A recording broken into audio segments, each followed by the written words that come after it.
Earth suffered brutal invasion by giant beasts. Xiao Fan sacrificed his life defending humanity. Reborn 10 years earlier, before the monstrous beasts began invading Earth. Xiao Fan gained the Protector of China's system complete tasks for massive rewards. Defense Matrix? Free. Advanced Gene Serum? Complimentary. Massive stockpile of weapons? Buy one, get one free. Alert! Level 1 Beast. Giant spider invasion. All citizens, evacuate to underground shelters. 1 minute later, Xiao Fan activated his great sage equal of Heaven's Son Wukong genes and smashed it with his staff. The news anchor, eyes shining with worship, excitedly broadcast. The giant spider is eliminated.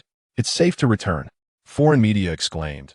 What are the requirements to immigrate to China? Asking for a friend, urgent. Chapter 1, Rebirth. Warning, warning. The battleship has sustained 80 damage. Please repair it as soon as possible. A mechanical voice echoed in Xiao Fan's ears, announcing the urgent need for repairs. He looked around at his fallen comrades and the wreckage of countless spaceships, a bitter smile of despair forming on his lips. Raising his gaze to the rifts in the sky, he saw monstrous beasts continuing to emerge, rushing towards the crowd below. The Great Wall of China, which had stood for 1,000 years, crumbled with a thunderous roar, echoing the cries of countless people. The last line of defense for the nation had turned into a living hell. Although he was the highest commander in China, he was still a soldier. A fierce determination flashed in his eyes. He took out 3 syringes filled with yellow liquid from his mech suit and plunged them into his arm. A surge of immense power awakened within him, accompanied by a pain that felt as if his body might burst apart. Xiao Fan gritted his teeth and shouted, "Brothers, wait for me. We'll be right there with you." This was a mythological level gene, the Qi Tian, the Shang great sage equal to heaven, extracted from the ancient deity Sun Wukong. An ordinary soldier's body could hardly withstand such a legendary gene. But today there was no turning back. Just before the battleship exploded, Xiao Fan leaped out, charging towards the beast with his bare body. Until death, let's go. Ultimately, Xiao Fan's body was engulfed by the monstrous beasts. As intense pain coursed through him, a glimmer of light appeared before his eyes. "Xiao Fan, are you daydreaming in my class? Don't you want your credits? Stand up and get out." A familiar stern voice rang in his ears. Confused, Xiao Fan glanced around. He saw the familiar faces of his classmates, and, at the podium, a bald middle-aged lecturer was looking at him with indifference. This was a university classroom. Hadn't he already died? How would he be here? Was this a dream? Ding. Congratulations, host, you have been granted a new life. Time has been reversed to April 12th, 2075. There are 5 days left until the beast invasion. A sudden notification echoed in his mind. Xiao Fan was stunned for a moment. The system? Rebirth. Is this for real? He pinched his thigh hard. Ouch. The pain was incredibly real. Could it be that he really had been reborn back to 5 days before the beast invasion? After a moment of hesitation, Xiao Fan finally said uncertainly, "Confirmed. Ding. The system has been activated. A new energy blue dragon map has been issued. Ding. System task released. Please contact the higher-ups of Huaxia to extract the new energy blue dragon. Task reward, S-level defense engineering, a blueprint for the Black Great Wall." As the voice faded away, Xiao Fan suddenly felt something new in his mind. It was an incredibly clear map. The target indicated on the map was not far from their school. A great sense of relief washed over Xiao Fan. He never expected that heaven would give him a second chance at life. In his previous life, when the giant beasts attacked, humanity had no time to prepare. By the time the first wave of giant beasts arrived, several cities across Huaxia had already been turned into ghost towns. By the time they reacted and started creating mechs and researching genetic weapons, it was already the end of the world. Although some powerful weapons were developed, they were completely powerless against increasingly stronger giant beasts, especially after witnessing the 9th level and Imperial level beasts. Despair was the only feeling in Xiao Fan's heart. Now, not only had he been given a second chance at life, but he also received a rescue system. Was it heaven giving him a chance to live again in order to save Huaxia and humanity? If so, then no matter what, he would give it his all in this life. "Xiao Fan, what are you dawdling around for? Get out of here." The bald lecturer's voice snapped him back to reality. Xiao Fan glanced at him and walked straight out the door. There was no time to waste. He needed to contact the higher-ups as soon as possible to request funding for preparations. Once outside, Xiao Fan took out his phone and slowly dialed the number he had repeated countless times in his previous life. "Old Yuan, is that you?" Chapter 2. The Rich Second Generation. It's old Yuan from the central government of Huaxia. Don't mind how I got this number. I know you're working on the Blue Dragon project. I know where the new energy you lack for the Blue Dragon project is. If you're interested, come to Mutant University to find me. They'll be waiting for you at the school gate. The Blue Dragon project was the result of old Yuan's painstaking research over half a lifetime. If the project were successfully implemented, Huaxia's military and civil technologies would be upgraded by several levels. Xiao Fan had also participated in this project in his previous life, but unfortunately, the new energy that the Blue Dragon project lacked could not be resolved for a long time. It wasn't until the later stages of the apocalypse that it was discovered. By then, humanity had already suffered massive casualties, and it was too late. Who are you in the central office, in the scholarly room? Old Yuan's voice was filled with astonishment. His thin, withered fingers tightened around a receiver. This was his private phone, known only to a few. How did the caller get this number? How did they know about the Blue Dragon project? And how did they know so much about the new energy that was lacking in the project? The other party did not answer, and a beeping sound followed as the call was disconnected. Old Yuan's expression was grave as he set down the experimental report in his hands. His eyes were dark and sunken, clearly indicating a long period of sleeplessness.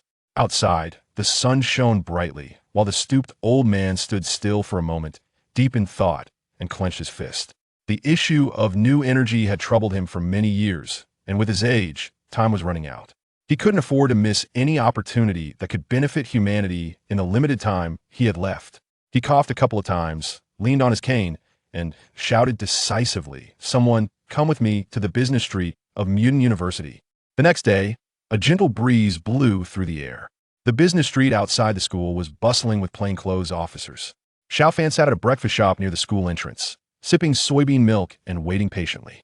Before long, a dozen black vehicles with restricted license plates pulled up, and plainclothes officers discreetly surrounded the area.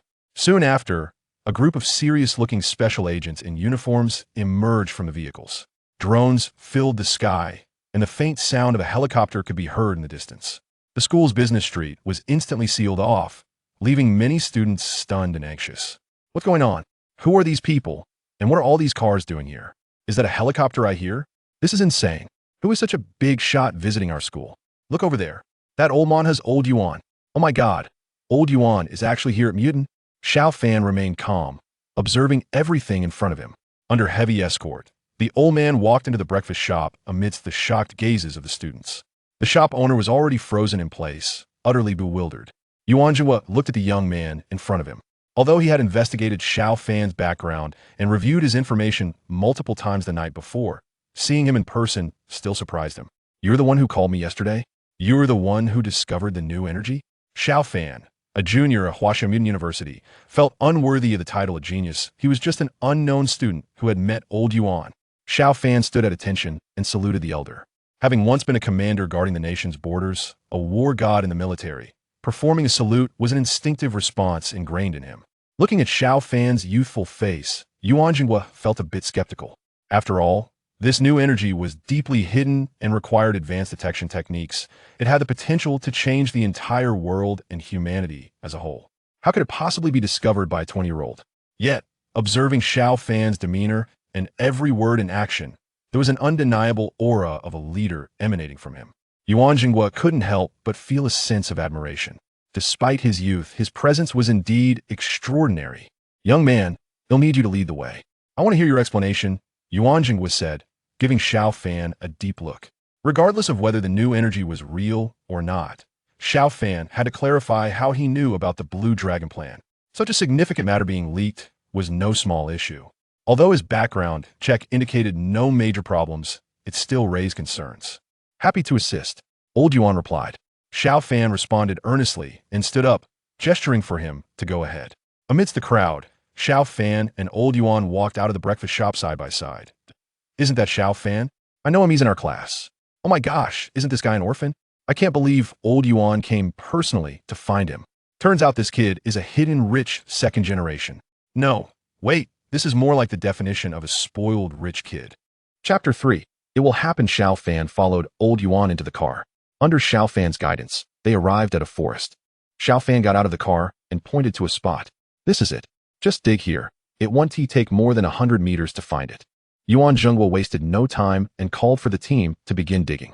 With the top-tier engineering team led by Yuan Zhenghua, the excavation proceeded at an astonishing speed. In just a few hours, they reached the designated depth. Suddenly, someone in the pit shouted excitedly, "We found it! Old Yuan, there's a new type of energy here. This energy source is incredible. We just tested a small sample, and a single drop contains energy equivalent to at least half a ton of explosives." "What? Quickly, bring some up for me to see." Yuan Zhenghua, forgetting his usual demeanor, rushed to the edge of the pit, shouting in excitement. The researchers present were also taken aback and looked over at Xiao Fan. They had been summoned by Yuan Zhenghua, who claimed they were here to mine a new type of energy. They had not expected that their guide would turn out to be a 20-something kid. Initially, they had little hope, thinking it was just the ramblings of a young boy. However, since old Yuan insisted on believing him and coming to check it out, they had no choice but to follow. To their astonishment, it was indeed true. Before long, a researcher came up holding a small test tube, carefully presenting it to Yuan Zhenghua. Yuan Zhenghua looked at the tiny blue substance inside the tube and burst into laughter. "Yes, this is it. I can't believe it's actually here. Ding. Congratulations to the host for completing the task and receiving the S-level defense project, a blueprint for the Black Great Wall. A new task has been activated. Begin construction of the Black Great Wall defense works. Task reward, 1 A-level gene." In an instant, a complete blueprint of the defense works appeared in Xiao Fan's mind. Looking at the image before him, his expression changed. Well, no wonder this is the so-called S-level defense project. Although he didn't know all the specifics, Xiao Fan had participated in various research projects in his previous life. He was well aware of the significance of this blueprint once completed. It was no exaggeration to say that once the Black Great Wall project was finished, it would be nearly impossible for most mid-tier giant beasts to breach it, and the reward was an A-level gene. Despite the fact that he had unhesitatingly used 3 myth-level genes before his previous life ended, the cost of genes was inherently high.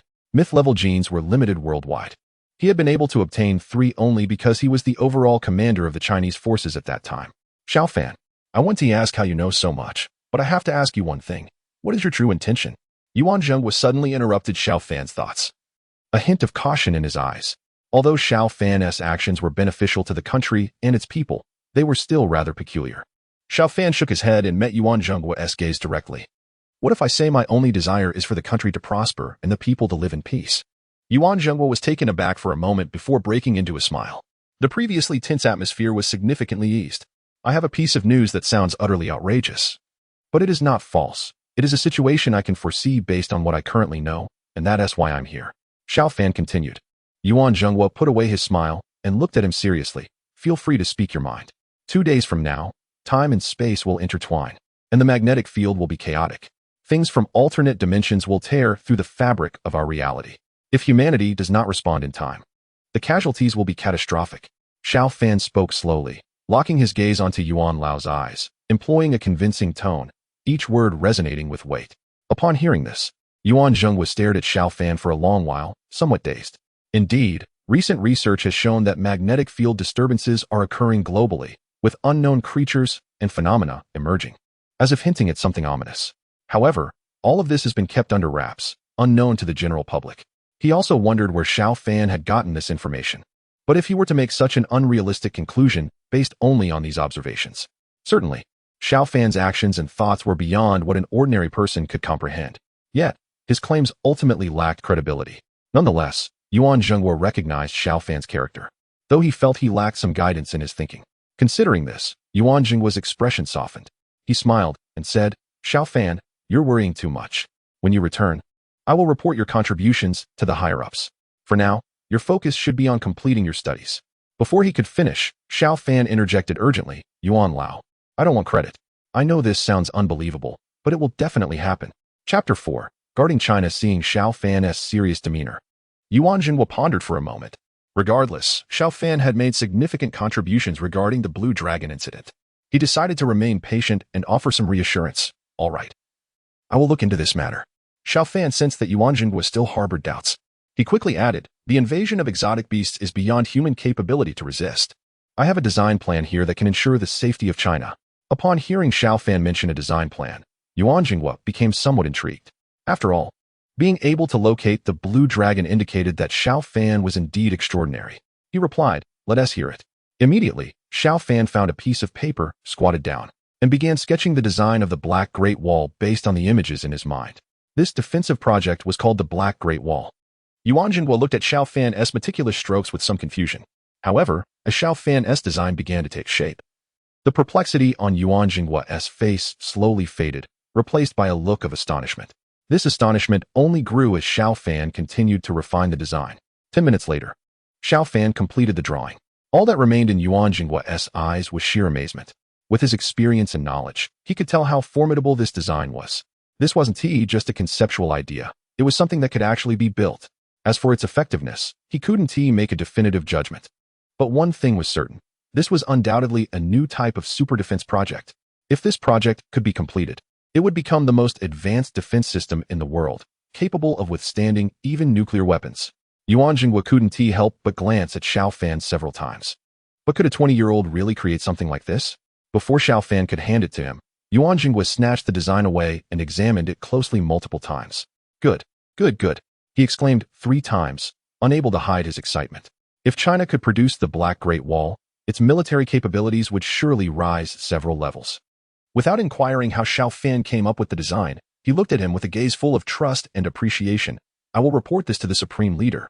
Once he approves, the entire nation will support you. Regardless of whether Xiao Fan's claims about the alternate dimension were valid, the defensive project must be prioritized. Xiao Fan let out a sigh of relief. No matter what, Yuan Jingguo had accepted the concept of the Black Great Wall. Several hours later, the supreme leader returned the call. Come with me. After finishing the call, Yuan Jingguo returned with a solemn expression. He waved his hand, and several rare special operations helicopters descended. The special operations team leader respectfully invited the two aboard, as everyone watched the helicopter take off. When the helicopter landed again, Xiao Fan stepped out and found himself in a secluded courtyard. Looking at the familiar yet strange surroundings, Xiao Fan's body trembled. This was not the South China Sea. Could it be that he was being taken to meet? Follow me. Yuan Jingguo led Xiao Fan into a small room within the courtyard. Xiao Fan lifted his head. In the small room, 4 people sat on either side, and in the center was an elderly man with a kind and gentle expression. It was really him. Xiao Fan saluted respectfully. He knew exactly who the person in front of him was. After all, he had seen him countless times in his previous life. He just hadn't expected to be personally welcomed, leaving him a bit flustered. This elder had died on the battlefield during the early days of the apocalypse while fighting to save the nation. He was undoubtedly a leader of Huaxia. Don't be formal. Xiao Fan, please sit, the elder said warmly, a smile playing at the corners of his mouth as he looked at the young man before him, exuding a gentle and polite demeanor. He didn't seem to carry the usual authority or airs of a national leader. Old Yuan exchanged a discreet glance, and Xiao Fan understood, sitting down naturally and steadily across from him. The elderly man observed Xiao Fan, who maintained such composure at a young age, and secretly nodded in approval. Xiao Fan, regarding the new energy initiative, I've already heard from Zhenghua, and you did an excellent job. Your design for the Black Great Wall has also received high praise from him.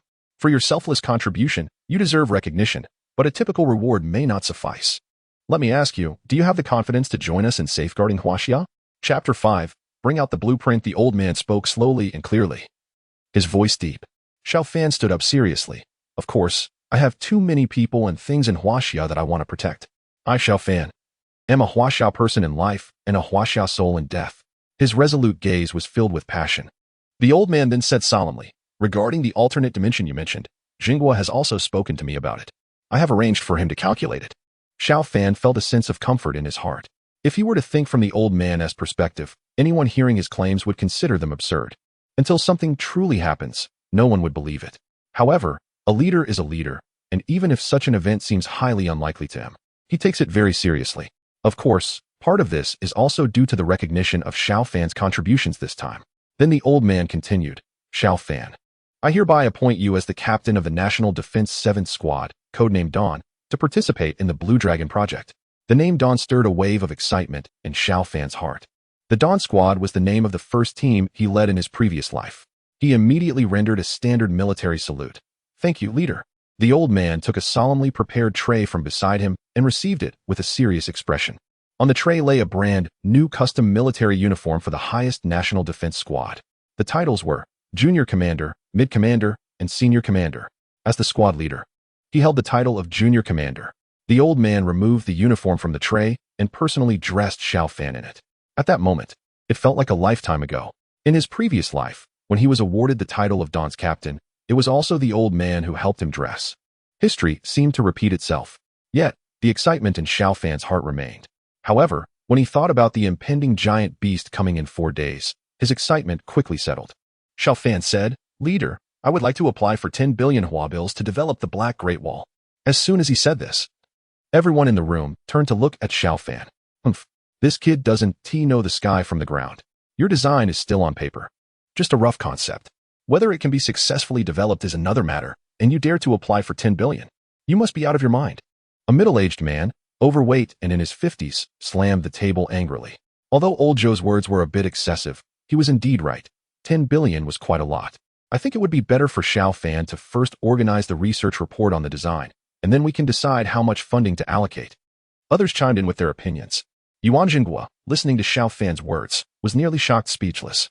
He knew the feasibility of the Black Great Wall was around 70 to 80%, but since nothing had been presented yet, asking for 10 billion right off the bat seemed absurd. He quickly said to the leader, "Leader, Xiao Fan is young and inexperienced. Please don't hold it against him." Xiao Fan turned to the leader and said, "Leader, I am 100% confident that I can develop the Black Great Wall." Bang! The overweight middle-aged man slammed the table and stood up. "You are outrageous. Xiao Fan, you are so bold. Just because you've achieved a little, you dare to speak recklessly in front of the leader. You think you can still develop it 100%, you arrogant little punk. Trying to get close to Zhenghua with your new energy ideas, and now you're trying to cozy up to Shozhua? I bet you've got some wicked schemes brewing in that mind of yours." Xiao Fan shot him a cold glance. Zhou Jindong. Every time he saw that face, his anger flared up uncontrollably. The Zhou family is one of the 7 prominent families in the capital. Xiao Fan not only felt no goodwill towards the Zhou family, but he also wished he could vent his frustration by eliminating them.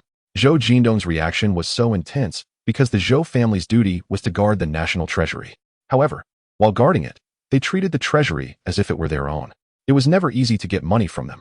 In his previous life, when the alien beasts attacked and he sought funding from the Zhou family to develop various new weapons, they acted just the same. Yet when the alien beasts broke into the capital, the Zhou family was the first to flee. Not only did they run, but in their desperation to save their own skins, they also took away a large number of newly developed weapons and design blueprints with them. If they hadn't taken those new weapons and designs, the capital could have held out for another 2 weeks. 2 weeks would have been enough time to develop effective weapons to fight back. But because of them, the capital suffered a death toll of at least a quarter. Blood flowed like rivers. Chapter 6. Skillful techniques. All right, everyone, let us settle down. The crowd immediately quieted. The esteemed head of the assembly looked over. With a smile, he addressed the group. Regardless of the circumstances, technology deserves encouragement. If the funding amount seems inappropriate, we can discuss it further. He then turned to Xiao Fan. How about this, Xiao Fan? We can allocate 30 million to you for initial research, and once you demonstrate results, we can increase the funding. What do you think?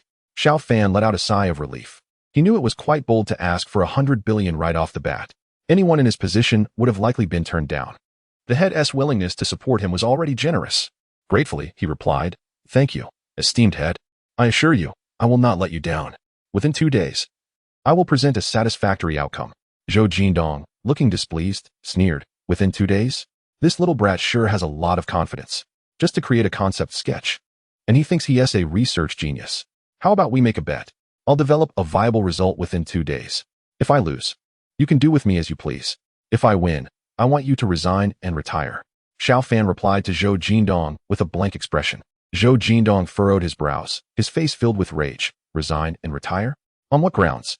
He wasn't afraid of losing, even if given 20 days. Xiao Fan likely couldn't produce anything.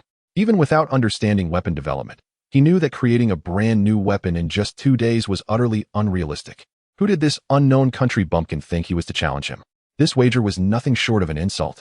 Turning to the head, he said, "Esteemed head, this kid's background is dubious. I think we should investigate further. What if he has ulterior motives? The money is one thing, but we can't overlook the potential harm he might cause to the nation and its people."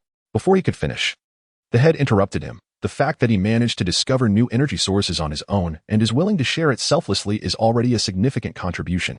Old show, we can't discourage a benefactor. We owe it to the country and the people to make a decision. Let us allocate the 30 million for now. The matter is settled. With that, the decision was made. Zhou Jindong could no longer argue. He could only glare at Xiao Fan, his heart bleeding at the thought of allocating 30 million to such a young kid. Forget 30 million. He wouldn't even want to give 300,000 or 30,000. But with the head's decision made, there was nothing he could do.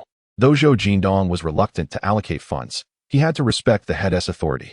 The allocation process moved swiftly. That afternoon, Yuan Jingguo informed Xiao Fan that the funds had been received. Without hesitation, Xiao Fan immediately used the allocation to purchase various materials. He worked tirelessly until the early hours of the next day, and with Yuan Jingguo's help, all the materials were procured. He didn't take a break. Time was pressing, and he had no time to waste. While purchasing materials, he had already formulated his plan. An energy gun. The energy gun was developed during the later stages of the apocalypse. The energy guns developed by the New Energy Institute can effectively inflict lethal damage on the otherworldly beasts in the early stages. With the advent of energy guns, the crises that arise initially won't pose too much danger. Unfortunately, as time goes on, the otherworldly beasts become too powerful, and the effectiveness of the energy guns diminishes significantly. However, in this lifetime, with my presence, I can bring them to market earlier. In my previous life, I manufactured no fewer than 10,000 energy guns. I'm thoroughly familiar with the entire production process and all its intricate details.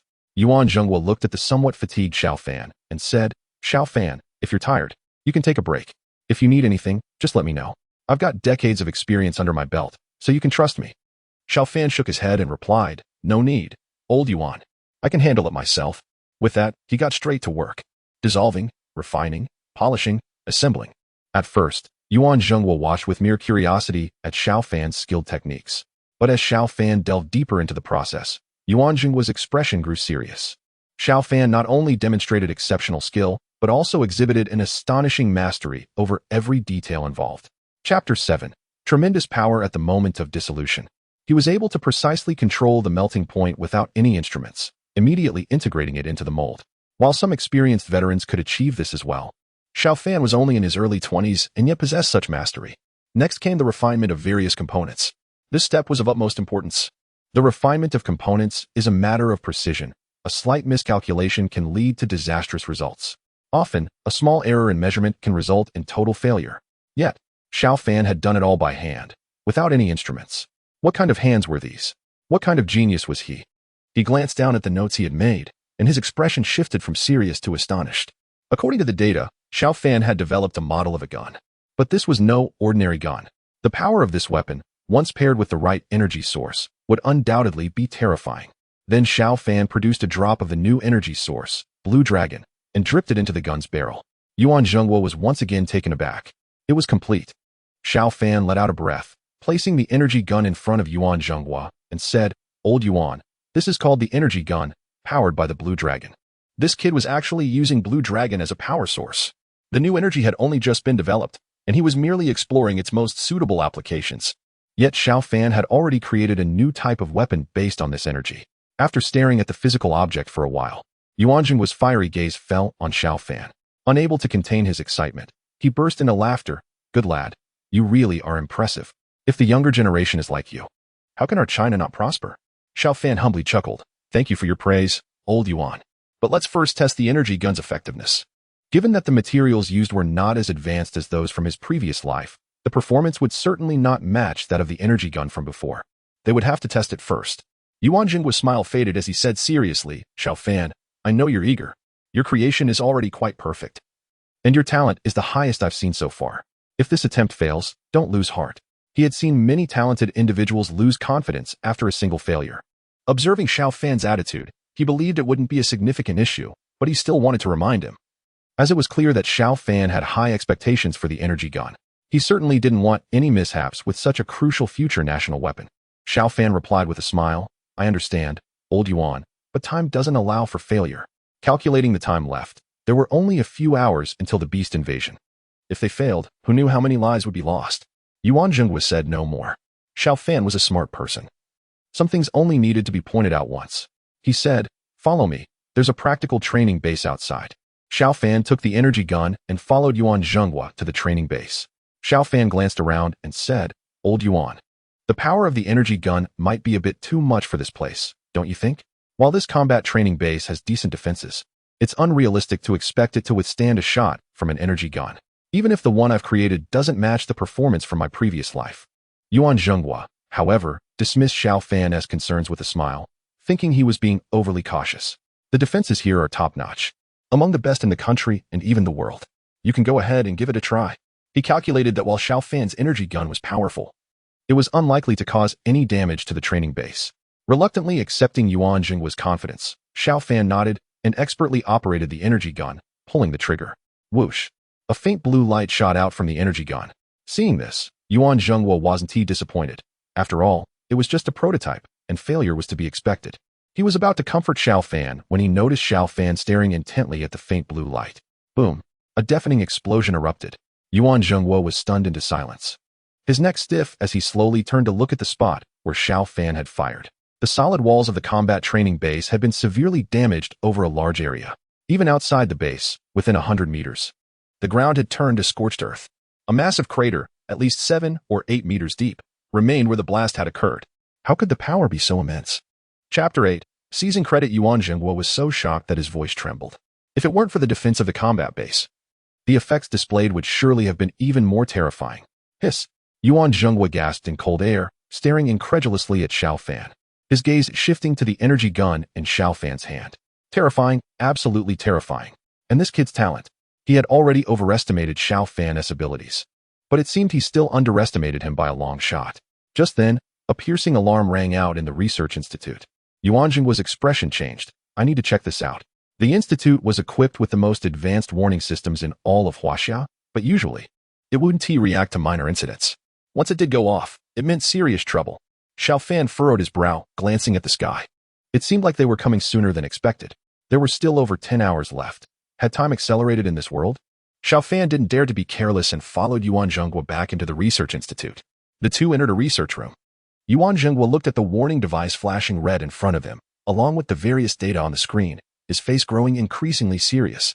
Soon, the data on the screen disappeared, replaced by an image.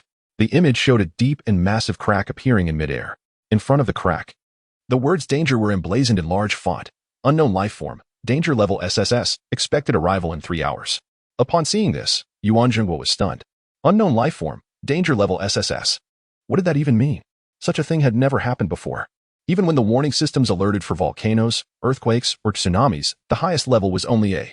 For instance, during a recent earthquake in the Shu region, despite the devastation, it was merely rated A. S level had never been seen before. Now, not only was it S level, but it was SSS. They were coming. Xiao Fan sighed heavily in his heart. They really had advanced, and only 3 hours were left. Yuan Jinghu recalled what Xiao Fan had said earlier about beings from alternate dimensions tearing through space. Could it be? Yuan Jinghu widened his eyes, slowly turning to Xiao Fan, unable to believe it. Is this really happening? But why did Xiao Fan know? Where had he gotten this information? Yuan Jinghu's mind was filled with doubts. Old Yuan, there is not much time left. We need to prepare. Xiao Fan didn't have time to explain to Yuan Jinghu and urged him. Yuan Jinghu understood that this was the time for questions and nodded vigorously. Right. Let us go, quickly, we need to see the council leader. He grabbed Xiao Fan and hurriedly left the research institute. Inside the South Sea chamber, Yuan Jinghu stood before the council leader with a grave expression, laying out everything that had transpired with the warning system. The room fell into a brief silence, and each person's face reflected a heavy concern. After a moment, the council leader, Xiao Beijiang, looked at Xiao Fan and spoke slowly. Xiao Fan, do you have any thoughts? It was only natural to ask Xiao Fan, as he was the first to mention the arrival of beings from alternate dimensions. Xiao Fan stepped forward and first bowed straight to Xiao Beijiang. Then he said, Chairman, according to my knowledge, the first batch of otherworldly beasts has appeared in the southern part of the capital. What we need to do now is to immediately evacuate the civilians from the southern region. I have developed a type of energy gun that can effectively counter the initial level. I am willing to lead the evacuation and confront the enemy. Nonsense. At this point, Zhou Jindong could no longer sit still. He exclaimed loudly, glaring at Xiao Fan. You young kid don't know how serious this is. That is classified as a danger level of SSS. What do you have to defend against it?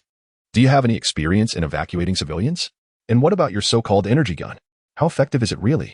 If we hand this over to you, it might end up in complete chaos, and who knows how many lives could be lost. After saying this, he turned to Xiao Beijiang and added, Chairman, it would be better to let my grandson, Zhou Kong, handle this. You know that Xiao Kong has been in the team for 7 years and has accomplished many feats on the battlefield at the border. With his abilities, he will surely handle it successfully. Chapter 9. Entering battle mode. Zhou Kong. This person is known to Xiao Fan. He is a favored scion of the Zhou family, but his reputation as a valiant defender of the border who has achieved military merits, is merely a facade crafted by the Zhou family. All the accolades Zhou Kong has received are solely due to the family's military officers. He himself possesses no significant abilities, not to mention Zhou Kong. In his previous life, even the most elite squad he deployed suffered heavy losses when facing a single beast. Zhou Jidong sent Zhou Kong to handle this situation, and his only aim was to reap the military achievements. Xiao Fan had no interest in meddling with Zhou Kang's quest for glory, but if Zhou Kong mishandled this incident, it could result in a bloodbath. He immediately addressed Xiao Beijiang. Chairman, the ferocity of the beasts is beyond what ordinary people can withstand. Blades cannot harm them. Bullets cannot pierce them, and fire cannot reach them. Even if it's just the first wave of beasts, it is not something an ordinary person can handle. I understand them well, and with the energy guns in hand, I am fully confident in managing this. Zhou Jindong was immediately enraged. What did Xiao Fan mean by that? He was clearly implying that Zhou Kong was incapable of handling this task. Furious, he shouted, "You reckless brat! Who do you think you are, claiming full confidence?" When Yuan Zhenghua mentioned this matter earlier, he realized that the military merit at stake was extraordinary. This involved an SSS-level danger. If the Zhou family could secure this military achievement, their prestige would soar to new heights. With such prominence, it was even possible that the next election could favor the Zhou family. He would not allow anyone to snatch this opportunity away. As for the dangers involved, he didn't need to worry. Zhou Kong only needed to command from a safe distance while the family's officers handled the risky tasks. Although Xiao Fan claimed it was beyond human capability, he didn't believe it. There would certainly be dangers. But he doubted it would be as absurd as Xiao Fan suggested. The officers surrounding Zhou Kong were all skilled. At worst, they would only suffer some personnel losses. Yuan Zhenghua stepped forward and said to Xiao Beijiang, "Chairman, I strongly recommend Xiao Fan. I believe he understands the crisis better than anyone else. And I have personally witnessed the effects of the energy guns. They will exceed everyone's expectations." Zhou Jindong was furious. He hadn't anticipated Yuan Zhenghua would jump in and cause trouble. He snapped, "Old Yuan, this is a major crisis affecting the people of Dawn. What does this kid know? You want to recommend him? What if he ends up scared out of his wits?" "Enough," Xiao Beijiang interrupted. "Let us do it this way. This matter concerning the otherworldly beasts will be jointly handled by Xiao Fan and Zhou Kong." Zhou Jindong's expression changed. Jointly handling it meant the merits would definitely be split in half. But now that Xiao Beijiang had spoken, it was essentially set in stone. Continuing to argue would only reflect poorly on his character. There was no time to waste. "Xiao Fan, you are to set off immediately." "Old Zhou, you need to notify Zhou Kong to spring into action right away." Meeting adjourned. Xiao Beijiang ordered without delay. "Yes." Xiao Fan bowed and promptly left. Zhou Jindong and the others also began to exit. Not long after, in the southern district of the capital city, Xiao Fan glanced at his phone. Noting that time was running short, less than half an hour remained. He looked up at the sky again.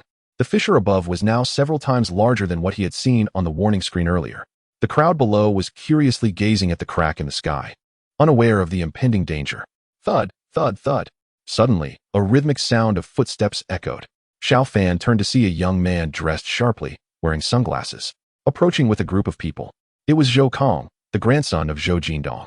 Xiao Fan had encountered Zhou Kong a few times in his past life. Zhou Kong stopped in front of Xiao Fan, lifted his chin slightly, and scoffed. "So you're Xiao Fan?" Xiao Fan didn't care about his attitude. Time was of the essence, and he had no time for idle chatter. He replied directly, "You need to evacuate the crowd." Zhou Kong let out a disdainful laugh. "Who do you think you are? Since when do you get to give me orders? You're just a clueless fool. Just stand aside and watch. With me, Zhou Kong. Here, nothing's going to happen. Is there really a need to evacuate anyone?" With that, he turned to his group and commanded, "Everyone, stay alert and get into battle formation." Chapter 10. Turning to escape, Xiao Fan's expression was serious as he fixed his gaze on Zhou Kong. "I said, evacuate the crowd first." Zhou Kong, feeling a bit insulted by Xiao Fan's blatant disregard for his authority, pointed an accusatory finger at him. "You brat. I'll say it one more time. Get lost. You have no right to give orders here." Just as his words fell, a wave of gasps erupted from the crowd. "Look, something's coming out. Oh my God. What is that? Is it a monster? It's huge, so terrifying. Not good. That thing is coming down. Run, everyone run." In an instant, the crowd scattered in panic. Amid the chaos, cries and screams echoed everywhere. Xiao Fan looked up at the sky. There were 5 giant mantis-like creatures, each standing 7 to 8 meters tall, flapping their massive wings. They were first-level giant mantises, the lowest tier among giant beasts. Yet, even as mere first-level giants, they were far beyond what ordinary people could contend with. Even a regular army, or even a well-equipped special forces unit, would be nothing more than a meal for these beasts. Even with his current strength, Xiao Fan knew it wouldn't be easy to deal with all 5 of them in a short time. Seeing the scene unfold before them, Zhou Kong and his companions were momentarily stunned, their hearts filled with dread.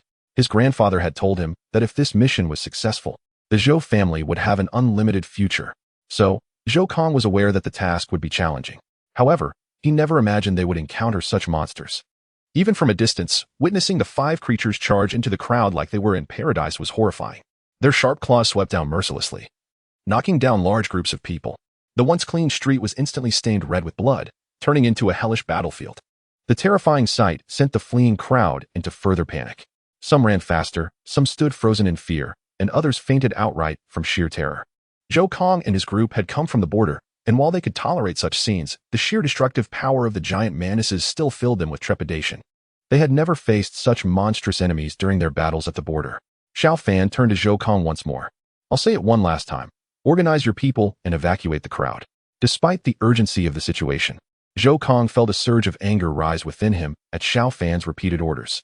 How dare he? When did someone like Xiao Fan gain the right to command him? This glory was meant for him, as determined by his grandfather. There was no way he would just hand it over. What were a few monsters? With his small team, clearing out a few of these creatures would only take some time. "Kid, mind your own business. With that little body of yours, don't get yourself killed. I'll have a hard time explaining that later." Casting an angry glance at Xiao Fan, he turned to the 5 giant mantises. "Everyone charge." As Zhou Kong gave the order, despite their nerves being frayed at the sight of the giant mantises, the group charged forward quickly. Xiao Fan merely glanced at him, too tired to say more. Since they want to take the credit, let them go first. The crowd must be evacuated. Quickly rush into the crowd and start the evacuation process. In his past life, Xiao Fan had done this countless times and was quite familiar with it. Under his command, the crowd dispersed at an astonishing speed. With his understanding of the giant cockroach's characteristics, he easily led the people away from its blind spots and brought them to safety. Suddenly, a series of gunshots rang in his ears. Looking over, he saw Zhou Kang's team firing at 5 giant cockroaches. As expected, the bullets had no effect. They struck the cockroaches with a sound like metal clashing, leaving not a single mark on their exoskeletons. Instead, the noise caught the attention of the cockroaches, causing them to pause momentarily before turning to face Zhou Kang's team and charging towards them. Zhou Kang's team clearly hadn't anticipated that their bullets would do absolutely nothing to these creatures. They were momentarily stunned. As the giant cockroaches advanced, they realized the danger too late. They tried to dodge, but the speed of the cockroaches was beyond their capabilities.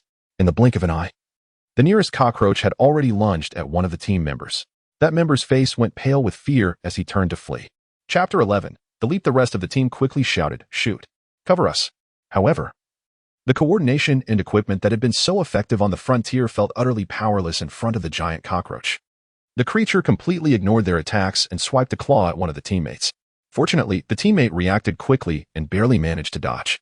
But before he could even catch his breath, another claw was already coming for him. It was over. The teammate closed his eyes in despair. The speed was too fast. He couldn't dodge this time at all. Zhou Kong, hiding nearby, was equally shocked. What kind of monster is this? It can't even be killed with bullets. How are we supposed to fight this? Isn't this just asking for death? Not daring to make a sound. He held his breath and quietly turned to run into a narrow alley. Boom. Suddenly, a violent explosion erupted in front of that teammate, blinding him and the others with its intense light. After what felt like an eternity, the brightness faded. To their astonishment, the once seemingly invincible monster had been reduced to a charred, dismembered corpse. Gasp. The teammates collectively inhaled sharply. What was happening? This was a giant cockroach that bullets couldn't penetrate, and yet it had been obliterated in the blink of an eye. What kind of damage was this? Now, immediately evacuate the civilians. I'll handle this. Xiao Fan's voice rang in their ears. They saw him approaching with an energy gun in hand, his expression unreadable. Was it him? The rescued teammate couldn't help but glance at the energy gun in Xiao Fan's hand. Was it this? Xiao Fan remained expressionless, not having time to explain. Leave this to me. The rescued teammate glanced at Xiao Fan with gratitude. Thank you. The rest of the team also cast appreciative looks his way. If it weren't for that shot from Xiao Fan, that teammate might have sacrificed himself, and they would have been next. Xiao Fan's face was cold as he muttered under his breath, just loud enough for himself to hear. I just can't stand to see sacrifices. He acknowledged that Zhou Kong was indeed an idiot, but at least these soldiers who had fought on the frontier were innocent. If it had been Zhou Kong in danger, Xiao Fan wouldn't have even glanced at him. But why should these soldiers be forced to sacrifice themselves for no reason? What about the captain? Someone suddenly asked. Xiao Fan glanced at the narrow alley not far away. He has already left. Everyone's expressions changed. They had fought for the Zhou family, only to find themselves completely sold out in the end. You all should go too. Xiao Fan urged as he noticed 4 remaining giant cockroaches closing in. The team hesitated for a moment, but Xiao Fan turned to face the 4 monsters and shouted, "Go." This is beyond human capability. No longer hesitating, the team understood that the monsters before them were not something they could contend with. Staying here would only complicate matters. Take care. They immediately left the center of the battlefield. Xiao Fan faced 4 giant cockroaches, and memories of his past life, where he fought alone, flooded his mind. Hatred surged within him. His homeland, utterly destroyed. His fellow countrymen, mercilessly slaughtered. Gripping his energy gun, he seemed almost mad, roaring with fury. Come on. Let us see if I can take you all down in one shot. The 4 giant cockroaches appeared to sense the provocation and charged straight at Xiao Fan. A cold smile crept across his lips. Raising his energy gun, he fired without a moment's hesitation. Whoosh, whoosh. 2 shots rang out. Bang, bang. The sound of 2 tremendous explosions echoed, and in an instant, 2 of the cockroaches erupted in flames, their bodies shattered and lifeless on the spot. The onlookers, who had not moved far away, turned back to witness the scene, although they had already seen the power of his weapon before. Witnessing it again left them feeling a chill run down their spines. This guy's weapon was truly terrifying. The instant demise of 2 cockroaches did not instill any fear in the remaining 2. Instead, it ignited their ferocity. They screeched wildly and charged at Xiao Fan. Undeterred, Xiao Fan picked up his energy gun and leaped forward to meet them head-on. Chapter 12. Extraordinary combat power. Although it was just a level 1 giant beast, it possessed a certain level of intelligence. It understood that the energy gun in Xiao Fan's hand posed a threat to them. With a swift leap, they split up and charged towards Xiao Fan at an incredible speed, closing the distance rapidly. A cold smirk of disdain crossed Xiao Fan's lips. His combat experience from his previous life was top-notch. This little trick was hardly a challenge for him. Be careful. One member of Zhou Kang's team shouted in alarm as he saw the 2 giant beasts getting closer to Xiao Fan. Xiao Fan made no unnecessary movements and calmly said, "It's over." He raised his hand. Bang, bang. 2 shots rang out. Boom, boom. 2 violent explosions echoed through the air. The 2 giant beasts that had charged at Xiao Fan were instantly torn apart, their bodies scattering in all directions. Silence enveloped the scene. The faces of Zhou Kang's team were filled with shock. They were not surprised by the power of the energy gun, but rather by Xiao Fan's shooting technique. What just happened? They clearly saw that Xiao Fan stood still, hardly moving at all, simply raising his hand to fire 2 shots. From Xiao Fan's angle, it seemed impossible to hit those 2 creatures. Moreover, given the high speed at which the beasts moved, hitting them would be extremely difficult. How did he do it? How did he manage to hit those 2 monsters? At the very least, if they were in Xiao Fan's position, even with such a powerful weapon in hand, they wouldn't stand a chance against those creatures. In contrast to the team's shock, Xiao Fan remained composed as he looked at the scene before him, putting away the energy gun. In truth, he hadn't been completely still. While his body remained motionless, his hands moved quickly and subtly, too fast for an ordinary person's eyes to catch. As for the high-speed movement of the 2 beasts, it was indeed difficult for an average person to handle. That's where keen auditory perception came into play. Though it sounded simple, achieving this level of skill required countless real-world experiences. Xiao Fan exhaled slowly and looked up at the dark rift in space and time. This was just the first wave. The commotion it caused was significant, and there would be a second wave, a third wave. If he relied solely on his own strength, he would be unable to withstand it. The energy gun must not run out, and he needed to create more advantageous tools. He also knew that even with an energy gun in hand, ordinary people would struggle to fend off the giant beasts. With the battle concluded, Xiao Fan did not linger. The next wave of beasts would be stronger than the giant cockroaches, and he needed to prepare early. The appearance of the giant beasts had come much earlier than anticipated, and he had no idea how many would come in the second wave. He quickly turned and left the area. About 3 minutes after Xiao Fan had departed, the crowd still hesitated to show themselves, unsure of what was happening. Finally, someone stepped out from the center of the battlefield. "Everyone, you can come out now. The battle is over, and there is no danger." Zhou Kang stood in the center of the battlefield, addressing the crowd that had been hiding. Slowly, one by one, they began to emerge.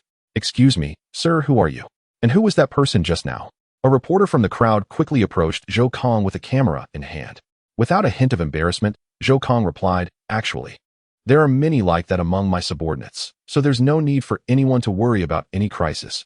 Our Qianlong team can handle it." The reporter's eyes lit up. So that person is also from the Qianlong team? Are there more superheroes like him? As the captain of the Qianlong team, are you the strongest?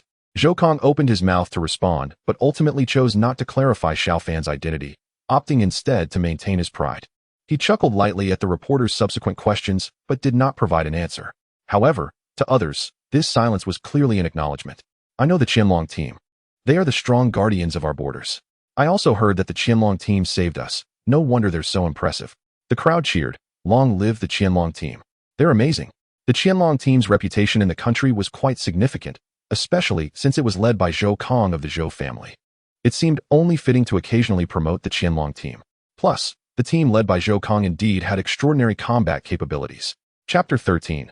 Claiming credit with Zhou Kong leading the team, their combat power was indeed impressive. Relying on their own strength, they carved out a niche for themselves. As a result, the reputation of the Qianlong team naturally grew larger. Zhou Kong looked around at the people surrounding him, relishing this feeling. Achieving success and fame. Wasn't this the moment he had worked for? He felt quite wise for stepping forward at this time. When he saw the two giant cockroaches fall, he didn't think much of it.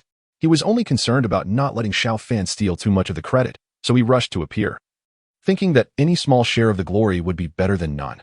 Little did he know, Xiao Fan finished the job and left, indirectly helping him out. However, while Zhou Kong accepted this with ease, the other members of the Qianlong team were flushed with shame. Unlike Zhou Kong, they were trained by the Zhou family and considered themselves part of it, but more importantly, they fought for their country. They shared one common trait, a sense of honor. They couldn't stoop to Zhou Kang's shamelessness. It was clear that Xiao Fan had appeared and saved everyone. Yet Zhou Kong had the audacity to claim him as his subordinate. Quietly slipping through the crowd, they left in pairs. Nevertheless, the reputation of the Qianlong team didn't diminish at all. In fact, it soared even higher due to this incident. Within just 2 days, the team's prestige reached its peak. Major media outlets rushed to report on the various glorious deeds of the Qianlong team, especially Zhou Kong, the captain, whose photo made the front page and even reached international news. To further solidify this achievement, videos circulating online that featured Xiao Fan fighting against the 4 giant beasts were quietly taken down under Zhou Kang's manipulation. Xiao Fan, for the time being, was unaware of Zhou Kang's actions. With little time to spare, he couldn't afford to get caught up in the schemes outside, as long as he had sufficient strength. The so-called conspiracies were nothing but jokes. Having completed the mission, Xiao Fan dared not waste a moment. Upon returning to the research institute, he briefly reported the battle results to Yuan Jinghua and asked him to help secure funding. For the next 2 days, he immersed himself in the research institute, continuing his development with the remaining materials. Apart from producing 10 energy guns, he also drew inspiration from past scientific achievements to create a piece of protective gear, the energy shield. The palm-sized energy shield fits snugly in his hand. But don't underestimate it. This shield was based on new energy technology. While it couldn't withstand the impact of nuclear-level weapons, it was more than capable of deflecting standard attacks. In fact, it could withstand a full-force strike from a level 3 giant beast. The only downside was that the energy shield was a one-time use item, capable of activation only 3 times at most. However, that was sufficient. At a critical moment, it could be a lifesaver. Unfortunately, funding was still insufficient, and the materials purchased were not of high quality. If only there were ample funding. Xiao Fan was confident he could develop even stronger defensive gear. That's outrageous. Absolutely outrageous. A voice interrupted Xiao Fan's thoughts. Turning around, he saw Yuan Jinghua approaching him, newspaper in hand, his face filled with anger. Xiao Fan was puzzled. What's wrong, old Yuan? Yuan Jinghua angrily thrust the newspaper in front of him. Look at this Zhou Kong. How shameless. It was clearly you who killed the beast. And he dares to take all the credit for himself. It's simply the act of a petty person. Xiao Fan glanced at the headline and paused for a moment before breaking into a smile, feeling relieved. Old Yuan, has the funding application been approved? At the mention of this, Yuan Jinghua's face turned red with anger again. I went to talk about it the very day you mentioned it. The finances have always been controlled by the Zhou family. Once they found out you were the one applying for the funds, they outright rejected it. They're still throwing some ridiculous celebration for that little brat Zhou Kong. How brazen can they be? After venting his frustration, he turned to Xiao Fan. Aren't you angry? Xiao Fan shook his head. The second wave of beast attacks is probably coming soon. Compared to this, all I can think about is how to counter the beasts. Living this life again has only given me a chance to save China. If I don't fight with all I have, the outcome might not be any better this time either. Yuan Jinghua looked at Xiao Fan's youthful face and couldn't help but feel admiration. This young man truly cares for his country and the people. He has such a sense of righteousness. If it were anyone else, they might not be able to accept such a situation. Yet Xiao Fan remained so calm. Compared to Zhou Kong's obsession with fame, Xiao Fan is far superior. However, Xiao Fan didn't care about this. Yuan Zhenghua, on the other hand, could not ignore it. Xiao Fan was part of his research institute. When had his people ever been bullied? With a cold snort, he said, "Forget it. I can't stand for this. They cut our research funding and trample on us. This country isn't just Zhou's to dictate. Just now at the meeting, they even wanted to award that little rascal Zhou Kong. Unbelievable. Come on. I'm going to find the chairman and demand an explanation." With that, Yuan Zhenghua grabbed Xiao Fan and quickly headed out. Not to mention, getting the funding approved was crucial for combating the beasts. It was for the safety of the people, and how could the Zhou family be so dismissive? Xiao Fan made no attempt to resist, allowing Yuan Zhenghua to pull him along. He had no interest in Zhou Kong's promotion, but the funding application was essential. It was for the safety of the people. This matter could not be taken lightly. No matter what, they needed to secure that funding. When Xiao Fan and Yuan Zhenghua arrived at the South Sea office, they saw that Zhou Kong had already been promoted. Wearing his new uniform with an excited expression as he bowed to Xiao Beijiang. "I will not let you down, Chairman." Xiao Beijiang looked at Zhou Kong with approval. "Well done this time. The Qianlong team has undoubtedly achieved great merit." However, Xiao Beijiang was somewhat puzzled. From the video, the destructive power of the creature was astonishing. Although the Qianlong team was well-equipped and had formidable strength, it seemed impossible for them to have dealt with such a giant beast. Shameless little brat. Yuan Zhenghua stormed in and immediately started scolding Zhou Kong. Zhou Kang's face turned angry, and he was about to retort when he noticed Xiao Fan standing next to Yuan Zhenghua, causing his expression to shift slightly. "Old Yuan, what's the deal? Why are you insulting my grandson?" Zhou Jindong looked at Yuan Zhenghua with dissatisfaction. Yuan Zhenghua sneered and turned his head. "Insult him? I should be scolding you. Stealing someone else's achievements to glorify yourself. It was clearly Xiao Fan who dealt with that giant beast, yet you, that little punk Zhou, are trying to take all the credit for it, and even have the audacity to get him a title. Is this how you raise your descendants?" Zhou Jindong's expression changed. "Old Yuan, you need to have evidence for what you say." In truth, he, like Xiao Beijiang, found it hard to believe that his grandson could defeat such a powerful monster. However, with such a significant achievement at stake, he was determined to claim it, regardless of how it came about. Yuan Zhenghua laughed in anger. "You still have the nerve to talk about evidence? Do you really think that kind of monster is something your grandson can handle? You know very well what kind of person he is. If it weren't for Xiao Fan, your grandson wouldn't even know how he could have died, and here you are, trying to take credit." Chapter 14. The incompetent Zhou Jindong had a grim expression on his face. "Once again, old Yuan, everything must be backed by evidence. You say it's Xiao Fan's merit. But where's the proof? Evidence?" Yuan Zhenghua really didn't have any. Xiao Fan had just briefly recounted the situation to him upon his return. But he trusted Xiao Fan. Having witnessed the power of the energy gun himself, he had seen that monster. It was definitely not something a special forces unit could handle. Only the energy gun could do that. Most importantly, when he went to the scene, he could clearly sense the energy signature of the blue dragon. If it wasn't Xiao Fan who dealt with that battle, then who else could it be? Shameless. No wonder the younger generation is so brazen. It all stems from your flawed leadership. Yuan Zhenghua, unable to produce evidence, could only point his finger at Zhou Jindong and curse. Zhou Jindong huffed in anger. "I don't have time to argue with you." Yuan Zhenghua was a crucial figure in the nation, and no matter whether he was right or wrong, Zhou Jindong knew better than to offend him. Yuan Zhenghua turned to Xiao Beijiang and said, "Chairman, I demand a thorough investigation into this matter. Xiao Fan deserves justice." Xiao Beijiang's face showed signs of difficulty. Seeing Yuan Zhenghua's anger, he had actually started to believe him. He understood Yuan Zhenghua's character. He was not someone who cared about fame or fortune. If he was this angry, then there was a high chance the matter was indeed serious. However, Zhou Jindong had a point. Without evidence, it was all just empty claims. Moreover, as the Minister of Finance, he didn't want this matter to escalate too much. Just when he was feeling conflicted, Xiao Fan stepped forward. "Chairman, I suggest we put this matter on hold for now. I anticipate that the next wave of giant beasts will arrive soon." As soon as he finished speaking, the sky outside suddenly darkened. Everyone instinctively looked outside and was shocked to see enormous monsters emerging from a crack in the sky. The heavens had split open, and massive black tentacles were reaching out from within. Zhou Jindong watched the crack with excitement. In his eyes, these monsters were not a disaster. Rather, they were stepping stones for the Zhou family to achieve merit. "Conger, what are you dawdling for? Show the chairman what you're capable of and silence Yuan Zhenghua." Zhou Kong was completely stunned. His grandfather was truly putting him in a tough spot. But he had just been awarded his military rank. So how could he back down in front of everyone? If he hesitated now, wouldn't it serve as evidence that he was trying to steal Xiao Fan's credit? With no choice, Zhou Kong gritted his teeth and shouted, "Dragon Submersion Squad. Here." The shout of the Dragon Submersion Squad was deafening. "I will lead the charge. Please follow closely behind me and fight alongside me." Yes. Seeing his grandson display such spirit and determination, Zhou Jindong was very pleased. As for Yuanjing was claimed that his grandson was stealing Xiao Fan's credit, it was utterly ridiculous. "Chairman, Zhou Kong has been brave and skilled in battle since childhood. I believe he can help our country fend off the enemy.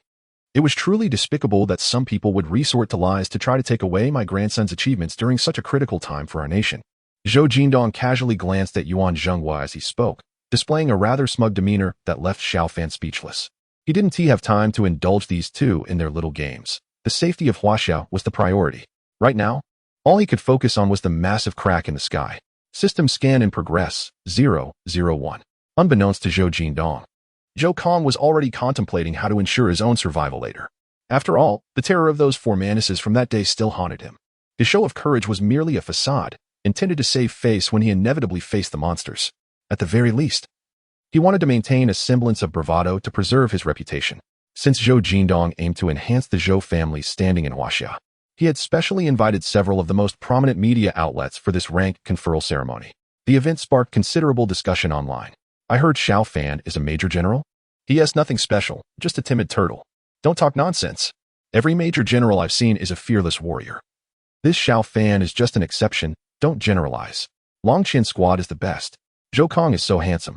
I want to have his babies. Kong, be safe. Don't get hurt. I'd be heartbroken. Don't worry, everyone. Zhou Kong single-handedly took down a monster mantis last time.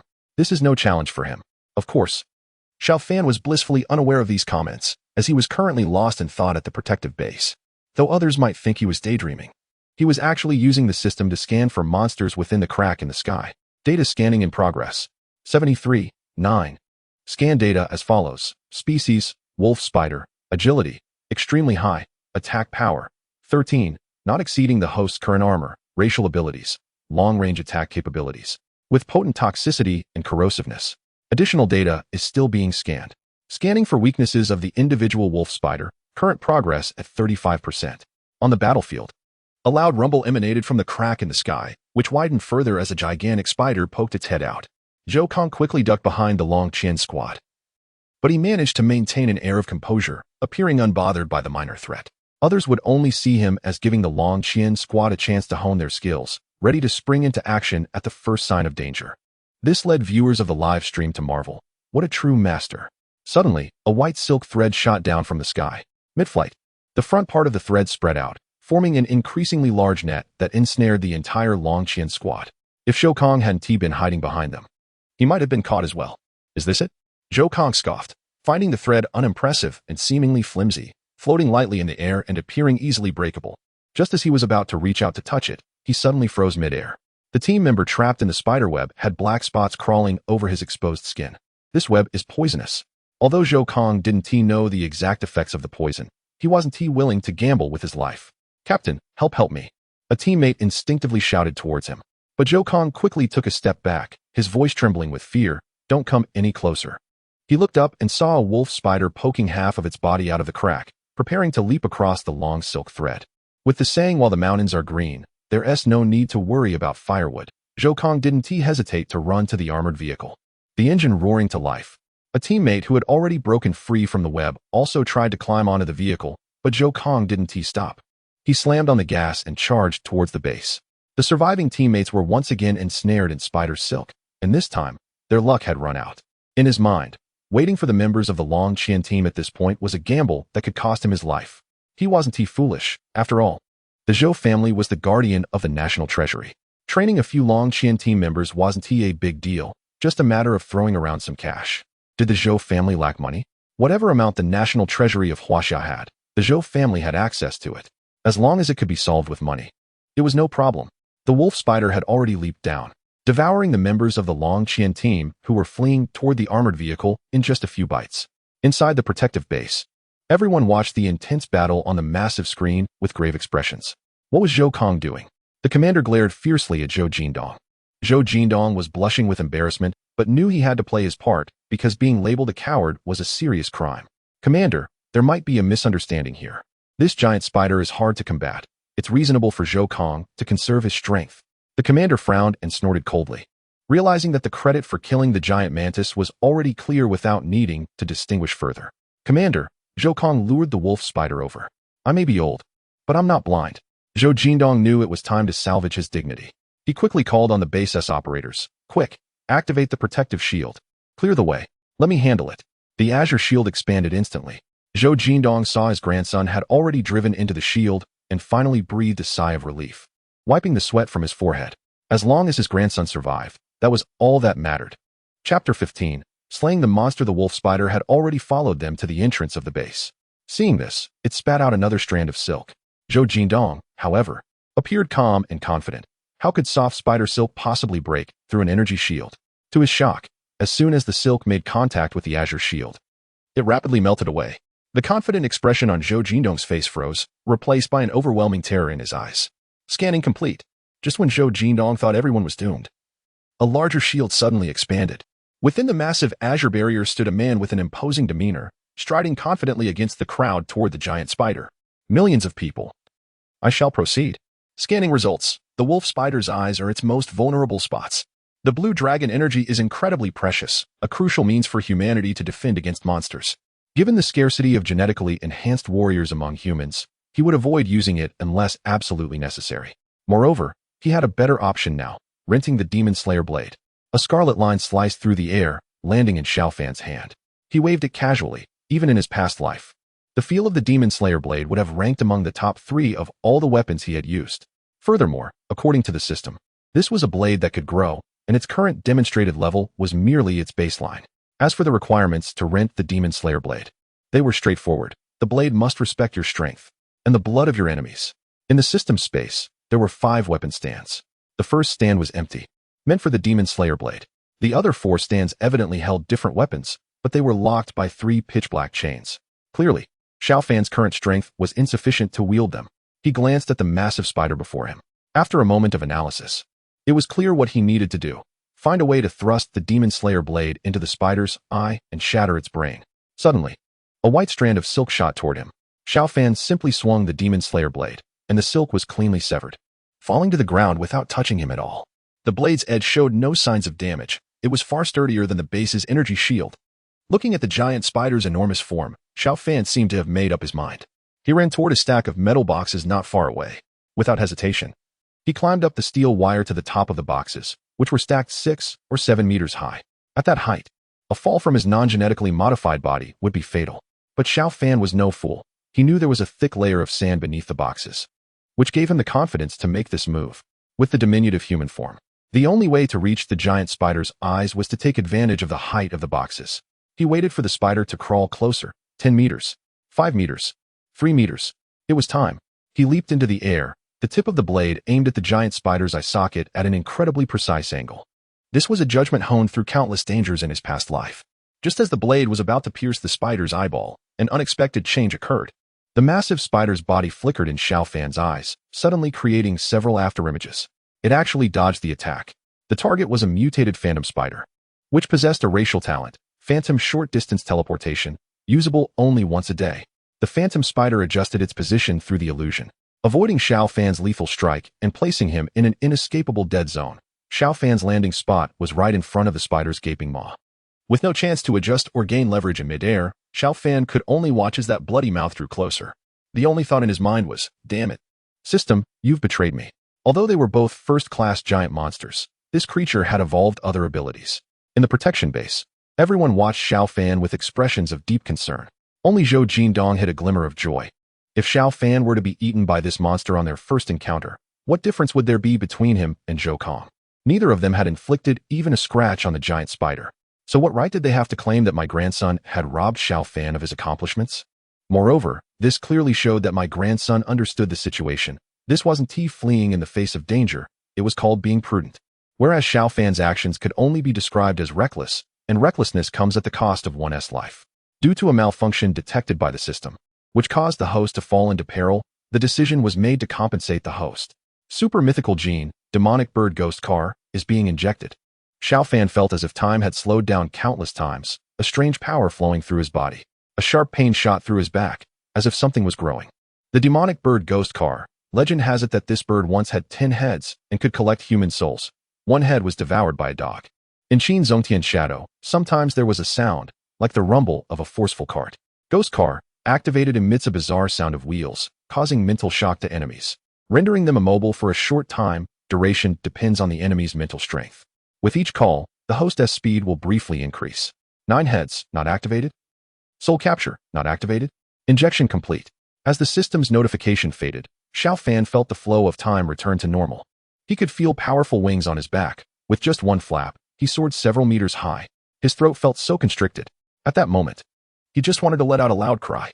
A strange sound wave burst forth from his throat. The phantom spider stood frozen in place, then swooped down. The demon slayer blade stabbed in. With a twist, the massive creature collapsed to the ground, kicking up clouds of dust. Xiao Fan knew this was far from enough. It was time to pay the rental fee for the demon slayer blade. He plunged the blade into the phantom spider's body, watching as its blood flowed backward. Completely absorbed by the blade, he tested how much the blade had grown and casually extracted the spider's crystal core. As soon as the core was removed, the spider's body turned to mush, and a pitch-black mask floated out from within. Detected the source of pollution that caused the giant spider's mutation. 1,000 faces can change appearance at will, and after injecting a small amount of energy, this mask will make the wearer's presence remain at 0 for an extended period. Xiao Fan's heart soared with joy. He had indeed stumbled upon a special item. These monsters from another world sometimes carried unique artifacts within them, and defeating them had a certain chance of yielding such drops. Even the lowest tier of these special items could cause a sensation in the human world. He reached for the mask of 1,000 faces, which instantly covered his entire face. He walked toward the group of fearless war correspondents, eager to obtain first-hand information. Excuse me, hello, there have been several monster attacks in China recently. Could you describe their characteristics? One reporter asked. Of course, Xiao Fan replied, noticing the reporter's trembling legs. He briefly introduced some of the traits of these otherworldly beasts. Soon enough, war would break out in full force, and hiding would be pointless. Are you the head of the military? The reporter pressed further. No, I'm the captain of Dawn. More detailed information will be provided by someone else later, Xiao Fan explained. He accepted the interview not for fame, but to convey to the outside world that China now possessed enough strength to confront these monsters. Moreover, with this mask, his private life would at least be shielded from public scrutiny. In his previous life, he had gained fame after joining the military, but that had also cost him many ordinary pleasures. Meanwhile, the live broadcast by the reporter sparked fervent discussions online. Zhou Kong was actually the real coward. One comment read, "Wait, even a coward would be better than him. What is this guy's name? He is amazing." Another user exclaimed, "Didn't you hear the interview? He said his name is Xiao Fan. By the way, there's also someone in our class named Xiao Fan. How can the gap be so big?" As the online chatter escalated, Xiao Fan had already returned to the protective base. Just as he stepped into the command room, soldiers aimed their weapons at his heart. Looking tense. Halt. Chapter 16. The new battlefield. The first seat, draped in a coat, approached slowly, closely followed by Professor Yuan. Professor Yuan frowned deeply and said, "Xiao Fan, for the safety of the first seat, we must proceed with caution." The people in the command room had already seen his figure through the surveillance cameras. Xiao Fan explained calmly, "Gene drugs can transform humans, giving them the power to contend with monsters. And only monsters can fight against monsters. This is the price we must pay." Seeing that everyone remained wary, Xiao Fan casually tossed the crystal core he had just obtained to a middle-aged woman in a white lab coat. Xiao Fan was also familiar with her. She was Professor Zhang Yume, a pioneer in gene drug research. After extracting the liquid inside and injecting it into the human body, "You will understand," he said. At the first seat's gesture, Zhang Yume immediately prepared to take the crystal core to the laboratory, but before leaving, she still felt uneasy. "This extract, does it work directly on the human body? Who is willing to give it a try?" Professor Yuan pondered for a moment before stepping forward. "I will," he explained to the first seat. "Although I am skeptical about these so-called gene drugs, I am willing to trust him." Upon hearing this, Xiao Fan smiled calmly. "This gene drug won't let you down, Professor Yuan." The extraction of the crystal core was not particularly difficult, and since it was taken from a first-level giant beast, it would not trigger any supernatural abilities. It could only enhance human physique. Yet even so, the effects were already astonishing. Half an hour later, cheers erupted from the laboratory. "How is it, Professor Yuan?" the first seat asked, somewhat surprised. Professor Yuan soon strode out from inside. But at that moment, the old man was entirely different from the one who had just entered. His black hair had grown back, and he appeared significantly more robust. Feeling the new vitality in his body, Professor Yuan couldn't help but laugh. "It seems I can still contribute a few more decades to Huaxia." The first seat waved his hand, and the surrounding handguns were all lowered in unison. He cleared his throat and said with some guilt, "Xiao Fan, we didn't want to approach you with this attitude, but the fate of humanity is at stake, and we cannot afford to act on emotions." Xiao Fan smiled, "I understand. First seat, today, you have achieved a remarkable feat. What reward do you want?" The first seat replied, "I don't need any rewards. I only hope the military can prioritize the construction of the Black Great Wall." The first seat nodded repeatedly, expressing his appreciation. "Good, good." He then turned to Zhou Zhengdong and let out a cold snort. Zhou Zhengdong quickly grasped the first seat's meaning. However, with Xiao Fan's significant contribution this time, he found no reason to refute. "Yes, I will take care of it right away. First seat, I have another special request. I want to find someone and have them join Dawn." At the command of the leaders, the soldiers began to run with all their might. 1 lap, 2 laps, 3 laps. Gradually, some soldiers finished and began to sit on the steps nearby. One soldier pointed at the one who had complained at the start, saying, "Haha. Look at Li Gu. Don't say that about him. I heard from the squad leader that his mother gave birth to him when she was 50, so he's very weak."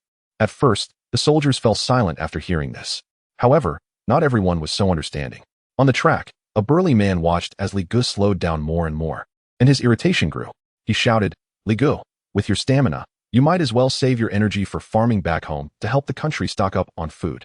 Another soldier chimed in, "Yeah, what good is your physique in the military?" Li Gu initially remained silent, not intending to retort. But the burly man became even more animated, picking up a small stone from the ground and throwing it at Li Ji's leg. He seemed to think that since Li Gu was physically weak, he wouldn't fight back. But he didn't know Li Gu well. Li Gu might be weak, but he never lacked the courage that a soldier should have. "How dare you!" Li Gu yelled as he swung his fist at the burly man. The burly man, not backing down, used his immense strength to slam Li Gu to the ground, pinning him down with his weight. "Try to resist now. Go ahead." Since Li Gu had started a fight he clearly couldn't win, he had no intention of backing down. "Damn it!" The burly man yelled into Li Ji's ear. "What are you, deaf? I said I'll take on your whole family." Seeing that Li Gu wasn't backing down but instead was getting louder, the burly man felt a bit embarrassed and raised his muscular arm to strike Li Ji's head. Li Ji's expression became increasingly fierce. Nearby soldiers watching quickly stood up as the burly man's arm was raised high. Just as they approached, the burly man's fist was only 3 centimeters from Li Ji's head. There was no time left. No matter how angry he was, Li Gu instinctively closed his eyes. Why isn't it painful? Li Gu opened his eyes to see a fair hand grabbing the burly man's fist. The hand squeezed gently, and the burly man cried out in pain. At this moment, the most confused weren't Li Gu or the burly man, but the soldiers who initially wanted to intervene and those who were passively watching. They had all thought that the punch would definitely land on Li Ji's head. Who would have guessed that a dark figure would flash by so quickly that they didn't even have time to figure out what it was? A young man appeared in front of the 2 grappling figures. Then everyone saw him with a teasing expression, gently applying pressure with his palm, causing a wailing sound to echo through the training camp. Just how fast was this guy? Someone in the crowd spotted the military insignia on Xiao Fan's uniform. "Major General! Major General! Major General!" The shout echoed, and soon the whole crowd joined in. The ones most frightened were the burly man and Li Gu, who both tried to stand up and salute. Just as the burly man moved, an immense force acted on his fist, making him feel as if the bones were about to shatter. But he didn't dare to make a sound, forcing a strained smile on his face. Unable to move, Li Gu, pinned beneath him, was similarly stuck. "Major General, it was Li Gu who hit me first. Major General, it was Quan Long who cursed at me first." Xiao Fan smiled as he released his fist. "All right, everyone get up. Quan Long is right. Your physique really isn't suited for being a ground soldier, is it? Right? The burly man looked smugly at Li Gu. Hearing a Major General say this, Li Gu instantly felt disheartened. Xiao Fan noticed Li Ji's gloomy expression and was flooded with memories, recalling how Li Gu had felt similarly downcast in his past life. Back then, Li Gu had a mediocre performance when he enlisted and was discharged after just 2 years of service. Later, due to some family issues that left him with no other options, he delved into network technology and became a hacker. As Li Gu put it, he experienced a sense of exhilaration in the online world that he had never felt in the military. There, he was a god. He was in control. He was nicknamed Gu Shun God Gu. However, the praise from his peers led to his arrogance, and he attempted to hack into a very famous website. Not only did he succeed, but the powerful capital behind that website caught him the very next day and brought him to court. Initially, he faced a prison sentence. But coincidentally, Xiao Fan was in need of a genius in computer networking at that time. While there are many geniuses in the world, how can one be sure they will be loyal? Xiao Fan, leveraging his military background, managed to rescue Li Gu without expending too much effort. For Li Gu, this was redemption. Not only did it save him from imprisonment, but it also fulfilled his self-esteem, desire for self-worth, and sense of belonging. How could Li Gu not be loyal to Xiao Fan? Of course, Xiao Fan genuinely considered Li Gu a brother. In this life, Xiao Fan decided to seek out Li Gu for 2 reasons. First, he urgently needed Li Ji's talents to build a protective base, and he had to cultivate Li Gu early on to ensure the base would be among the most advanced in the world. Second, he didn't want Li Gu to go through that kind of suffering again. He wanted to see a sunny and optimistic Li Gu. As Xiao Fan stopped reminiscing and looked at Li Ji's dejected face, he smiled and said, "But there are many types of soldiers. You may be useless as a ground soldier, but as a tech specialist, you might just be a god sent down to Earth." God sent down to Earth was actually Li Ji's online ID in his previous life. What tech specialist? Major General, are you mistaken? I'm just a rough guy from the countryside. What kind of skills could I possibly have? Are you talking about planting sweet potatoes? I'll tell you. I'm the best sweet potato farmer in the whole village. Come with me, and you'll understand. I guarantee that soon everyone in Huaxia, no, everyone in the world will know your name. The surrounding soldiers looked puzzled. Was this Major General suffering from PTSD and showing signs of a mental issue? How could Li Gu be a god sent down to Earth? He might as well be planting sweet potatoes. Let us go. Starting today, you're heading to a new battlefield. Chapter 17, Migration. Good evening, dear viewers, and welcome to today's news broadcast. The host on television greets the audience with her usual charming smile. She briefly summarizes the day's news before preparing to transition to a live report. Suddenly, a staff member wearing a mask rushes up behind her. Most viewers watching on national television assume there has been a broadcasting accident. The host, now looking serious, picks up a new script. Ladies and gentlemen, we sincerely apologize for the interruption. We have an urgent news update. Recently, there have been several incidents of monster invasions in our living areas. Following investigations by the military, it has been determined that these invasions will continue for a significant period. After extensive discussions, the military has decided to establish a special base in Anjiazwang, Ming County. We ask the residents of Anjiazwang to prepare for relocation, as the military will dispatch troops to assist with this process tomorrow. As the television image shifts, the scene changes to a spokesperson announcing to the world that the first ever special protective base is about to commence construction. Somewhere in another country, an elderly white man reviews intelligence reports presented by his subordinates. Building a special protective base? Has China lost its mind? Who would attack such a military powerhouse? General, could it be because we recently dispatched naval ships to patrol the North MOC, leading them to suspect our intentions? The old man scoffs at this suggestion. That makes sense. It seems China has become so weak internally that they can't tolerate even the slightest provocation. This news is not classified information. It has spread across social media worldwide, and people abroad are buzzing with speculation. China is being utterly nonsensical, suddenly deciding to build a protective base. They could have chosen a more remote location, but instead, they picked such a densely populated area. ISNT that essentially forcing people to relocate? It shows a complete disregard for human rights. I can't understand how anyone would want to live in such a country. I doubt this will go anywhere. Building a protective base for no reason, especially in such a location, is completely absurd and offers no benefit to the people of China. It's simply ridiculous. In Ming County, Anjiazwang, a family is enjoying a cozy dinner in their villa, with their daughter's favorite cartoon playing on the television. Do you think we should enroll Xing in a piano class? She seems quite interested, the mother suggests. Xing is dad.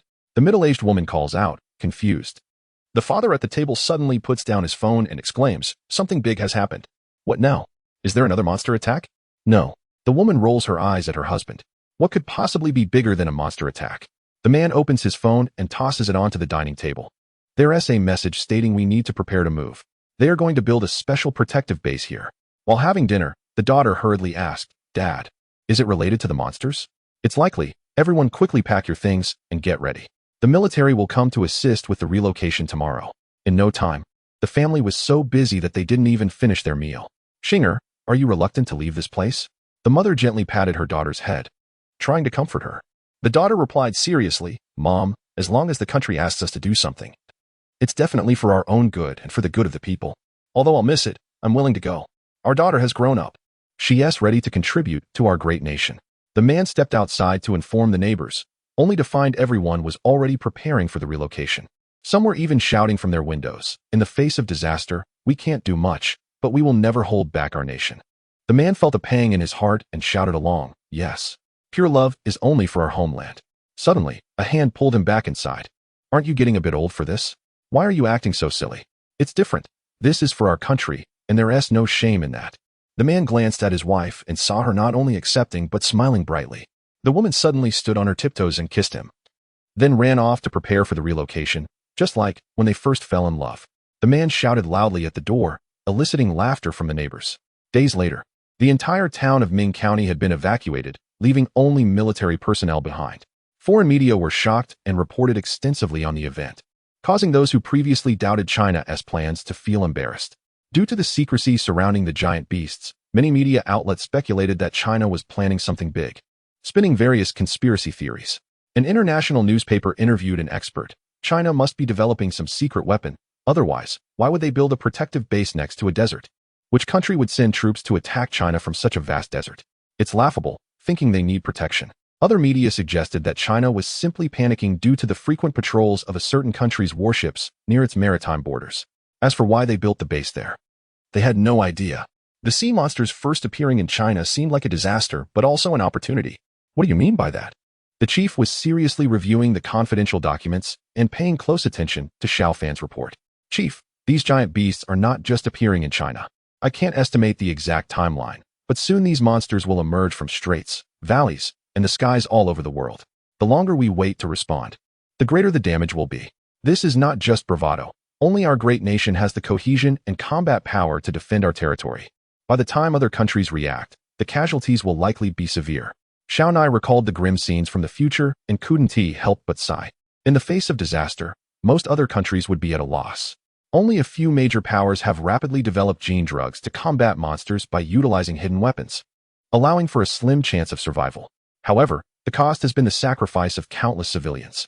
Only China refuses to abandon a single person or lose an inch of territory. The leader set down the confidential documents in his hands and fell silent for a moment. Xiao Fan, I am prepared to begin withdrawing all overseas Chinese tomorrow and consolidate all assets back to the homeland. Those who have Chinese blood running through their veins are our compatriots. At this moment, I cannot abandon them. The leader looked at Xiao Fan, and there was even a hint of pleading in his eyes. Will this disrupt your plans? No, these people are also my compatriots. I will definitely support your decision. Xiao Fan replied, feeling moved. This is truly a leader dedicated to the people. Chapter 18. The core meeting in a deep and narrow corridor. Guards were stationed every 3 steps and soldiers every 5. Dressed in military uniform, Li Gu curiously followed behind Xiao Fan. At this moment, the shock in his heart was truly unparalleled. Li Gu rubbed his palms on his clothes, thinking to himself, wow, this is the highest power center in Huaxia. Although Li Gu had already joined the army, he had seen places like this many times on television. However, being brought in by Xiao Fan this time felt somewhat surreal. After all, in the military, there were countless ordinary soldiers like him, but only a rare few could enter the depths of the assembly hall. Li Gu stopped looking around and closely followed Xiao Fan's footsteps, fearing that he might be laughed at. Xiao Fan noticed Li Ji's demeanor and smiled lightly, not taking it to heart. While Li Gu was tense, Xiao Fan appeared completely at ease. The person leading the way politely said to Xiao Fan, General Xiao, don't underestimate this short distance. There's actually a lot of high-tech here.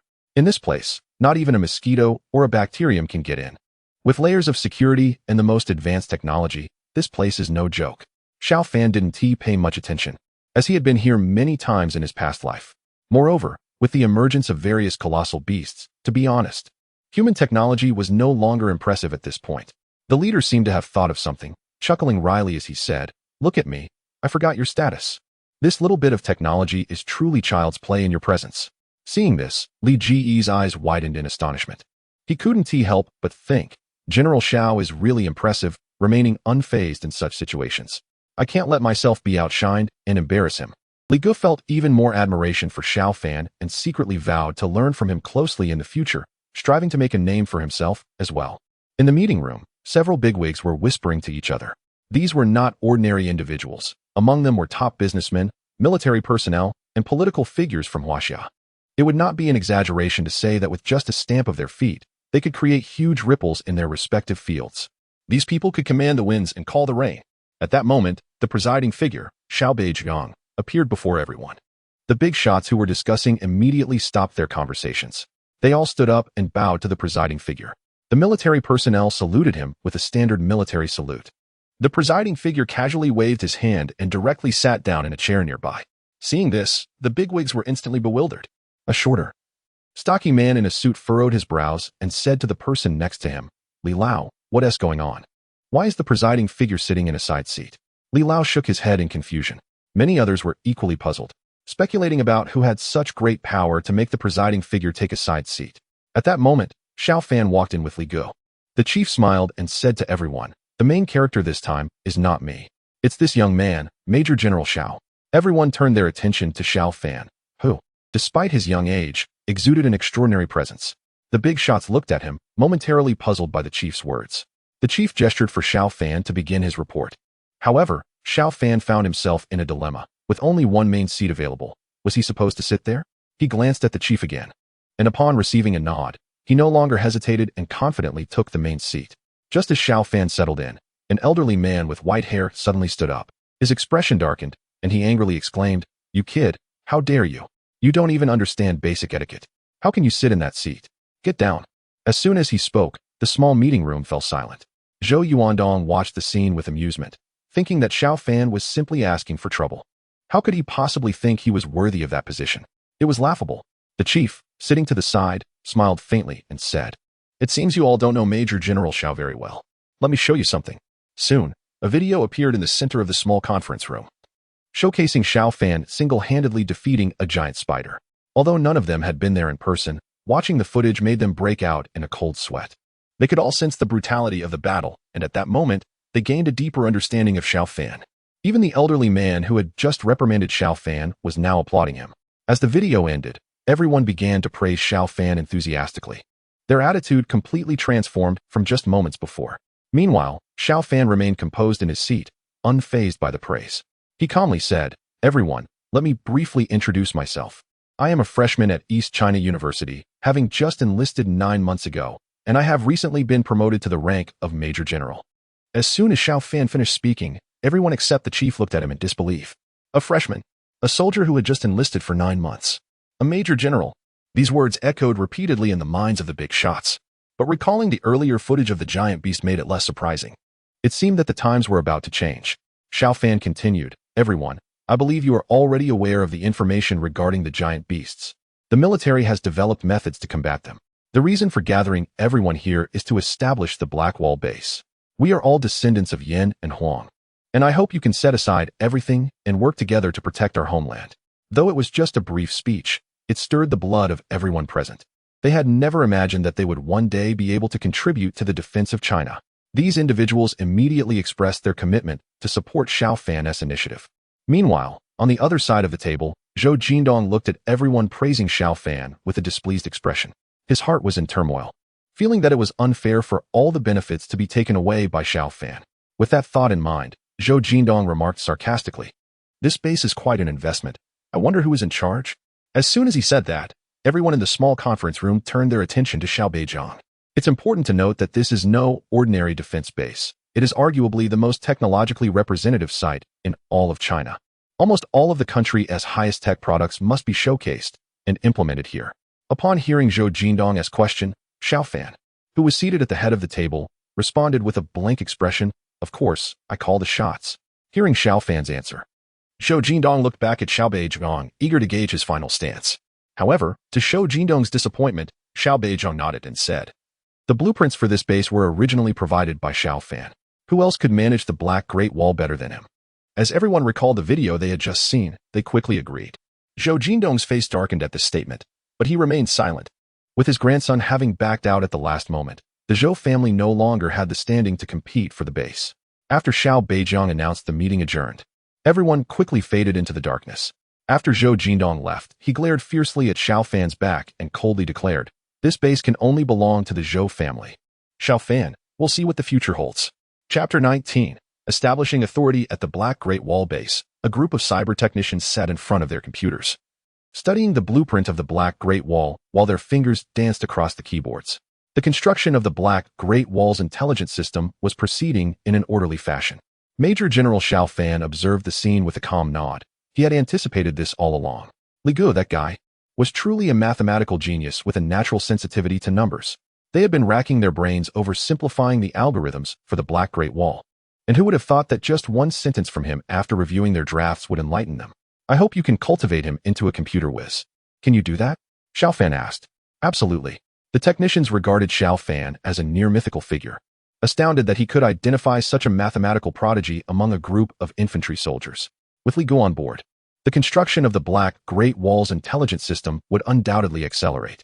However, what they didn't know was that Li Ji's role would extend far beyond just simplifying AI algorithms with his powerful mathematical intuition. After the successful construction of the Black Great Wall, he would play an unimaginable role. Ding! Congratulations, host, on completing the Black Great Wall construction plan. You have received a reward, a complete set of Huatuo's 5 animal play.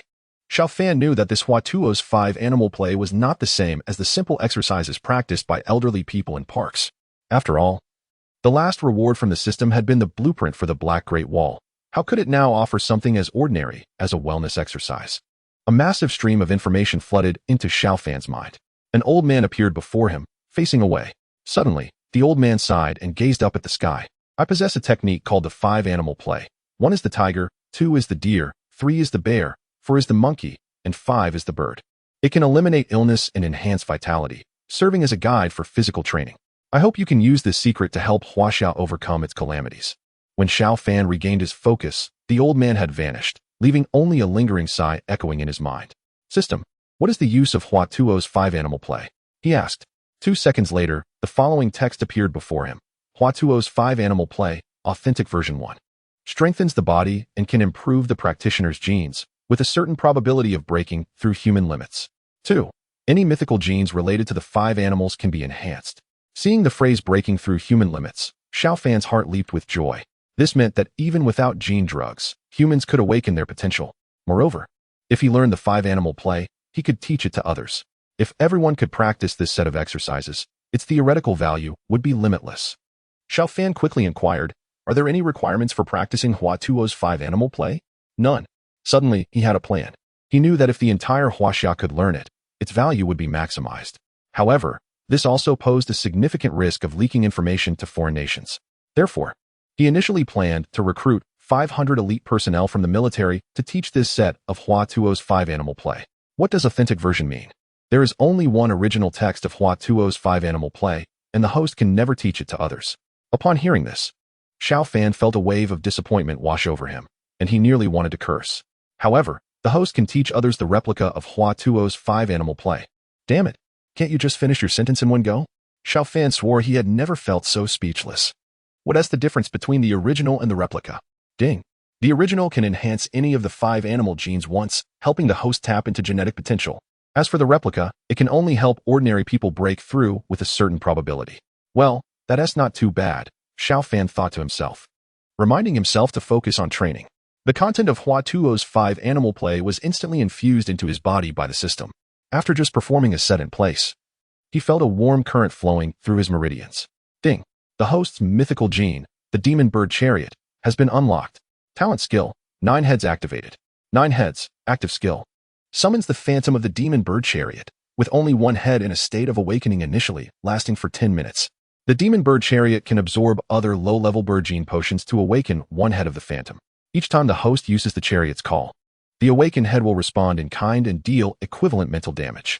When all 9 heads awaken simultaneously, the demon bird chariot, phantom, will gain autonomous combat awareness.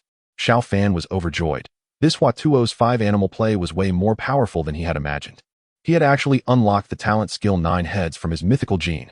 He remembered encountering the owner of the demon bird chariot in his past life. And that person had the complete 9 heads form. How to put it? An awakened individual with the complete 9 heads form is nearly unbeatable in close combat. As the autonomous phantom of the demon bird chariot possesses the same combat abilities as the host, and having 9 heads means there are virtually no blind spots in battle. That afternoon, at the military training ground. Today, I'm going to teach you a set of Chinese martial arts. Xiao Fan shouted to the 500 soldiers in the training field. These soldiers had been carefully selected by the military. Do you want to learn? Yes. All the soldiers shouted in unison. Xiao Fan was very pleased with their enthusiasm. They truly were the strongest 500 soldiers in the 7th Military District. The martial art I'm going to teach you is called Huatuo's 5 animal play. Suddenly, laughter erupted from the ranks. Who is laughing? Is it that funny? A soldier stepped out of the line. I mean, instructor, Huatuo's 5 animal play is something old folks practice. Isn't it a bit much to teach us this stuff? Yeah. Why should we waste our time learning this? Instructor, you really look down on us. Moreover, instructor, your skin is so fair and clean, you clearly look like an ordinary person who has trained at all. I don't think you're fit to be our instructor. Oh, following that, the soldiers began to jeer.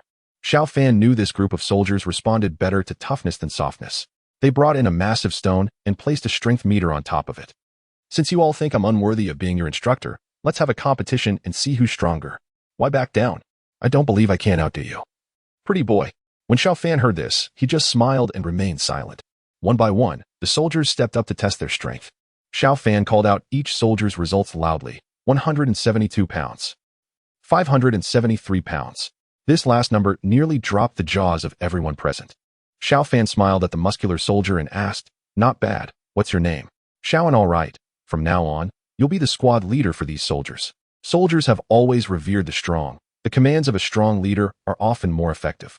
Xiao Fan couldn't manage all these soldiers all the time, so he needed to choose someone reliable. However, Xiaoan's response was rather indifferent. Yes. Clearly, he wasn't impressed by Xiao Fan. Finally, the last soldier finished his strength test, and they all looked at Xiao Fan with a mocking expression. To them, Xiao Fan seemed young, with fair skin and no visible muscles, and it was questionable whether he could even lift 100 pounds. Xiao Fan bent down and tossed the strength meter aside. Someone laughed. "Instructor, are you afraid your number will be too low to look good? Instructor, can you even do this? If not, just give up. We don't want you to complain to the higher-ups about us bullying you." The soldiers took turns mocking Xiao Fan. But soon, the laughter halted abruptly. The massive stone suddenly cracked in half. Chapter 20. Elimination System on the Training Ground. A group of soldiers stared at the scene before them, utterly dumbfounded. Some even couldn't believe it and walked over to inspect the massive boulder that had split in half.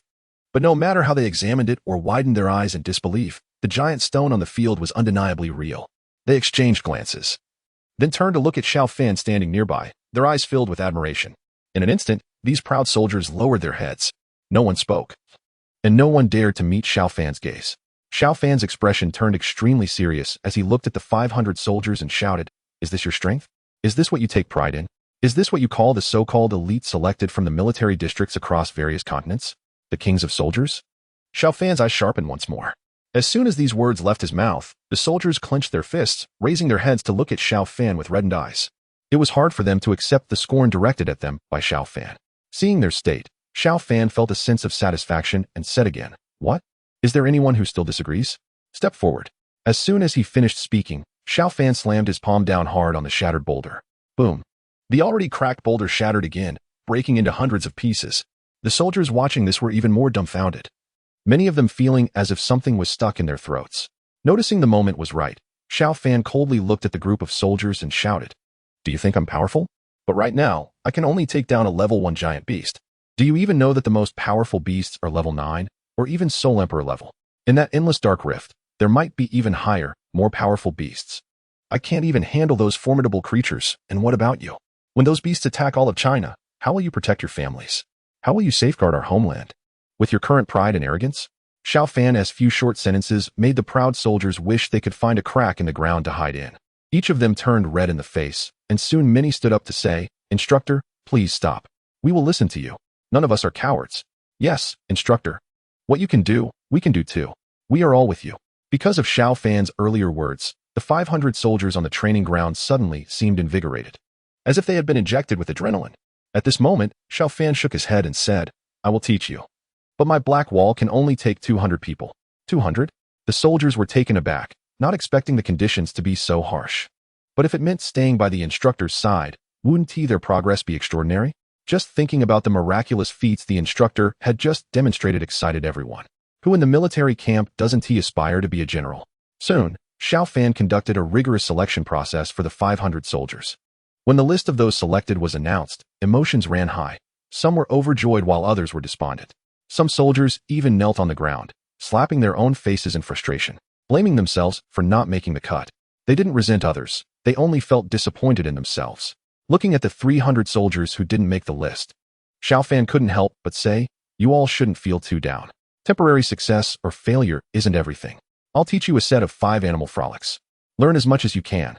Before long, he finished demonstrating the 5 animal frolics, and the crowd on the training ground exchanged glances.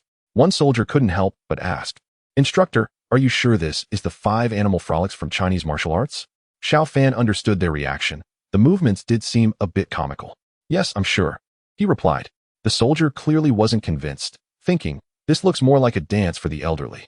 Is it really appropriate for us to be doing this? Just as he was questioning it, some soldiers had already started mimicking Xiao Fan's movements. They didn't care about how it looked. They just wanted to get stronger alongside their instructor. Some soldiers were still hesitant, finding it hard to take this seriously. But just a short while later, those who were imitating Xiao Fan began to experience a remarkable transformation. It was evident to those around them that a powerful energy was surging from their bodies, and this energy was rapidly increasing. The soldiers became more engrossed in the movements. Soon, no one hesitated anymore. Everyone jumped in to mimic the actions they had just learned. Eager not to fall behind, Xiao Fan watched their amusing antics and felt a chuckle rise within him. Yet, it was true what they say, products of the system are guaranteed authentic. Almost an hour passed, and all 500 soldiers had completed the movements. Each one felt a fundamental change within themselves. They were already much stronger than they had been just an hour ago. Sensing the transformation, they looked back at their instructor, Xiao Fan, and this time, their gazes reflected a significant change. There was admiration for strength and a sense of reverence for power in their eyes. Seeing their transformation, Xiao Fan asked, "How do you feel?" Although their responses were scattered, the overall sentiment was clear. They felt great. Pleased with their reactions, Xiao Fan continued, "All right. The 300 soldiers who were eliminated can leave now." Upon hearing this, the soldiers stood frozen in place, not moving an inch. Xiao Fan understood their thoughts and said, "Look at how dejected you all are.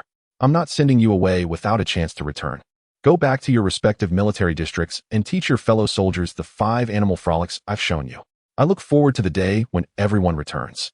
These tough men were in tears, even though their time together was short. But the moments spent here are something they will never forget in their lives. Some embraced tightly, sharing a bond of camaraderie that feels like brotherhood for a lifetime. As they prepared to leave, each one turned to Xiao Fan and said, "Instructor, we will be back." The playground was filled with echoes of their reluctance. Watching the departing soldiers, Xiao Fan felt a pang of sadness too.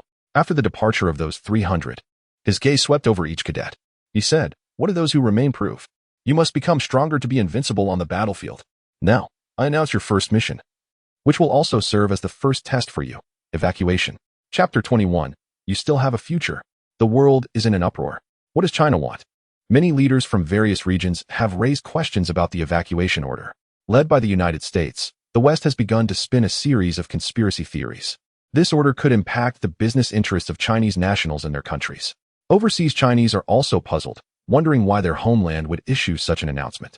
Chinese communities everywhere are hastily inquiring about the details of this evacuation order through various means. On the ocean, massive cargo ships have been emptied, now only transporting people, not goods. The same goes for airplanes. The current situation is that safety and speed are the top priorities. Everything that can fly in the sky or float in the sea has been mobilized by China at any cost. People are rushing back to their homeland from every corner in various ways. At this moment, in a certain country, a passenger ship is docked at a port. Many Chinese are lining up to board the cruise ship. Among them, 2 well-dressed young men are reluctant to leave. One young thug even pulls out his phone to live stream. Pointing the camera at the queue of Chinese nationals, he says, "Hey, everyone, check this out. Look at these foolish Chinese. Why would you want to leave a perfectly good life abroad? You can enjoy the prosperity here and experience freedom. Even the air here is so fresh. I just don't get what's so great about China. An evacuation order? What is that? It's not like a world war is coming." After finishing their remarks, the 2 young men suddenly spot a Chinese official organizing the evacuation. They walk over and arrogantly confront the well-dressed official, saying, "I just can't believe it. What is so great about China? We're not going back. What can you do about it? This is my dream home. Anyone who can stay here is better than those back in China. Hearing you preach about morality makes me feel sick. Just get lost, you bunch of Chinese pigs." After saying this, they burst into laughter and simultaneously flipped the bird at the ship. The Chinese official's expression darkens. He is about to lose his temper when he suddenly remembers his mission. He coldly responds to the 2 young men. "The evacuation order is not mandatory. Whether you return to China is up to you. And since you claim to be foreigners, you can stay here. But I must warn you, after this evacuation order, no one will be allowed to enter China again. Even if you want to go back, it will be impossible." Hearing this, the 2 young men laugh even more recklessly, as if they've just heard the funniest joke in the world. They look back at the Chinese official and say, "You call us foolish. But you don't even see it. Poverty really limits your imagination. Do you even know what it means to be wealthy? Even if we wanted to go back, would we really need to squeeze into a crowded place like this? It's absolutely ridiculous. Why not just take a private jet? Of course, someone like you, who can only earn a few $1,000s a month, could never understand the joy of us wealthy people. After saying this, the two pulled out stacks of cash and threw them right in the face of the staff member from Huaxia. At the same time, they scoffed. Don't say I'm not giving you a chance. Just pick it up, and all this cash is yours. Don't the people from Huaxia love to pick up bargains? After they finished, they both laughed coldly. This scene left those waiting in line completely stunned. They never expected that two young individuals speaking Huaxia would behave like this. In an instant, all the Huaxia people present were filled with rage. A few Huaxia soldiers nearby immediately rushed over. They had been eyeing these two with disdain for a while. According to their country's agreement, they could directly control any troublemakers from Huaxia. But if the other side initiated trouble, that was a different story. The soldiers, who had been standing by, were already fed up and saw this as a perfect opportunity to teach the two a lesson. The young men immediately let out painful cries, sounding like pigs being slaughtered. Many onlookers among the Huaxia crowd applauded in approval. Some even rushed over and slapped the two men across the face. The two were left in disbelief, glaring furiously at the person who hit them. The Huaxia man arrogantly mimicked their earlier behavior, saying, "What's wrong? Not satisfied? I've been fed up with you two for a while. You two ungrateful wretches. If you're not happy, come at me. Let me tell you. The laws here want to control me. I have 3 publicly listed companies here, with assets over $1 trillion. What are you two so arrogant for?" After saying that, he kicked them both. Upon hearing this, the crowd erupted in anger, hurling insults at the two young men. Zhang Qi retorted, "So what if you have money? Can you escape? These filthy soldiers can't either. I want to let you off the hook. And you Huaxia pigs, just wait for me. I have plenty of money. And when you go back, just wait for your revenge." At this moment, the leading soldier glared at Zhang Qi and said, "With your kind of behavior? If this were back home, provoking a soldier would get your legs broken." After that, the two young men were taken away. Meanwhile, back in Huaxia, the country not only began evacuating its citizens abroad, but also started repatriating all foreign nationals. This move sparked widespread international commentary. In no time, nearly all media platforms and journalists around the world condemned Huaxia. This move was intolerable for the leader of the beautiful country. He directly called Xiao Beijiang and questioned him, saying, "Chairman Xiao, how can you do this? If you continue to treat our citizens in such an unreasonable manner, I will join forces with other leaders to impose comprehensive sanctions against you." Upon hearing these accusations, Xiao Beijiang maintained a stoic expression and coldly replied to the leader of the beautiful country, "What we do is not for others to dictate." The leader of the beautiful country was furious and exclaimed, "Xiao Beijiang, you are being extremely disrespectful. I am the leader of the beautiful country. How dare you speak to me like that? Your actions in Huaxia are tantamount to severing ties with the world. You will surely bring about your own downfall." Listening to the shouting on the other end of the line, Xiao Beijiang remained indifferent and said, "In the future? Do you even have a future? That's still an unknown." Chapter 22 Responsibilities. In a moment, the statements made by the beautiful country against the Huaxia nation sparked a huge uproar around the world. Everyone who heard the news couldn't understand the intentions behind Huaxia's actions. This approach from Huaxia would undoubtedly bring great disaster to the country, and the international community was rife with discussions. However, the evacuation order issued by Huaxia was not going smoothly. Many people expressed their confusion and were unwilling to return to their homeland. Xiao Fan stood by the window, looking out at the scenery. At this moment, his heart was anything but calm. He knew all too well how difficult this situation was. As for the pressure, no one could truly understand the weight he was carrying. After a moment of thought, he glanced at the Huaxia staff standing nearby, sighed, and said, "We have no choice in this matter. We have 1 week, just 1 week. In these few days, we must do everything we can to save lives. If we still fall short, then we will have done our best." Hearing Xiao Fan's words, the face of the Huaxia staff turned extremely pale. Their body trembled involuntarily, and their heart ached at the thought. This was a matter of hundreds of thousands of lives. They knew Xiao Fan was right, and could only regret that their time was so limited. Thus, in the following days, various means of transportation could be seen coming and going from Huaxia in every corner of the world: planes in the sky, ships in the sea, and nearly every available and convertible cargo vessel. All were requisitioned by Huaxia. It could be said that for this evacuation order, Huaxia was sparing no cost. All who witnessed this scene, whether countries or individuals, deemed Huaxia to be acting irrationally. On the streets of the beautiful country, a group of Huaxia's diplomatic staff shouted loudly.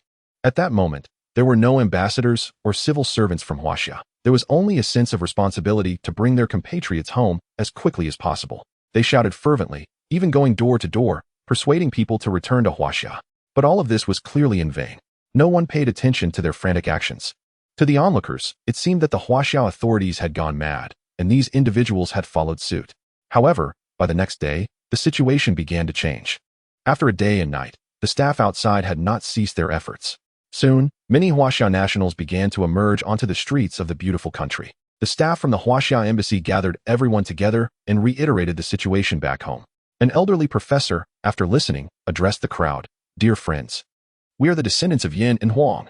Although our lives are better now, it cannot change the fact that we carry the blood of Huaxia. While I do not know exactly what is happening in our homeland, as a Huaxia person, no matter what my motherland is facing, I must return. If there is a war, we will call you back." Although these are just a few short sentences, coming from the mouth of an elderly man, they carry a different weight. He was once a retired soldier of the Huaxia nation. Following this, everyone complied with the staff's advice. At a rapid pace, they tidied up their belongings at home. Then, under the staff's guidance, the entire family left the street and headed toward the nearest port. Soon, a week passed, and on the streets of the beautiful country, all Huaxia nationals willing to return were brought back. As for those who remained, they were all unwilling to leave and return to Huaxia. Out at sea, a ship was heading back to Huaxia when it suddenly encountered a colossal octopus. The octopus was entirely black, its body the size of a football field, towering as high as a 30-story building. Its surface was covered in sharp, spiny scales. The octopus's eyes glowed green as it fixed its gaze on the ship, its massive body floating in the water, closely following behind. Panic erupted on the ship, with screams echoing everywhere, creating utter chaos. The soldiers on board, receiving orders, armed themselves with their weapons and began attacking the octopus. Despite their fear, they had no choice. Countless blue flames shot towards the octopus, causing it to let out a heart-wrenching cry of pain. Yet, the octopus continued to pursue the ship closely, as if something aboard was drawing it in. When it saw the panicked humans, its large eyes lit up, and its gigantic body became excited. The octopus occasionally opened its massive mouth, as if intending to swallow the cruise ship whole. The commander aboard took a look at the people on the ship and then at the soldiers surrounding him, frowning as he said, "At this rate, we won't last long. At the speed of that octopus, it will catch up to us soon. If that happens, everyone and everything on this ship will be in danger." Hearing this, all the soldiers turned to look at the commander. He continued without hesitation. "It seems we have only one option left. We must initiate a genetic self-detonation. But what about that?" The commander lowered his head, unable to continue. A few soldiers stepped forward without hesitation after hearing this.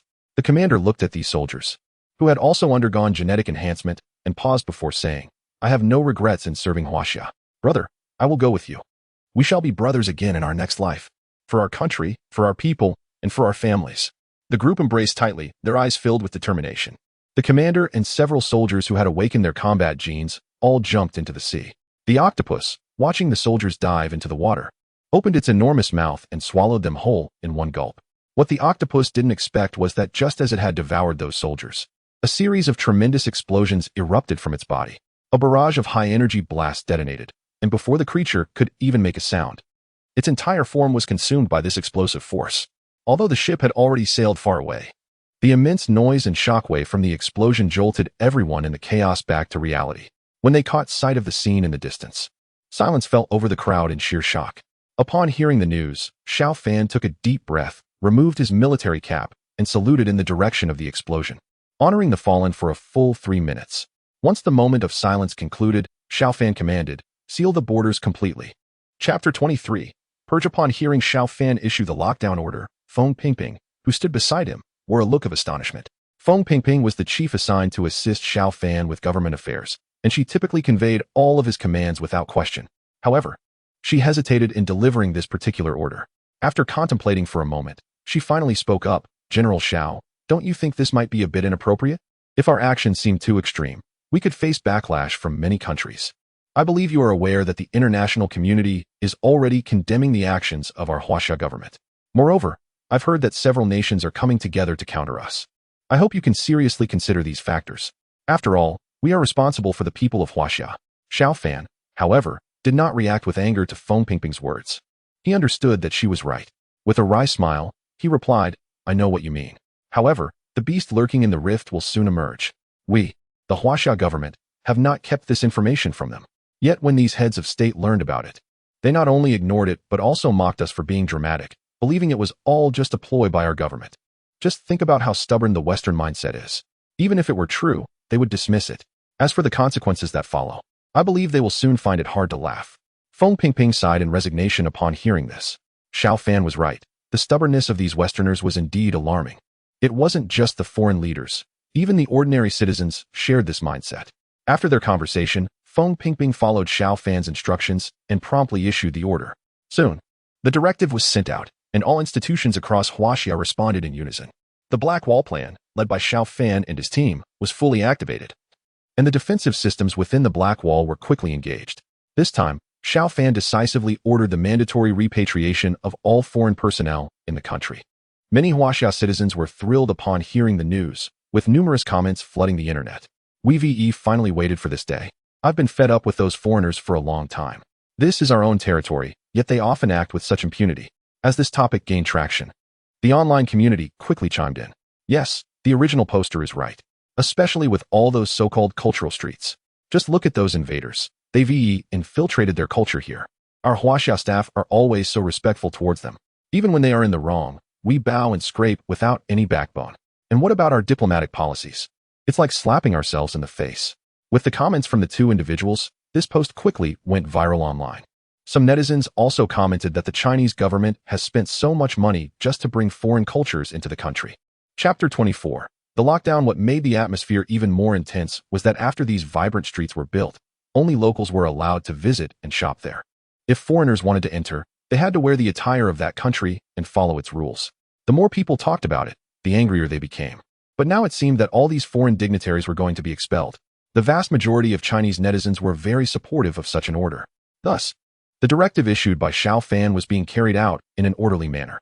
However, many issues arose during the implementation process. Feng Pingping received these reports and quickly rushed to Xiao Fan's side, asking, "General Xiao, what should we do about this?"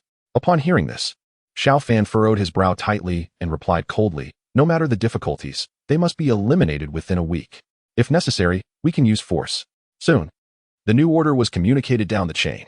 Once this command was issued, everyone's efficiency noticeably increased. Meanwhile, on a street in China, many foreigners had gathered together. They all raised their arms, holding up signs that read in Chinese, "Reject violent deportation." These individuals showed no fear in the face of the Chinese police's admonitions. Some even charged at military personnel. Among them, a few leaders shouted in English, "We will not leave. You have no right to do this. What gives you the authority to expel us?" In the ranks of the Chinese police, one officer held a megaphone and shouted in English to the disruptive foreigners, "Please do not gather and cause trouble. Quickly gather your valuables and leave with your respective country's transport." However, nobody listened to him, continuing their unruly behavior. A few foreigners even pushed the speaking officer to the ground, raining blows upon him, with one individual even spitting on him, saying in Chinese, "Drop dead, Chinese. I am a citizen of the beautiful country, and I will always be protected by it. Your Chinese government has no right to expel us. You trash." After that, he raised his middle finger at the Chinese citizens present. The scene quickly descended into chaos. Witnessing this, the Chinese soldiers charged at those who were acting violently. Armed with batons, they struck hard at the assailants. It's important to note that in such situations, they were authorized to use force. Normally, they might have restrained themselves. But at that moment, they were filled with rage. Consequently, they showed no mercy in their response. Many foreigners were left crying out for help, completely stripped of their earlier bravado. Meanwhile, ordinary Chinese citizens watching from the sidelines were stirred into excitement, shouting, "Hit them hard. They deserve to be taught a lesson. They can't just act arrogantly every day. Yes, hit them hard. Let them know that this is the land of Huaxia, not their doghouse." The crowd applauded and cheered for the Huaxia soldiers present. For years, these foreigners have looked down on the people of Huaxia, flaunting their power. Today, they finally understand the strength of the Huaxia people. From now on, within the borders of Huaxia, there will only be descendants of Yan and Huang. Chapter 25. Intrigues and schemes confronted by the overbearing attitude of foreign individuals. It wasn't just the vast online community that felt indignant. Even the warriors of Huaxia found it hard to restrain themselves. This is the land of Huaxia, and they have no right to act with impunity. Tensions were running high, and conflict was imminent. Xiao Fan's expression was cold. The tragic experiences of his past life were still fresh in his mind. He had long hardened his heart of stone, willing to pay any price for the survival of Huaxia. Yet beneath his stoic exterior, there was a flicker of concern. This operation was bound to result in bloodshed. Although the First Seed had already granted him full authority to handle matters, there was no doubt that it also served as a test of his capabilities. The conflict dragged on for several days, And when everything finally settled, Xiao Fan let out a sigh of relief. His plans were being executed one by one, and there was newfound hope for the future of Huaxia. He instructed the stonemasons to erect a tall monument, inscribing, "On this day, as Huaxia fights against the monstrous beasts, evacuating overseas Chinese, stabilizing the internal front, restraining neighboring countries, and sealing the borders. In the face of our compatriots' suffering, Huaxia mourns." This monument is erected to eternally honor the spirits of the heroes. This moved countless people, both online and offline, igniting a wave of comments.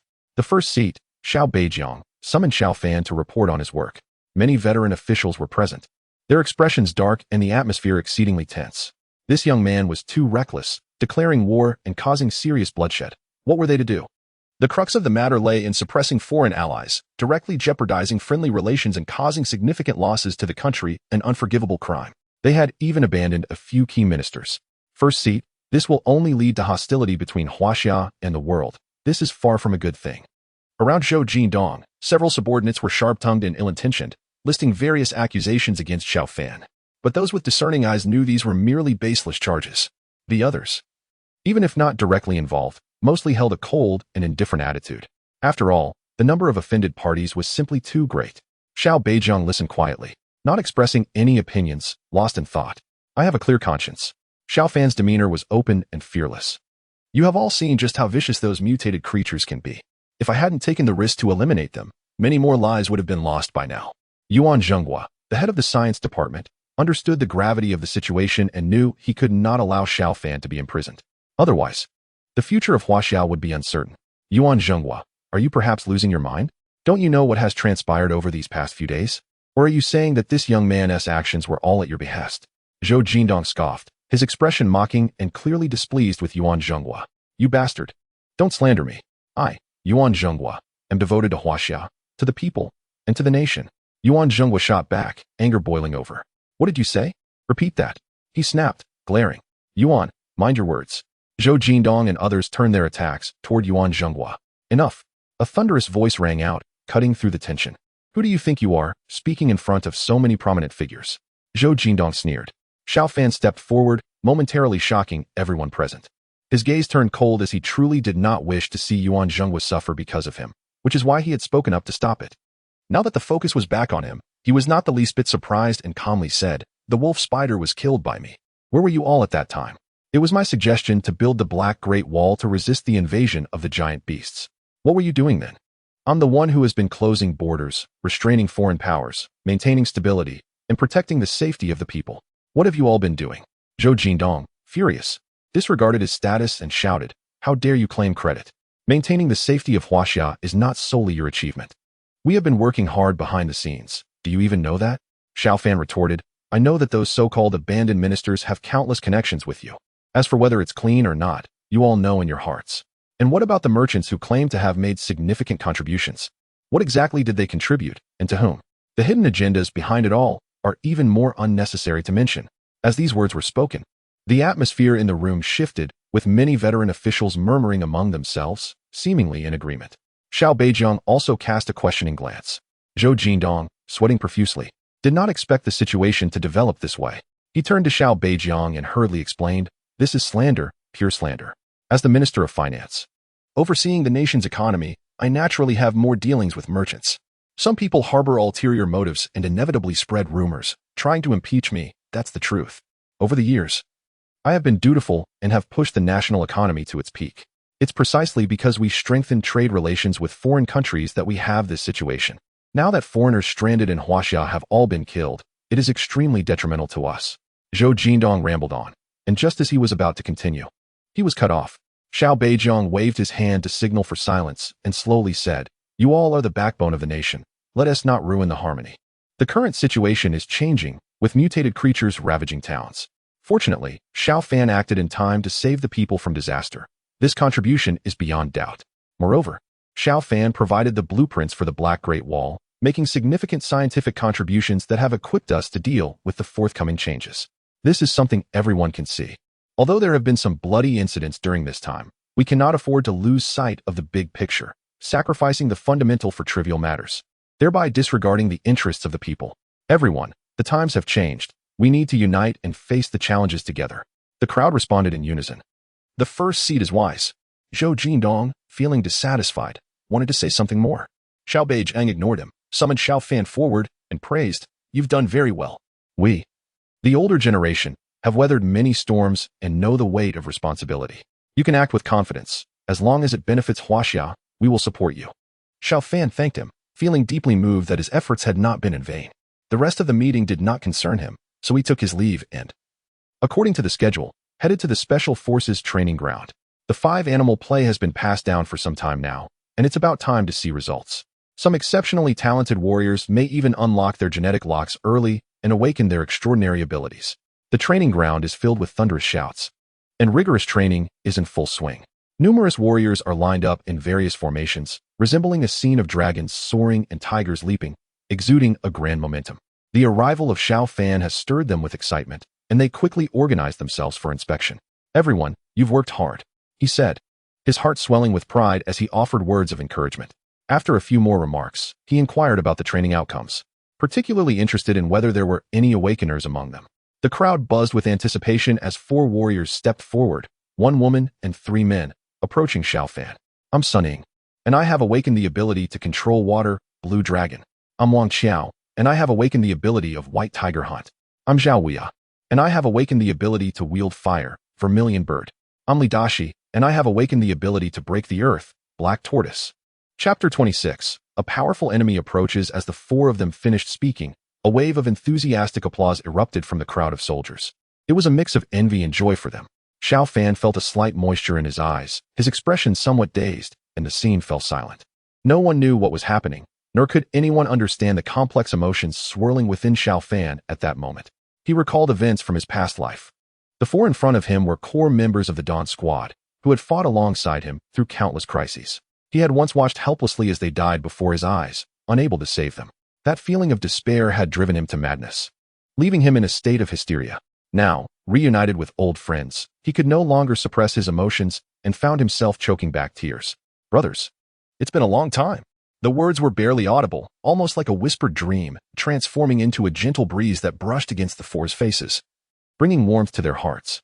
They felt an inexplicable sense of familiarity, as if they had crossed time and space, transcending cycles of life and death, a feeling that lingered in their minds, refusing to fade away.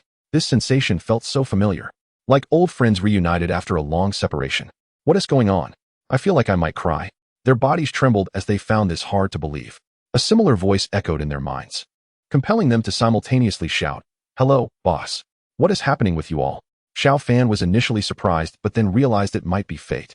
Although the 4 did not possess memories from their past life, they could somehow resonate with him on a deeper level. His gloomy mood lifted instantly. He softly asked, "Are you willing to join Dawn and become my team members, pledging your loyalty to Huaxia?" "To me?" The 4 knelt on one knee in salute, responding in unison. "We pledge our loyalty to the boss, and we will follow your orders." Their voices were firm and resolute. Xiao Fan couldn't help but burst into laughter, the sound echoing across the land, resonating through the skies. His boldness and righteousness were palpable. The soldiers around them shouted in unison, their voices rising like a tide, stirring the wind and clouds. Suddenly, the muscular Wang Qiao trembled, coughed up blood, and nearly collapsed. Li Dashi was quick to catch him. "What is wrong with you?" Xiao Fan asked urgently, concern etched on his face. Wang Qiao's complexion turned pale as he coughed up more blood, looking somewhat weak as he slowly replied, "I was ordered to head north to execute a repatriation mission. Everything was going smoothly until I encountered a strange man who blocked my way." Wang Qiao sat up straight and continued, "At first, I thought he was seeking help, but he began to mock me, insisting that our Huaxia people have problems with their thinking, practicing isolationism, and being backward, dumber than pigs. I couldn't stand it and prepared to deal with him. But I underestimated him and ended up seriously injured. Fortunately, my training in the 5-animal play had paid off, and I had already awakened my white tiger. My strength and speed surpassed those of ordinary special forces soldiers, and I seized the chance to use my hunting skills to heavily injure him, escaping with my life." Upon hearing this, Xiao Fan was filled with anger, his fists clenched tightly. He examined Wang Qiao's injuries for broken ribs, though they had been set. It would take a considerable amount of time for him to heal fully. The internal organs were severely damaged, and the opponent had dealt lethal blows. "Did you get a good look at that person's appearance? What do you know about them? Which direction did they flee?" He was filled with anger as he inquired about the details. Li Dashi helped Wang Qiao sit up straight, allowing him to lean against him for some comfort. Sun Ying rushed off to call the medical team. The training session was dismissed, and the soldiers returned to their barracks. Wang Qiao sighed, filled with resentment. He weakly said, "That man was well-built and incredibly strong. If it were just that, he wouldn't be too hard to deal with." However, after we had been fighting for a while, he let out a wild roar, and his muscles bulged, making him even more formidable than I am. Zhao Weiyou chuckled. No wonder he is a fitness enthusiast. Even thinking about that at a time like this. Get to the point. Xiao Fan rolled his eyes, reminding him. Wang Xiao shot Zhao Weiyou a glare and, without skipping a beat, continued, "He really was stronger than me. His height increased by over half a meter, his arms sprouted sharp spikes, his hands transformed into claws. His back arched like a bow, and his fangs were bared. He was utterly ferocious. But I'm an Awaken warrior. I wouldn't be intimidated by his appearance. I just didn't expect that after his transformation, his strength increased several times over. I was no match for him and sustained serious injuries in just a few exchanges. Fortunately, the soldiers around me came to my rescue in time and suppressed him with firepower. I seized the opportunity to activate my hunting skills, which allowed me to injure him severely and escape back north, likely heading towards Stock City." Zhao Weiyou asked curiously, "Is he an infected mutant?" Wang Qiao shook his head, indicating that he didn't know. Xiao Fan, however, had a hunch and sighed, saying, "He must be one of the wolf warriors from the Liao country." The three were surprised, having no knowledge of the wolf warriors. Xiao Fan elaborated, "The major nations surrounding Huaxia are not just empty vessels. They have long been conducting research on life technologies and have even achieved results. By hunting monsters and obtaining crystal cores, they developed genetic serums. When injected into special warriors, it can induce mutations, enhancing their strength and speed. Some mutated warriors even possess unique skills, making them extremely lethal in combat. But why turn into wolves?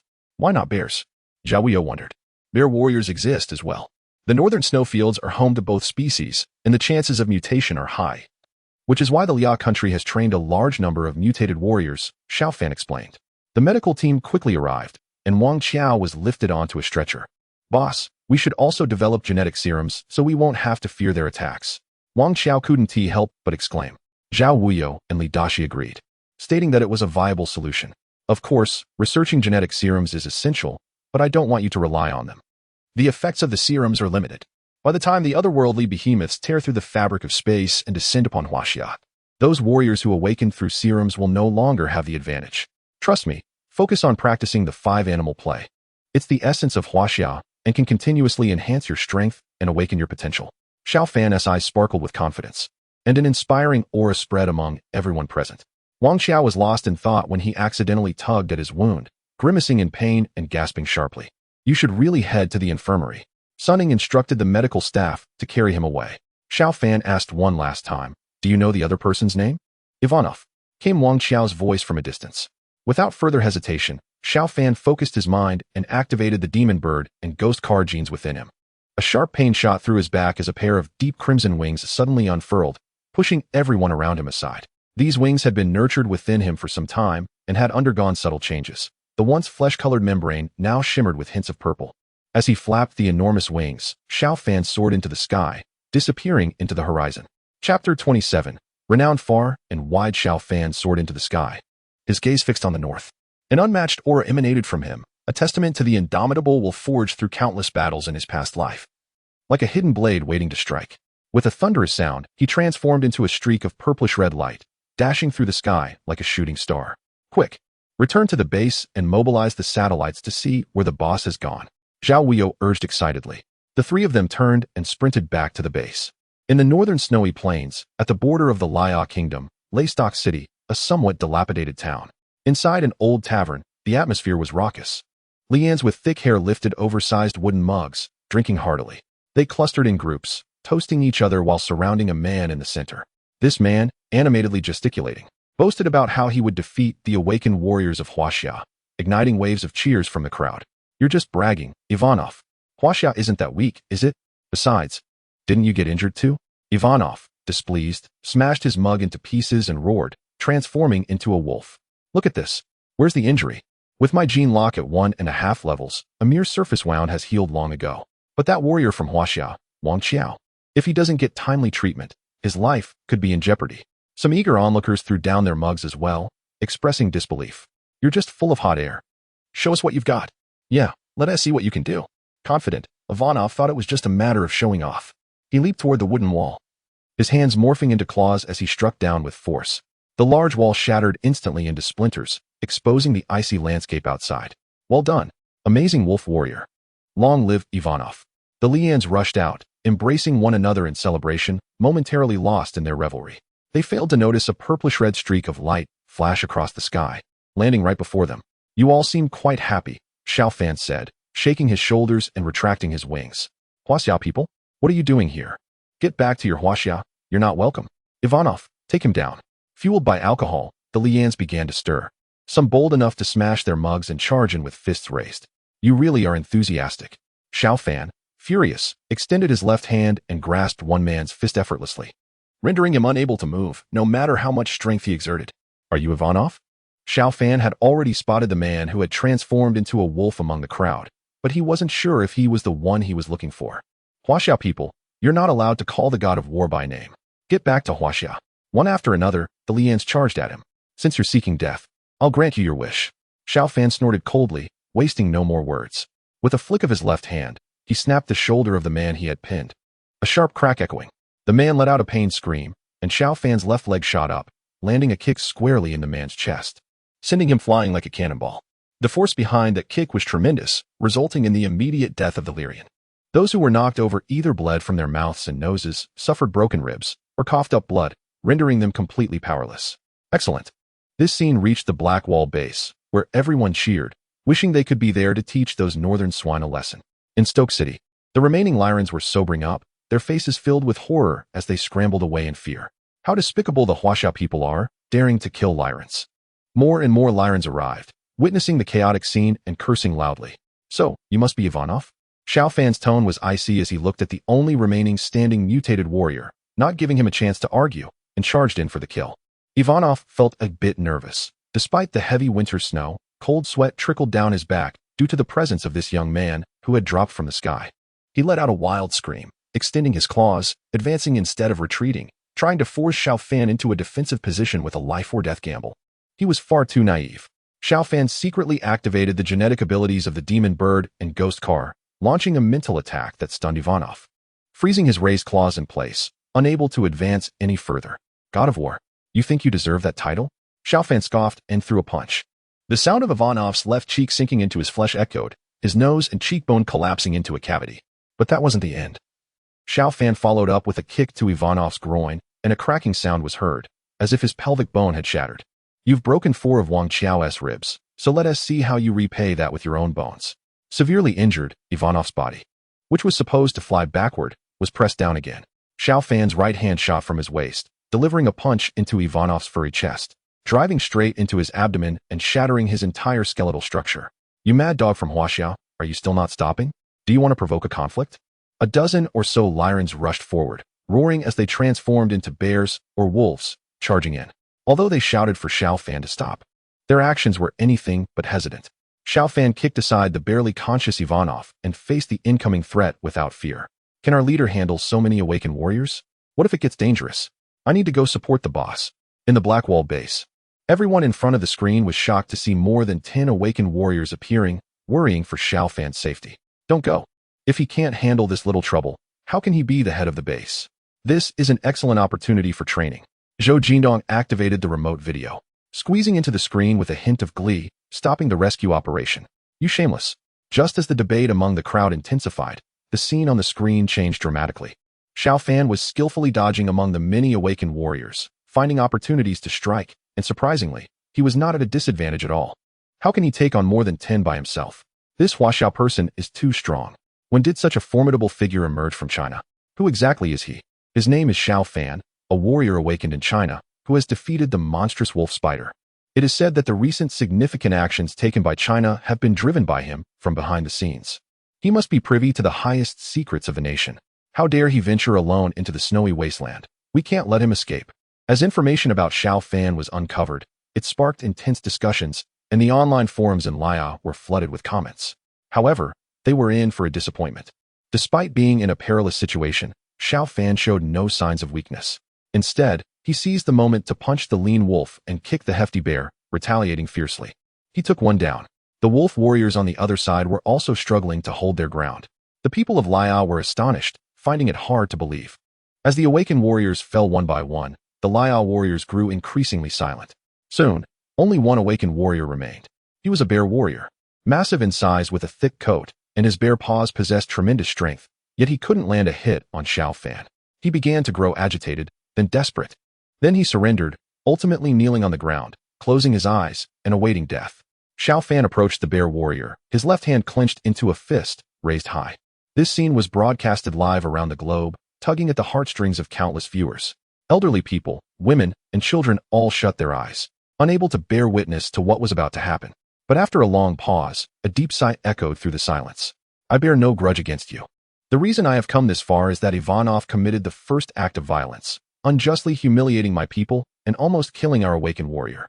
I do not know what schemes you are plotting, but the descendants of Yan and Huang shall not be insulted, and the territory of China shall not be violated.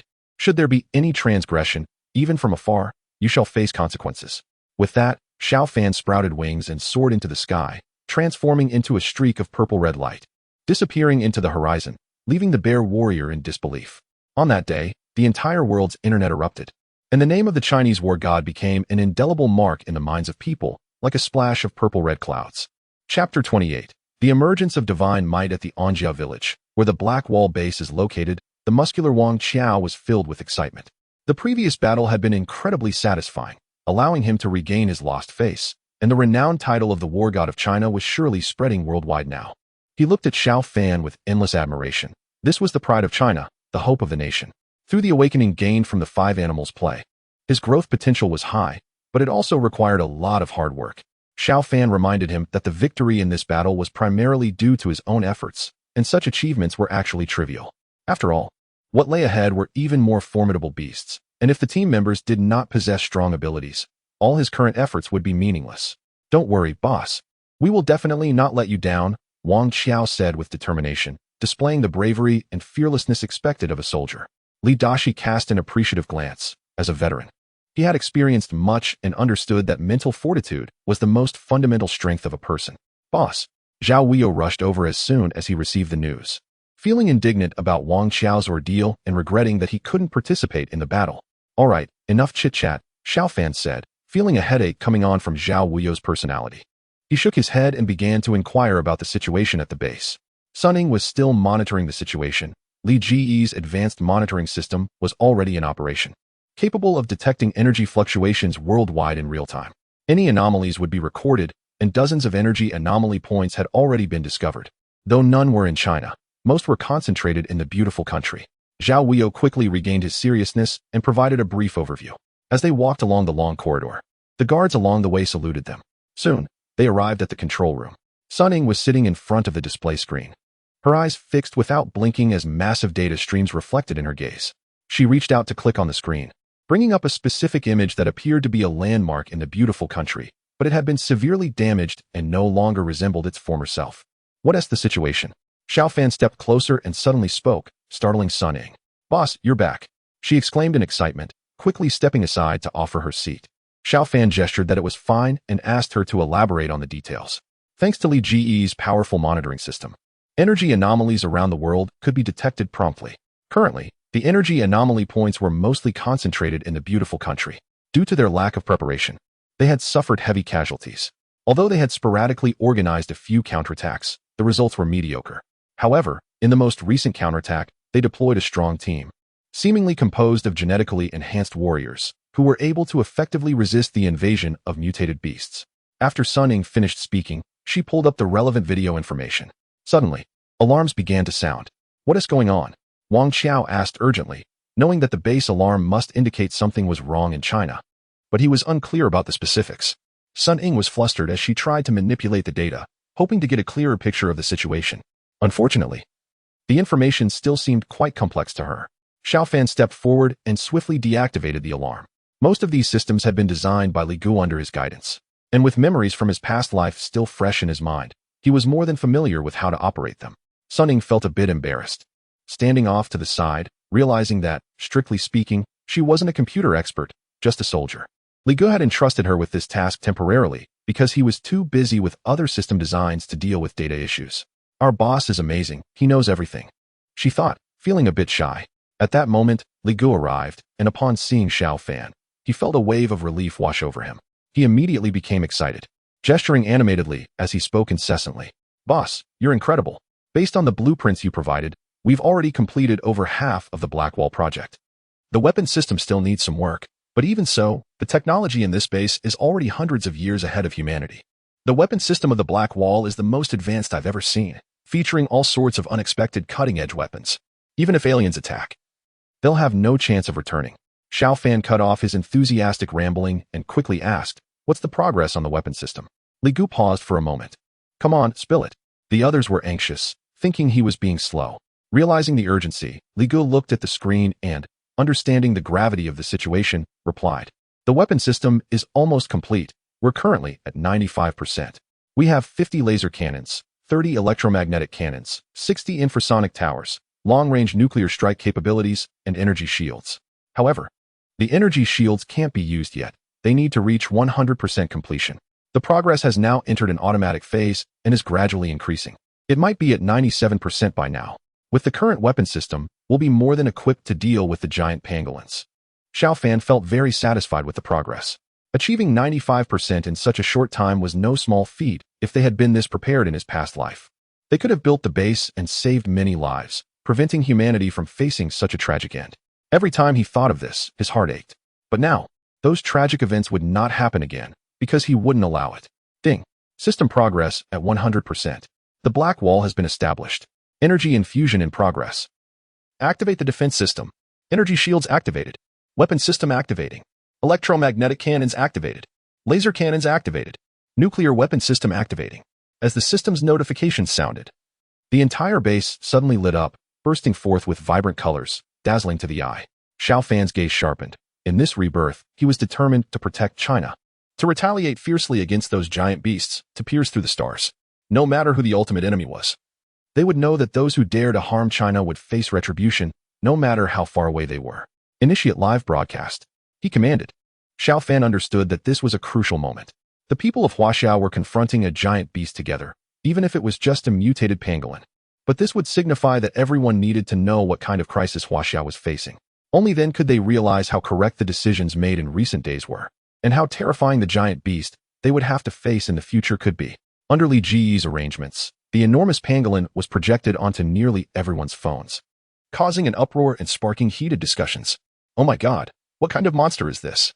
Why is it so huge? This thing is too vicious. It's trampling so many small animals. Seriously? Is this really the time to worry about small animals? It seems to be charging towards the city." Chapter 29. The first display of power as countless netizens were screaming in excitement. The image on the phone screen flickered once more, revealing Xiao Beijiang's serious yet composed face. He spoke slowly, aiming to reassure the public. "Fellow compatriots of Huaxia, in this challenging time, I stand with you as we face this crisis together. After thousands of years of trials and tribulations, we have persevered, proving that we are a great nation. No matter the difficulties we encounter, we will vow to defend Huaxia with our lives, and we will not allow any evil forces to infringe upon our territory or harm our people. From now on, every descendant of Yan and Huang is a part of the Great Wall of Huaxia. As long as one person remains, the Great Wall will endure." The netizens erupted in fervor, many moved to tears. They stepped out of their homes and gathered in the square, embracing one another as they awaited the final outcome. The phone screen flashed again, splitting into two images. On the left, a massive pangolin was gradually approaching human cities, while on the right, the formidable silhouette of the black Great Wall loomed. Its skin was as dark as ink, its bones as strong as steel, standing solemnly in stillness, yet boundless in motion. The black Great Wall, now completed, will protect Huaxia and endure for eternity. Xiao Fan's voice trembled as it came through the screen, filled with excitement. He was deeply moved by Xiao Beijiang's words. He knew that this time, Huaxia would not fall. This time, Huaxia would rise up to retaliate, delivering a fatal blow to any who dared to invade. The vast Huaxia would be reborn from the ashes. After receiving the order, Li Gu focused intently on controlling the Black Great Wall. Here, his talents were fully realized. Rows of operational symbols flickered rapidly at his fingertips before others could react. Li Gu had already adjusted all controls to the most precise settings. Weapon systems activated. On the right side of the screen, the Black Great Wall shimmered with a mysterious glow. Electromagnetic cannons powering up. Cannon 1 ready. Cannon 2 ready. Cannon 3 ready. Electromagnetic cannons prepared. The system's voice was like a flicker of fire in a cold winter night, jumping from one mobile device to another. rapidly spreading in a web-like structure that covered the entire land of Huaxia, warming countless citizens. Launch. Fire. Hurry. The comments section erupted in shouts. People were hoarse from cheering. Xiao Fan clenched his fists and issued the attack command to the Great Wall. In the left image, from the distant horizon, countless electromagnetic shells rained down like raindrops, their momentum grand and unbounded. The colossal pangolin was charging wildly toward the city, sensing danger in the air. It suddenly halted, looking around in confusion. Is there no danger?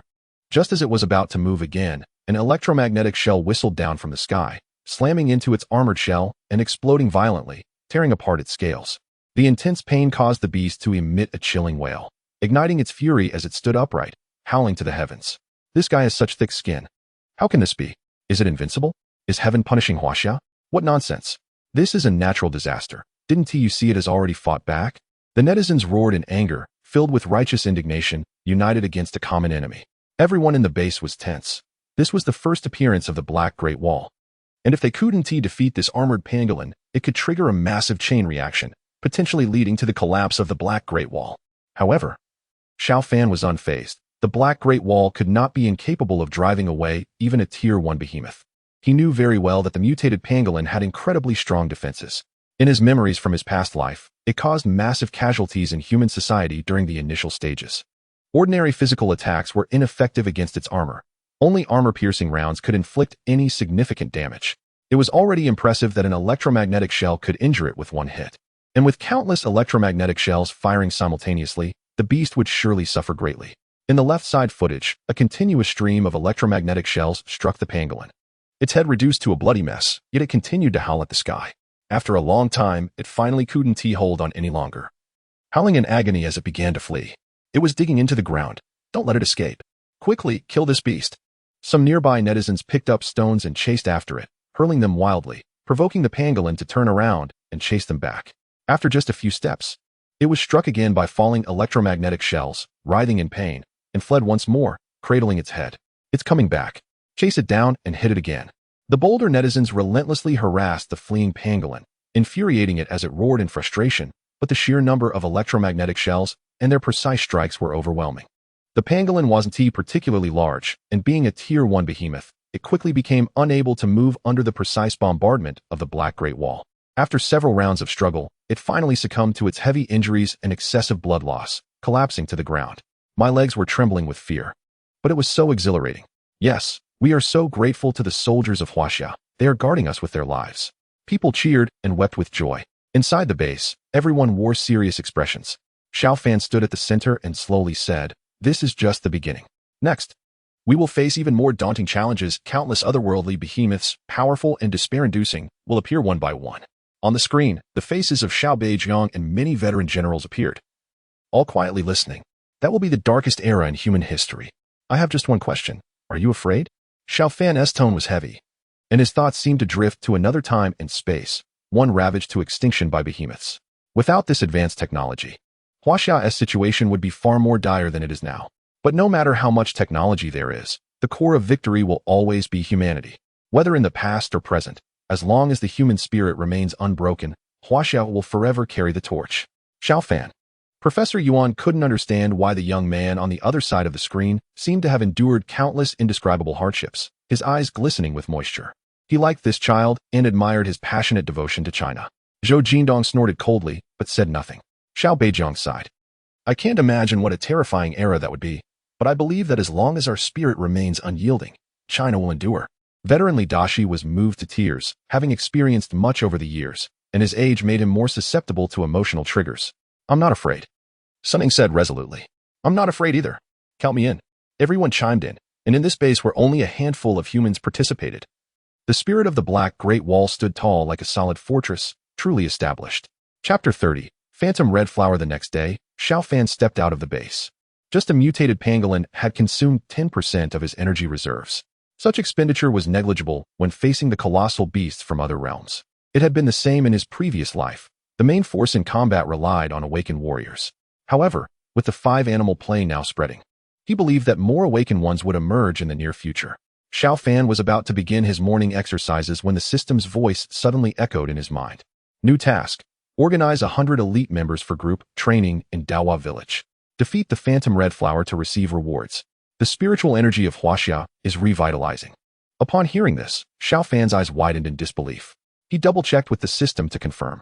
This involved a crucial theory. The density of spiritual energy had a positive correlation with the rate of gene unlocking. In other words, the more abundant the spiritual energy, the greater the probability of unlocking genes, making awakening increasingly easier. What a perfect system. It really gives you what you need. Xiao Fan couldn't help but laugh, feeling elated. Boss, are you losing it? Wang Qiao, the muscular guy, had somehow appeared outside, startling Xiao Fan with his sudden voice. What are you sneaking around for? Xiao Fan retorted angrily. I came out for morning practice. Didn't you say that training requires hard work? Wang Qiao protested innocently. We're here for morning exercises too. A few others began to emerge from the base, led by Sun Ying, Zhao Wuyo, Li Dashi, and Li Gu. Your laughter is so infectious that it's spread throughout the entire base. Li Gu yawned, still looking half asleep. Go back to your computer. Xiao Fan rolled his eyes.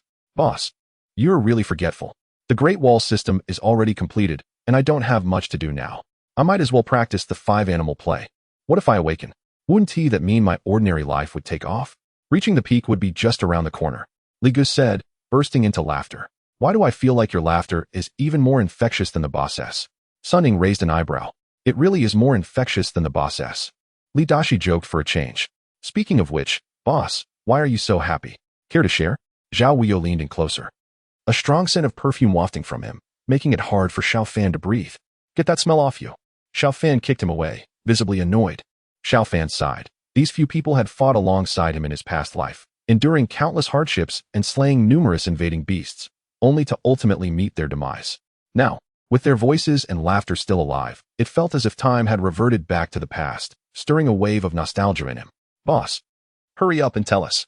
Sun Ying pressed, her eyes sparkling with curiosity. Yeah, don't keep us in suspense. Li Gu chimed in. Xiao Fan explained the task, setting the time for the afternoon and instructing that it be conducted in secret. He then asked Li Dashi to select 100 warriors, grouping them into teams of 10 to carry out the mission together. Time quickly passed into the afternoon, and the sunlight dimmed somewhat. Daohua village was only about 6 or 7 kilometers away from the base. Given the elite physical condition of the soldiers, it would take just over an hour to reach it at a brisk pace. As they approached Daohua village, Xiao Fan signaled for the 10 small teams to split up and operate separately, hiding among the trees to secretly encircle the village and wait for orders. He then strode into the village with Sun Ying and a few others. The village was small, with only about 10 households. Is this village haunted? Why is it so quiet? Zhao Wuyo exclaimed. Be careful. Xiao Fan slowed his pace. Just then, the door of an old house at the village entrance creaked open. An elderly man, nearly 70 years old, stepped out. His hair was gray, his teeth were missing, and his wrinkled face twisted into a smile that was more terrifying than a ghost's. Old man, why are you still here? Don't you know that all the residents around here have moved away? Wang Qiao asked as he stepped forward, seeing that the man was elderly. I'm old and sentimental. I just can't get used to moving anywhere else. The old man chuckled, his voice a bit hoarse. This place is deserted now, and there's nothing left. Living here alone isn't safe. Xiao Fan approached, his gaze sharp as he fixed on the old man's murky eyes. Yes, I think you should move to the city where there are people to take care of you, Sun Ying added, stepping forward to assist the old man. But someone was quicker. Li Dashi sensed something was off and rushed forward, raising his gun and firing a shot at the old man's head. However, the anticipated chaos did not unfold. The old man bled from his forehead, let out a mournful cry, and collapsed unconscious on the ground. Li Dashi, what are you doing? Sun Ying exclaimed, a bit angry, as she crouched down to help the old man. But upon touching him, she found his body terrifyingly cold. This place has been sealed off for a long time. Don't you find it strange that an old man just appears out of nowhere? Li Dashi snorted coldly and continued to search outside the house. But he hadn't gone far when he heard another creak, and something eerie happened. From another house, an identical old man emerged. What is this, some kind of trick? Zhao Wuyo shouted, swinging his fists as flames erupted from his forearms. Without hesitation, he charged at the old man. The frail figure fell to the ground with just a light touch. What is going on? Xiao Fan frowned. It was the first time he had encountered such a situation. But then, all the doors of the houses in Daohua village swung open. An identical old men kept pouring out, as if they were being copied and pasted, which was extremely bizarre. Wang Qiao, who had been previously deceived into feeling sympathy, was furious. Like a tiger pouncing on its prey, he roared and charged in, swiftly taking down 3 of the strange old men. Zhao Wuyo followed suit, easily dispatching the rest. Xiao Fan had been observing the battle quietly, but still couldn't discern anything unusual. He hadn't even seen a single wildflower by the roadside. Could it be that the system had made a mistake? Just then, a sudden change occurred. Sunning screamed as she was ensnared by thorny vines and was dragged into one of the houses. Wang Qiao and Zhao Wuyo were unexpectedly dragged into the house. Their fates unknown. Don't be impulsive. You all go command the warriors of Team 10, Xiao Fan said urgently, stopping Li Gu and Li Dashi as they were about to make a move. He then turned his serious gaze toward the village. The bodies of the old men were gone, replaced by a grotesque creature with wrinkled skin, sharp fangs, and 4 legs, slowly rising from the ground. I don't care what you are, anyone who harms my people will pay the price.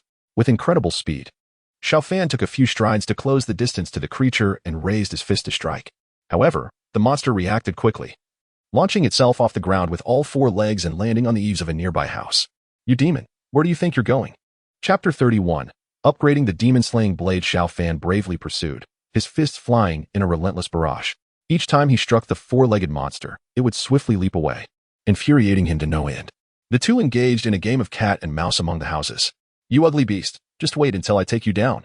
Outside the village, Li Gu retrieved an energy sniper rifle from the equipment box.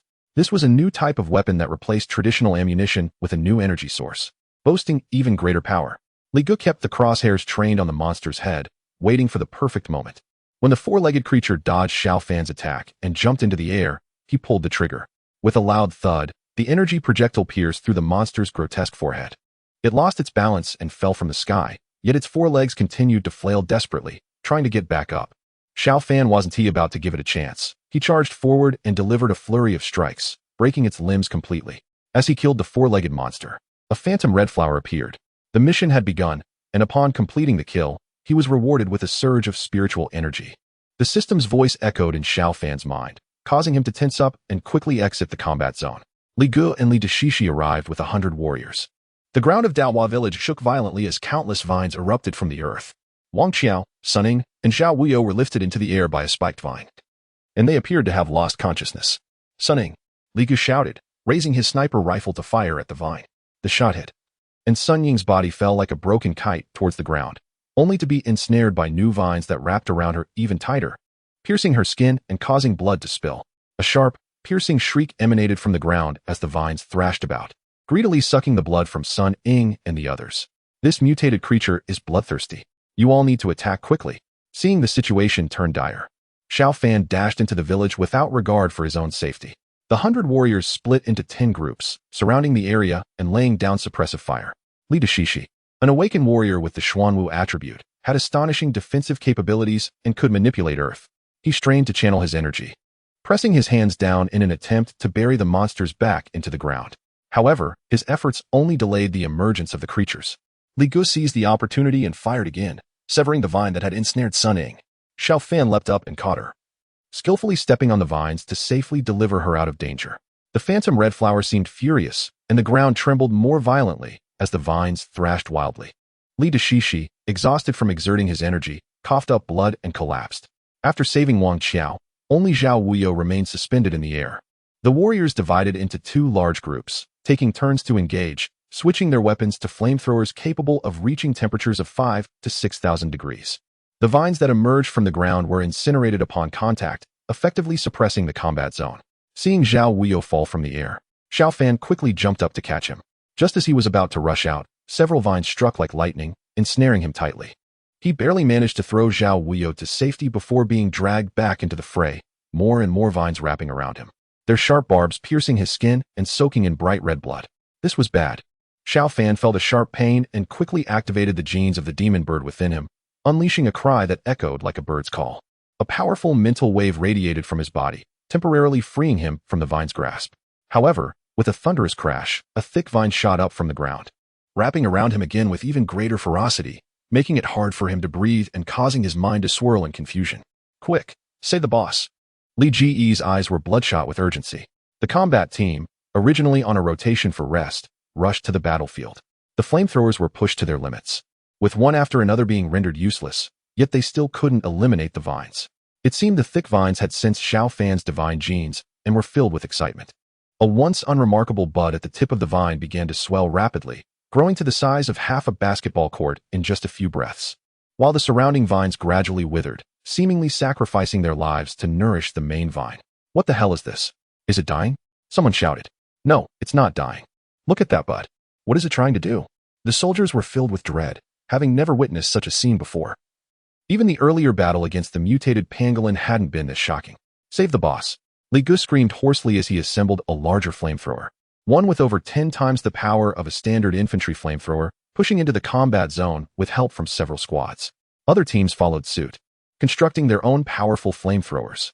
Though they moved quickly, the vines were even swifter. Once all the surrounding vines withered, only the massive bud remained, and the dazed Xiao Fan was being pulled into a crack that had opened in the bud, leaving only half of his body outside. Open fire.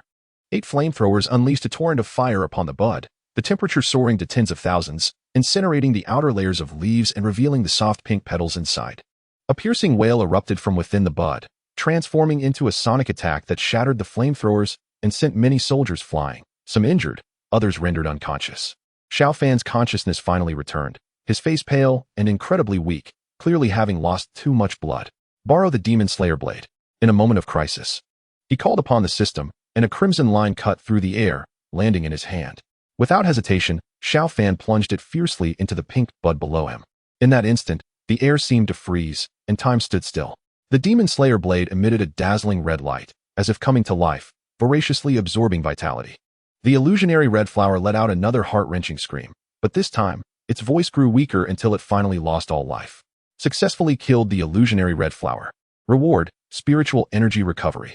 1 illusionary red flower seed dropped, can be bound to the host, absorbing a large amount of vitality. The Demon Slayer blade levels up and unlocks a chain. The Demon Slayer blade gains a replenishment skill, allowing it to restore a portion of the absorbed vitality back to the host. As the system's voice faded, Xiao Fan eagerly requested the replenishment. The Demon Slayer blade released a wave of warmth that flowed into his body, visibly healing his injuries and bringing a healthy flush to his face. Although the system was often unreliable, he had to admit that this time he had hit the jackpot. Xiao Fan picked up the pink flower seed from the ground and immediately bound it. He could already envision how the illusionary red flower would shine on future battlefields, leaving the invading monstrous beasts with no chance to escape, as they would be reduced to nothing. With the new skill of the upgraded Demon Slayer blade that could replenish lost vitality, it was simply outrageous, as long as he wasn't instantly killed by the enemy. He could wear them down over time. Lost in thought, he didn't notice the illusionary red flower seed piercing the palm of his hand and drilling straight into his body. The system's voice echoed in his mind. Illusionary red flower seed has been bound. Cultivation method. Parasitically reside in the host, feeding on the host's blood until the juvenile stage. Damn it. Xiao Fan nearly choked on his breath. His previously adjusted mood plummeted to rock bottom, and suddenly the Demon Slayer blade didn't seem so appealing anymore. Chapter 32. The mutation on the moving high-speed train. Xiao Fan was engrossed in studying the materials in his hands. A few days ago, after dealing with the Phantom Red Flower, the system alerted him that a beast was about to appear at the Qingshan coal mine in the south. It required the host to eliminate it and retrieve the mineral resources. Upon seeing this task, Xiao Fan wasted no time and boarded the high-speed train immediately. What kind of mineral resources could be present at that mine that warranted the system specifically sending him to collect them? Just then, Xiao Fan noticed a stunningly beautiful girl staring intently at him. Furrowing his brows, he wondered if there was something on his face. The girl, noticing Xiao Fan's reaction, hesitated for a moment before asking, "Are you Xiao Fan?" Hearing his name called, Xiao Fan was taken aback and scrutinized the girl's face closely. Unsure, he asked, "Who are you?" The girl flashed a sweet smile and replied, "Do you remember me? I'm Baiyou." Baiyou? Xiao Fan repeated the name, and soon, familiar scenes flooded his memory. It turned out that he and this girl had been high school classmates. Immediately, Xiao Fan exclaimed with delight, "So it's you. How have you been? I can't believe we meet again." Baiyou's cheeks flushed at his words, and she responded, "I'm doing well. I'm so happy to see you again." As Xiao Fan gazed at Baiyou, who had a charmingly feminine demeanor, he felt a wave of nostalgia. He remembered searching for her in his previous life, having already achieved success by then. However, despite his efforts, he found no trace of Baiyou, which left him with countless regrets. All he wanted was to reconnect with the kind-hearted Baiyou. Xiao Fan had been an orphan since childhood, growing up in difficult circumstances. In contrast, Baiyou came from a well-off family and had always liked him. She would secretly bring him food, but their time together was short-lived. She transferred schools a few months later. Now, encountering Baiyou again filled Xiao Fan with joy, just as he was about to speak to her again. A young man in an orange suit, looking rather disheveled, approached them. He wore a thick gold chain around his neck and sported a ridiculous hairstyle, making him appear quite out of place. The young man leered at Baiyou and said, "Hey there, Beautiful. How about we get to know each other? He blatantly scanned Bai Yao from head to toe, his gaze lingering on her fair legs. Bai Yao frowned, casting a disdainful glance at him, completely ignoring his question. The young man, smirking at her indifference, muttered with irritation, "What's the matter? You look down on me? Do you need me to treat you better?" At his words, Bai Yao instinctively shifted slightly towards her seat, fear evident on her face. Her gaze turned to Xiao Fan, pleading for help. Seeing this, Xiao Fan coldly addressed the young man, "Get lost." As soon as the words left his mouth, the young man was taken aback, staring at Xiao Fan in disbelief. "What did you just say?" he asked. Xiao Fan replied coolly, "I told you to get lost." The young man burst into laughter and said, "Well, you've got some guts. You dare to mess with someone from the Wang family of Dongshi? This is the first time in my life that I've been insulted like this." Upon hearing his words, many people around turned their attention to the young man. Nowadays, anyone living in the 3 southern provinces knows the reputation of the Wang family from Dongshi. The name Wang is not just 2 characters, it carries significant weight.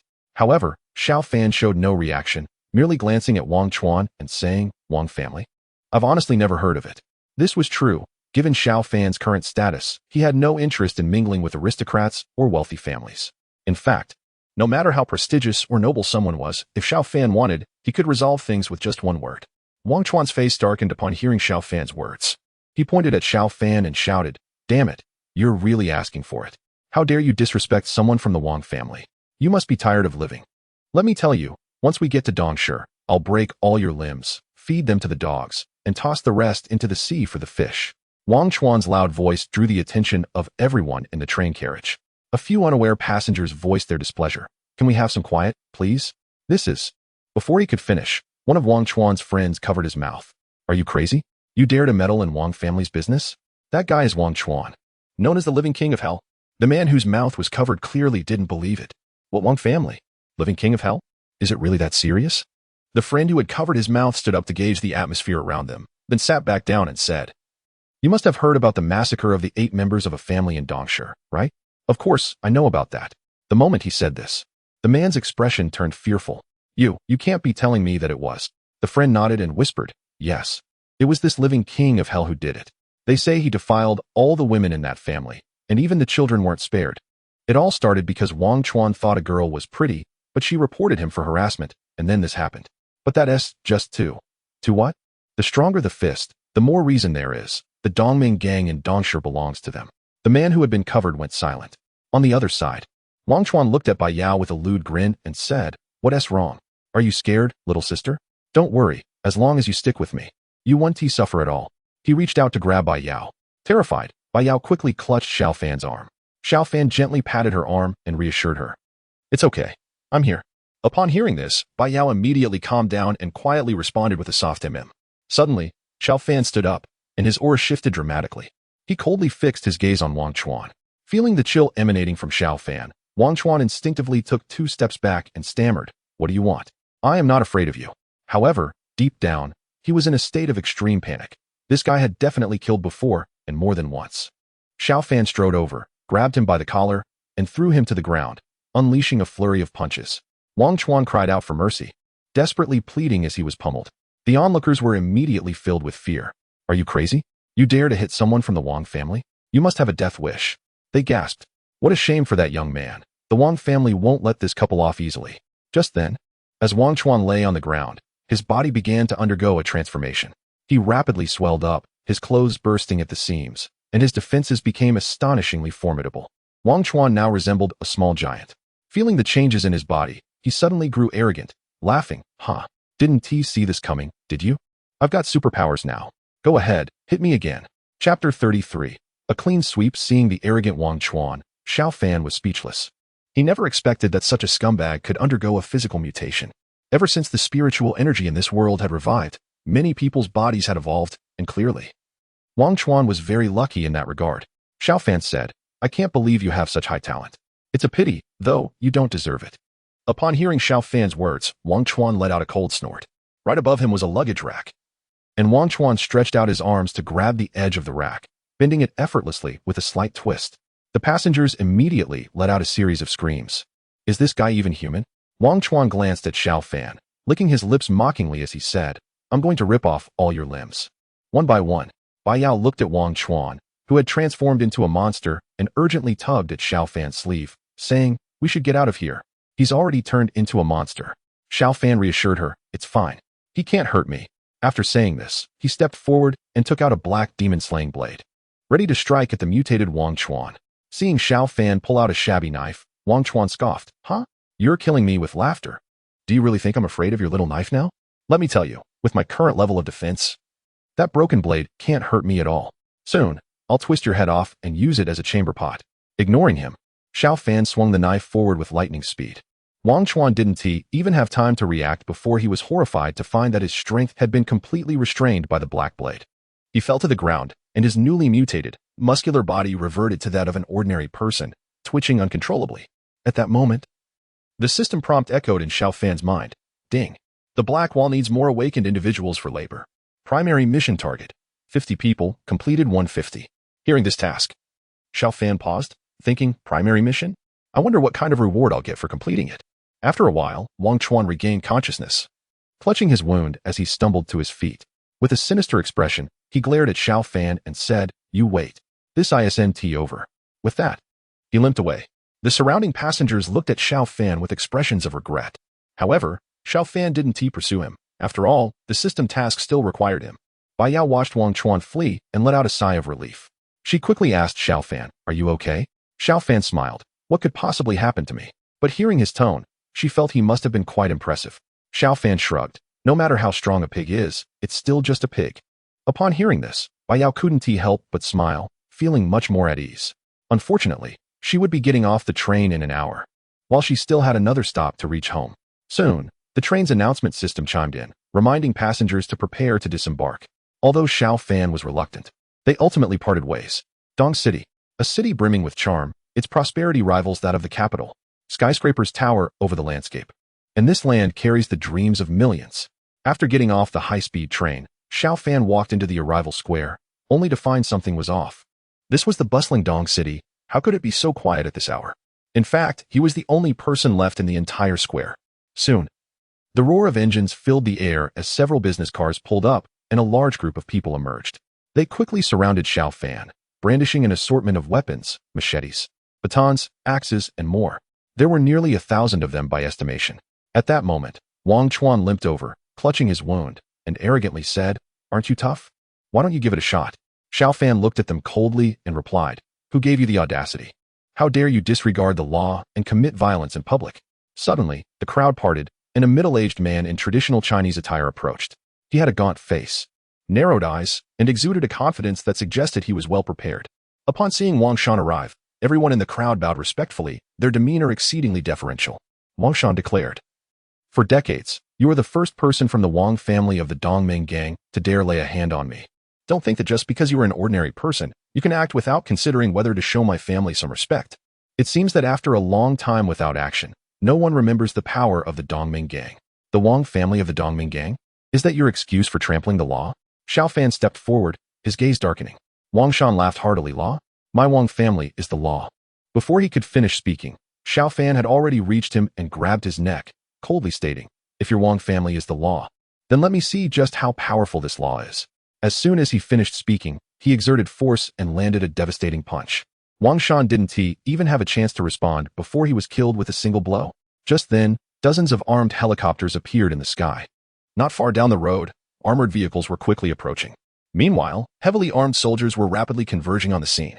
On the other side, Xiajun, the local authority from Donghai City, also drove over personally. Seeing this, Wang Chuan shouted, "Kid, you're finished. You killed someone from the Wang family. You will pay with blood for blood." As he rejoiced, the surrounding soldiers had completely surrounded the members of the Dongming gang. Wang Chuan's expression changed as he yelled at them, "Are you mistaken? I'm from the Wang family." At the same time, the military and political authority from Donghai City also rushed over. Xiao Fan took out a mask and Donghai City's director, Wu Xiong, saluted him, saying, "Commander, good to see you." Sweat instantly soaked his back.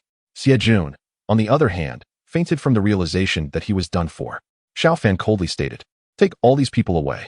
I don't want these troublemakers causing harm to the world any longer." As soon as those words were spoken, Wang Chuan and the others all dropped to their knees, begging for mercy. Now they finally understood the magnitude of the trouble they had caused. Looking at Wang Chuan on the ground, Xiao Fan said, This person should be held in solitary confinement and handed over to the Black Wall. Upon hearing the words Black Wall, Wang Chuan's face changed dramatically, and he blurted out, "Are you with the Black Wall?" After saying that, he began to plead even more loudly for mercy. Unfortunately, no one paid him any attention, and he was forcefully dragged away. Chapter 34. Making good use of awakening abilities on the large screen at the headquarters of the Black Wall, Xiao Fan appeared on the video terminal.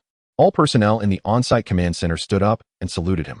Xiao Fan motioned for them to continue with their work, while Li Gu addressed him, "Commander, according to your instructions, all monitoring points in Huaxia's network have been established.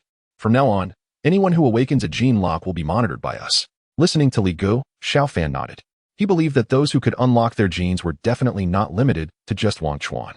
After pondering for a moment, he looked at the people in the command room and said, "In 5 minutes, redirect all mobile terminal signals nationwide. I have something to announce." As soon as the command was given, everyone in the command room sprang into action, their expressions serious and focused. Meanwhile, many people across the country were watching TV and browsing the internet, their daily lives completely unaffected. On a bus, the vehicle was in motion, and an advertisement for a certain product was playing on the screen. Suddenly, many passengers began to complain, looking displeased. "Driver, what's going on? Why is there no picture? Did you cut the internet?" "Yeah, driver. What is happening? I was in the middle of a business call." "Exactly. Hurry up and check it. I was binge watching my show." Hearing the complaints, the driver glanced at the full signal indicator and replied, "You must be mistaken. My signal is perfectly fine." The passengers then started checking their phones. This situation was occurring all over the country. Everyone soon realized that their TV and internet signals had completely stopped responding. Just when people were at a loss, a masked man suddenly appeared on their screens. Everyone recognized him as the commander of the Huaxia Guardians and the supreme commander of the land, sea, and air forces. The viewers were stunned, unsure of what was happening and curious about the military's intentions. Xiao Fan addressed the live broadcast, saying, "Hello everyone, I am Xiao Fan. I apologize for interrupting your day with this live broadcast. I believe you are all aware of the news about the giant beasts attacking our cities. While we have developed preliminary methods to deal with these giants, it is clear that a few of us alone are not enough. Many ordinary people may have noticed that they can awaken their own supernatural abilities without prior knowledge. Upon awakening, individuals gain powers beyond the ordinary, which we refer to as gene unlocking. The military has now mastered a method to enhance the awakening of gene locks. We hope that through future training, everyone can increase their chances of awakening. However, I must state that if anyone awakens their abilities through this method and dares to engage in wrongdoing, regardless of who they are, they will face military justice. Meanwhile, at the Black Great Wall, we will conduct comprehensive monitoring of those who have awakened their genetic locks. We hope everyone can possess this ability and join us in protecting our homeland." After Xiao Fan finished speaking, the broadcast was cut off, and all television signals across the country returned to normal. At Tianyu Corporation, Jia Liang suddenly burst into laughter, leaving everyone puzzled as they turned to look at him. The boss, Hong Xiaohui, frowned and walked out of his office with a grim expression. He confronted the laughing Zhao Yang, saying, "What's wrong with you? Can you still work? If not, just leave." Zhao Yang's laughter abruptly stopped, and he replied menacingly, "Say that again." Seeing Zhao Yang's fierce demeanor, Hong Xiaohui took a step back in fear and stammered, What do you want?" Zhao Yang fixed his gaze on Hong Xiaohui and said, "What do I want? I want to beat you up." With that, he threw a punch at Hong Xiaohui. Anticipating the attack, Hong Xiaohui quickly dodged. Zhao Yang's fist slammed into the desk with a loud bang, creating a large hole in the sturdy wooden surface. Everyone in the office was stunned, gasping in disbelief. "How is this possible? Is this really Zhao Yang?" One tall man exclaimed.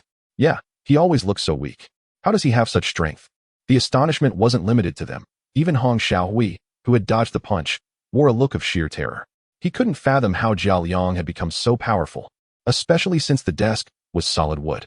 As he stared at the hole in the desk, sweat began to pour down his face, and he collapsed to the ground. Sensing the crowd's reaction, Zhao Yang shouted at Hong Xiaohui, "Weren't you so cocky before? Look at you now. I'm someone who has awakened the genetic lock. Watch me break your legs." Upon hearing this, the others in the company finally connected the dots, realizing that Zhao Yang had indeed awakened. Zhao Yang, seeing their shocked expressions, laughed heartily and said, "Look at you all. This is what a true awakening looks like. Those things on TV are just for show." Hong Xiaohui, now sitting on the floor, began to plead for mercy. Zhao Yang, reveling in his newfound power, laughed wildly, "You all better watch closely. One day, this world will belong to me. I should be the commander of Huaxia, their leader." The employees of the company remained silent, watching Zhao Yang intently, afraid to provoke him. Just then, a group of armed soldiers suddenly appeared in the office area. Before Zhao Liang could react, he was knocked out and dragged away by the soldiers, all within a minute. Before long, this video was uploaded by the authorities online, and within a short period, it garnered tens of millions of views. The comments flooded in. Many internet users immediately began commenting, "Wow, that guy online is so arrogant. He wants to be a commander? This is hilarious." Indeed, some people should take a look at their own abilities. He's just a strong fool, really overestimating himself. Exactly. Just think of the impressive presence of Commander Xiao Fan. That's true strength. Now that's what it means to be a man. Too bad I'm not a woman, or I'd definitely want to marry him. Such comments were everywhere, and even the official spokesperson, Sun Ying, shared her thoughts. She stated, "Everyone must recognize the limitations of their awakened abilities. Basic awakening is quite weak. The abilities awakened within the military are much stronger and have greater potential. I hope everyone can protect themselves well during the Beast era, rather than using such abilities for reckless behavior." Once this viewpoint was expressed, nearly all online comments were overwhelmingly supportive. Chapter 35, Mental Preparation. The Qingshan Coal Mine. A significant mining vein in the south, is rich in coal resources, yet it has encountered a giant beast. Xiao Fan leveraged his military connections to get in touch with the local coal mine bureau. They promptly arranged a special vehicle to take him to the foot of Qingshan Mountain. This mining area had been out of operation for some time due to poor management, and no one knew the conditions inside. "Sir, why has the higher-ups suddenly taken an interest in the Qingshan coal mine? Moreover, the situation inside is complex, and the tunnel structures are unstable. If an accident happens and you get hurt, what then? How about I go down instead?" said a middle-aged man, who was stout with a round belly. Xiao Fan ignored the man's words, barely paying attention. His thoughts soared further, contemplating more. If he remembered correctly, the invasion from another world was about to occur. In his memories, it was from here that China began to fall. The people on this land were harvested like mature rice, one, by the giant beasts. There were too many families shattered, too many lives torn apart. In his past life, he had missed too much, and now that he had been reborn, he had to defend China. Suddenly, Xiao Fan recalled that the first giant beast invasion abroad occurred on an island adjacent to China, and the timing matched perfectly. "Sir?" The middle-aged man, noticing Xiao Fan's silence, looked puzzled. "Oh." Xiao Fan stopped and turned to face the man. "Are you aware of what I just mentioned? Are you suggesting you want to take my place inside? The situation in there is complex. I recommend finding a miner who is familiar with the conditions underground to help us scout the way. What do you think?" The man had a sycophantic expression. Xiao Fan disdainfully replied, "There are giant beasts inside. Anyone else going in besides me would be pointless. Do you understand? So, are you suggesting we send a miner to their death?" The middle-aged man clearly hadn't anticipated this situation. His previously cheerful demeanor crumbled, leaving his face looking worse than if he were crying. "Report to the Black Great Wall, initiate an overseas live stream, and check their recordings," Xiao Fan commanded. "That might not be wise. Recklessly spying on another country with satellites could strain our diplomatic relations and lead to international disputes. It would be hard to explain." The middle-aged man exclaimed, his face twitching nervously. "The invasion of the giant beast is imminent. Perhaps it's already begun, and the location is that very island," Xiao Fan asserted firmly, a fierce aura radiating from him. The news of the giant beast invasion struck like a bolt from the blue, leaving the middle-aged man pale and frozen in shock. "Hurry up," Xiao Fan scolded loudly, clearly dissatisfied. The middle-aged man hastily pulled out his phone and dialed an encrypted number. At the Black Great Wall base, the commander Xiao Beijiang was already aware of the situation and convened an emergency meeting, where heated discussions ensued. Zhou Jindong and others maintained their usual opposition, while Yuan Zhenghua led his colleagues from the research department, arguing their case vigorously. Finally, Xiao Beijiang spoke up and declared the matter settled. "Everyone, I believe Lord Xiao Fan has a point. With the giant beast invasion, it's essential for everyone to see it and prepare mentally for the battle ahead. Some countries are questioning the invasion. This will be a great opportunity to prove it. Moreover, the invasion is happening on the islands, and if we miss this, it would be a significant regret in our lives." With the signal given, the live broadcast was arranged. Soon, across the land of Huaxia, everyone, whether at home or out, was watching the same scene on their phones or computers. The Black Great Wall was live streaming again. This was a major event. The last live stream, where they took down a mutated pangolin, left me wanting more. Wanting more? You must have been too scared to even watch. Enough with the bickering. Let's see what monster they are about to fight this time. I don't know. Judging by the architectural style in the video, it doesn't look like Huaxia. I recognize this place. It's from the neighboring island. Finally, it's the island's turn. We have to watch closely. Why hasn't the monster appeared yet? This is so boring. The discussions online surged, creating quite a commotion. The same live stream was happening globally. Suddenly, satellites from various countries went haywire, controlled by an inexplicable force, causing a massive uproar among world leaders, who were left bewildered about what was happening. Once the technical team confirmed that the cause of the malfunction came from Huaxia's Black Great Wall, they were even more shocked, as they had never realized how powerful Huaxia had become. Does this mean that if Huaxia wanted to, they could cripple the defense systems of all countries? Such a thing must not be allowed to happen. The beautiful country immediately convened a major powers conference, excluding Huaxia. Although many countries attended, most were insignificant small nations that, under pressure from the beautiful country, felt compelled to participate. The meeting proceeded in a farcical manner, with intense discussions. Huaxia has always been known for its courtesy and has never initiated conflict. There must be some reason behind this that we are unaware of. That's right. We should call Huaxia to inquire about the situation. Without Huaxia's participation, what kind of major powers conference is this? I oppose holding this meeting unless a representative from Huaxia is present. Let's invite Huaxia to join us. Among the many countries, some had good relations with Huaxia and spoke out in its defense. However, the beautiful country's might was overwhelming, and they wouldn't tolerate any dissent. Those small country representatives who dared to stand for justice were dealt with in secret. Recently, Huaxia had been quite active, consistently making shocking moves. Just a few days ago, a warrior named Xiao Fan invaded our country, Liaoguo, and killed innocent civilians. Our Awaken warriors tried to reason with him but were brutally killed instead. Such heinous crimes must be condemned. The representative from Liaoguo spoke sharply, denouncing Huaxia. Huaxia, disregarding opposition, has implemented a policy of self-isolation that harms the trade interests of various countries and hurts our feelings. They have also sent Awaken warriors to invade Liaoguo, provoking conflict. Not only do they show no signs of restraint, but they have also breached the satellite security systems of multiple nations, demonstrating a blatant disregard for others. The actions of Huaxia clearly indicate one thing.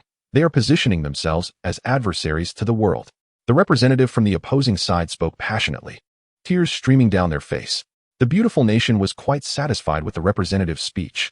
The live broadcast was still ongoing when, in what was once a calm scene, the sky suddenly darkened.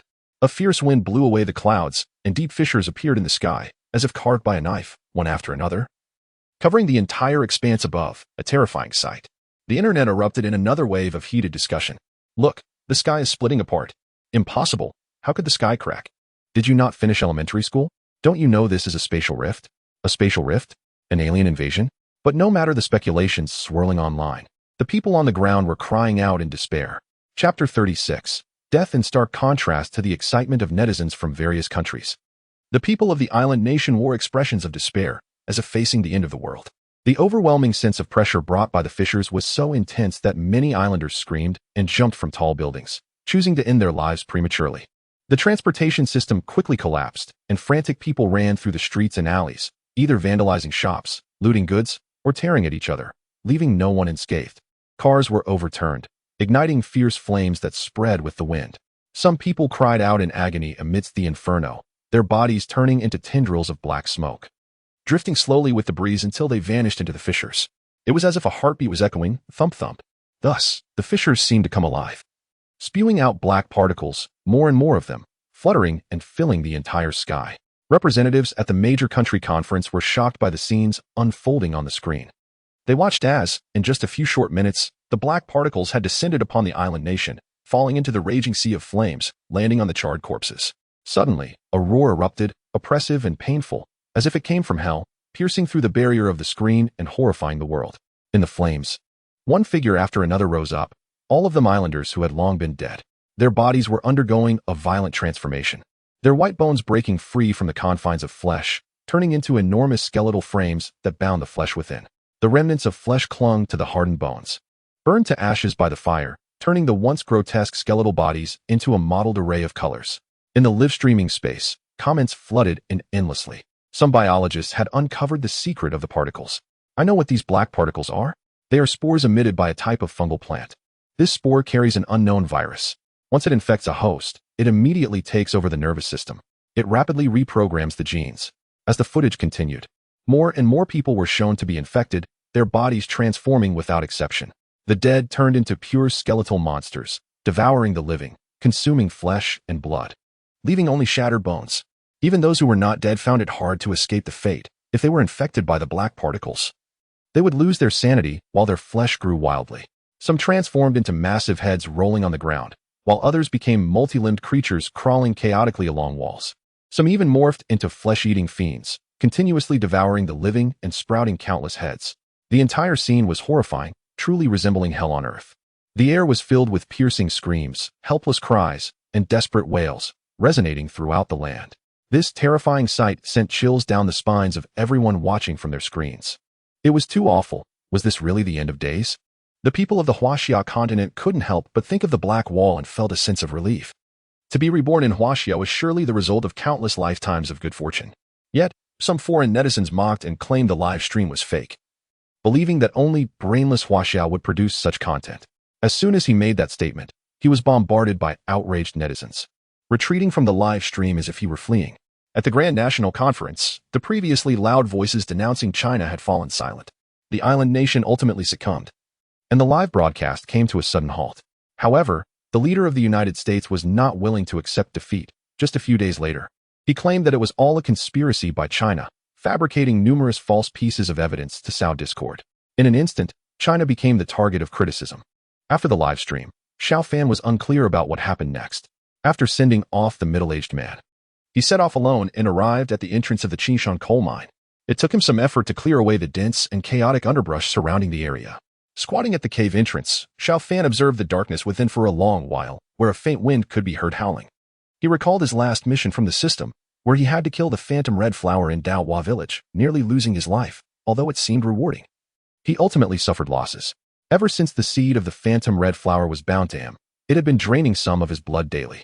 If it weren't for his extraordinary strength and near-second awakening physical condition, he might have long been drained to a husk. The key was that this cursed seed was like a vampire, never seeming to be satisfied, and he hadn't seen any benefits from it. Shaking his head, Xiao Fan entered the mine. The tunnel was long and sloped downward, leading into the dark, unknown depths. The system mentioned that a giant beast lurked here, but after walking for about 10 minutes, he hadn't encountered even a mouse. Suddenly, he sensed something and took a deep sniff. A strong, fishy odor confirmed that there was indeed a giant beast. Excited, he was about to quicken his pace when a wave of heat rushed at him, forcing him to stop abruptly. In the originally deep and dark tunnel, a blood-red eye appeared like a lantern, blocking his path. After walking for so long, he thought he would return empty-handed. "I wonder, have I seen you in my past life?" Xiao Fan spoke lightly, but he was fully alert. The blood-red eye had a pupil as thin as a black line, exuding a dangerous aura. He dared not be careless and slowly moved his feet. Edging closer to the tunnel wall, the genes of the demon bird and ghost car had been activated. "Don't be shy. I'm known for my steady and precise strikes. Don't worry. One quick cut, and it'll be painless." Just as he finished speaking, it was as if the lantern had gone out, and the blood-red eye vanished in an instant. Then, a series of urgent hissing sounds came with the wind, and from the darkness surged a massive python. It opened its gaping maw, exuding an overwhelming force, and aimed a merciless bite at Xiao Fan's head. A one-eyed beast. Xiao Fan finally got a clear look at this giant creature. It was a one-eyed python. He barely had time to push off the rock wall, rolling away to temporarily evade the sudden attack. The one-eyed giant python was relentless, pursuing him closely. In the narrow tunnel, there was hardly any space to dodge.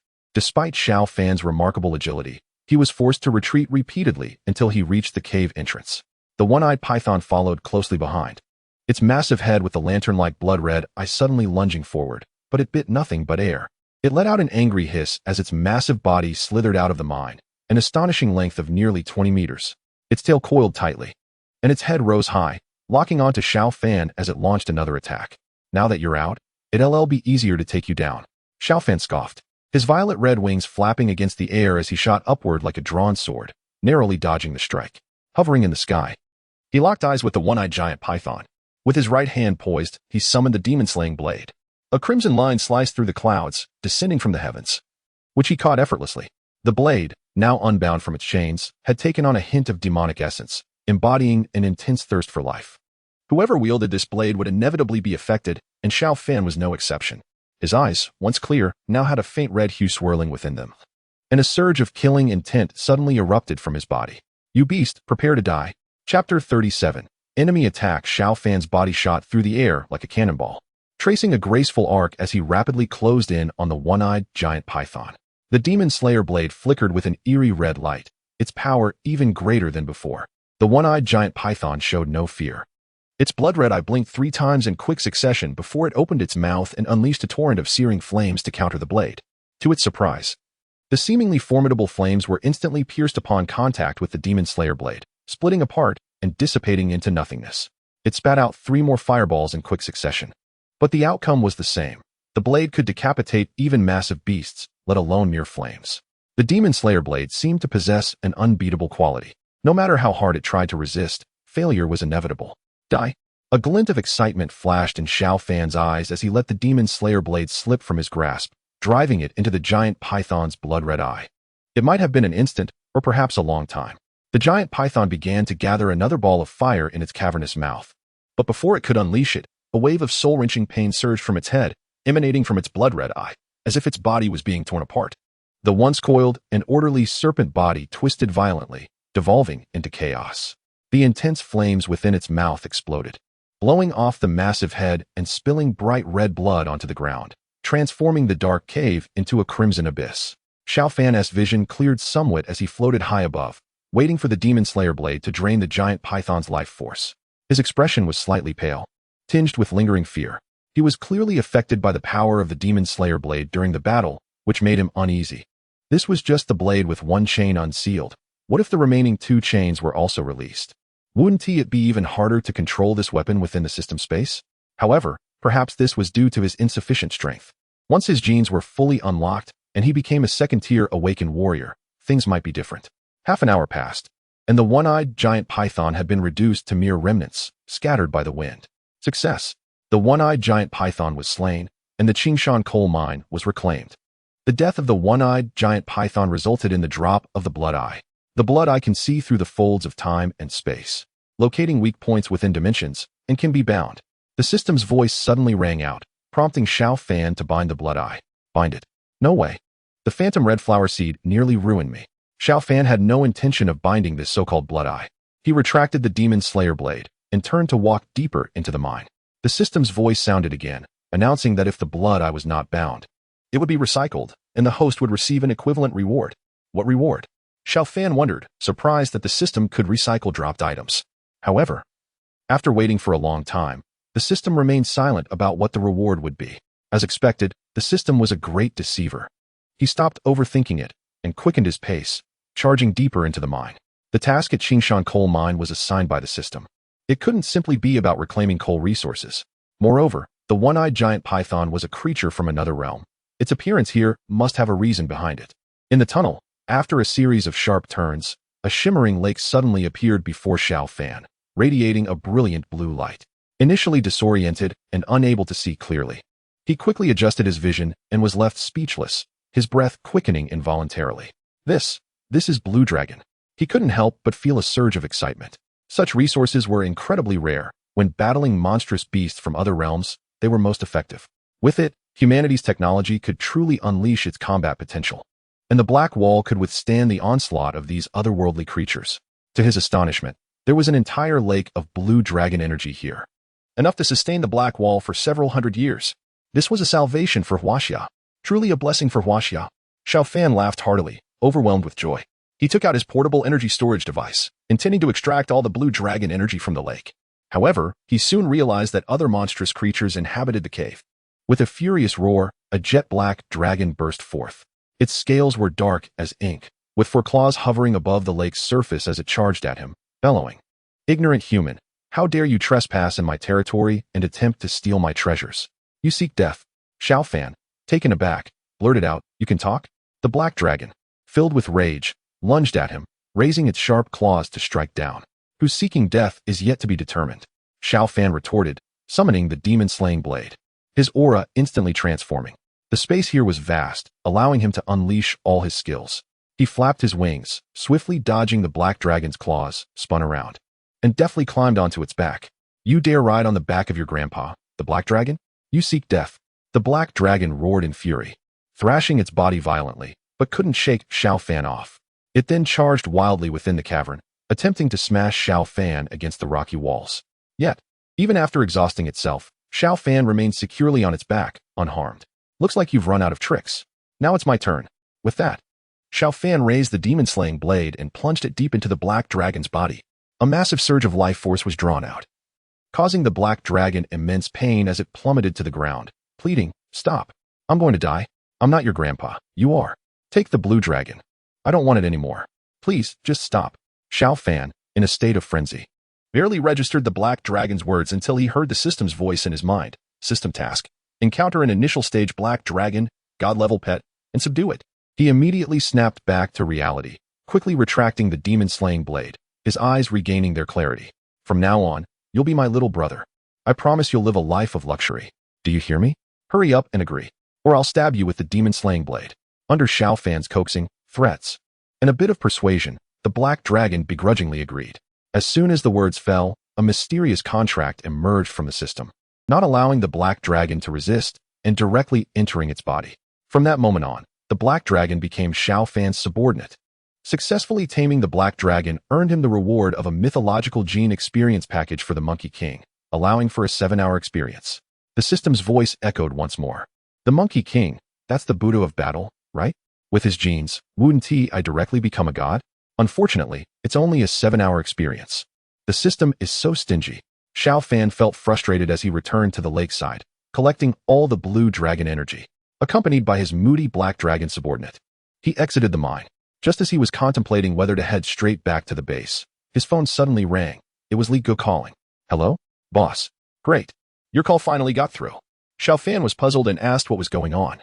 Li Go spoke urgently over the phone. "There's a big crisis. The whole world has united to attack China. Nuclear submarines have been deployed, and they're just off the coast. The situation is critical. You need to come quickly." Xiao Fan raised his eyebrows and snorted coldly. "They don't know when to quit, daring to unite against China. I'll show you how not to mess with us." After hanging up the phone, Xiao Fan mounted the black dragon and soared towards the southeast, filled with killing intent. Chapter 38. Bloodshed Commander, we have received urgent news.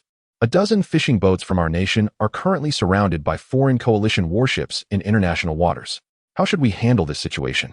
In the office, Xiao Beijiang listened to the report with a grim expression, his face darkening as he slammed his fist on the desk in frustration. "For years, our fishing boats have been bullied by foreign powers, and we have endured their provocations. But instead of backing off, they have become increasingly audacious. We cannot compromise on our maritime resources. They are vital to our nation. We need to initiate diplomatic communication with the leaders of these countries." Meanwhile, in international waters, the dozen fishing boats flying the flag of our nation had come to a halt upon hearing the calls from the foreign fleet. The fishermen aboard, who had never encountered real warships before, were now filled with panic. Many were supporting each other as they stood at the bow of their boats, trying to see what the warships would do next. Seeing the situation unfold, a young fisherman named Xiao Lu anxiously turned to a short-haired man beside him, asking, "Zhe Cheng, what should we do now?" Yu Ziqing's expression darkened. He hadn't anticipated that these warships would actually resort to violence against ordinary fishing vessels. After a moment of thought, he hurriedly asked, "Did you manage to reach our country using the satellite phone?" Xiao Lu replied, "Yes, I got through. They are currently negotiating with the leaders of these nations and believe there will be results soon." Upon hearing this, Yu Ziqing said, "All right, then we can only wait. But look at how aggressive these warships are. I have a bad feeling about this. Quickly notify everyone to be cautious and patient. We must not provoke them. I trust our country will handle this matter, so everyone should stay calm." Xiao Lu nodded and rushed off to inform the others. Before long, all the fishing boats had been completely encircled by the foreign warships. Numerous foreign soldiers were pointing and gesturing at the fishing boats, their words unclear to the fishermen. Moments later, one of the foreign soldiers shouted through a megaphone in Chinese, "You must surrender immediately. If you wish to return home, you can have your government contact us." Upon hearing this, Yu Ziqing said, quickly, "Xiao Lu, call home." "I understand now. They want to scheme against us." In the command center, Xiao Fan had obtained the military contact number of the opposing side through diplomatic channels and began to reach out to their commander, Sci-Fi. Sci-Fi, upon seeing a call from the Chinese side, answered the phone with a domineering tone, saying, "Your fishing boats dared to attack our warships. This is the greatest challenge to us. We demand enormous compensation from China and the opening of relevant technology. We are willing to join forces with you to combat the behemoths." Hearing Sci-Fi's distorted version of the events, Xiao Fan replied coldly, "I am General Xiao Fan of Huaxia. I trust your country is not so ignorant as to think that an ordinary fishing boat can attack a warship. This is ridiculous. Furthermore, when we issued the evacuation order, we had already informed you about the situation with the giant beasts. Not only did you dismiss our goodwill, but you also showed contempt for the matter. Now that we have prepared for such a long time, you wish to reap the benefits without any effort. This is nothing short of robbery. Upon hearing Xiao Fan's words, Sophet realized that they had indeed ignored the situation, as he had been present at the main headquarters at the time. However, he was now fully committed to his mission, which was to use this opportunity to force Huaxia to compromise. Sophet stated, "I don't care what excuses you have. The fact remains that these people attacked my fleet. If you do not comply with my demands, I will execute these fishermen, and all consequences will fall squarely on your shoulders." Xiao Fan's expression changed drastically upon hearing this, and he clenched his fists tightly. He was now filled with rage. These fishermen were ordinary civilians, completely innocent. The atmosphere in the command room shifted. It wasn't just Xiao Fan who was affected. Everyone, including the commander on the screen, looked visibly troubled. Zhou Jindong observed Xiao Fan's reaction with great satisfaction. Though he kept his expression neutral, he coldly mocked, "General Xiao, isn't our black wall strong? Don't coddle them, just open fire." Hearing Zhou Jindong's taunts, Li Gu interjected, "The technology you're referring to isn't something we lack. It's just too advanced. If we initiate an attack, it will cause indiscriminate damage. And this technology was designed to combat giant beasts. If we follow your suggestion, we won't be able to save any of those fishermen on the sea." In an instant, everyone in the command room turned their attention to the commander on the screen. After 10 seconds of silence, Commander Xiao Beijiang finally spoke up, declaring that Zhou Jindong's suggestion was inappropriate and that they must save their Huaxia compatriots. Upon hearing Xiao Beijiang's affirmation, Zhou Jindong countered, "Commander, see, I told you so. This technology, while powerful, proves useless at a critical moment. I suggest you let my team handle this. Give me some time, and I will surely satisfy you." Sophet had already placed the phone on the ship's loudspeaker, wanting the Huaxia people on the fishing boat to hear just how hypocritical Huaxia truly was. They had to choose between being saved or facing their own doom.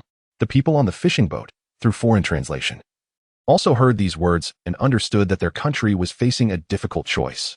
Yu Zeching observed the current situation and suddenly began speaking into the walkie-talkie to the fishermen on the boat. On the deck, Sophet merely smiled at their actions, not attempting to stop them. In his view, these Huaxia people were surely trying to find a way to save themselves, and he was confident they would force Huaxia to compromise. Sofitel gestured to the soldiers to hand the military satellite phone to Yu Zeching, who was holding a walkie-talkie. He wanted these fishermen to communicate directly with Huaxia. Just as Yu Zeching caught the phone, his eyes suddenly turned bloodshot, and his expression became fierce. He shouted into the satellite phone, "Born a Huaxia person, die a Huaxia ghost. I've lived my life to the fullest. There's no need for the central authority to make this difficult. We won't drag anyone down. At times like this, we won't be the sinners of our country. So what if we die here?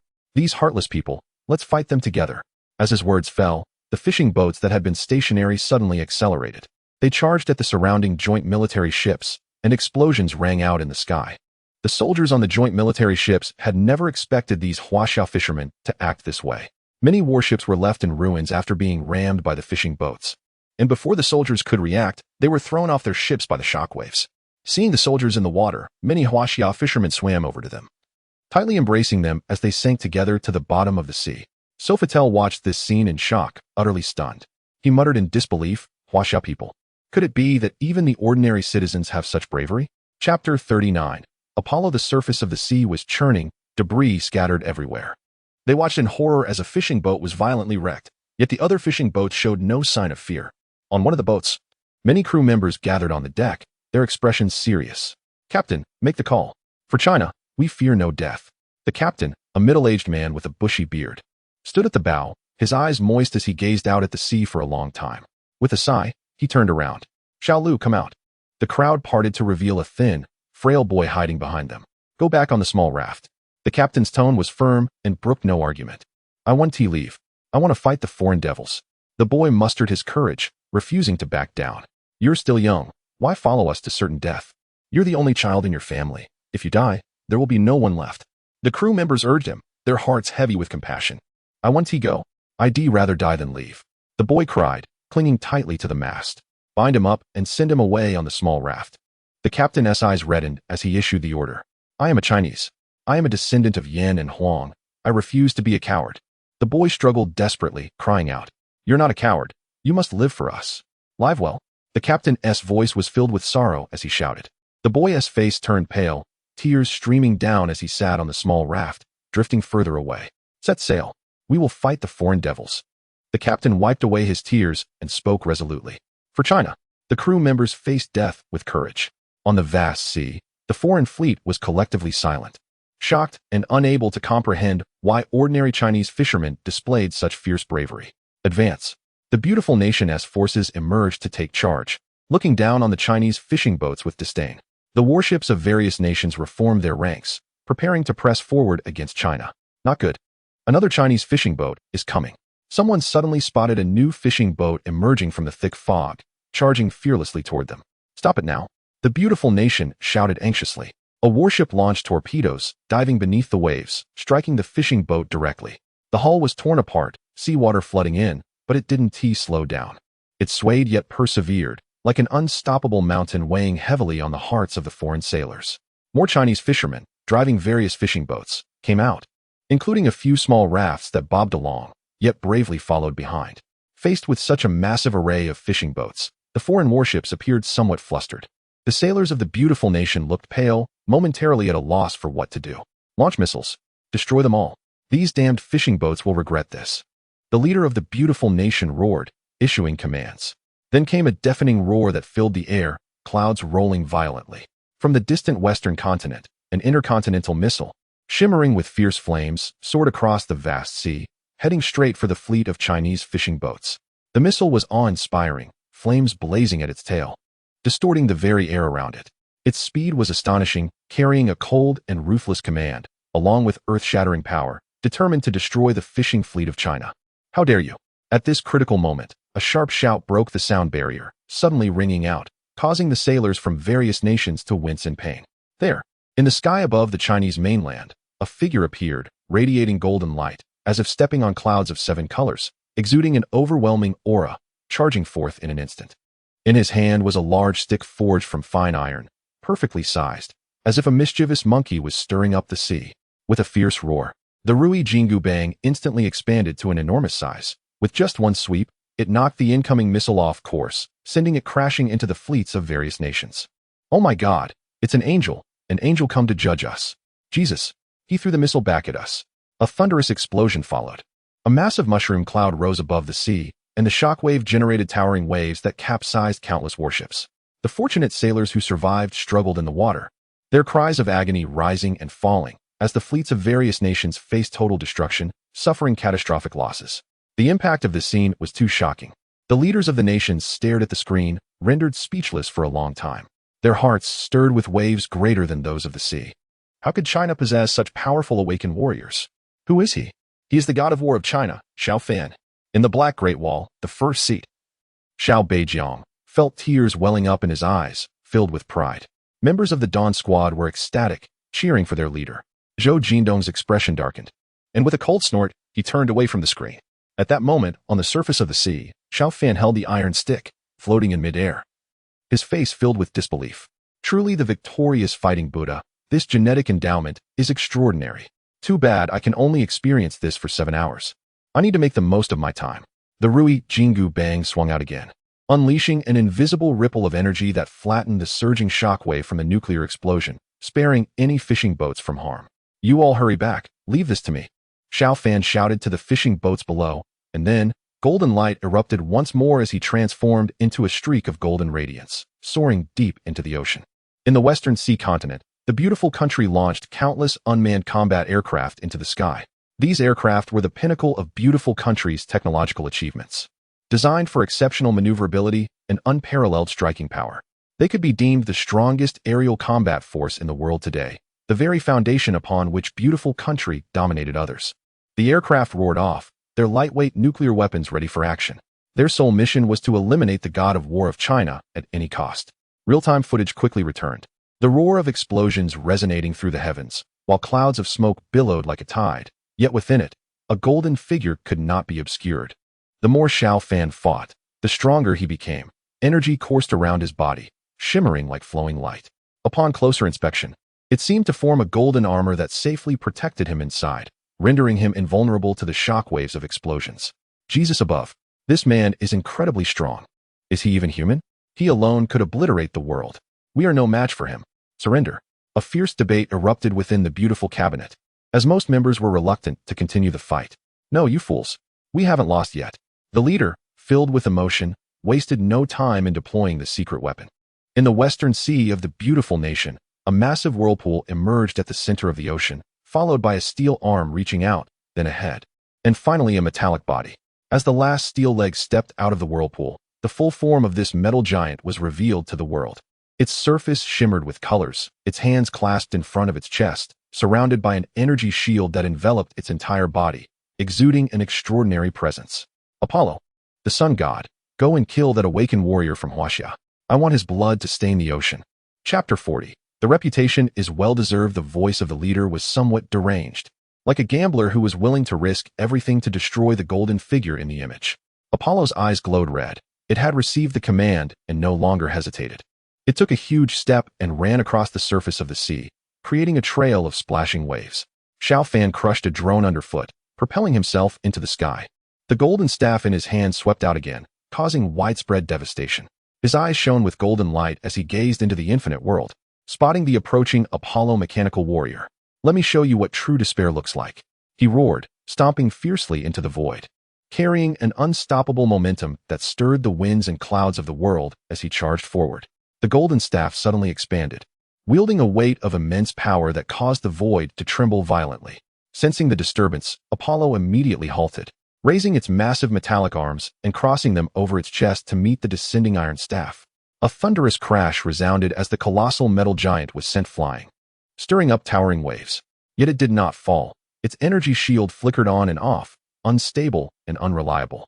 Again, Xiao Fan shouted wildly as the golden staff grew larger once more, striking down at Apollo's head with ferocity. Apollo's eyes glowed brighter with rage.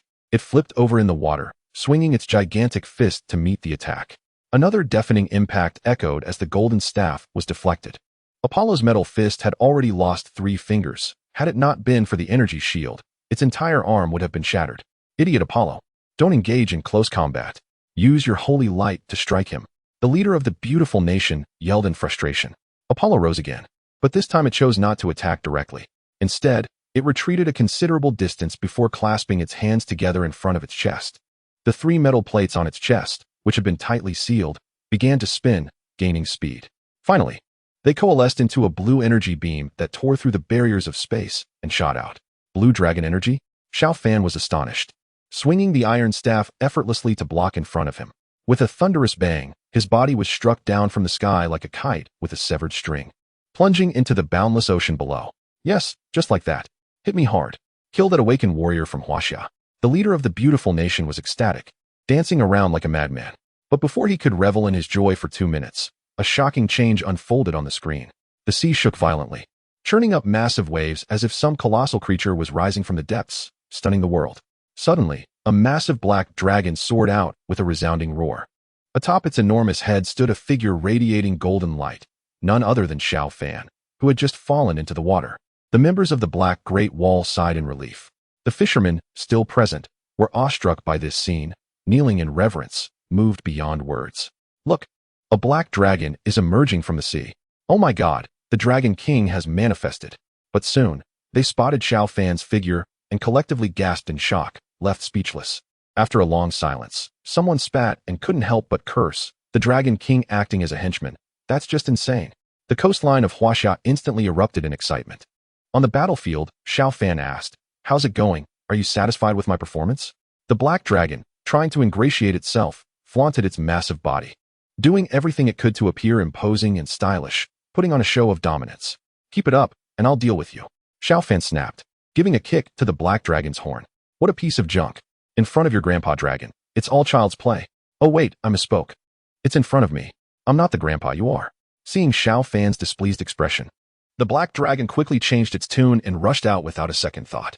Apollo, employing the same old tactic, unleashed a blue energy beam, aiming to take down the black dragon. However, the black dragon, upon seeing the blue energy, became as excited as if it had spotted a female dragon, cackling with glee and charging forward, opening its massive jaws to swallow the energy beam. "The taste is a bit bland." It burped, still wanting more. Realizing that the blue energy had no effect, Apollo decided not to waste any more resources and charged in with its massive fists. "Damn it, spit out some blue dragon energy for me." The black dragon, furious, swung its enormous body like a thick black rope, ensnaring Apollo while cursing under its breath. Apollo's energy shield flickered wildly, struggling to hold its ground. Damn it! What kind of monster can swallow holy light? The leader of the beautiful nation slammed his fist on the table, utterly baffled. He dispatched more unmanned combat drones to assist, but they were all swiftly destroyed by Xiao Fan. In the footage, Apollo attempted to struggle, planning to unleash all its blue dragon energy in a final gambit against the black dragon. However, just as it began to gather energy, the black dragon absorbed it all. Leaving nothing behind, there was no chance for it to self-destruct. It's over, Xiao Fan declared, raising the Rui Jingu Bang and slamming it down onto Apollo's massive metallic head. With a thunderous crash, Apollo was instantly rendered inoperable. Its energy was absorbed by the black dragon, and its shattered remains sank into the depths of the ocean. This battle shocked the world. The Huaxiao war god lived up to its name. Meanwhile, the leader of the beautiful nation, unwilling to accept defeat, sought to regroup and launch another attack. Suddenly, he heard footsteps behind him. Turning around, his expression shifted to one of respect. The newcomer was an unremarkable man in a white ceremonial robe. He looked at the leader and said slowly, "That's enough. After all, it's just a steel machine. Withdraw your troops for now, and don't disturb the sleeping gods."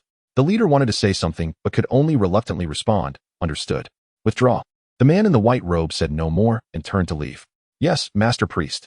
The leader of the beautiful nation replied respectfully.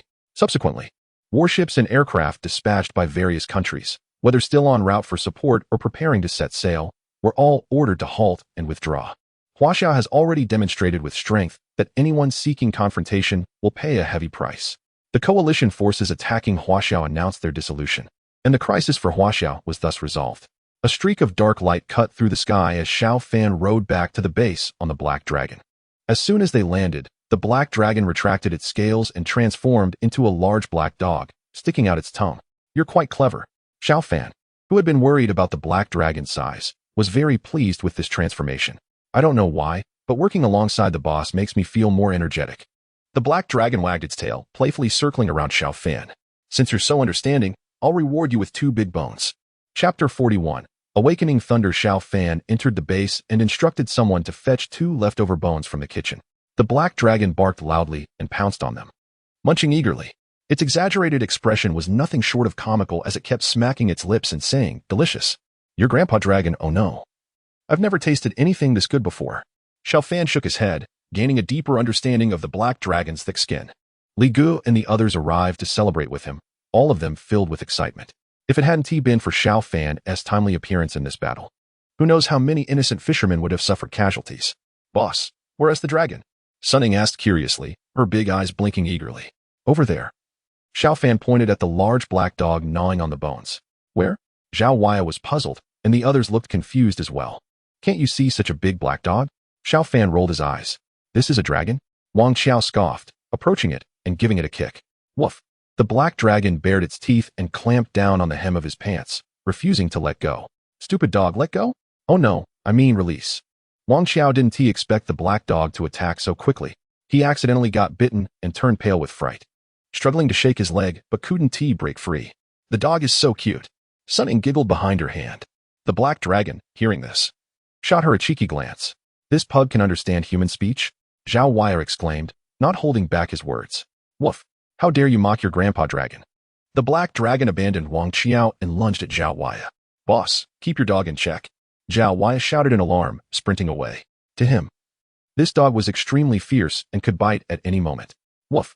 Inside the base, a person and a dog were engaged in a comical chase, and everyone couldn't help but laugh. Xiao Fan took out the energy storage device and handed it to Li Gu. "Boss, what is this?" Li Gu asked, looking puzzled. "This is blue dragon energy," Xiao Fan explained. The group was overjoyed and eagerly asked where he had obtained it. Xiao Fan briefly recounted the situation at the Qingshan coal mine. "With so much blue dragon energy, it's enough for the Great Wall to last 400 years. Li Gu checked the amount in the energy storage device, his expression turning serious. "From now on, let us see who dares to attack China. If they come to provoke us, we'll blow them up." Sun Ning and the others cheered enthusiastically. "But we can't be careless. When I was fighting in the ocean, I saw the energy released by Apollo, which was also blue dragon energy. Although there wasn't much. It proves that certain countries are aware of the blue dragon," Xiao Fan cautioned. "So we must keep our possession of a large amount of blue dragon energy a secret to avoid unnecessary trouble." "Don't worry, boss, we understand." The group nodded in agreement, vowing to keep quiet about it. After inquiring about the situation at the base during his absence and learning that everything was normal, Xiao Fan decided to enter seclusion for cultivation. He sensed that he was on the verge of a breakthrough. The first level of genetic awakening had granted him immense combat power, making him a war god of China. He couldn't help but wonder what surprises the second level of awakening would bring. Under Li Ji's arrangements, a quiet room was quickly prepared. You are to monitor the global energy anomalies as the invasion of the otherworldly beasts is imminent. Xiao Fan offered a few words of advice and then stepped inside without hesitation. The quiet room was sparsely furnished, containing only a bed for rest. Xiao Fan walked straight to the center of the room and sat cross-legged. In his mind, he began to reflect on the past. The unwillingness he felt in his previous life when faced with the fall of Huaxia drove him to madness. But fortunately, fate favored him, granting him a chance at rebirth, accompanied by a system. In this life, he absolutely cannot allow Huaxia to become a target for the beasts to ravage. Therefore, he had no choice. He must succeed. Xiao Fan slowly closed his eyes, clearing his mind, and entering a state of ethereal tranquility. Above the black Great Wall, the spiritual energy of heaven and earth converged, forming a massive cloud of mist. What was happening? The people at the base were shocked. The sudden appearance of a spiritual energy storm caused some instruments to malfunction. It was coming from the quiet room. It seemed like the boss was about to awaken to the second tier. Veteran Li Dashi couldn't contain his excitement. Among the Dawn squad, he had trained the hardest and had now reached the late stage of the first tier, believing he would soon advance to the second tier as well. Inside the quiet room, Xiao Fan's mind drifted, as if he had entered a strange space. The sky was filled with rolling dark clouds, and thunder roared, with lightning dancing like golden serpents, sometimes piercing through the clouds and sometimes disappearing within, terrifying to behold. The spiritual pressure grew stronger, making it difficult for Xiao Fan to move. The awakening brought about by cultivation was far more powerful than that induced by gene injections. Similarly, its breakthrough was not as simple as taking a sip of water. The rules of heaven and earth internalized within him would inevitably subject him to a thunder tribulation. Only after undergoing a certain purification could he truly advance to a higher realm, rather than being a mere facade from a drug injection. Xiao Fan's intuition guided him, and he understood the underlying principles. No longer hesitating, he sat cross-legged again, closing his eyes. In this space, the thunder grew increasingly violent, as if it could no longer contain itself and was testing the individual below for the first time. Boom! A bolt of lightning, thick as a serpent, suddenly struck Xiao Fan. Blood spilled from the corner of his mouth. His body trembled as he struggled to endure. Boom! Another bolt of lightning struck his head. His face was a bloody mess, features destroyed, blood gushing everywhere. Yet he persisted, refusing to fall, as if mocking the foolishness of the tribulation with his indomitable will. However, the ruthless might of heaven did not allow mere mortals to defy it. The thunderclouds roared and churned, becoming more intense, brewing an even greater bolt of lightning. Boom! Multiple bolts of lightning struck Xiao Fan's limbs, each more powerful than the last, scorching his flesh and exposing the stark, white bones beneath. Ha ha! Xiao Fan laughed, his voice maniacal, echoing through this strange space. He struggled to stand, his broken body resembling a drawn sword, determined to pierce the sky. No force can bring me down. Not even you. Xiao Fan roared as he leaped into the air, soaring into the sky. His right hand was clenched into a fist, radiating an indomitable spirit, charging straight into the raging thunderclouds. In that instant, the world seemed to change color and the winds fell silent. It felt as if a century had passed when the thunderclouds exploded with a deafening roar, dissipating into nothingness. In the quiet room, Xiao Fan opened his eyes, a flash of brilliance flickering within them. He raised his left hand and watched as currents of electricity flowed between his fingers, finally vanishing into his skin. Is this what it feels like to be at the second tier? A powerful sensation welled up inside him, prompting him to murmur softly. Congratulations to the host for advancing to the second tier Awaken Warrior. The system rewards you with the power of lightning. Chapter 42. Support. The voice of the system echoed in Xiao Fan's mind, explaining why there was a current of lightning flowing between his fingers. In high spirits, he got up and headed to the control room. He found everyone crowded around the screen, looking puzzled, and asked, "What's going on?" "Boss, you're back." Several people exclaimed in surprise, gathering around him. "Did you succeed?" Li Dashi was the first to speak, clearly concerned about Xiao Fan's advancement. Second tier? Zhao Waya, whose right leg was being firmly bitten by a black dragon, limped closer, extending his hand to feel Xiao Fan's second-tier body, curious about what it was like. "Cool it." Xiao Fan replied with some annoyance, confirming their guesses while inquiring about the current situation. In the south, the country of Nija is being overrun by giant carnivorous ants, attacking major cities. Li Gu gradually explained the cause of the incident. In the capital of Nija, Daya, Within the leader's office, a weary figure was hunched over a desk, reviewing documents, his eyes dark and bloodshot. Suddenly, an official burst through the door, appearing frantic, his mouth trembling as he tried to speak. "Leader, the West Island." The official stuttered, struggling to convey the message. The leader rushed forward, grabbing the official by the collar and shouted, "What happened to the West Island? Spit it out." "The West Island has fallen."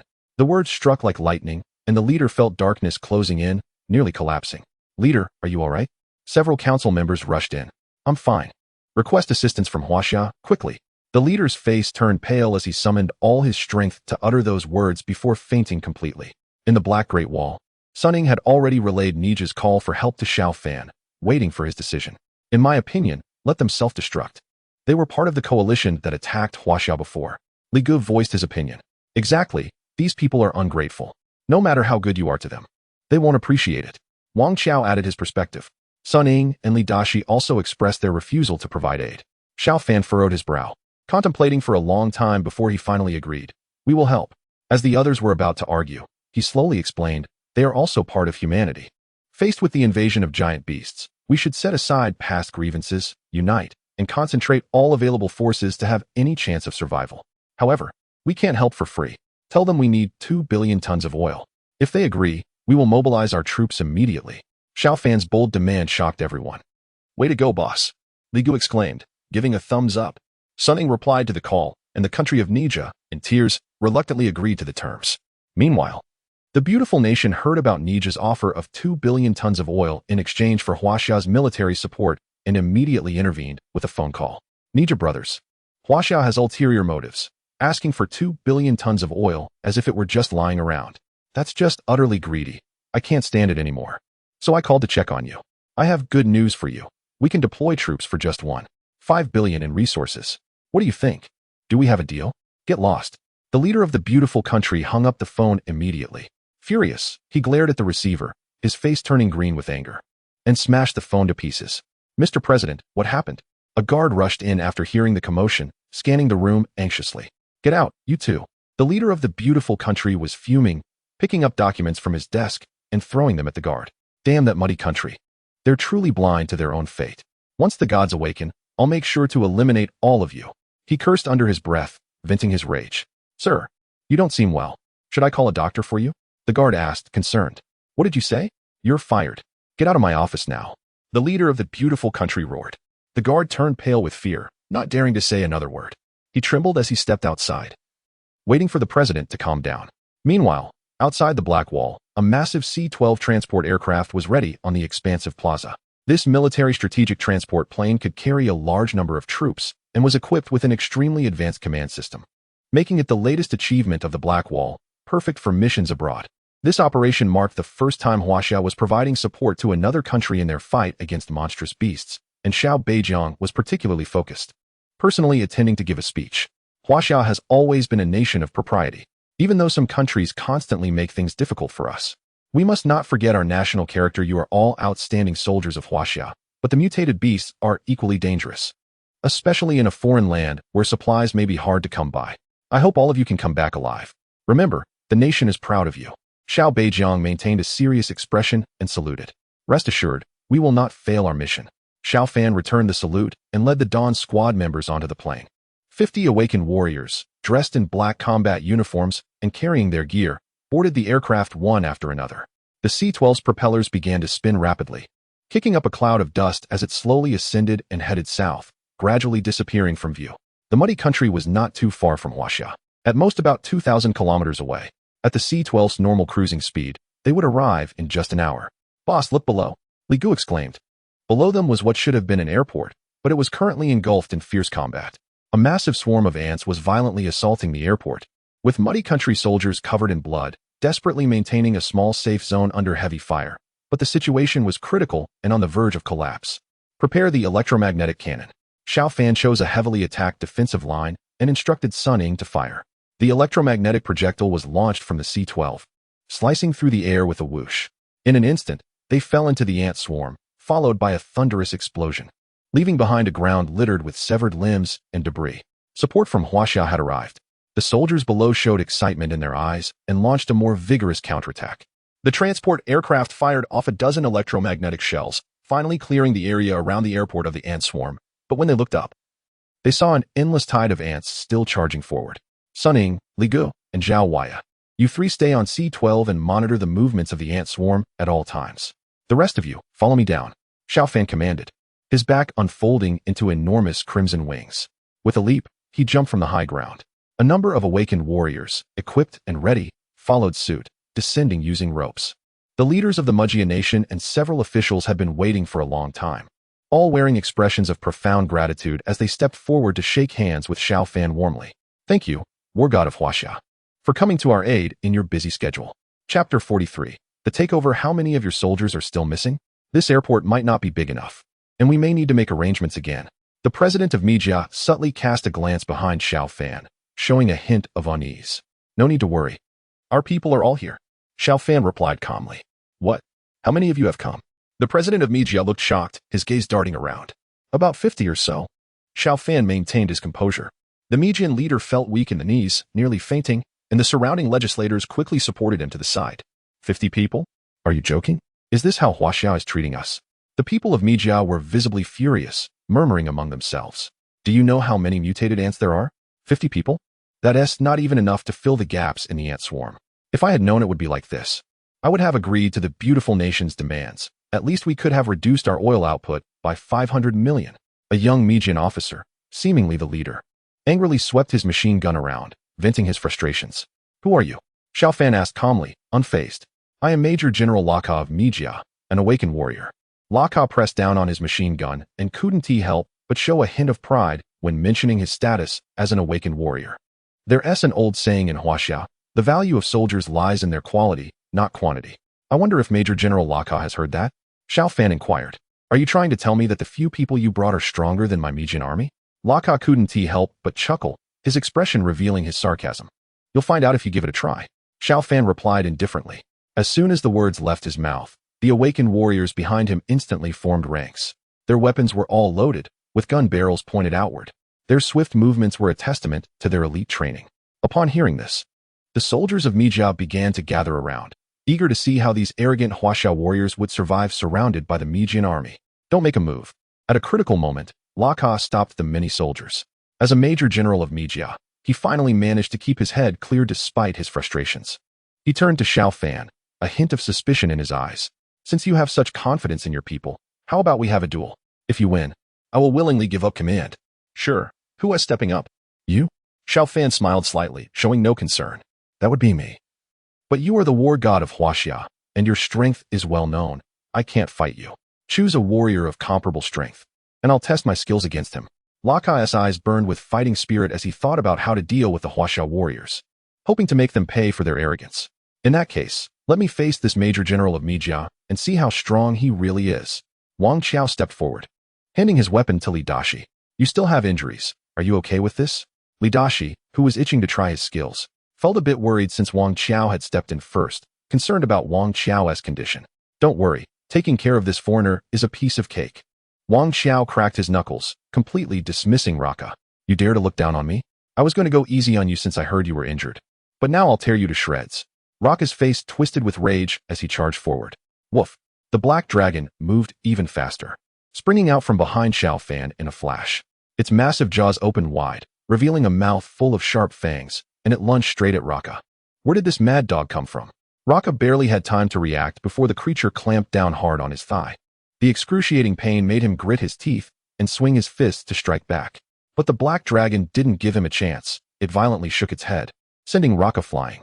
He hit the ground hard, blood spitting from his mouth as he felt bones crack. But it wasn't over yet.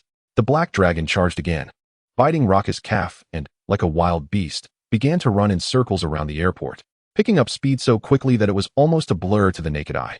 Wow, that black dragon is fierce. Wang Qiao pulled back his leg, not daring to compete for the opponent with the creature. The soldiers of Niga country, witnessing their major general, an awakened warrior, being overpowered by a black dog, found it hard to believe. Yet, since their commander was under attack, they erupted in chaos, raising their guns and wildly shooting at the black dragon. However, to their astonishment, not a single bullet hit its target. This incredible black dog dragged Raka along as it dashed through the ranks of soldiers, using Raka's body as a meat shield to crash into them. In no time, The soldiers of Niga country were left groaning on the ground in pain.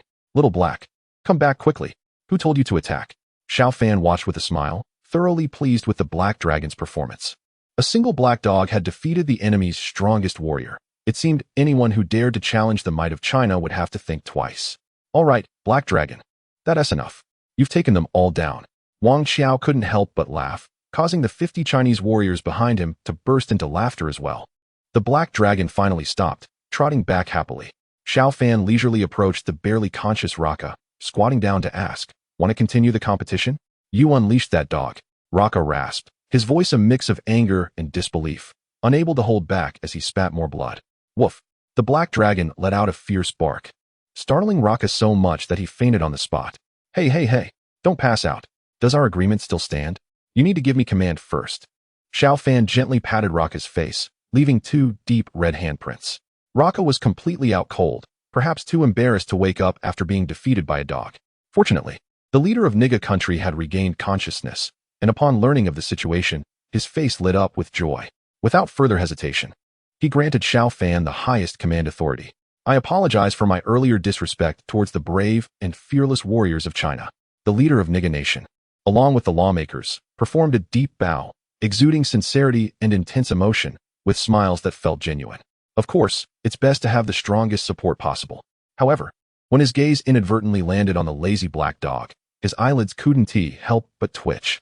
Who would have thought that a large black dog brought from Huaxia could actually defeat their own awakened warriors? After establishing his authority, Xiao Fan quickly entered a state of readiness. Major cities in Niga nation had fallen, and the situation was precarious. The few cities that were still barely holding on had lost communication with each other due to disrupted lines. Chapter 44. Resource Plunder under Li Dashi's arrangement. The airport was quickly set up as a temporary camp. 8 laser cannons were positioned around the perimeter, working in conjunction with the soldiers from the Mijie nation to deliver a massive blow to the ant swarm. Meanwhile, 50 Huaxia soldiers were divided into 10 small teams, leading the injured soldiers of the Mijie nation in charges, while some undertook dangerous demolition tasks on their own. The entire battlefield was chopped into countless sections, resembling a giant meat grinder. No matter how frenzied the ant swarm was, any that dared to rush into range was instantly turned into Swiss cheese. The corpses of mutated giant ants piled up like a mountain, surrounding the airport so tightly that not a drop could pass through. Occasionally, a mangled giant ant carcass would tumble down, only to be quickly cleared away by the soldiers. If they encountered a relatively intact giant ant corpse, it would be dragged into the airport for analysis by relevant experts. Xiao Fan stared at the map of the Mijie nation for a long time, marking several important cities with a red pen. According to information provided by the counselors, these cities might not have fallen yet. Call C12. Xiao Fan made a decision and picked up the communicator. "Boss, what's up?" Sun Ying's voice came through. "Immediately set out westward and compile a list of cities that are still resisting the ant swarm. Send it to Wang Qiao and Laka. Have them go for support. And if things get too tough, retreat. Also, see if you can find out where the ant swarm is coming from." After giving his orders, Xiao Fan put down the communicator and turned to step outside the tent. Several mutated giant ant corpses were already laid out, with a few researchers gathered around, recording relevant data. "Major General, several biology experts sent by Huaxia had arrived and were analyzing the giant ants' physical data." Upon seeing Xiao Fan, they immediately paused their work and saluted. "What's the situation?" Xiao Fan asked as he reviewed the data. These mutated giant ants varied in size, ranging from 2 to 5 meters in length, equipped with sharp mandibles that boasted incredible bite force, easily capable of damaging reinforced concrete buildings. However, their defensive capabilities were somewhat weaker. Old-fashioned ammunition could shatter their bony exoskeletons. The leading expert was quite young and spoke fluently about the technical details. Adjusting his glasses, he continued, "Despite that, the sheer number of mutated giant ants is overwhelming. If trapped among them without firepower support, one would quickly be devoured to the bone. Moreover, these mutated giant ants possess a fire attribute. Traditional ammunition only causes explosive damage without leaving burn marks, making it quite challenging to kill a giant ant completely. Although the laser cannons we brought are powerful, their energy consumption is equally terrifying, making them unsuitable for protracted engagements." Xiao Fan glanced at the expert, vaguely recalling that he was from the military. After pondering for a moment, he asked, "So you mean we should withdraw?" "No. What I mean is that we need to take down the ant nest as quickly as possible." The young expert appeared somewhat nervous as he wiped the sweat from his forehead and added, "Based on my observations, the behavior of ant colonies is characterized by strong unity and purpose. This means that even if there are mutated ants, there must be a queen behind them orchestrating everything. If we can locate the hidden ant nest in advance and concentrate our firepower to attack, we can surely eliminate the entire colony in one fell swoop. Xiao Fan nodded in agreement. His earlier instruction to C-12 to search for the source of the ant colony was motivated by the strategy of capturing the queen first. However, ants typically build their nests underground, and C-12 might not be able to find them. So he asked, "Do you have any suggestions for locating the ant nest?" "Sir, mutated creatures have a special sensitivity to blue dragon energy, and mutated ants are no exception. Their frenzied invasion of major cities is likely in search of blue dragon energy. We could set a bait, pretending to provide them with blue dragon energy. When they return to their nest, we can follow them and surely pinpoint its location." The young expert spoke in a low voice, knowing that this matter concerning blue dragon energy was sensitive and should not be widely discussed. Xiao Fan waved his hand, indicating that it was no problem. He did not believe that the Mijia country was unaware of blue dragon energy. He immediately turned around to find the leader of Mijia country and directly demanded the energy. The leader of Mijia and the officials exchanged glances, their expressions quite unnatural. "What is this? Do you still want to repel the ant colony or not? Are we going to dawdle like this? Or do you want blue dragon energy or to save your country?" Xiao Fan said with a stern expression. "Our blue dragon energy is already scarce, and most of it has been sold to the beautiful country." The leader of Mijia put on a troubled face. "Sold to the beautiful country? If that's the case, how dare you seek help from Huaxia? Go to the beautiful country then. I'm done here." Xiao Fan pretended to be angry and picked up his communicator, ready to issue a retreat order, which instantly drained the color from the faces of the Mijia officials. "Wait, God of War." The leader of Mijia hurriedly stepped forward to stop him and quickly explained, "The beautiful country is a world power. We small nations simply do not have the strength to resist. They demanded to buy our blue dragon energy, and we dared not refuse. We had no choice but to sell it at a very low price. We didn't want to do this either. That's your problem. What does that have to do with me?" Xiao Fan snorted, and the communicator was already connected. With a clenched jaw, the leader of Mijia said, "I will give all remaining blue dragon energy to Huaxia, hoping the God of War can help us through this crisis. I also wish to become an ally of your country, sharing trials and tribulations together in future crises." Xiao Fan raised an eyebrow, dismissively saying, "An ally? You think you're worthy of sharing trials and tribulations with Huaxia? Those who know how to adapt are the wise ones. Can't you see the situation we're in?" As soon as these words were spoken, the officials from Mijia country all turned pale, realizing that Xiao Fan was speaking the truth. A country like Mijia, which wavers like a reed in the wind, had no right to talk about alliances, especially when their nation was on the brink of collapse. Discussing alliances at this moment was nothing short of a huge joke. "Mr. President, if we can secure 1.5 billion barrels of oil from beautiful nation, I'll make the call for their support right away." A congressman stood up and declared, "I'm afraid by the time beautiful nation arrives, there may not be a nigga country left." Xiao Fan scoffed. "That's impossible," the congressman said, his confidence wavering. "We are willing to become a vassal state of Huaxia, just to have a chance to breathe in these chaotic times." The leader of nigga country hung his head, finally conceding. The blue dragon energy was quickly brought in. Unfortunately, nigga country's supply of blue dragon energy was quite meager. Even supplying the Black Great Wall would only last for 2 years. Xiao Fan took a small portion for himself and secured the rest of the blue dragon energy. He instructed Li Dashi to guard the camp, then unfurled his crimson wings and flew into the ant swarm, casually selecting a larger giant ant and tossing the blue dragon energy down. Chapter 45, returning triumphantly as anticipated. The giant ant eagerly devoured the blue dragon, then swung its body and turned to flee. A few other giant ants chased after it, closely guarding its sides. Xiao Fan flapped his wings and followed discreetly, quickly arriving at a dilapidated building. "Boss, we've spotted ant colonies in several locations, but we can't determine which one is the real nest." Liga shouted through a loudspeaker. "I'm aware. You all go assist the others. I'll handle the rest." Xiao Fan replied before diving headfirst into the building. The giant ant that had consumed the blue dragon was surrounded by more of its kind as it crawled into a deep tunnel. Upon noticing the intrusion, countless giant ants surged out, sealing the tunnel tightly. The ghostly vehicle roared. Xiao Fan directly unleashed a mental shockwave, severing the queen ant's control over the swarm. The ants fell into chaos, revealing the tunnel beneath. "Now is my chance."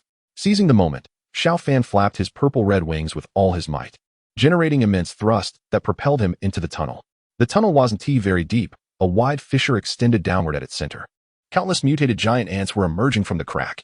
"Let us see how you handle the power of lightning." As the swarm closed in around him, Xiao Fan extended his hands, fingers splayed, and clasped them tightly in front of his chest. Instantly, countless electric currents shot out. In the blink of an eye, the electricity coursed through his body, turning his eyes pure white. His hair transformed into a brilliant white as well, making him look like a god of thunder, instilling fear in all who beheld him. With a mighty roar, he suddenly spread his hands apart, unleashing a powerful current from his palms that struck into the fissure. After a series of piercing crackles, every single ant was reduced to charred remains, plummeting into the depths below. Xiao Fan flapped his wings again, carrying the might of thunder as he surged forward without pause. Any sporadic obstacles he encountered were easily shattered by the power of electricity. He pressed on relentlessly, charging straight into the ant nest. A massive creature suddenly appeared before him, its color a fiery red, rhythmically writhing. This was the queen ant he had been searching for. The ant swarm seemed agitated, gathering tightly around the queen, and the giant ants that had emerged from the ground retreated as if commanded to do so. The entire nest space became crowded in an instant. The ghostly vehicle roared. Lightning. Xiao Fan transformed into a white flash, darting out like a bolt of lightning. Taking advantage of the momentary chaos among the ants, he charged towards the queen, raising his fist wrapped in electricity and striking down without hesitation. Several nearby giant ants rushed forward to shield her with their bodies, but they were all obliterated, unable to stop the blow. It was as if this punch was divine retribution from above, something to face, but never escape. With a thunderous bang, Xiao Fan was jolted back from the impact. Looking back at the queen, her head and torso were charred black. Though she was still alive, she had lost control over the swarm. Xiao Fan adjusted the chaotic energy within him, seizing the opportunity to unleash a torrent of endless lightning that struck the ant queen relentlessly. The flashes and booms of thunder continued for about 10 minutes, and the massive body of the ant queen finally ceased to move. Its crimson abdomen had already split open, oozing a pale red liquid. Without their queen, the ant swarm descended into chaos, scattering in confusion, and it wasn't long before they all fled. Xiao Fan didn't pursue them. The ant swarm was now disorganized and lacked any combat capability, so he left it to the people outside to handle. He approached the corpse of the ant queen and sifted through the disgusting slime, finding the bit of blue dragon energy he had previously used as bait. Blue dragon energy was scarce, so he needed to conserve it. Xiao Fan took out a storage device and collected the blue dragon energy. Just as he was about to turn and leave, he suddenly noticed something glowing red inside the ant queen's abdomen. Gritting his teeth against the nausea, he reached into the slime and pulled out the glowing object, surprised to find it was a reproductive egg. The reproductive egg could grow into a new ant queen. Normally, an ant queen would not carry reproductive eggs within her body unless the ant nest was exceptionally large or she was nearing the end of her life, at which point she would produce a new queen to ensure the continuation of the ant colony. To his astonishment, this ant queen had been preparing to expand her lineage. And the critical part was that it was a fire attribute reproductive egg. Once the new queen matured, if used correctly, it would certainly prove to be of great value. At that moment, Xiao Fan didn't find the slime disgusting at all. He rummaged around the ant queen's abdomen for a while longer and retrieved 2 more reproductive eggs. Seeing that there were no more findings, he flapped his wings and flew out through the crack to the surface. Meanwhile, the counteroffensive from the Mujia Kingdom was just beginning. The mutated giant ant swarm was headless and, faced with China's advanced weaponry, the massive ant horde had no means of defense. The war was clearly one-sided. The C-12 transport aircraft circled in the sky and slowly descended upon spotting Xiao Fan.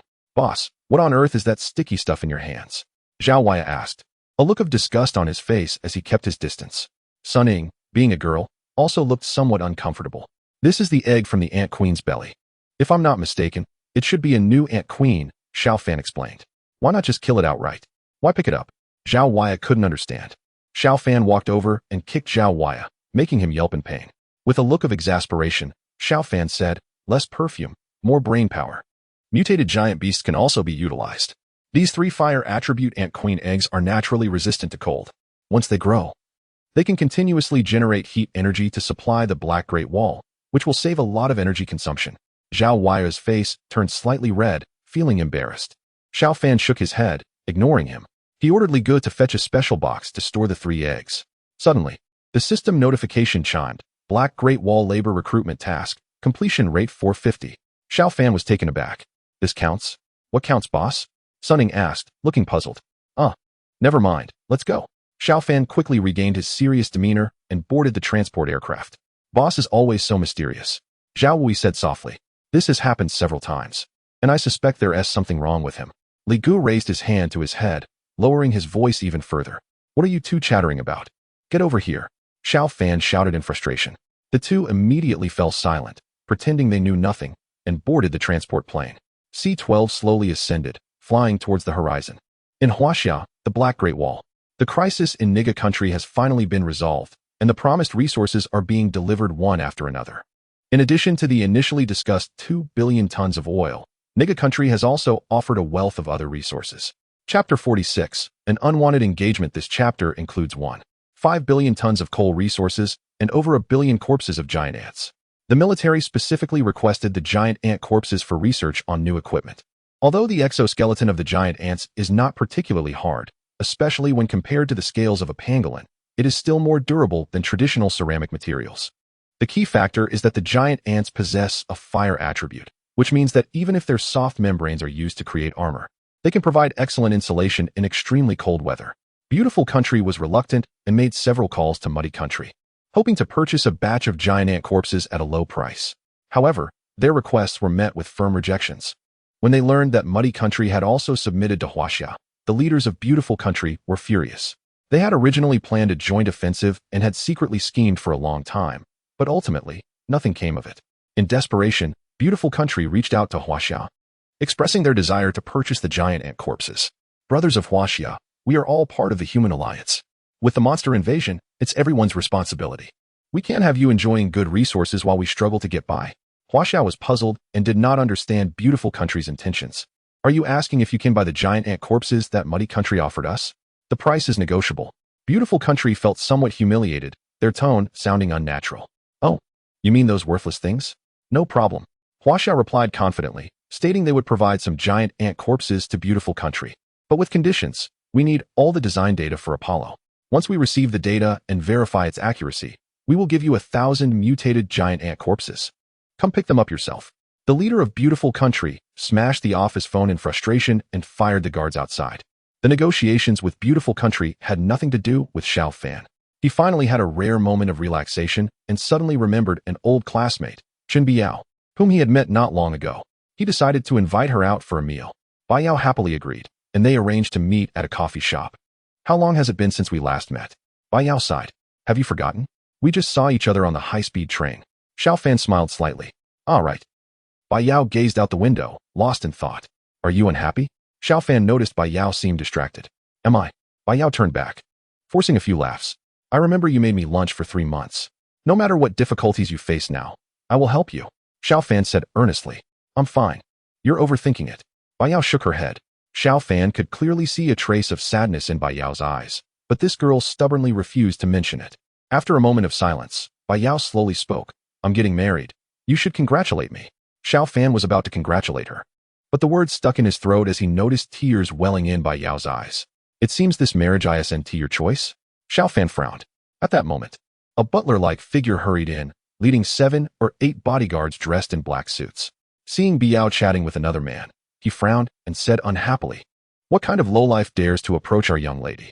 Xiao Fan raised an eyebrow, but before he could react, the bodyguards quickly surrounded him. What are you doing? Step aside. Xiao Fan is my friend. Biao hurriedly spoke up, but without the butler's signal, the bodyguards didn't budge an inch. Miss, the marriage with the Liu family is already arranged. You shouldn't wander around. The world is chaotic, and it's unsafe outside. The butler spoke with an air of superiority. Even when addressing Biao, there was a hint of arrogance in his tone. Xiao Fan is my college classmate. I'm not in any danger with him. Biao stepped forward to pull the bodyguards away, but as a young girl, she had no strength to do so. Miss, I've seen many college classmates. They are all after the Chun family's wealth. You're too naive and could easily be deceived. The butler ordered the guards to drag Biao away, not even glancing at Xiao Fan, and mockingly said, It's better to avoid people like him. Oh, you're right about that. People like you, who are also lowlifes, only deserve to be someone else's dog. Xiao Fan couldn't help but laugh, watching as Biao was about to be taken away, unable to hold back any longer. He let out a cold snort and sent all the surrounding bodyguards flying with a single strike. The guards were severely injured and couldn't get back up. He reached out and pulled Biao behind him. What do you think you're doing? You dare to hit someone from the Chen family? You want to die? The butler shouted at Xiao Fan, and upon hearing the name Chen family, the onlookers quickly dispersed, not wanting to get involved. Xiao Fan, you should leave. I'm fine. Biao said with concern on her face, not wanting to cause him trouble. If you know what's good for you, hand over my young lady, and then break your own limbs. Maybe I'll spare your life. The butler began to threaten. Xiao Fan reassured Biao. then stepped forward and slapped the butler across the face, the sound crisp and loud, echoing through several streets. You dare to hit me? The butler was so angry he couldn't speak, his face turning various shades of red and green. People like you, who are lowlifes, deserve to be hit. What can you do about it? Xiao Fan slapped him again, this time with such force that he sent the butler flying, crashing through the CAF's window and landing on the street outside. The butler's face was swollen like a balloon, drawing laughter from the crowd. His face turned dark with resentment. Xiao Fan, just wait. The butler spat, retreating like a stray dog. Inside the CAF, the owner, trembling, crawled out from behind the counter and said, "Sir, for the damaged furniture and windows, plus 2 cups of coffee, the total comes to 104,700. Just put it on my tab. Someone will come to settle it in a few days." Xiao Fan shook his head, left the money for the coffee, and took the embarrassed Biao and left. The owner, sweating, dared not stop them and let them go. That night, in the largest square of the East Market, the neon lights were dazzling. Xiao Fan and Biao strolled through the vibrant scene. "Did I offend everyone in your family?" Xiao Fan scratched his head, looking a bit embarrassed. Biao couldn't help but burst into a peal of laughter, her voice ringing like silver bells. It took her a moment to compose herself before she teasingly said, "How come you didn't think about it when you were hitting people? You even made the CAF owner come to my house for money. I was just joking around. I wasn't the one looking for trouble. And in the end, I have to pay? That's so unfair. Don't forget, I'm the victim here." Xiao Fan chuckled and replied, "You're the victim? I don't believe that." Biao skipped out with a light step, like an elegant little bird dancing gracefully without a care in the world. Xiao Fan hurried after her, grabbing her hand and asking, "So, are you engaged to that guy from the Liu family? What's going on?" Chapter 47. Taking action, the two sat by the roadside. Biao withdrew her hand and said slowly, "It was a decision made by my family. I actually don't want to get married." "Then don't get married." Xiao Fan replied nonchalantly, as if it were not a big deal. Biao shook her head, saying nothing. "Do you really have to get married?" Xiao Fan asked, puzzled. "You don't know about my family. A few years ago, my mom passed away, and my dad remarried, bringing in a beautiful stepmother. She calls all the shots in our household, and this wedding was orchestrated entirely by her." Biao said, tears streaming down her face. Xiao Fan felt a bit helpless. After a moment, he gently said, "Why don't you come with me?" Biao smiled through her tears. Although a glimmer of happiness shone in her eyes, she ultimately did not respond. Xiao Fan was just an ordinary person. How could he possibly stand up to the Qin family? Just then, the square suddenly fell silent. The crowd dispersed, and a group of thugs appeared, slowly encircling the two of them. "Kid, didn't expect to see you so soon again, did you?" The butler emerged behind the thugs, his face still bruised, but his tone was firm. Xiao Fan scrutinized the group and realized these thugs were not ordinary. Most had already unlocked their genes. Guess what? They're all Awaken ones. I paid a hefty price to bring them here. Today, no matter what, we're going to take you down. The butler boasted with a triumphant laugh. "Xiao Fan, you should leave. Don't worry about me. Let me go back with the butler. They won't do anything to me," Biao urged, stepping forward to confront the butler. Xiao Fan pulled her back confidently and said, "Have you forgotten what I just told you? Come with me. I'll take care of you." With that, his eyes narrowed, and he cast a cold gaze at the butler, causing him to drop to the ground in fear. "Get him! Kill him!" The butler shouted anxiously. About a dozen Awakened ones charged forward, some with immense strength, others with incredible speed, and some able to unleash fire energy. They attacked from all sides, ruthless in their intent to take Xiao Fan down. Biao turned pale and closed her eyes. Xiao Fan held her close, standing his ground without moving. When the nearest Awakened one attacked, he didn't even glance at him. With a swift kick, he sent the attacker flying. Cries of pain echoed. It was clear the attacker was incapacitated. If not dead, he had lost the will to fight. Fire. One of the Awakened ones dared not approach and unleashed fire energy from a distance. Ice. Bone spikes. Lion's roar. The other Awakened ones followed suit, each releasing their own abilities. Xiao Fan sneered, raising his left hand as the power of lightning erupted suddenly. The brilliant flashes of electricity swiftly obliterated many of the Awakened skills. A few Awakened ones were caught off guard and were electrocuted into charred remains, collapsing to the ground. Too tough. Withdraw. The remaining Awakened ones saw the situation turn dire and turned to flee. Think you can escape? Xiao Fan unleashed tremendous power, harnessing the forces of lightning to their fullest extent. A massive electric net spread out in the void, gradually expanding from its center and enveloping more Awakened ones within its grasp. With a gentle grip of his left hand, the electric net immediately contracted, causing the Awakened individuals to scatter like headless flies in a panic. Then, their bodies stiffened, and they all collapsed to the ground. However, two awakened ones managed to escape. One sprouted wings and flew away with incredible speed, while the other surprised Xiao Fan by using a spatial teleportation skill. The individual flickered 3 times before vanishing into the distance. "Don't kill me, please. I didn't know you were an awakened warrior. Just spare me, and I'll give you anything you want." The butler, initially ready to flee, suddenly found his legs weak and fell to his knees. A foul liquid seeping from his pants, seemingly scared to the point of wetting himself. "Xiao Fan, just let him go. He has done a lot for the Qin family during his years as the butler." Bai Yao pleaded with compassion.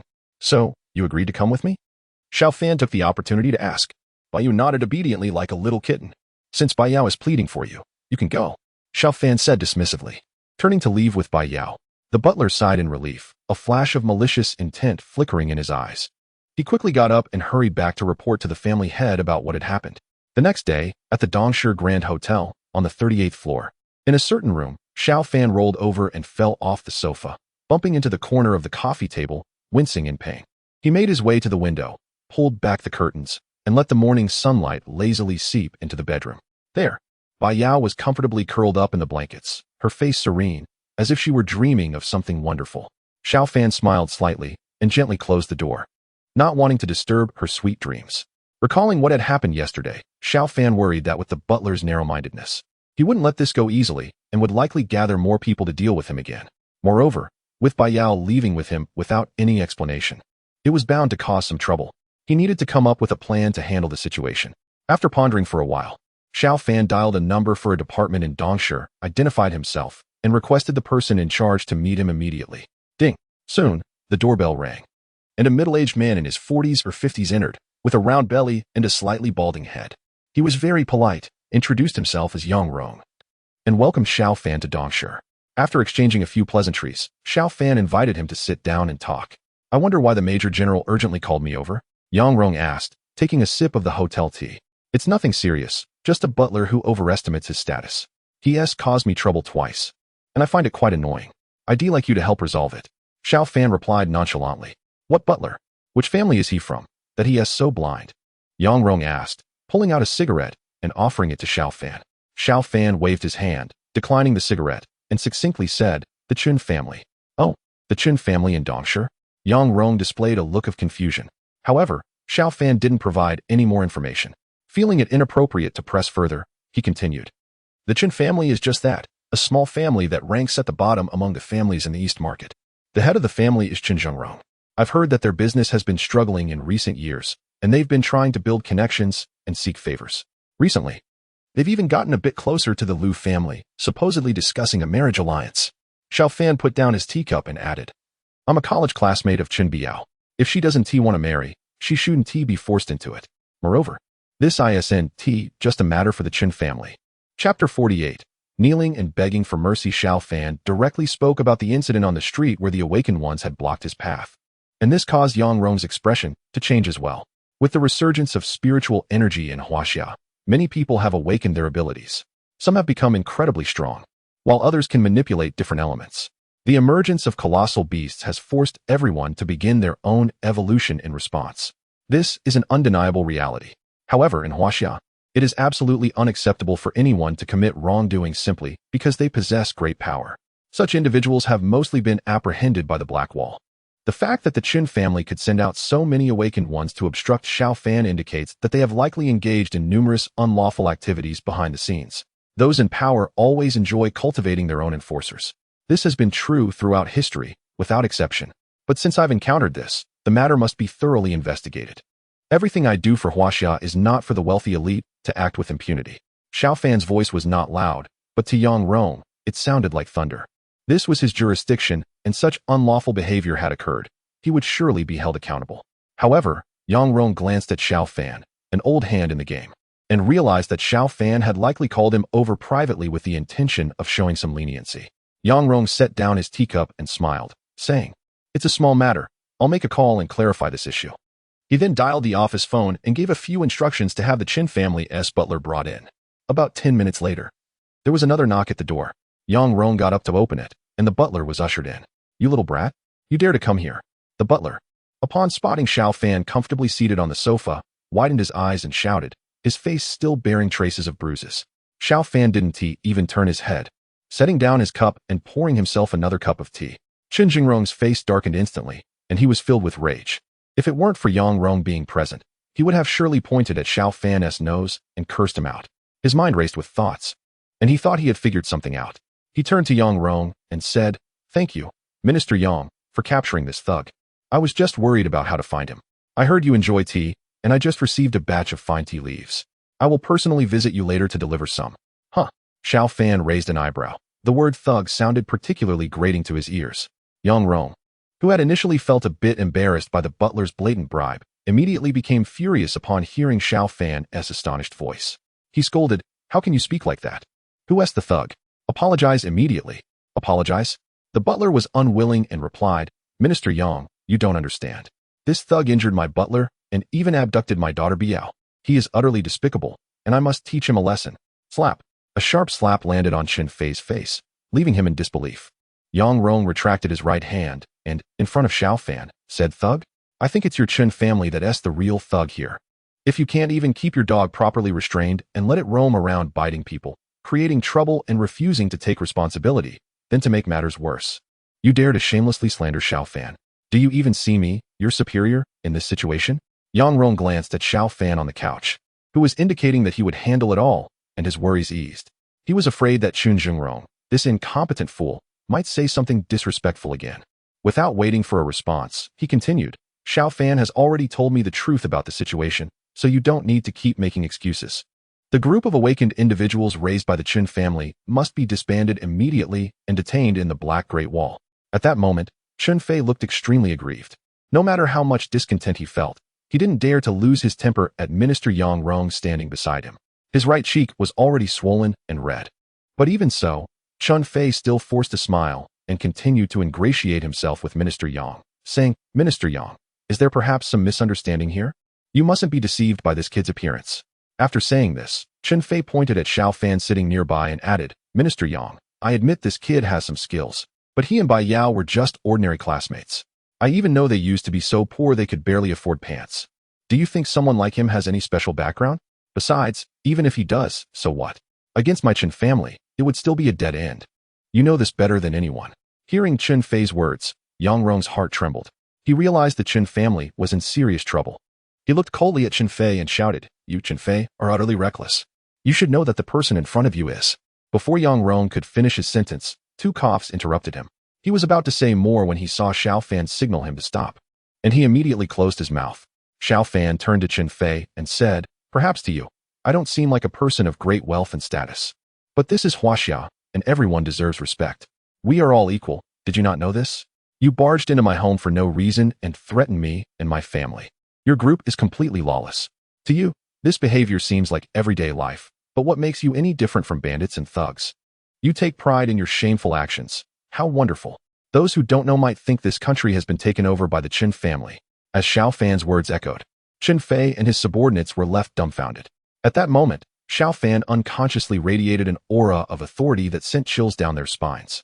Even the most foolish among Qin Fei's group could guess that Xiao Fan held an extraordinary identity, and Qin Fei began to feel uneasy. He wanted to say something, but found himself at a loss for words, recalling Minister Yang's earlier attitude towards him and the stinging slap he had just received across the face. As he was lost in thought, Qin Fei's expression suddenly changed. His entire body wavered, and he immediately fell to his knees in front of Xiao Fan. Seeing this, the younger brothers behind him knelt down even faster than Qin Fei. Once on his knees, Qin Fei quickly bowed his head and pleaded, "Master, please spare me. It was my fault for not recognizing your status and daring to offend you.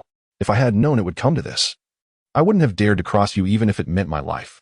I'm here to apologize and beg for your forgiveness. Please just let me go, I implore you." As he spoke, he repeatedly knocked his head against the ground. Chapter 49. The Withered Bone Spider Before Long. The ground where Qin Fei had been bowing his head was stained with streaks of blood, clearly indicating that he had been exerting tremendous effort. Seeing Qin Fei begging for mercy, Xiao Fan shook his head and said, "You all are just bullies relying on your power. If you didn't have backing, would you dare to act so arrogantly? I think it's time to settle accounts with the forces behind you." Yang Rong, immediately understanding the command, replied, "Got it. I won't let any of them slip away. I want to see if this is still our Huaxia." Upon hearing this, Yang Rong quickly agreed. He wiped the sweat off his forehead, realizing that someone was in serious trouble. Just as the matter was settled, Bai Yao stepped out and asked Xiao Fan, "Are you okay? I heard you talking inside, but I couldn't come out." Xiao Fan smiled and reassured her, "It's nothing, just a minor incident." Relieved by Xiao Fan's casual tone, Bai Yao continued, "I've been thinking, we can't just let this go. I don't want to run away anymore. Today, I want to go home and make it clear to my father that I don't want to get married. What do you think?" Looking into Bai Yao's hopeful eyes, Xiao Fan smiled softly and said, "Sure, whatever you want, I support you." With that, the two returned to Bai Yao's home. Qin Jingrong was already pacing like an ant on a hot pan, restless and anxious. But upon seeing Xiao Fan, he suddenly froze, a look of unease washing over him. Qin Jingrong was trembling, unsure whether to sit or stand. As soon as Bai Yao entered the room, she noticed her father standing stiffly, clearly distressed. Bai Yao said, "Dad, I've made up my mind. I don't want to marry anyone else, so please stop pushing me." Hearing his daughter's words, Qin Jingrong quickly glanced at Xiao Fan's expression and hastily replied, "All right, from now on, I'll listen to you. You can do whatever you want." Bai Yao was taken aback by her father's quick agreement and, surprised, asked, "Dad, where's my stepmother?" "Your stepmother?" Qin Jingrong's expression soured at the thought of that woman. If it weren't for her, would he be in such a predicament? Frustrated, he exclaimed, "I sent her back to her family. That foolish woman dared to unilaterally arrange your marriage, completely disregarding me. It's better this way. Let her wake up to reality, or one day, she'll be the death of me." Hearing her father's words, Bai Yao couldn't help but laugh, saying, "Dad, I've never seen you like this before. You're so formidable. Keep it up and regain your authority." She added, "I'm going to change my clothes now. Xiao Fan and I are going out to eat."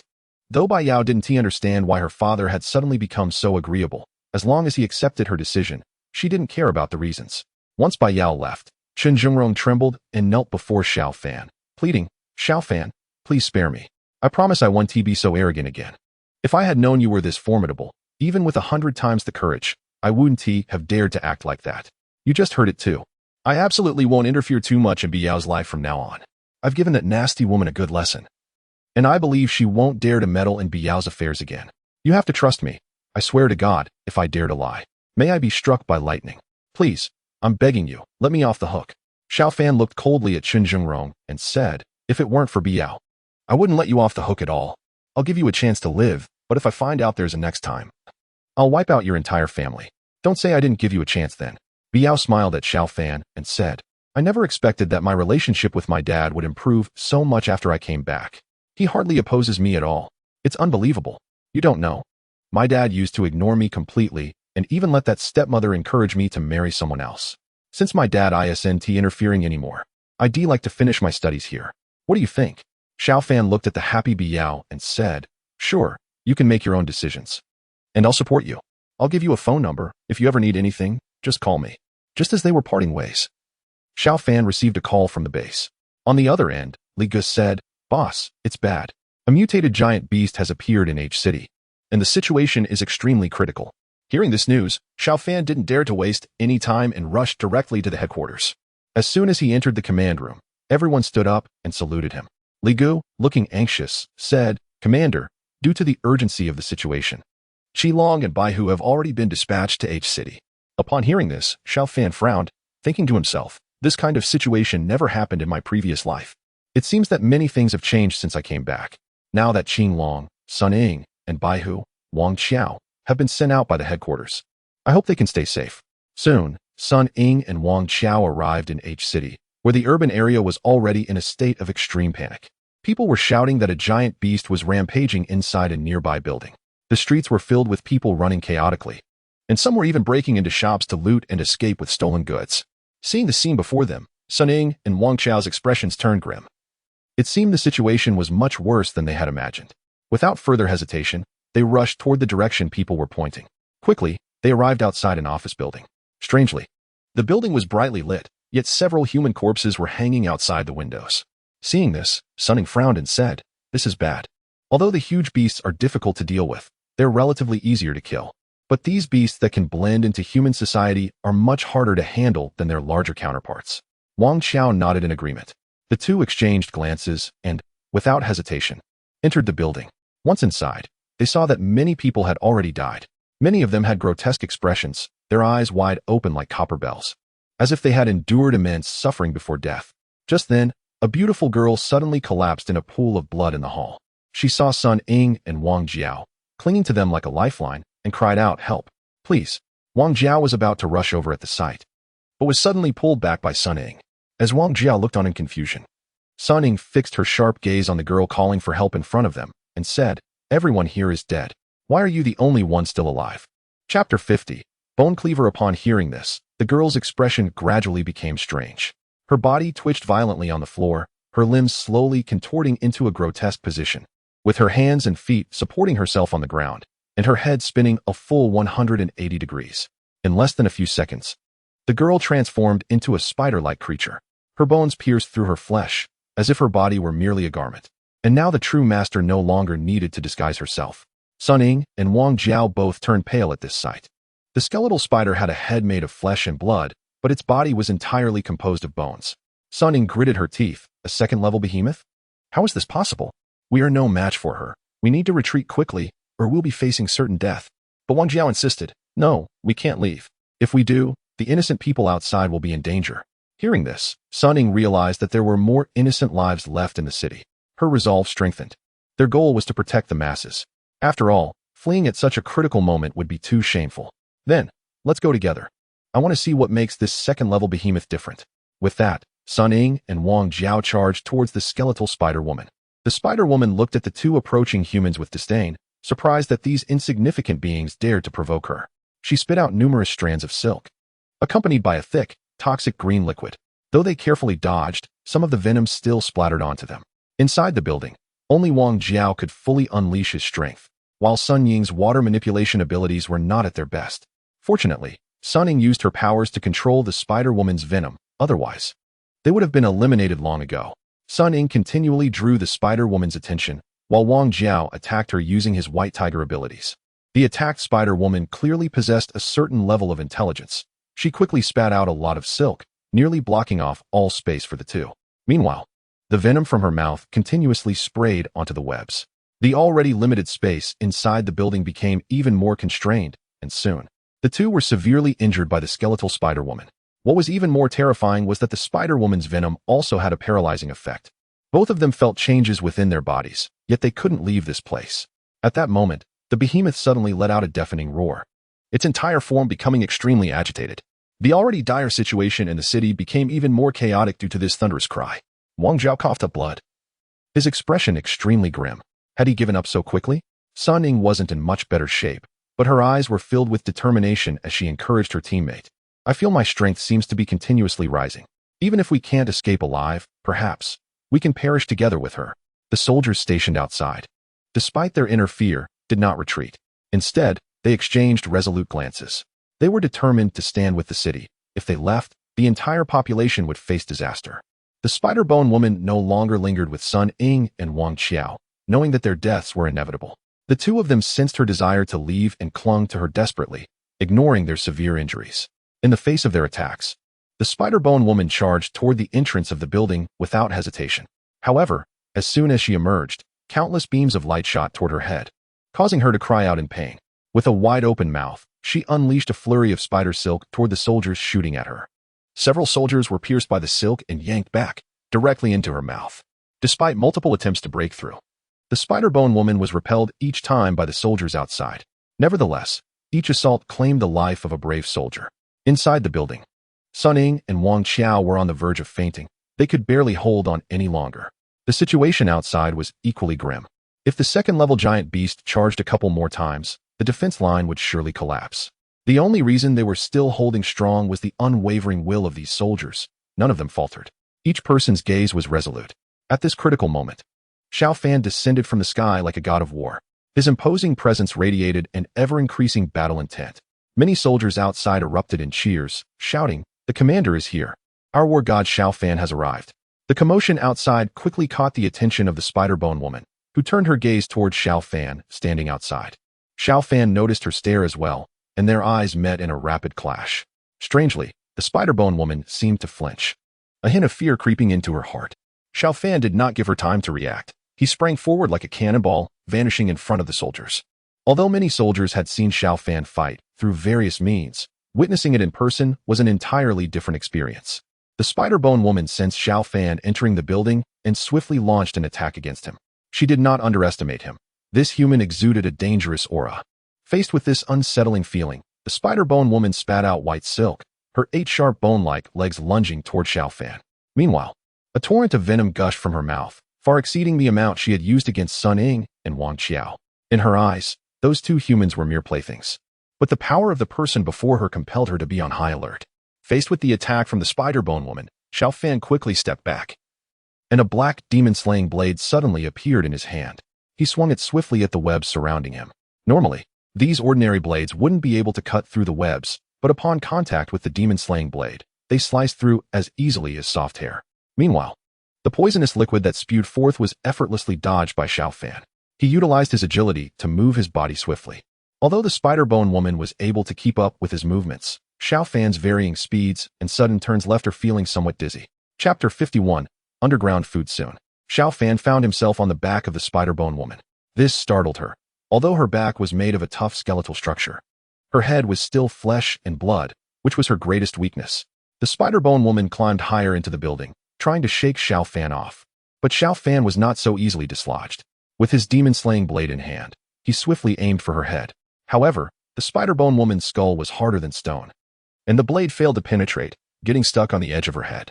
In pain, the spider-bone woman let out a series of piercing screams that sent chills down one's spine. Xiao Fan held tightly onto the blade, unfazed.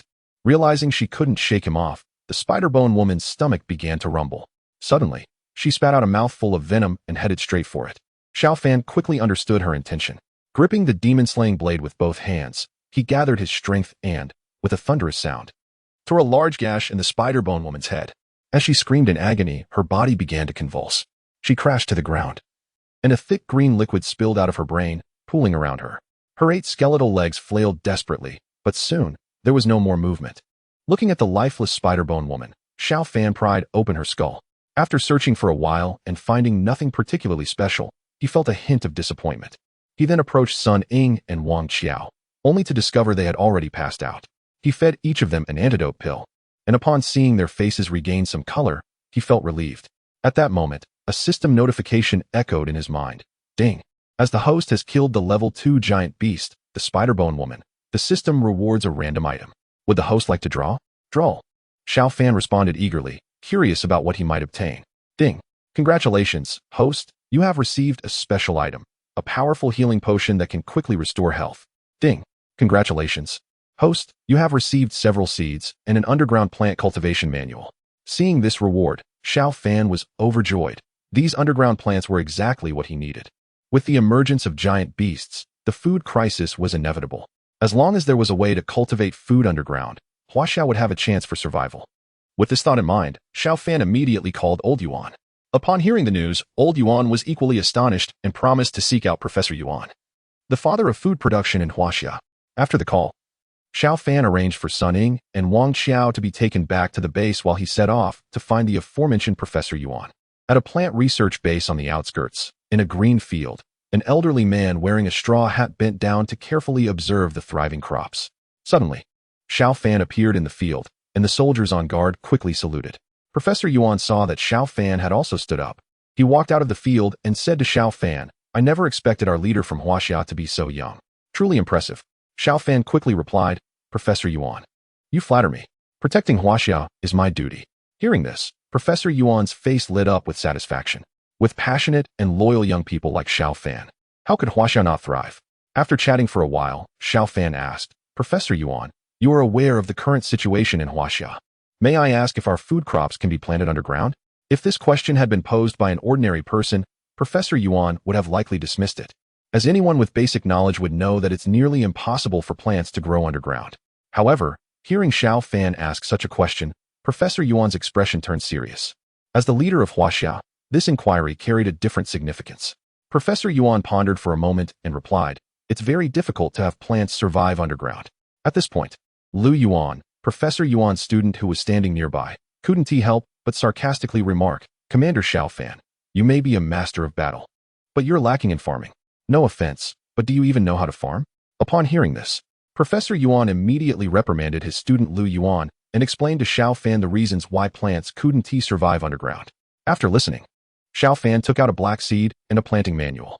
Lu Yuan scoffed, "What is this? Even the seeds I casually cultivate are better than this." However, Professor Yuan, who had taken the planting manual, was suddenly taken aback. He excitedly asked, "Is what you're holding the legendary seed that can survive under any conditions, needing only sunlight?" Xiao Fan replied, "Exactly." Professor Yuan flipped through the manual for a while and sighed. How narrow-minded I was. I've spent my whole life farming, and yet I find that I'm not as capable as you young people. Xiao Fan quickly said, "You're too kind, Professor Yuan. Whether we can succeed next depends on you." Professor Yuan replied, "Of course, that is not a problem. However, this seed won't thrive in every type of soil. I must go to H province to test it." Upon hearing this, Lu Yuan's expression changed in shock. "Teacher, you need to think this through. All your life's work is here. How can you give it up based on just a few words?" Professor Yuan spoke earnestly. "What's the big deal? No matter how much I give, it's all for our country. If this research succeeds, I would not hesitate to give my life." Hearing this, Xiao Fan felt a deep sense of respect for Professor Yuan and solemnly saluted him. After making the decision, Xiao Fan dispatched Xuanwu Lidashi to escort Professor Yuan to H City. A black special vehicle was traveling along the winding road, surrounded by silent mountains and wilderness. If someone stood by the roadside trying to flag it down, they would notice that the vehicle had no brand insignia. The only symbol was a beautifully crafted black Great Wall design on the side, resembling a real dragon, with its head held high and tail elegantly displayed. As if it were about to come alive, the car was heading towards the black Great Wall base, with Xiao Fan sitting in the passenger seat. His gaze lingered on the beautiful landscapes of Huaxia, but deep down he harbored a hidden worry that gnawed at him, causing his brow to furrow from time to time. "Major General, is there something urgent that requires you to return to the Black Great Wall base? Is it an invasion by the behemoths?" The driver, a soldier from the logistics department with over 10 years of driving experience, navigated the winding terrain with ease. He occasionally chatted with Xiao Fan, noticing the concern etched on his face. Chapter 52. Building the underground city with a mix of confusion and tension. There was a lingering fear of a monster raid on the base. "You don't need to worry," he reassured. "The interdimensional beasts won't be launching a large-scale invasion anytime soon. The minor skirmishes can easily be handled by the Awaken warriors of the Black Wall." Xiao Fan turned back and smiled at the driver, trying to keep his tone as neutral as possible to avoid causing panic. "Don't mind me asking, but I've noticed the Major General furrowing his brow from time to time, which makes me a bit curious. Why don't you share your thoughts? If it's something simple, I might be able to lend a hand." The driver chuckled, clearly intrigued. "What do you think about building an underground city?" Since obtaining the underground plant cultivation manual, Xiao Fan had been contemplating the idea of constructing an underground city. The benefits were clear. It would provide a refuge from the dangers posed by beast invasions on the surface. After all, the mobility of the Black Wall was limited, making timely battlefield support difficult. Innocent civilians often bore the brunt of these attacks. However, if all civilians were relocated underground, such issues would be mitigated. The relevant data had already been transmitted back to the Black Wall in advance, but given the magnitude of the matter, he needed to attend the meeting in person. He had to meet with the chief and explain the situation. He felt uncertain about the success of the endeavor. After all, in his previous life, building an underground city was no simple task. What do ordinary people think about underground cities? Will it be dark down there, with no sunlight or sky? The driver pondered for a moment before voicing his concerns. Not at all. The underground city will utilize cutting-edge technology on par with the Black Wall, ensuring ample lighting. As for the sky, there will be dedicated areas designed to simulate the external natural environment, so you can rest assured. Xiao Fan replied with a gentle smile. Appreciating the man sitting beside him, he noticed the name tag on the driver's chest that read Zhang Sigu. "Will everyone be able to move into the underground city?" Zhang Sigu asked, now showing genuine concern. "The purpose of building the underground city is to accommodate everyone. That way, even if the beasts invade, they will only cause destruction on the surface, and civilians will be completely safe," Xiao Fan explained with a smile. "That sounds great. I'll be the first to agree," raising both hands in support. "If you need my help, Major General, just let me know. I'm at your service." Zhang Sigu pounded his chest enthusiastically, parking the vehicle as they arrived at the Black Wall base. "All right, go find Sun Ying from the Dawn Squad and tell him to transfer you to the Underground City Project Planning Department. Just say it was my arrangement. And if there are any issues, contact me." Xiao Fan waved goodbye to Zhang Sigu and turned to head deeper into the base, quickly arriving at the meeting venue. The atmosphere in the meeting room remained as serious as ever, but there was a notable difference. The seasoned veterans who had once looked down on Xiao Fan had changed their attitudes. It seemed that the events of recent times had sufficiently earned him a place of respect in their eyes. However, there were still many opposing voices, such as those from the faction led by Zhou Jindong, who all sat on the right side of the round table. They held thick stacks of documents in their hands, giving off an intimidating presence. From their malicious glares, one could sense an undercurrent of impeachment. Xiao Fan paid them no mind as he walked to the center of the meeting and saluted the chairperson. After that, he remained silent and took his seat at the far end of the oval table, facing the high-ranking chairperson. The design concept for the underground city was proposed by Major General Xiao Fan, and the purpose of today's meeting was naturally to gather opinions from everyone to see if it could be implemented and how it could be done. The chairperson, Xiao Beijiang, spoke up, and the discussion began. The Zhou faction was quick to take the offensive. An official from their group stood up, holding a document, and without hesitation, began to list Xiao Fan's alleged offenses in front of the assembled officials and generals. During the border closure, he had assaulted foreign friends and cut off foreign trade, resulting in a loss of over 100 billion in national wealth. During the construction of the Black Wall, he had forcibly conscripted laborers, causing panic in local areas. The various losses were countless, and the property damage was staggering. He had live-streamed the killing of pangolins, promoting acts of terror that incited a belligerent spirit among the populace. The livestream of the island's fall had strained global relations, leading to a coalition of world powers launching an attack, resulting in countless casualties among fishermen. Supporting the nation of Nija with military force, coercing them into submission, had plunged the two countries into a Cold War, drawing criticism from various nations and tarnishing China's reputation. Enough. Today's meeting is not about discussing these nonsensical matters. Before the Zhou faction official could continue, Xiao Beijiang had already intervened to stop him.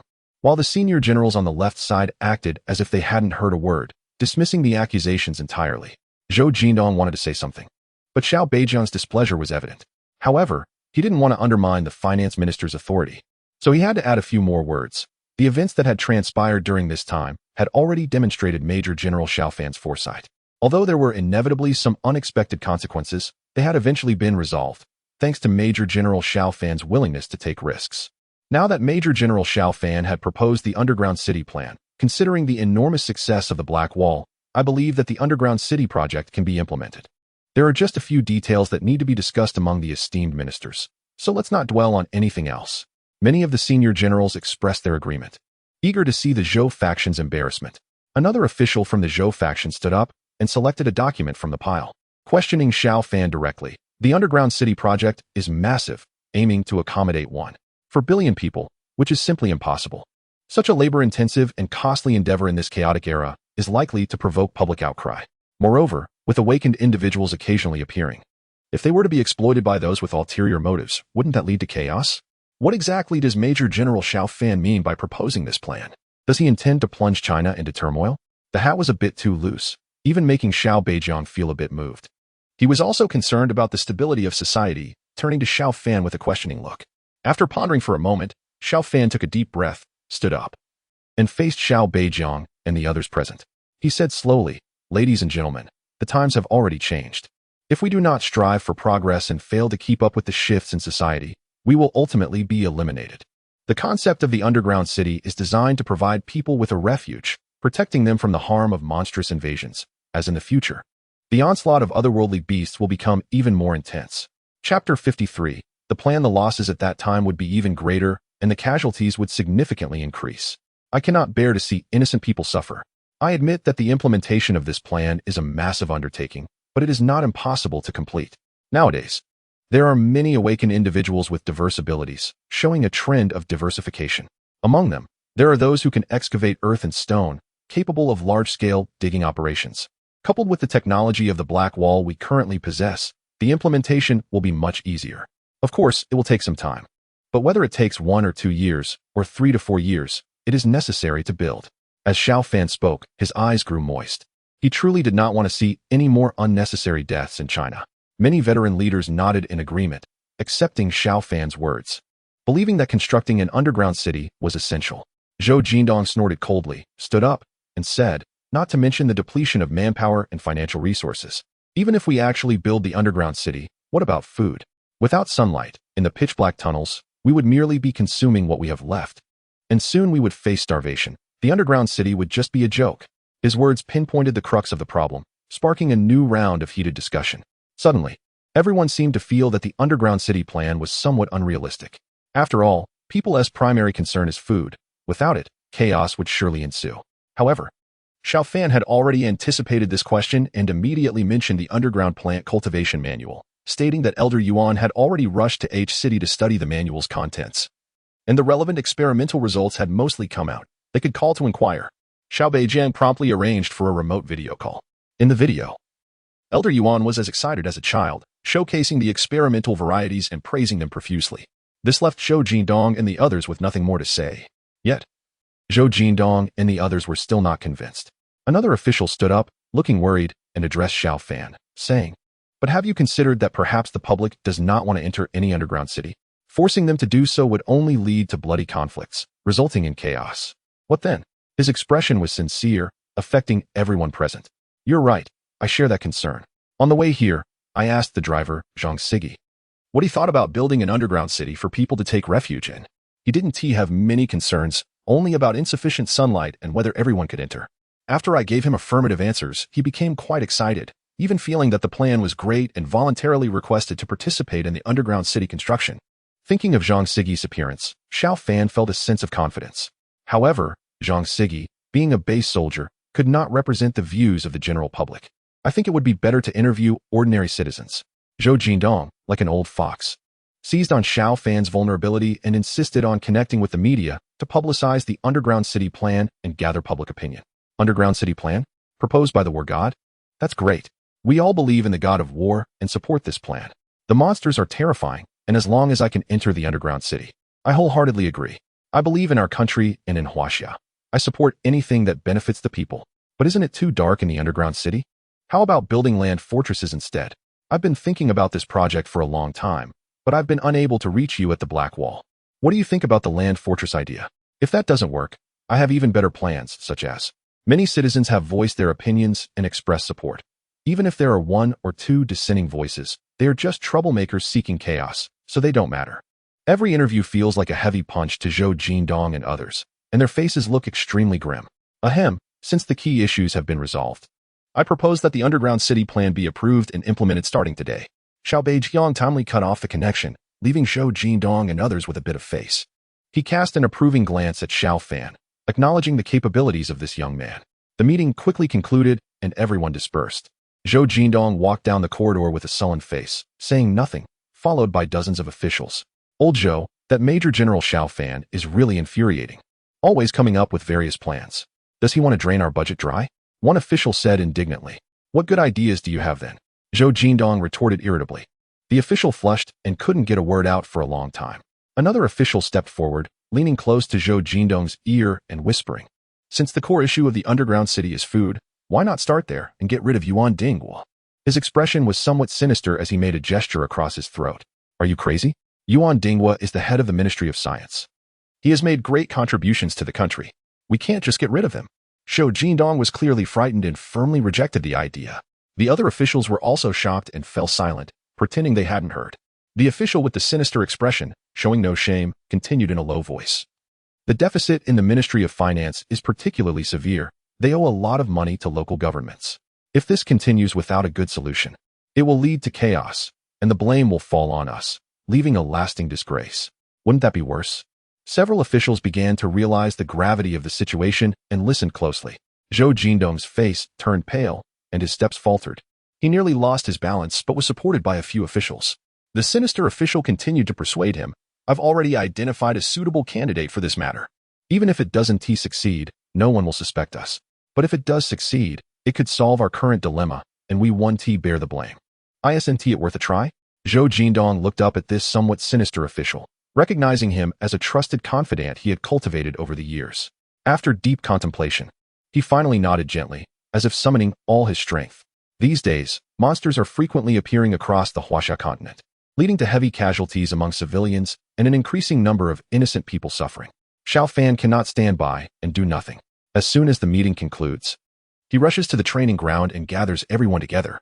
"You are all carefully selected warriors, most of whom have already awakened. Staying here in the Black Wall serves little purpose.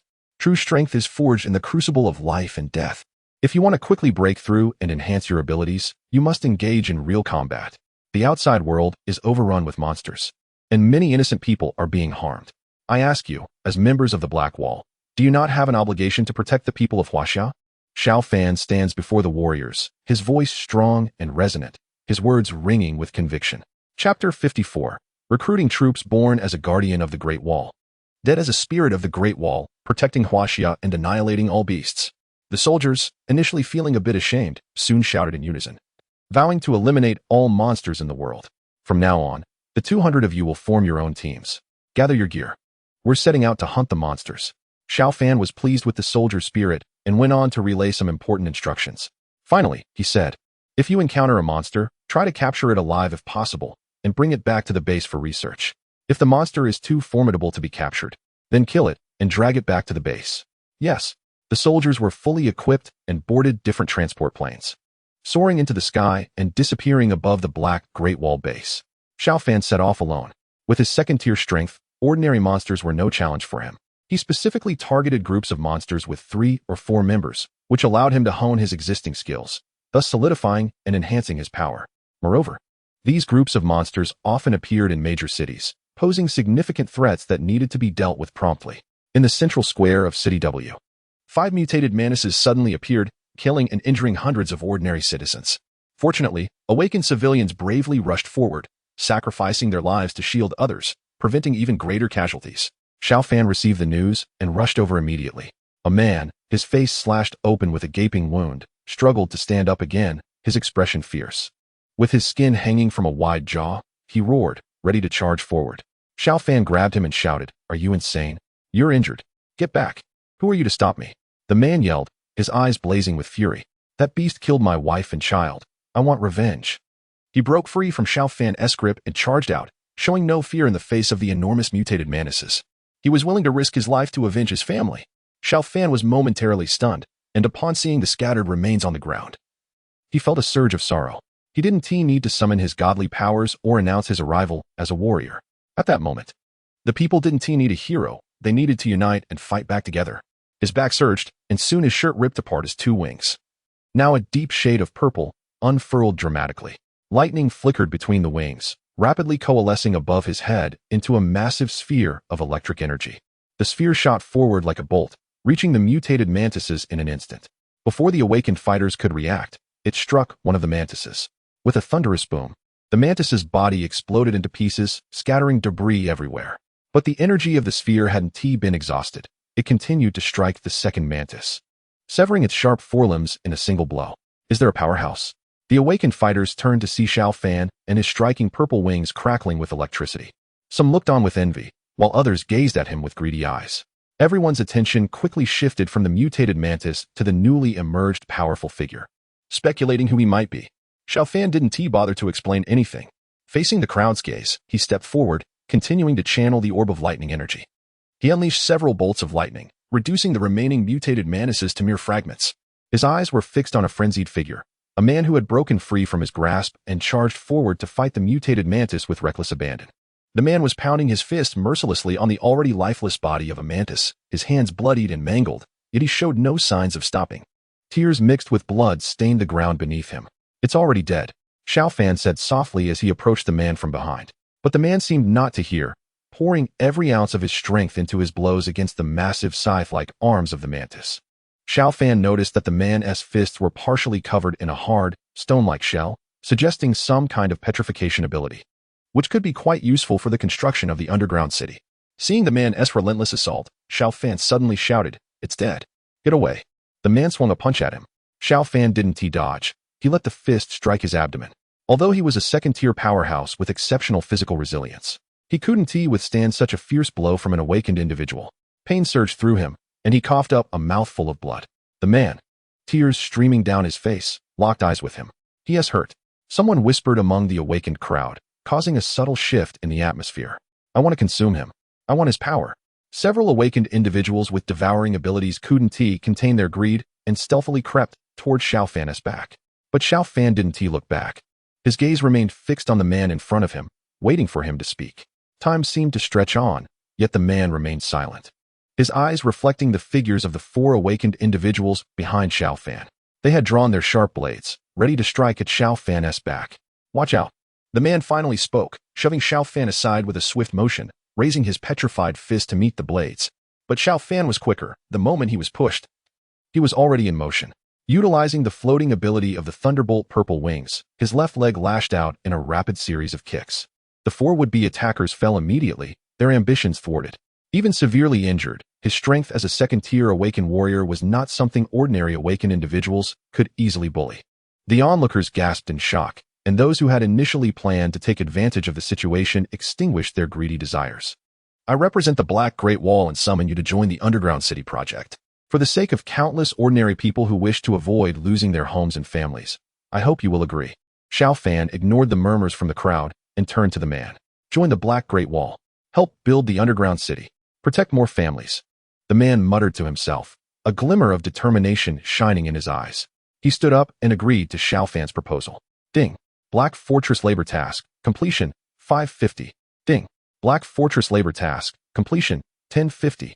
Among the many awakened individuals, Xiao Fan discovered a few with impressive skills and decided to recruit them as well. When others heard that the Black Fortress was hiring, they eagerly signed up, but he had no interest in bringing on those who would be of little use. He quickly left with the man and a few others, leaving the cleanup of the battlefield to the local authorities.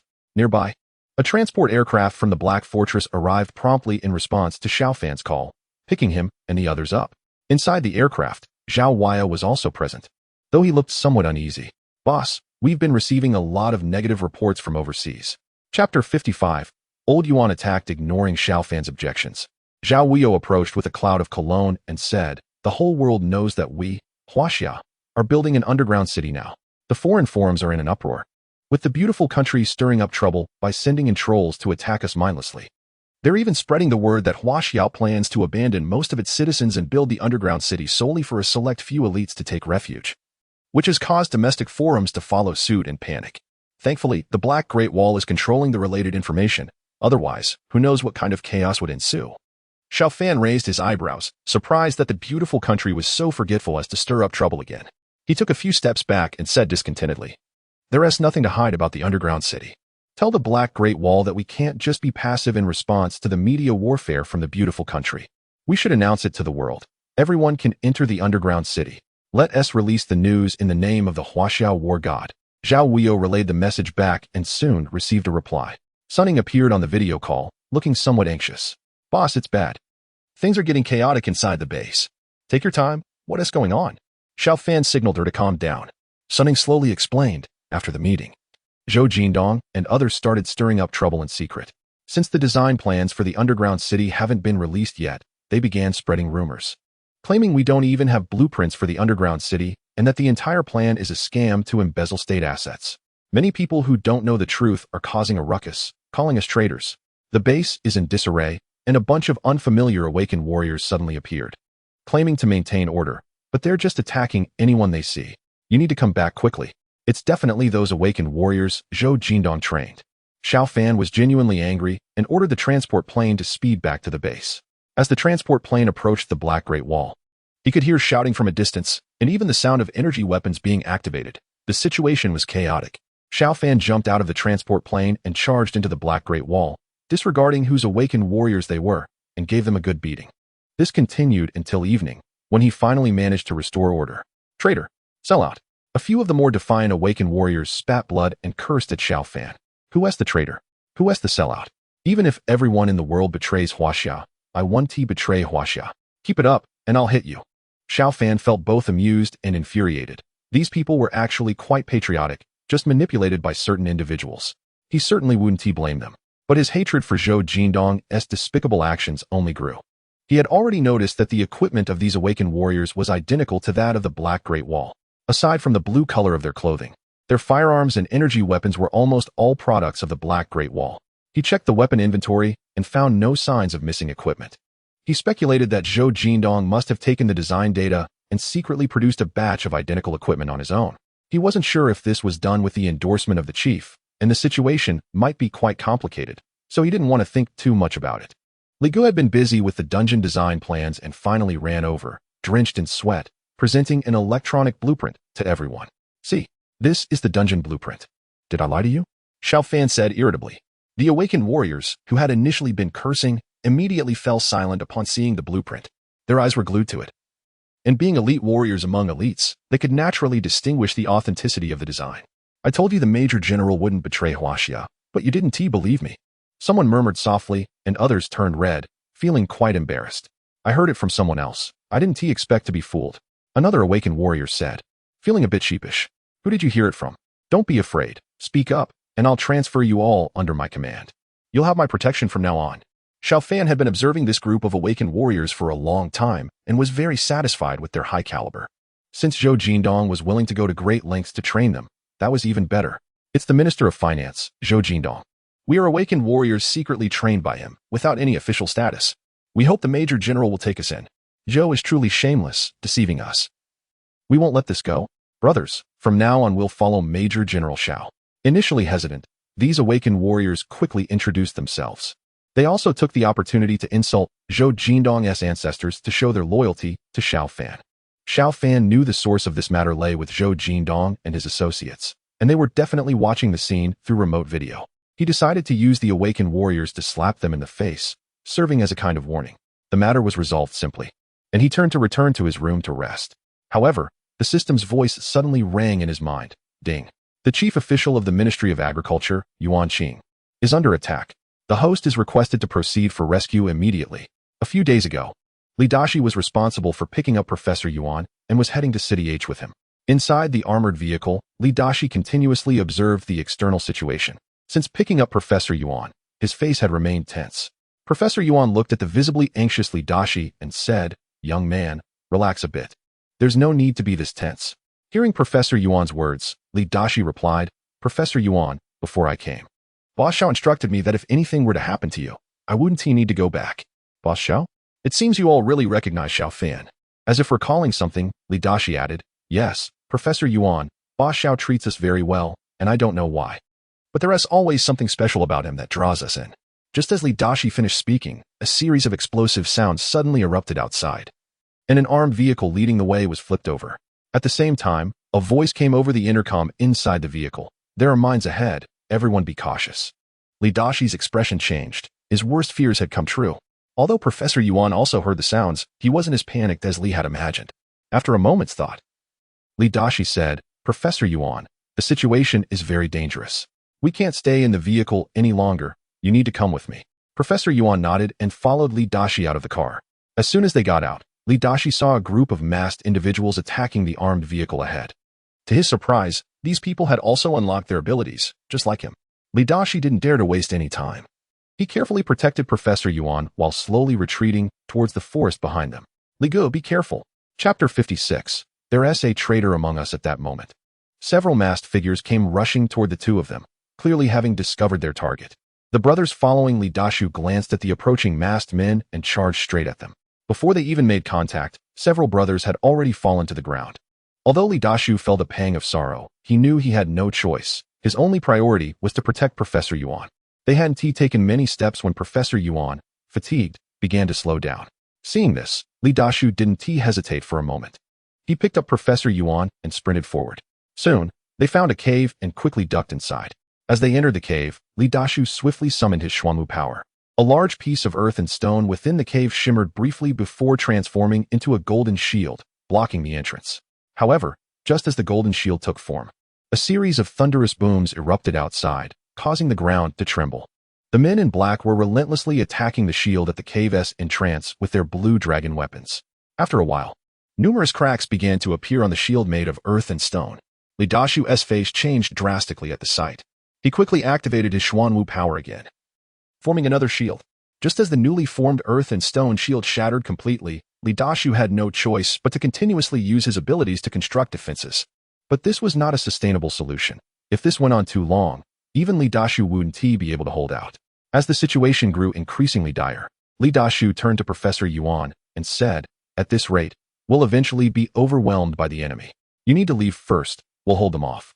Professor Yuan immediately replied, "No way. If I leave, what will happen to you? I can't be that selfish." Seeing his firm stance, Li Dashi anxiously urged, "Professor Yuan, you're different from us. If we die, countless brothers will rise up in our place. But if anything happens to you, how can I explain it to our country and the people? How can I face Boss Xiao? Our nation can survive without me, Li Dashi, and my brothers. But it cannot do without you, Professor Yuan. You are the hope of our country and the hope of all our people. You wouldn't want us to leave with regrets, so I must insist, if I survive, you can do whatever you want with me." After saying this, Li Dashi exchanged jackets with Professor Yuan, disregarding whether the professor agreed or not. He turned to a few of his brothers beside him and said, "You guys take Professor Yuan and leave. Remember, even if it costs you your lives, you must ensure the professor's safety." Upon hearing this, Professor Yuan didn't say anything further. Instead, he looked at the people before him with a complex expression. Li Dashu then turned to the remaining brothers and said, "It'll just be us left soon. Whether Professor Yuan can leave safely depends on this moment. Are you brave enough to stay back with me?" Hearing Li Dashu's words, a brother stepped forward and said, "Brotherly, what's there to consider? We're all soldiers brought out by the commander. If we die, we die. Who is afraid of that? Right, what is there to be afraid of? We're staying." Listening to the brothers' declarations, Li Dash said, "All right, then let us go for it." In less than a minute, the earth and stone shield at the cave entrance was blown apart by the masked men. Li Dash, wearing Professor Yuan's coat, quickly broke out with his brothers. However, since the enemy consisted entirely of awakened ability users, Li Dash's brothers began to suffer casualties in an instant. Yet, none of them retreated. They fought desperately against the enemy.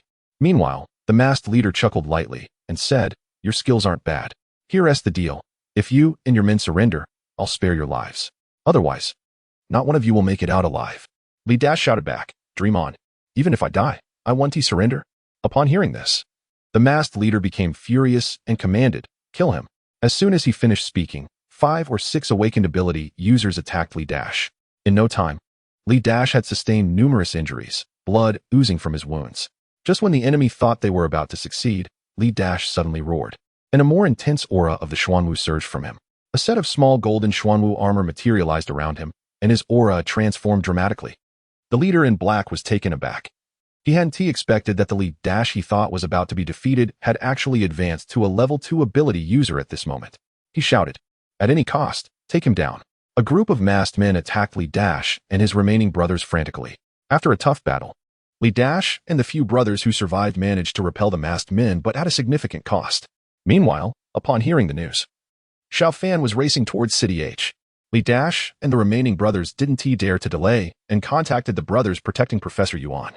They regrouped and successfully escorted Professor Yuan to City H. Inside the base in City H, Xiao Fan had already arrived ahead of Li Dash and the others. When Li Dash and his group entered the base, he finally relaxed a bit. Upon seeing Xiao Fan, a smile spread across his face. But just as he was about to walk over, his body uncontrollably collapsed to the ground. Xiao Fan's expression tightened, and he quickly rushed to Li Dash's side to check his injuries. Although Li Dash had successfully advanced, his back was already covered in a haze of blood. After confirming that Li Dash was all right, Xiao Fan took a deep breath and said solemnly, "Get to the bottom of this." Xiao Fan paced back and forth, with many thoughts weighing heavily on his mind. Recently, events have unfolded with uncanny timing. Professor Yuan has just validated the effectiveness of the underground plant cultivation manual, and shortly after, an attack occurred. If anyone claims this wasn't orchestrated, no one would believe it. Xiao Fan sat in front of the screen and dialed the number for the Blackwall headquarters. He was now certain of one thing. There was a mole within Blackwall, a traitor. This person was most likely Zhou Jindong, but without solid evidence. He couldn't act recklessly. Even if he could temporarily subdue Zhou Jindong, he wouldn't be able to bring him to justice, which would only lead to a flurry of rumors. Therefore, it was crucial to find evidence. On the screen, Sun Ying's figure appeared. "Boss, what's the situation in H City? Are Professor Yuan and the others safe? Is Li Dashi okay?" Chapter 57. The power behind Xiao Fan hesitated before speaking, saying that Professor Yuan was fine, and Dashur had lived up to expectations by rescuing Professor Yuan and the others. Sun Ying felt very happy after hearing this. However, Xiao Fan sighed and continued, "But Dashur is seriously injured. Although his life has been saved, his condition isn't great. But you don't need to worry too much. Dashur has narrowly advanced to a second-tier Awaken warrior. His vitality is stronger than before, and it's only a matter of time before he recovers." Sun Ying's expression turned sorrowful, her eyes reddening. The Dawn Squad had long been like family to her. Yet, as an Awaken warrior, she refused to allow herself to be weak. Soon, she composed herself and displayed a serious and angry expression, saying, "No matter who it is or who is pulling the strings behind the scenes, we must catch them and avenge Dashur." Xiao Fan was moved by her bravery. Most Awakened warriors were men, and there were fewer female warriors. Those sent out on missions were mainly male Awakened warriors, while female warriors typically stayed at the base to handle simpler logistical tasks. Looking at Sun Ying on the screen, he said approvingly, The reason I contacted you is that I need you to access the base's surveillance and check the activity logs from recent times to identify any potential traitors hiding among us. This task is a bit tricky, so have Feng Pingping assist you. That will speed things up. Also, notify everyone at the base to refrain from going out for now and wait for results. With reddened eyes, Sun Ying sent out the relevant information. In the entire Black Fortress, everyone gathered in the conference room. Why can't we move freely? The Black Fortress isn't your home. Someone shouted. We refuse to comply. We need an explanation. I heard there is a traitor among us, and they are investigating. Keeping us here is to help find the betrayer. Another added. Bullshit. I'm not a traitor. If you want to investigate, go ahead. It has nothing to do with me. I'm leaving. Sun Ying led a small team of awakened warriors into the conference room, taking control of the situation. She rushed into the crowd, dragging out those who were shouting to leave and kicking one to the ground. Earlier, when Professor Yuan was attacked, it had already been indicated that there was a traitor within the Black Fortress. I have reason to suspect that this criminal behind the scenes is hiding among you. If anyone disobeys orders and tries to leave now, I will make sure they regret it. With that, she raised her energy gun and fired 2 shots into the air. The colored lights on the ceiling shattered, and broken glass scattered across the floor, leaving everyone too frightened to breathe. Sun Ying, a seemingly fragile woman, had never been taken seriously by others. Yet today, in this special circumstance, she showcased a decisive side of herself as an awakened warrior, earning her own respect.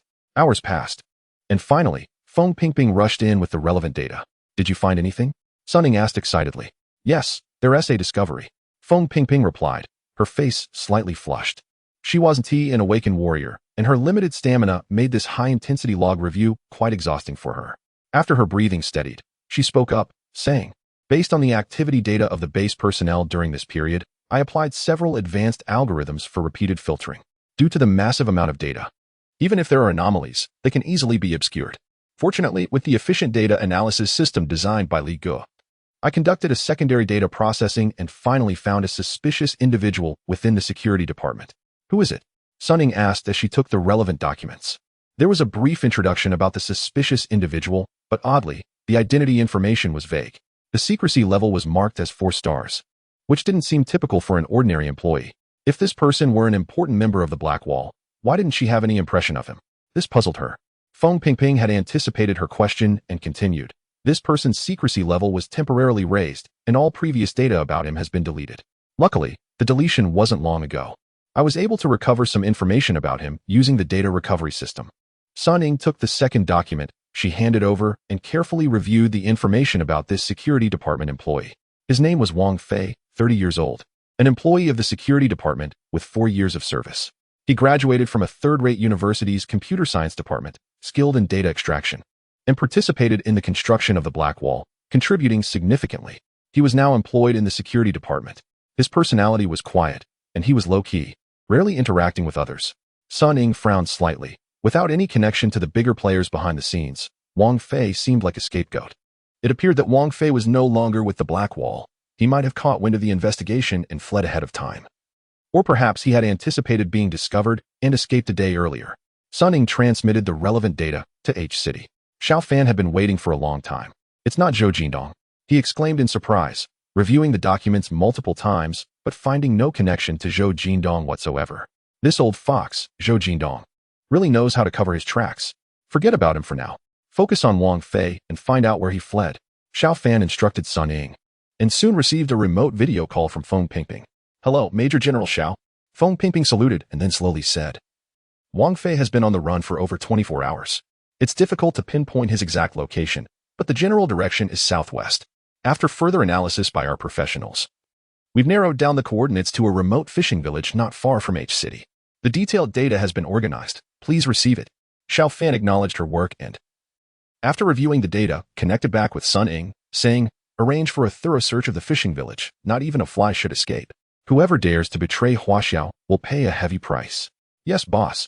Sun Ying found Li Ge and instructed him to mobilize 100 awakened warriors to lead the team to the fishing village. In a room at the base, Zhou Jindong's expression was extremely grim, surrounded by several officials. It was the same cold-faced official who leaned in and whispered, Don't worry, Mr. Zhou.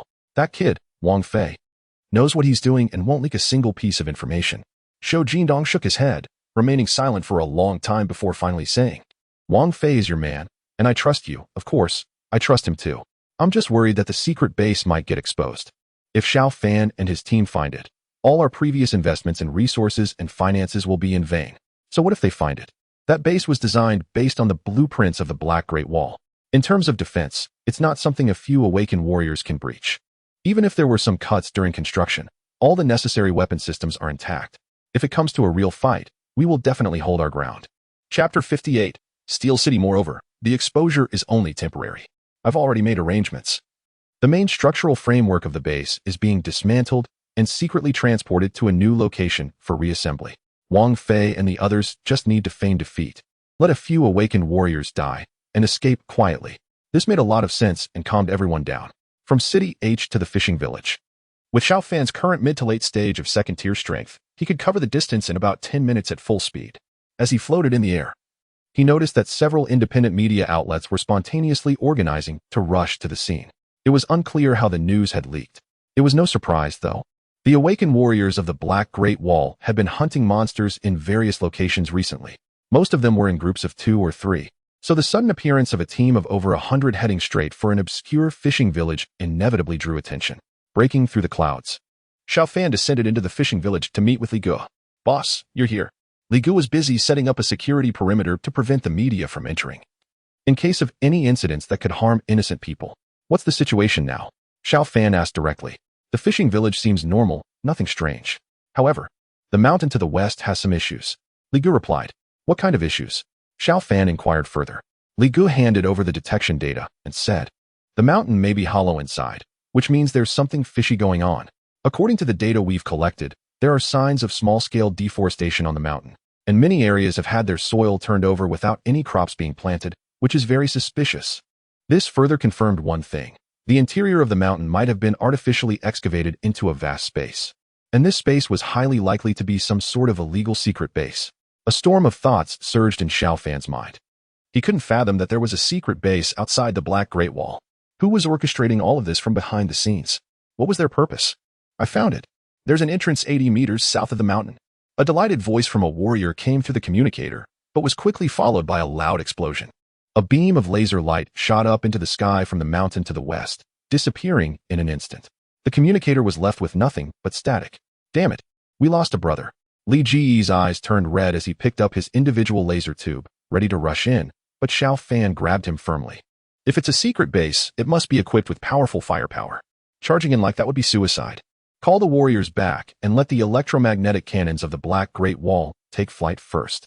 Soon, the Black Great Wall received the message, and under Sun Ying's control, over 30 electromagnetic cannons were prepared and ready. Fire! Xiao Fan shouted directly. A massive roar echoed through the heavens as countless electromagnetic shells rained down, bombarding the mountain. Instantly, the ground shook violently and rocks flew into the air, stirring up clouds of dust. Media outlets at a distance were unharmed, but the scene before them left them in shock as cameras focused on the small mountain. Hello, everyone in front of the screen. I'm your good friend, the brave Xiaobai, and I'm here to take you into the tense battle atmosphere of the fishing village. The Black Great Wall has deployed over 100 Awakened warriors to conduct an underground search in the fishing village. Initially, we thought it was some kind of military exercise, but little did we know that a shocking secret was hidden within. What kind of secret could it be? Don't worry, I'll be live-streaming the whole event for you. You just witnessed the recent onslaught, and it can only be described as terrifying. But surprisingly, that mountain hasn't been flattened yet. Is the firepower of the Black Great Wall weakening? Or is there a massive beast hidden in the mountain? Ouch, my foot. The ground is shaking even more violently, as if some enormous creature is about to emerge, causing many media personnel to lose their balance and fall to the ground. Meanwhile, those watching on their screens see a shocking scene through the shaking camera. The mountain to the west of the fishing village is slowly rising from the ground. As the soil and vegetation tumble down, a steel structure underneath is revealed. Its exterior is made of silver steel, which refracts dazzling light when the sun hits it. A closer look shows that this iron mass, resembling a small hill, has been blasted into a rugged shape by electromagnetic cannonballs. Netizens are buzzing with speculation, trying to guess what this is. Could it be an alien invasion? I find it strange how so many monsters suddenly appeared. It must be the work of those extraterrestrial beings. I think it's the underground dwellers. They've been lurking in the shadows, causing trouble. And the Black Great Wall has discovered them. Look, that Iron Mountain is starting to fight back. How can it also use an electromagnetic cannon? Wait a minute. Isn't the electromagnetic cannon the exclusive weapon of the Black Great Wall? While many netizens are chatting casually at the scene in the fishing village, Xiao Fan is furious. That damned Wang Fei actually stole the weapon systems of the Black Great Wall. Over 100 Awakened warriors hadn't even organized their firepower before dozens were killed or injured by the electromagnetic cannon fired from the Iron Mountain. Not to mention the sonic attacks sweeping through, leaving weaker warriors almost powerless in battle. The few who can still hold their ground and retaliate with laser tubes are mostly second-tier Awakened warriors, and counting them, there are only about 50. At this rate, everyone here is going to be finished. Xiao Fan quickly grabs his communicator to contact Sun Ying. Bring me the land artillery cannon. I need 10 of them. The land artillery cannon is an upgraded version of the electromagnetic cannon, massive in size, as big as a small building. While it has great power, its firing range is limited. It can't shoot far. Usually, it's only used for defense within the Black Great Wall. As night falls and then brightens again, a day passes quickly. The number of second-tier Awakened warriors has been replenished to over 80, but there has been no effective progress in the attack on the Iron Mountain. Boss, the land artillery cannon has arrived. This thing is incredibly heavy. It took us a lot of effort. Wang Xiao, exhausted and gasping for breath, collapses to the ground, and many of the Awakened warriors who came with him are in the same state. Xiao Fan turned around and ordered his men to quickly unload the small cannon from the transport vehicle and set it up around Iron Mountain. Even though it was quite a distance away, unfortunately, it was spotted midway, and one of the cannons was damaged by 2 laser blasts fired from the mountain. What a shame. Damn it. I'm going to take it apart and see what's inside. Li Gu was fuming. After a day and a night of battle, they had lost many brothers, and his anger was palpable. Fire the cannons.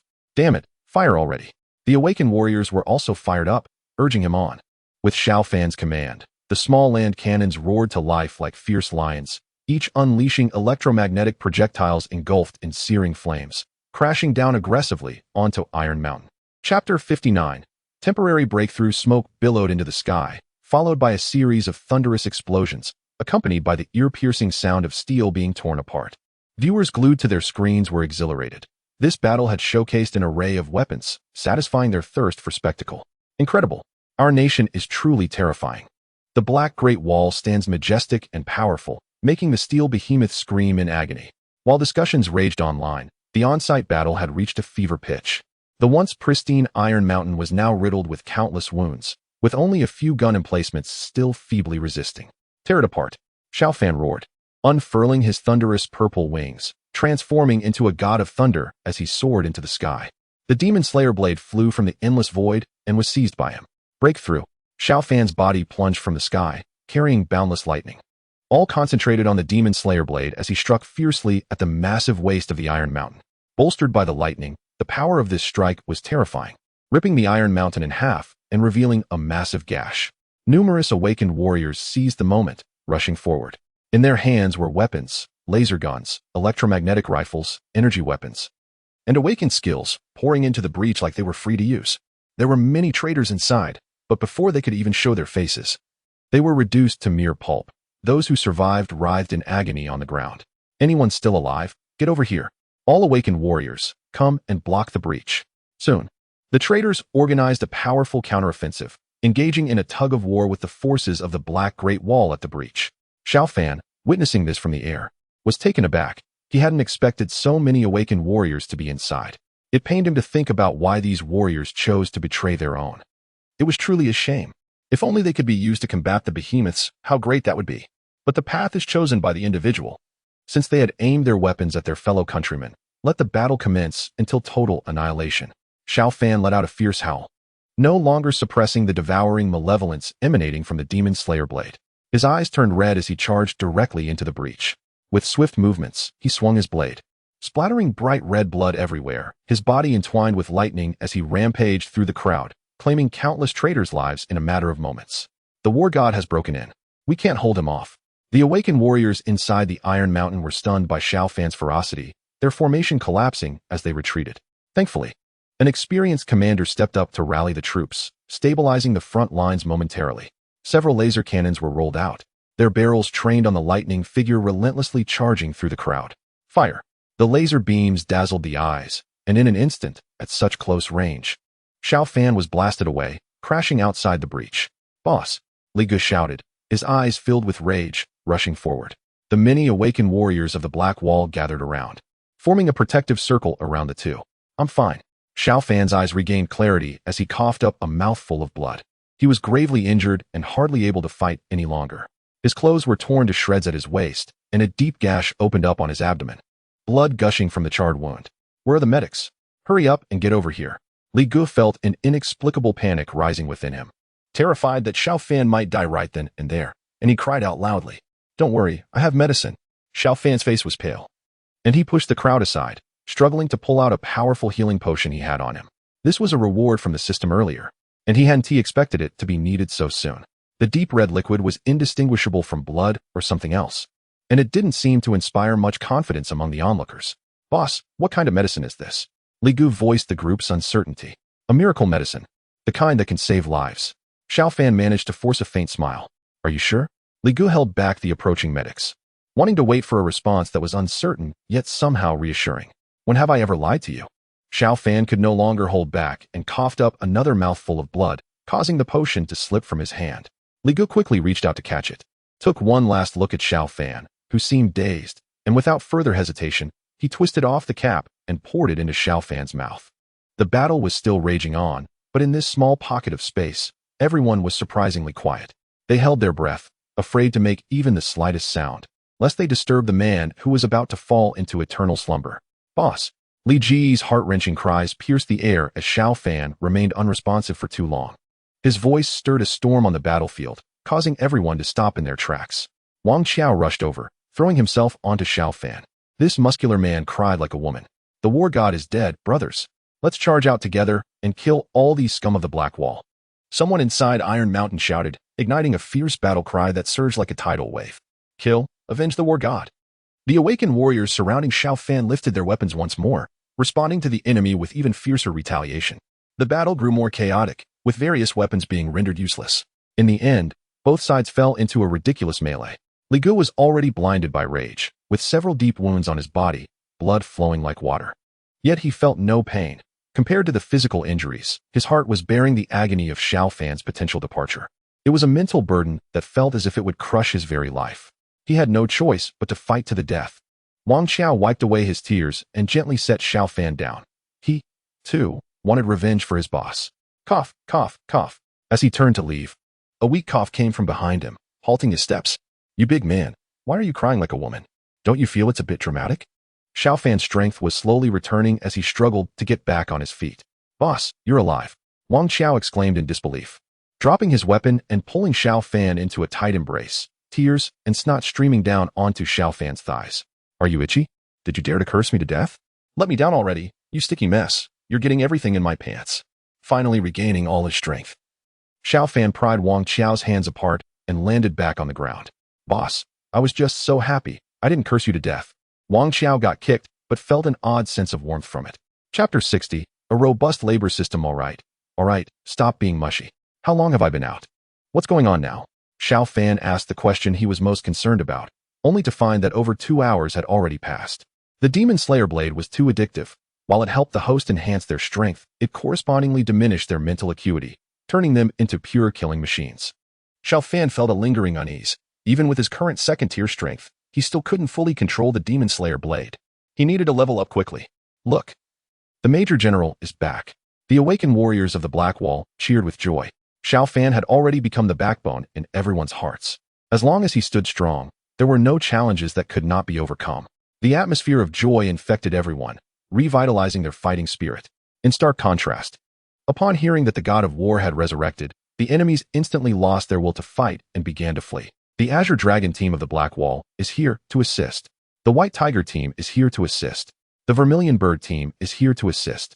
The Black Tortoise team is here to assist. A massive fleet of warplanes soared majestically above the crowd, intercepting those who attempted to escape. A transport plane slowly descended, and Sun Ying, Zhao Wuyo, and Li Dashi looked on with tears in their eyes, joyfully gazing at the towering figure of Xiao Fan in the crowd. "Boss, you're not dead," Li Dashi exclaimed uncontrollably. Xiao Fan rolled his eyes and kicked Li Gu twice. It must have been this fool who sent the message to the base claiming he was dead. In a room somewhere in the Black Wall, Zhou Jindong and others were initially celebrating with drinks, relieved that Xiao Fan, a troublesome figure, was gone. But then someone rushed in to report that Xiao Fan had come back to life, causing the cups they were about to raise to drop directly to the floor. The sound of shattering glass became the dominant melody in the room. Back on the battlefield, under Sun Ying's command, they quickly captured all the fleeing traitors. But Wang Fei was notably absent. Did he die in the melee? Li Gu wondered aloud. Sun Ying ran out from the transport plane, bringing a report on genetic comparisons, saying, "The science department has sampled the genes of all the bodies on the battlefield, but none matched Wang Fei. So, this guy named Wang Fei escaped again?" Xiao Fan frowned, surprised that such an ordinary employee from the security department could be so slippery. Wang Chao also brought a document from the interrogation department, exclaiming in surprise. This base is a complete replica of the Black Wall. The main framework was already dismantled and sent elsewhere. These people were left here as cannon fodder. Who would have the audacity to replicate the Black Wall? Xiao Fan became even more puzzled. Could Zhou Jindong have that kind of power? So, does this mean we breached the Black Wall? Zhao Wuyo's eyes sparkled with disbelief. Come on, this half-baked design is nowhere near the real Black Wall. Li Gu, who had been involved in the entire establishment process of the Black Wall, knew its true strength all too well.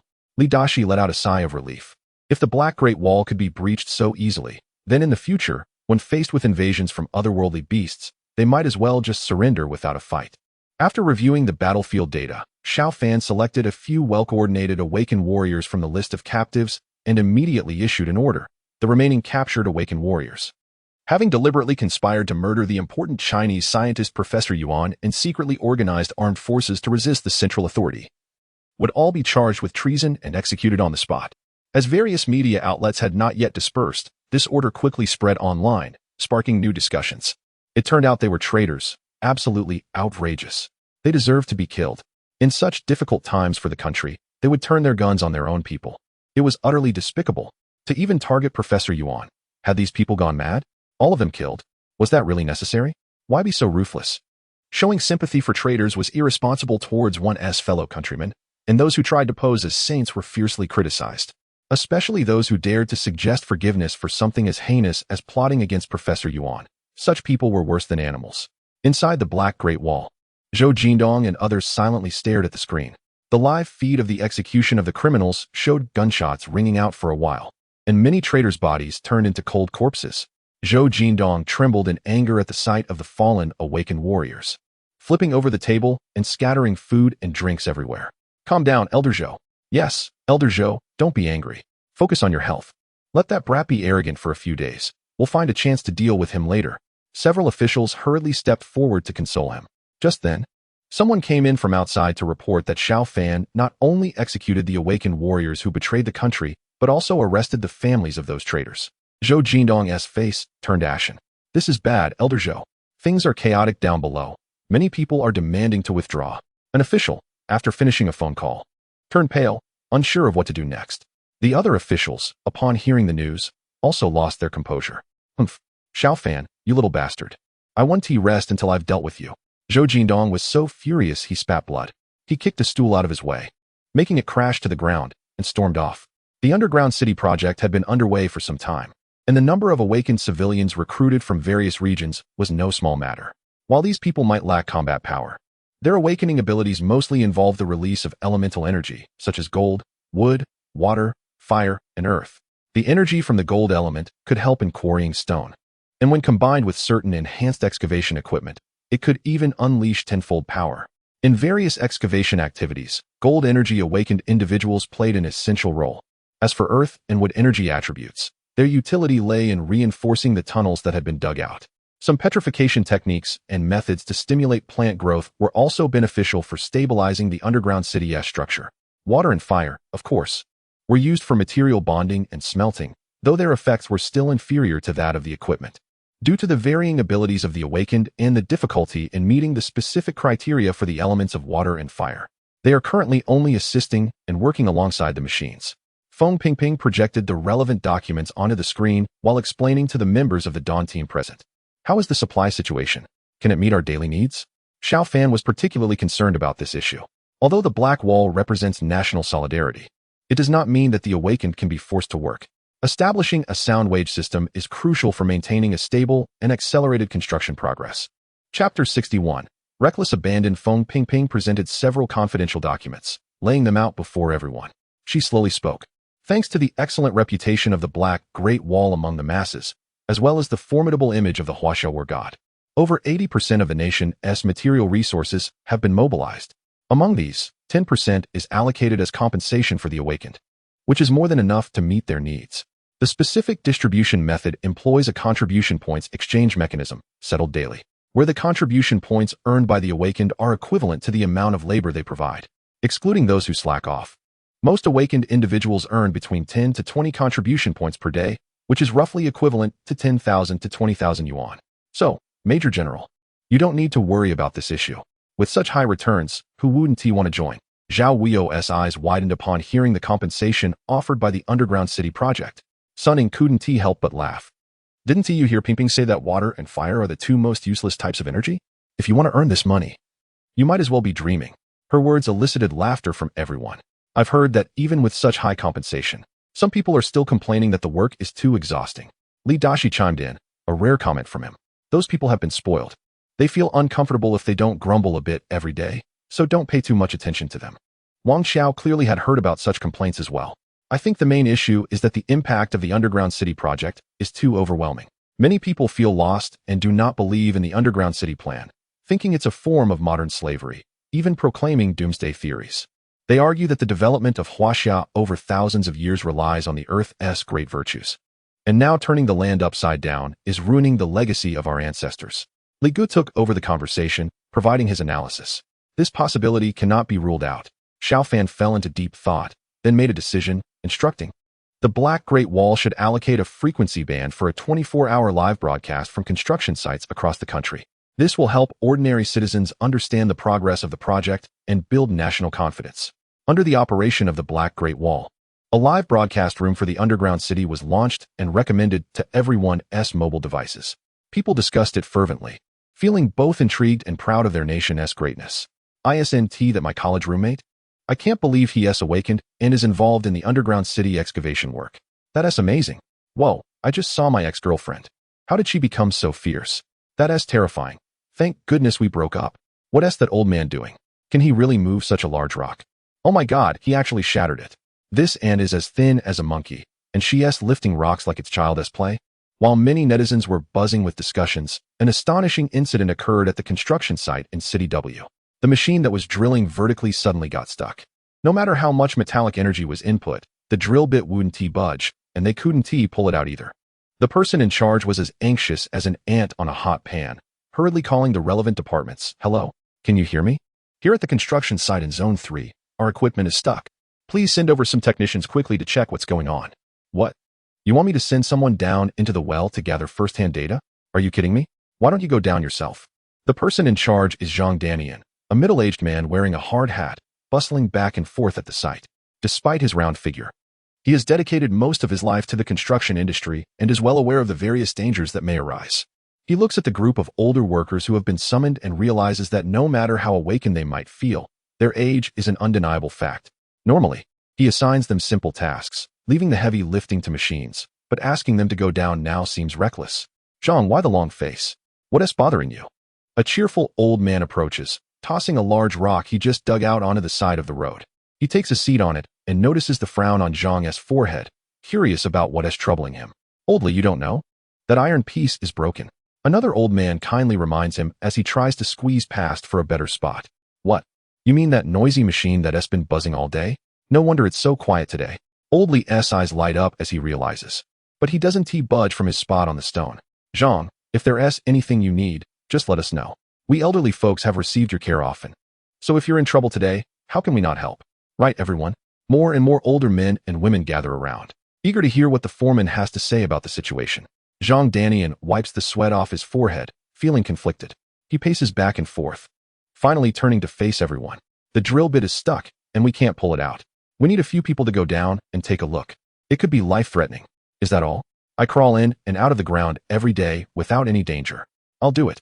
Oldly slaps his chest with his left hand, displaying a hint of youthful bravado that inspires many others present, and they all agree to go down. But this is different. Going down isn't as simple as moving stones around. They'll be descending over 800 meters underground, and that's just the vertical distance. The actual path inside is winding and could easily stretch for several kilometers. Moreover, some areas are newly drilled narrow tunnels, not yet stable, posing great dangers. I can't guarantee your safety. Zhang Danian feels his eyes welling up as he speaks. You young whippersnapper, you've walked less than we've eaten salt. Why are you crying? Pathetic. As the saying goes, we're all awakened, strong and capable, perfect for digging in the underground city. We're going down. And it's just right for us. Stop crying. If you cry again, I'll smack you. The older men and women chime in with their own unique encouragement. All right. I, Zhang Danian, swear to the heavens that since you are willing to risk your lives to go down the well, from now on, I am your child. I will wait for you to come back up here. With a thud, Zhang Danian knelt down and offered 3 deep bows to the elders present. This kid is good. He is much more sensible than my own. Grandpa Li clapped his hands and, pulling along another elder who was trying to squeeze away, jumped down onto the stones. He only chose a few older folks, clearly aware of the dangers inside the well. Hey, old Li, that's not fair. Everyone else is going. But you didn't call me? Chapter 62. Advancement. Old Master Li, dissatisfied, donned his safety helmet and followed suit, prompting other elderly folks to do the same. What is all this fuss about? We're just checking the situation. Do we really need so many people? Are we racing to be reincarnated, or what? Someone still has to do the work up there. Look at that kid Zhang. He is still kneeling on the ground. Why isn't anyone going to persuade him? Old Master Li was still Old Master Li, with a temper as foul as ever. He was clearly heading into danger, yet he dismissed it as a trivial matter. The other seniors found his attitude a bit overdramatic. After all, at their age, what difference did it make whether they fought or not? They let Old Master Li have his way, watching as he and 4 other old men equipped themselves with lighting gear and descended into the well shaft. The live stream could only capture a few hundred meters of the wellhead, and as they went deeper, the signal faded. Since they went down, Old Master Li and the others had re-emerged, leaving everyone in suspense about whether they were trapped or if something worse had occurred. Zhang Dan did nothing but stay by the wellhead, waiting until dusk fell, the stars twinkled in the night sky, and dawn broke again the next day. Hey kids, don't wait anymore. They went down willingly. An elder, unable to bear it any longer, approached and advised. This situation should be reported to the Black Wall. Maybe they can send some Awaken warriors to help rescue Old Li and the others. How serious can a construction site be? Will the Awaken warriors really care? Why wouldn't they? The underground city project is a national concern. Anything that happens underground must be addressed. An argument broke out between an old man and an old woman. It seemed Zhang Dan suddenly had an epiphany, his eyes lighting up as he hurried into the office. Bypassing the local police station and dialed the hotline for the Black Wall. Inside the Black Wall, Li Gu intercepted the call and played Zhang Dan's voice message. Hello? Is this the Black Wall?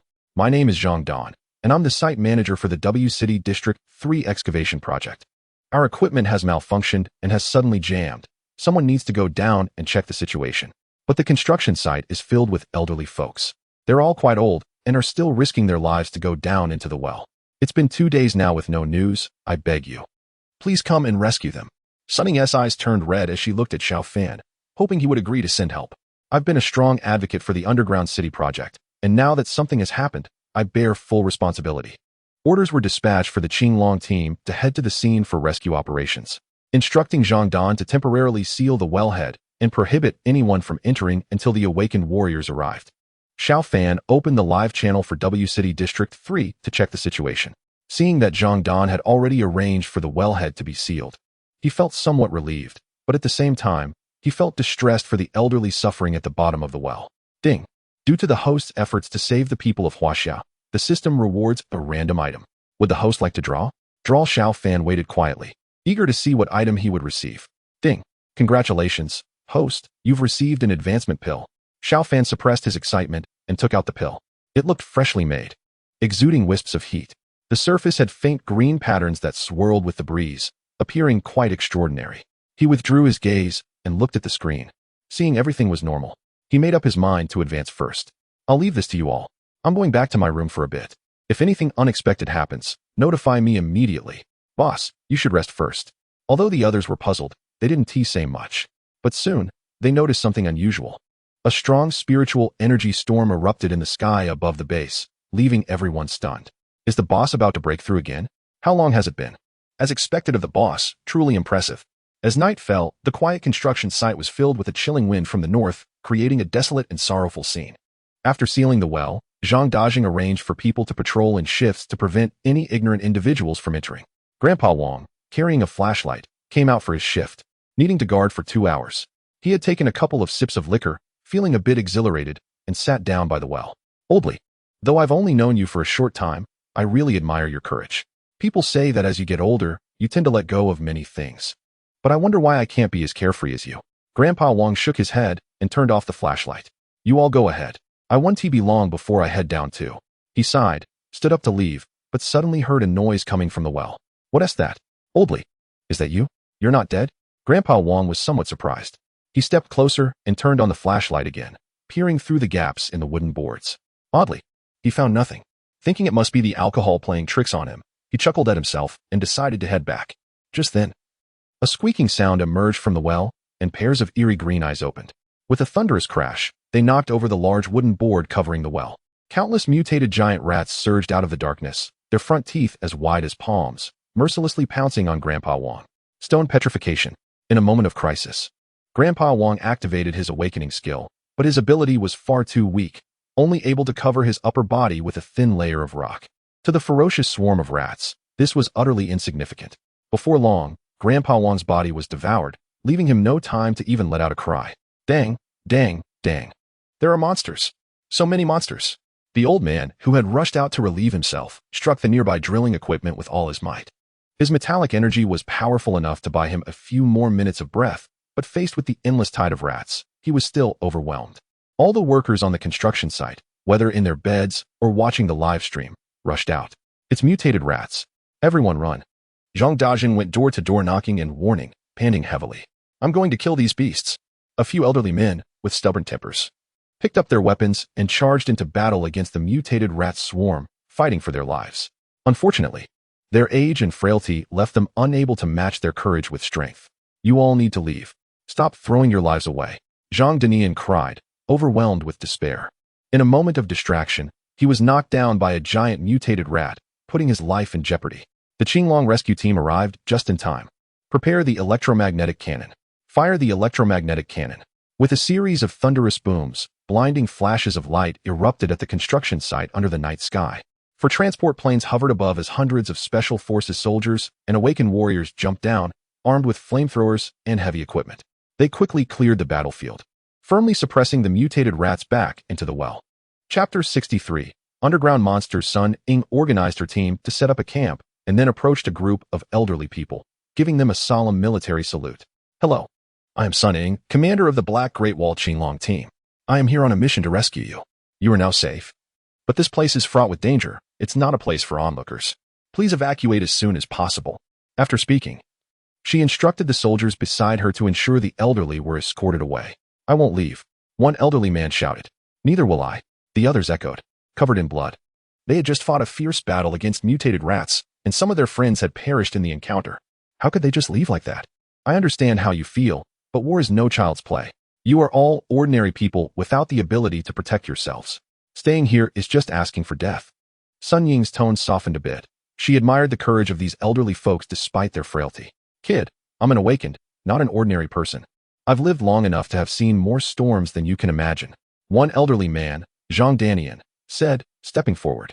He wiped away the tears from his eyes and continued, Commander Sun, I'm Zhang Danian. I made the call earlier today. Please don't stop me. Let me finish. I'm not here to help you persuade them to leave. I want you to agree to let them stay. They wish to serve the country with whatever little strength they have. Sun Ying looked at the middle-aged man quietly, remaining silent for a long time before finally refusing. No, you and they must leave immediately. With tears in her eyes, she turned away, unwilling to argue further, fearing she might give in to their pleas.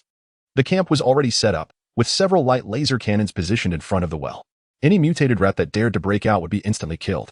Even though the rat horde was massive, any that managed to slip through were quickly mowed down by the surrounding soldiers. What is the situation? Sun Ying asked. Most of those beasts are dead, and there are fewer rats coming out of the well now. One soldier replied. Good, you few stay behind to guard the camp. The rest come with me. We need to check the well, Sun Ying thought to herself, uncertain if the elderly who had gone down earlier were still alive. Nevertheless, to resolve the mutated rat problem, they had to go down and investigate.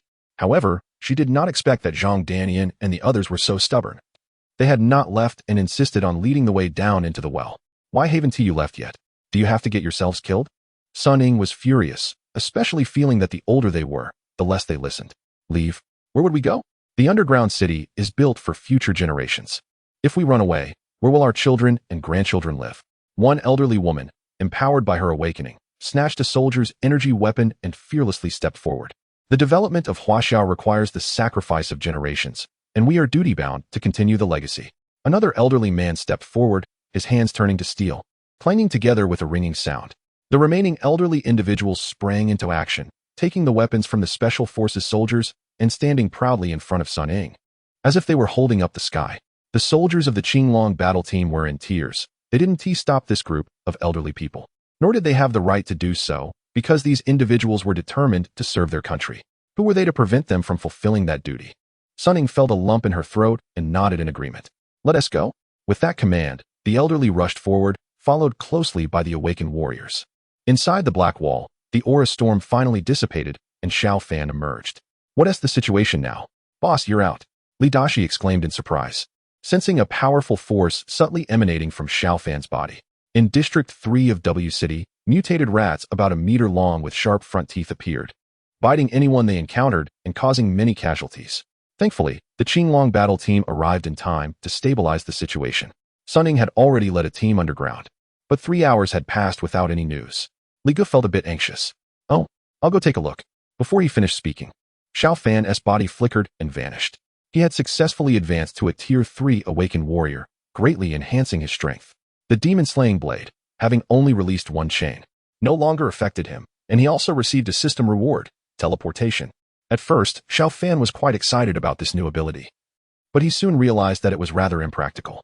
Not only was the teleportation distance short, but the coordinates were often inaccurate, with a deviation of 3 to 4 meters, making it difficult to use effectively in combat. It was useful for escaping, but the speed of the thunder and lightning purple wings was even faster. The speed generated by the thunder and lightning purple wings now far exceeded what it used to be. With just a few flaps, he could fly nearly 1,000 meters. After flapping his wings about 10 times, he reached W City. Boss, your speed is impressive. You're almost catching up to me.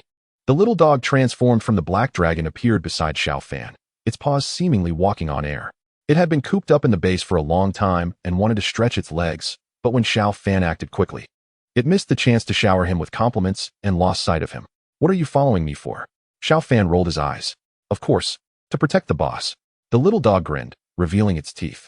Do I really need your protection? You're just bored, aren't you? Xiao Fan replied skeptically. Boss, that's not fair. I'm a part of China too. Protecting it is my duty. The black dragon said, deliberately hovering above Xiao Fan, seemingly trying to ride on his back. Get down. Since that's the case, you can carry me. Xiao Fan pulled the little black dog down and climbed onto its back, heading towards the construction site in District 3. At that moment, in a crack at the underground construction site, numerous monsters were emerging from below. These creatures resembled giant lizards, with red eyes and the ability to walk upright on their hind legs. A nauseating stench oozed from their mouths, filled with the scent of decay and fresh blood. Seeing the monsters charging out, the guard commander Lin Tao's expression changed dramatically. Despite being a veteran, he had never encountered creatures like these before. Lin Tao said to the soldiers around him, Everyone, be careful. These monsters are no joke. We need to evacuate the civilians immediately. We absolutely cannot let these creatures loose. Aim for their heads when you shoot. However, as soon as he finished speaking, the terrifying creatures snarled and charged towards the group. The soldiers quickly grabbed their weapons and opened fire, turning the entire area into chaos. Soon, ordinary soldiers began to suffer casualties. Lin Tao, wielding a blue energy weapon, shouted as he fired, Damn it! Get back! Chapter 64. Alien Civilization. Lin Tao, being a seasoned veteran, faced the situation with composure. Even though he had never encountered lizardmen before, the soldiers around him, witnessing the unfolding chaos, gradually regained their calm. In response to the soldiers' frantic attacks, the lizardmen seemed to be provoked.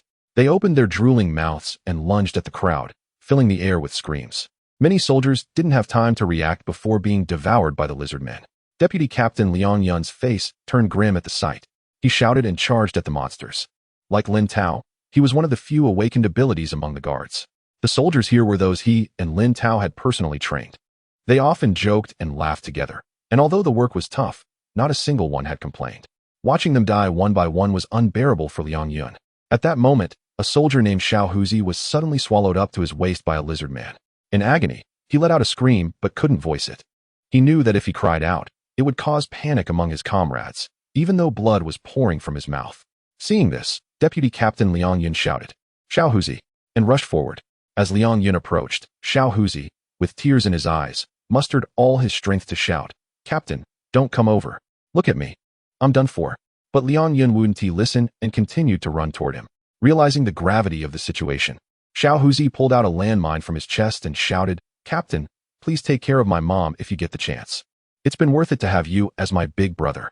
He added, "Brothers, I'm going ahead. I'm not ready to go."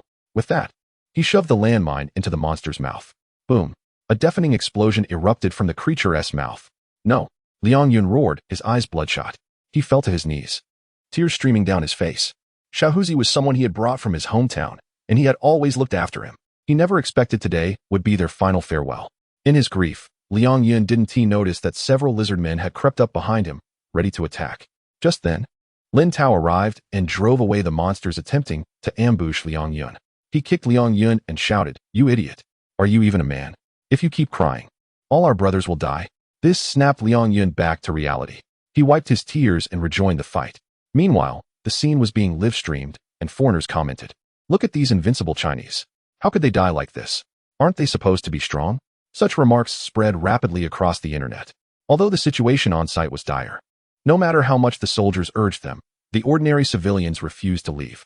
One elderly man declared, "If you all sacrifice yourselves, who will protect this place? Don't think we don't understand. Even if it means death, we cannot let these monsters break through." Upon hearing this, many civilians expressed their willingness to fight to the death. Upon witnessing this scene, many foreigners fell silent, not expecting that even ordinary Chinese citizens possess such awareness. Meanwhile, netizens in China were moved to tears. One Chinese netizen commented, "This is who we are as Chinese people. With individuals like these, they will surely survive." I found myself wondering, if I were in this situation, would I be willing to sacrifice myself like that? Instantly, the discussion online heated up. Soon, the number of casualties on site began to rise, with some monsters threatening to break through the defense line. A few soldiers urgently called out to Lin Tao, "Captain, what should we do? We're out of bullets." With fury in his eyes, Lin Tao replied, "What do you mean, what to do? We have to use our bodies to block them. We can't let these monsters escape." After saying this, Lin Tao charged at the monster in front of him. Witnessing this, the soldiers shouted in unison and desperately engaged the monsters with their bayonets. This reckless fight for their lives silenced everyone watching online. Many closed their eyes, unable to bear the sight of these soldiers dying in vain. Some even began to pray to the heavens, asking for these brave souls to survive. Suddenly, above the underground city, a figure crackling with electricity appeared. Xiao Fan, with his purplish-red wings fanning out behind him, landed directly on the construction site of the underground city. His hair turned bright white, resembling a thunder god descending to earth, and the surrounding monsters stared at Xiao Fan, hesitant to approach. Lin Tao, seeing Xiao Fan's arrival, stammered, "Boss, I held the line. I'm tired." After saying this, Lin Tao closed his eyes. Xiao Fan gently stroked his weary face and said, "If you're tired, just rest well. Go down and tell the brothers that I, Xiao Fan, am sorry for them." Xiao Fan's heart ached. These were all seed team members he had trained, and now he was watching them leave one by one. Thinking about this, Xiao Fan drew his Demon Slayer sword, and electric currents surged from his body. The intense lightning crackled, filling the area with a buzzing sound. Even the Demon Slayer sword in his hand was illuminated by this electric power. Gritting his teeth, Xiao Fan declared, "You all shall die." With that, he charged at the monsters. In no time, most of the monsters were cut down by Xiao Fan's lightning power. Online, viewers watched in awe as Xiao Fan fought like a god of war, slaughtering everything in his path. One person commented, "Open your eyes and see. This is our guardian deity, Commander Xiao Fan of China. How could you mere mortals understand the pinnacle of our great nation?" This comment sparked a flurry of likes and replies from countless netizens. Soon, the vast majority of monsters in the area had been slain by Xiao Fan. However, one larger creature resembling a lizard man managed to escape the defense line. Xiao Fan shouted, "You think you can get away? I swear I won't be human until I kill every last one of you." With that, he gave chase. Quickly, Xiao Fan caught up to the underground lizard man monster, which had realized it was being pursued and suddenly halted in its tracks. Suddenly, the creature twisted its body and opened its blood-red maw, attempting to swallow Xiao Fan whole. However, Xiao Fan was already prepared. His black demon-slaying sword, charged with a powerful electric shock, pierced rapidly into the monster's mouth. The creature writhed in pain, its body shaking uncontrollably, while it let out a deafening roar. Xiao Fan could even smell the scent of the monster being scorched. In less than 5 seconds, the lizard man shook its head, and its massive body collapsed to the ground, instantly killed by Xiao Fan. Just then, a notification from the system echoed in his mind. Ding! The system has detected a star-level civilization in outer space. Chapter 65. Expanding the spaceship. Xiao Fan never expected that chasing a monster would lead to such a discovery. When he heard it was a star-level civilization, he felt a surge of anticipation. Within a minute, the guard soldiers followed him closely. Xiao Fan said, "It seems like there's something down here. Everyone, quickly bring over our lighting equipment." The guard soldiers were puzzled. They hadn't seen anything. So how did the commander know there was something below? However, they didn't dwell on it and immediately carried out the orders. Soon, the underground area was illuminated by the soldiers who followed. What surprised everyone was that there was indeed a massive spacecraft down there. The spacecraft was entirely black, shaped like a round object. Its surface appeared to be covered in a layer of an unidentifiable material. Judging by its appearance, this spaceship seemed to have been abandoned for a long time. Seeing this scene, Xiao Fan's expression turned extremely serious as he commanded, "Seal off this area immediately. No one is allowed to enter without my orders. Anyone who disobeys will be dealt with on the spot." As soon as Xiao Fan's orders were given, everyone sprang into action, quickly surrounding the area to prevent any entry. Once everything was arranged, Xiao Fan prepared to enter the spacecraft for a closer inspection. The squad leaders by his side urged him, "Boss, you can't just go in there. What if there's danger inside? Let me go in first. If there is any danger, you can come in to rescue me," one of them suggested. "Yeah, boss, let us go in first. You always take the risk yourself. You are the commander of our Huaxia nation. If something happens to you, we'll never forgive ourselves." Xiao Fan understood their concerns. He looked at his brothers and smiled, saying, "I appreciate your intentions. If there is indeed an unknown danger inside, I will face it calmly. But if you go in and encounter danger, it would be a sure death sentence." He patted the squad leader on the shoulder and reassured him, "Don't worry. Your boss isn't going to be taken down that easily.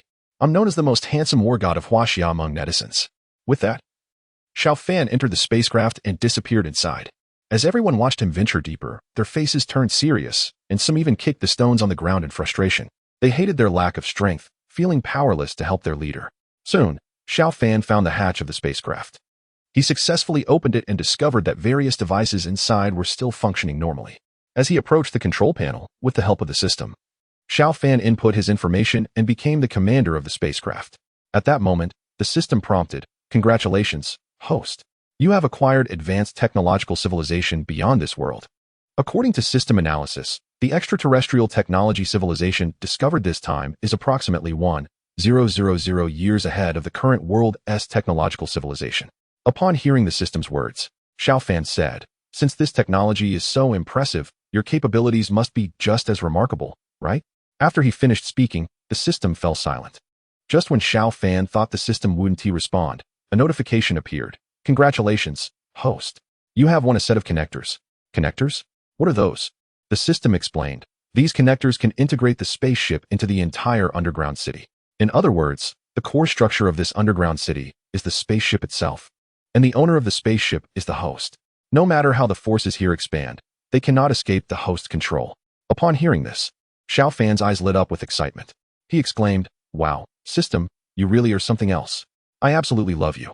If I ever say you're not impressive again, then I must have lost my mind." After he said this, the system provided no further notifications. It seemed that the system appreciated his words. Xiao Fan thought to himself. After the exploration concluded, Xiao Fan returned to the surface, just in time for Zhou Jindong from the headquarters to initiate a conversation with him. Xiao Fan was puzzled. What could Zhou Jindong want? As soon as the video link connected, Zhou Jindong began to loudly reprimand Xiao Fan. "Commander Xiao, look at the mess you've created. If it weren't for your choice of this location, how could so many people have died? I demand you publicly apologize to these innocent citizens and soldiers. Otherwise, the entire nation of Huaxia will condemn you." Xiao Fan merely responded coldly, "An apology, huh? Sure. Arrange for a nationwide live broadcast immediately." Hearing this, Zhou Jindong couldn't help but feel a sense of glee. He enjoyed seeing Xiao Fan in a difficult position. Finally, he had found the opportunity to make that scoundrel Xiao Fan pay. Soon, the television screens across all of Huaxia switched to a synchronized live broadcast, and Xiao Fan's figure appeared on every screen. Looking at the screen, Xiao Fan spoke with a complex expression, "Hello, fellow citizens. We have just discovered extraterrestrial technological civilization here in the underground city. With it, our nation will become even stronger, and the underground city we are building will be even safer. However, I have a request. I ask all citizens to stand and observe 3 minutes of silence for our fallen heroes." As soon as Xiao Fan's words were spoken, people everywhere responded, standing up. Children, the elderly, even pedestrians and cars on the road stopped everything they were doing. The entire nation fell into silence. Cars honked their horns in tribute to the heroes. Everyone found different ways to pay their respects to those brave souls. At this moment, tears filled the eyes of all. Each person carried emotions that were difficult to express. Zhou Jindong, hearing this, felt helpless and had no choice but to stand there, putting on a fade. Inside, he was cursing, "You bastard Xiao Fan, you've managed to pull this off again. Just wait." At this moment, the tunnels of the underground city have been widened to better connect the surface with the underground. When the construction experts evacuated the site in District 3 of City W, a vertical elevator leading directly into the underground city had already been constructed at the wellhead. Since this was a specially designated passage, the elevator was a supersized freight lift. However, Xiao Fan chose not to use the freight elevator. Instead, he opted for the adjacent passenger elevator designed for people. It had been a month since the discovery of the interstellar spaceship, and the blueprints for the underground city had been redesigned, making this area the future core of the Huaxia underground city. Stepping out of the elevator, Xiao Fan entered a vast underground plaza, where he was immediately enveloped by a cacophony of noise. Elderly men and women were assisting special forces soldiers and transporting various supplies, while Awaken warriors were still engaged in clearing out the few remaining mutated creatures. Chapter 66, Exploring New Technologies. Boss Sunning held a communicator, busily coordinating the work on site, especially concerning order issues, as several conflicts had already occurred during this time. She noticed Xiao Fan approaching and felt quite pleased. What is the situation now? Xiao Fan scanned his surroundings, noticing numerous steel structures among countless tents. The underground city, built around the interstellar spacecraft, had made significant progress, with major functional areas nearing completion. The residential area had yet to break ground, but plans were already on the table, awaiting approval before construction could commence. Sunning took the tablet handed to her by a nearby researcher and provided a brief update on the latest developments. What about the materials department and the weapons department? Has there been any progress on the research regarding mutated organisms? Xiao Fan inquired, as he was particularly concerned about the equipment, given the impending invasion of the otherworldly giant beasts. The materials department has preliminarily developed artificial polymer fibers and is collaborating with the production department to plan the mass production of high-performance fabrics for military use. As for weapons, we've discovered an alien armor aboard the interstellar ship, which has strong defensive capabilities. The science department has been studying it for quite some time and has made some progress. Here is the related information. Regarding the application research on mutated organisms, we don't have clarity at the moment and need to contact the relevant departments. As Sunning spoke, she picked up the communicator to make inquiries. Let us hold off on that for now. Xiao Fan interrupted, focusing intently on the data on the tablet, particularly the interstellar armor. He discovered that not only did the armor have strong defensive capabilities, but it was also equipped with small energy strike weapons, which meant there must be an energy reservoir within the armor. According to the introduction, it utilized blue dragon energy, which piqued his interest. Contact the weapons department. I have a few questions for them, Xiao Fan instructed. Sunning dialed the video call to the weapons department, and a young researcher appeared on screen. Xiao Fan felt a vague familiarity with the person, but couldn't recall where he had seen him before. Good day, Major General, I'm Zhao Hai, a researcher from the science department. During the rescue operation in the Nijia country, I proposed using blue dragon energy as bait to locate the mutated giant ant nests. The young man, named Zhao Hai, displayed great enthusiasm and clearly sensed Xiao Fan's confusion, so he recounted the past events. Oh, so your name is Zhao Hai. Now I remember. You did quite well, Xiao Fan said, recalling some details thanks to his reminder. Thank you for the compliment, Major General. May I ask what your needs are in contacting the weapons department? Zhao Hai asked, trying to contain his excitement. I reviewed your research logs. Is it true that the interstellar armor can utilize blue dragon energy? Yes, it's true. Moreover, thanks to the alien technology in the armor, the energy consumption is minimal. This means that just a few grams of blue dragon energy can run the armor for about 10 years or so. Is this alien technology manageable? Although the theory is still under development, there is no problem with the application of the technology. Just a few days ago, we completely replicated this set of technology and are now only waiting to find substitute materials to begin mass production of the armor. That's great. What materials are still needed? We have already obtained the fire attribute materials from the mutated giant ants, but we still need some high polymer materials. Of course, it would be even better if we could find materials with other attributes. The more attributes we have, the better the final product will perform. Zhao Hai hurriedly left and brought back a document related to materials. The materials department has a new type of fiber material that you can communicate about for potential collaboration. As for the materials with other attributes, there's no rush for those. When the giant beasts invade, we will have access to various attribute materials. What you need to do now is to quickly produce the first batch of armor. Xiao Fan ended the video call and returned the tablet to Sun Ying. So, does this mean we will soon be able to wear interstellar armor? Sun Ying asked, a bit excited. She was the first to discover the interstellar armor and had always loved it. From the moment she laid eyes on it, she dreamed of one day wearing it and galloping freely on the battlefield. Xiao Fan nodded affirmatively and then said, "You've worked hard during this time. The situation below is quite complicated, so I will have Feng Pingping assist you shortly." "Boss, Pingping is already here. If it weren't for her help, I really wouldn't be able to manage. She's been supervising the inventory and construction progress while I've just been maintaining order on site," Sun Ying said playfully, a bit shy. "Well, that's good. I'll have Zhao Wui and the others take turns with you later, so you don't wear yourself out," Xiao Fan said with a smile before turning to leave, leaving Sun Ying feeling a bit flustered by her boss's sudden concern. The interstellar spaceship is enormous, covering an area of at least 10,000 square meters. And that's just the part above ground. We can only imagine how large the underground portion is. Excavation work is ongoing, but it will still take a considerable amount of time to fully unearth this black mass. Xiao Fan only stayed at the gangway for a few minutes before entering the spaceship. As the commander bound to the ship, he had immense authority and could explore various areas within the vessel. However, he wasn't in the mood for any adventurous games at the moment. Upon arriving at the command room, he activated the spaceship system. This dilapidated ship currently only has the main system operational.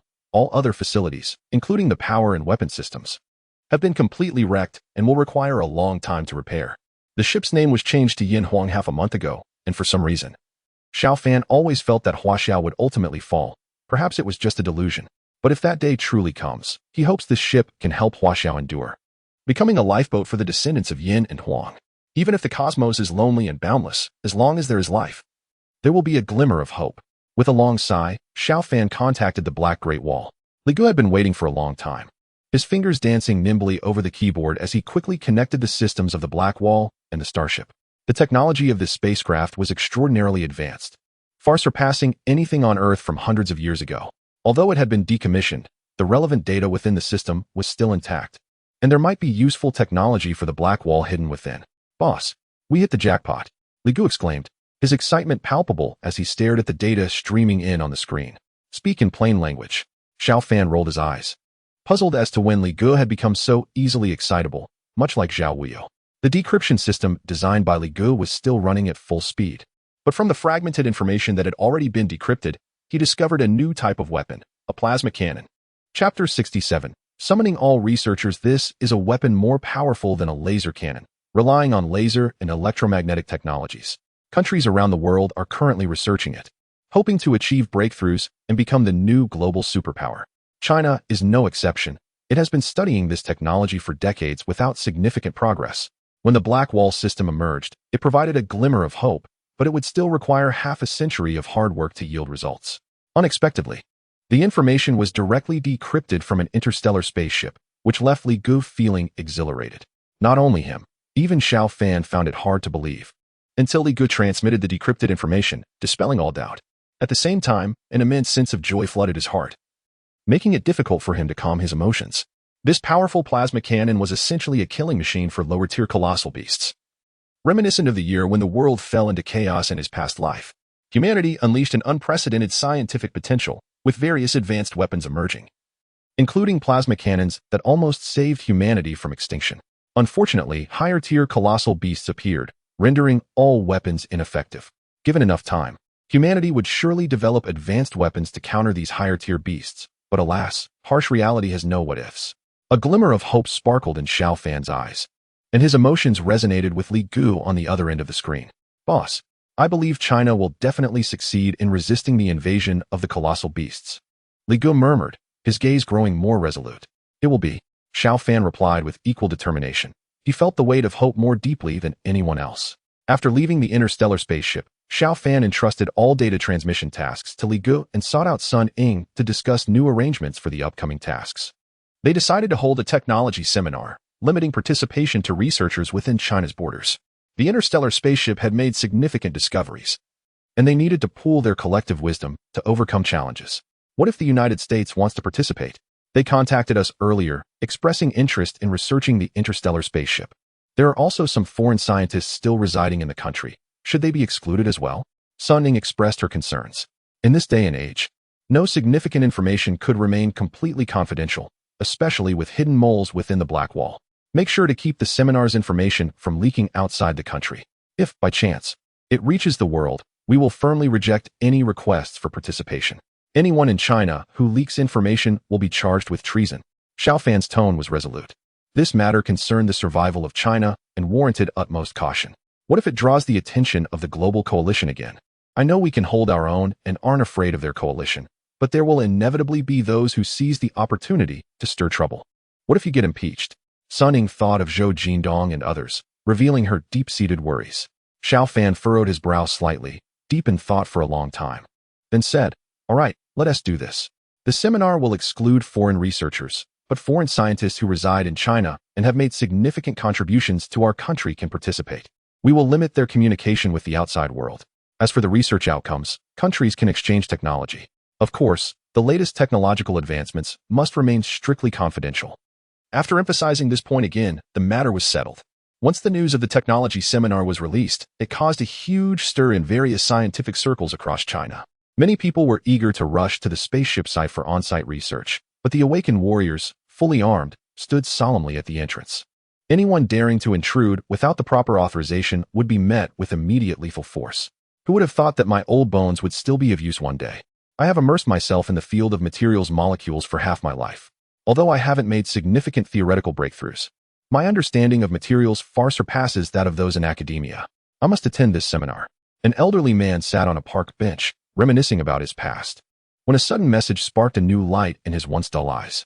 In the face of rising crises in China, with ferocious beasts rampaging and foreign powers stirring, we researchers have dedicated our lives to serving our country. How can we sit idly by? I cannot miss the technology seminar. Another elderly man sat in front of the television, watching a live stream from the underground city. The information that suddenly appeared on the screen ignited his passion. Though I retired many years ago, the fire within me has never extinguished. If it weren't for being schemed against, I would never have been ousted from the company. It's a pity that my fervent dedication has gone unrecognized. I must attend the technology seminar hosted by the Black Wall. The same scene unfolded in various corners of China. The announcement of the technology seminar by the Black Wall swept through all layers of society like a whirlwind, creating a profound impact. In a major tech company in China, the boss scoffed at the discussions among employees. What technology seminar? It's just a bunch of impoverished scholars gathering to comfort each other. The employees lowered their heads, pretending to be busy with their work, too intimidated to speak up, allowing the boss to ramble on. In my view, that so-called alien technology is nothing special. Seeing how excited you all are, let me ask, can it make money? If technology can't generate profit, it's worthless. Got it. Some employees, hearing this judgment, felt a surge of indignation. Without raising their heads, one replied, "How can you judge it by money? The technology from the Black Wall is indeed advanced. They have killed numerous mutated beasts and protected the safety of China." The boss, intrigued, decided to educate this usually timid employee who dared to speak up. "You think I'm wrong? Look at me." The employee paused his work and bravely lifted his head. The boss suddenly laughed, his laugh sharp and piercing, making it especially uncomfortable for the other employees who were listening. All the employees simultaneously set down their work and looked up. The boss noticed this scene, stifled his laughter, and surveyed the room before focusing on one employee. With a cold snort, as if addressing that employee but also speaking to everyone, he said, "The Black Great Wall has plenty of weapons in reserve and lots of surveillance installed. Anyone could do it. It's really no big deal. Come on. What are you all doing? Get back to your tasks. If you delay the quarterly targets, you might find your wages docked." The young secretary, who also handled finances, brought a freshly brewed cup of coffee to the boss. Her expression occasionally shifted between a flattering demeanor and a youthful innocence, as she spoke in a tone that was both teasing and endearing, showering the boss with compliments. Chapter 68, A Clash of Titans Like a Spotlight on a Stage.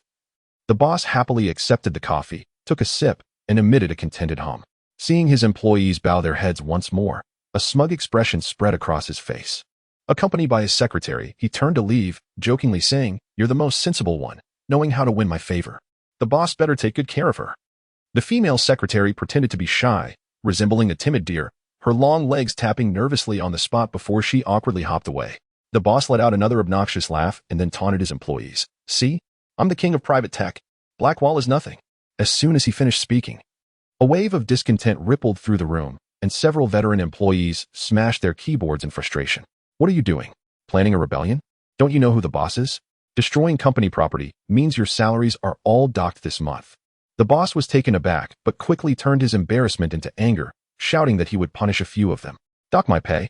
I quit, shouted one of the senior employees as he began packing his belongings, ready to leave. Blackwall is nothing. Are you an idiot?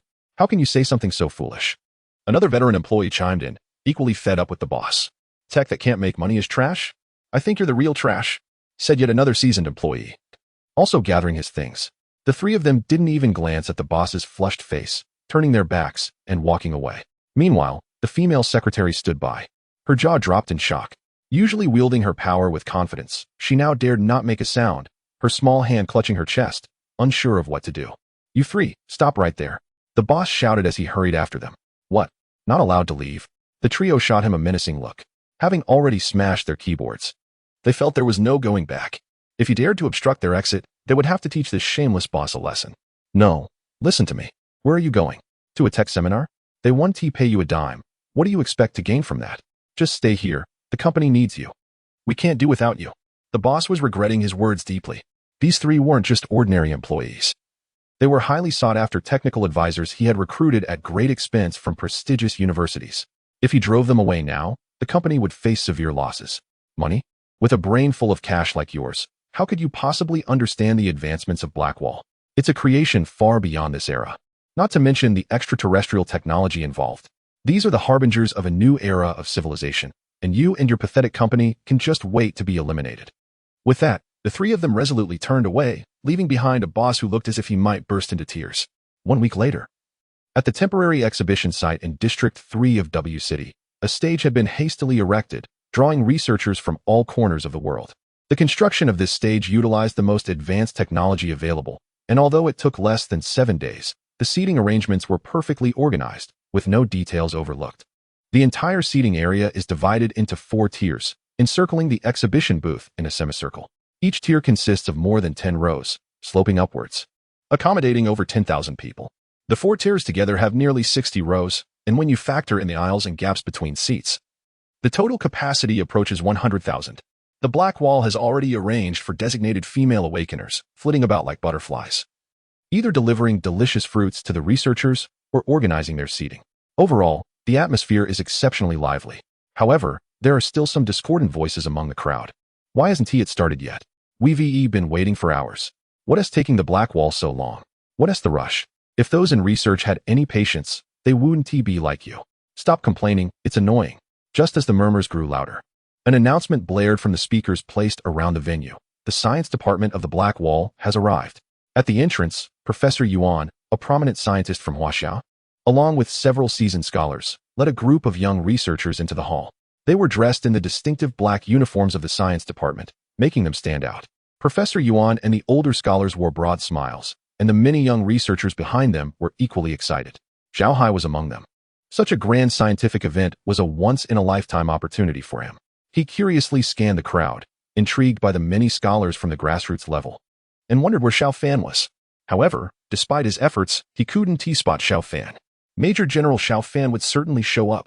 He was probably busy backstage. A young woman nearby giggled, as Xiao Hai's special concern for Xiao Fan had already spread within the science department. I'm not looking for Major General Xiao Fan. Xiao Hai mumbled. Look at you. You've been exposed. You're obviously searching for him. The young woman laughed, causing a ripple of laughter among the surrounding young scholars. Huangdan, why are you giggling like that? Hurry up and come here.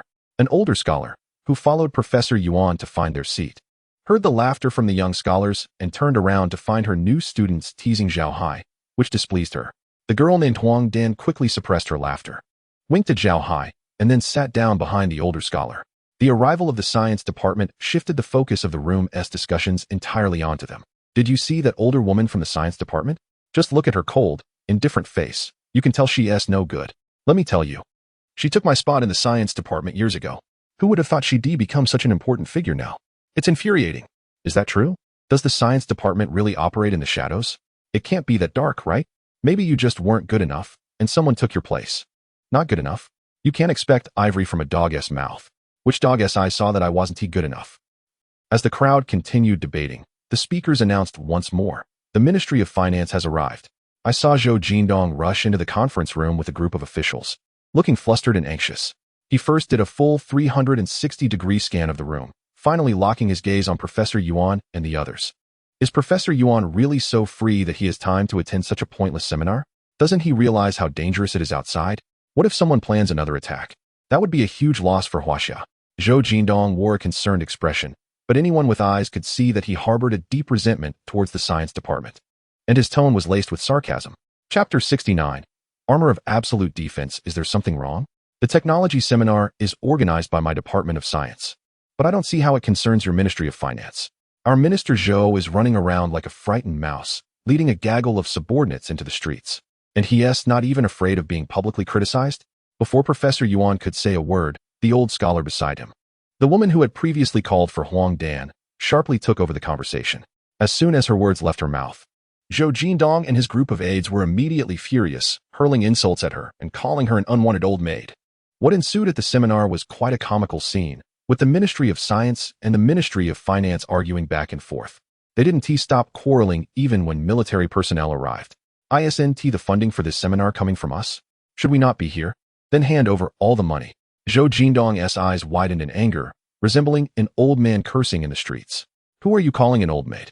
My husband was loyal to the country, sacrificing his life for the nation's interests, and you dare to speak so disrespectfully? It's simply disgraceful. The old woman slammed her cup down and made a move to confront them, but was quickly restrained by nearby students. Even several military officials rushed over to mediate. After much effort, everyone finally calmed down and restored a semblance of order. However, discussions within the venue had already shifted from scientific issues to speculations about various unsavory matters within the upper echelons.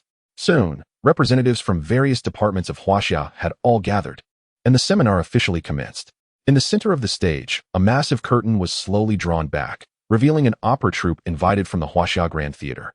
They performed a scene depicting a monstrous invasion, where the people united and fought valiantly against the threat, which drew enthusiastic applause. Ladies and gentlemen from all walks of life, in this time of crisis and upheaval, it is my honor to gather with you. I know that countless soldiers are working overtime on the front lines to make this technology seminar possible. They are fighting for us and for the enduring existence of Huaxia, even risking their lives, which deeply moves me. The host was an elegant woman in her 40s, known to many as someone who has never married throughout her career. She brought the microphone to her lips several times, but couldn't find the words, as her emotions were tied to the soldiers in danger. Her eyes glistened with tears. Her voice choked, yet she never managed to finish her thoughts. The applause erupted once more, thunderous and sustained for several minutes. After a long pause, she finally composed herself and introduced the theme and details of the conference. Then she said, "Next, let us invite the war god of Huaxia, Major General Xiao Fan, to take the stage and share the specifics of the technology seminar with us." The audience greeted a striking figure, akin to a bolt of lightning, with thunderous applause. Xiao Fan descended in black armor, his enormous purple wings gently flapping, carrying him to the center of the stage. When the purple wings retracted into his body, everyone could finally see the ancient armor he was wearing. What was he wearing? It looked just like the armor from ancient times. Is this armor really reliable for fighting monsters?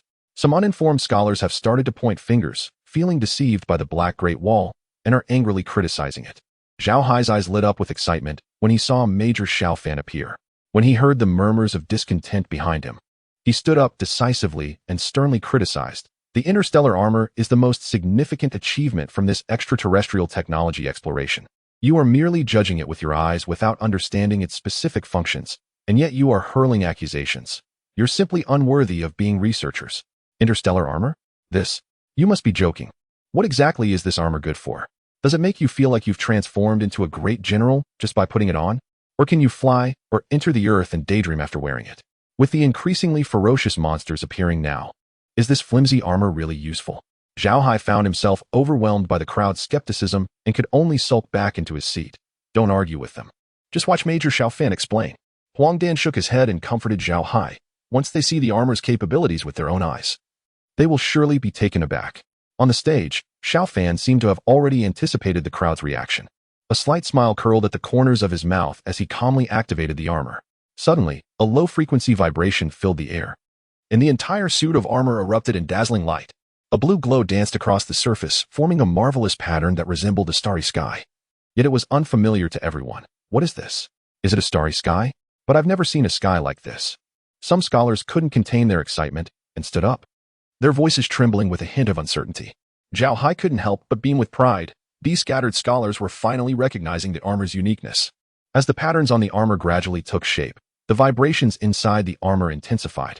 When it reached a critical point, the vibrations stopped completely, and all the shimmering lights converged into the armor.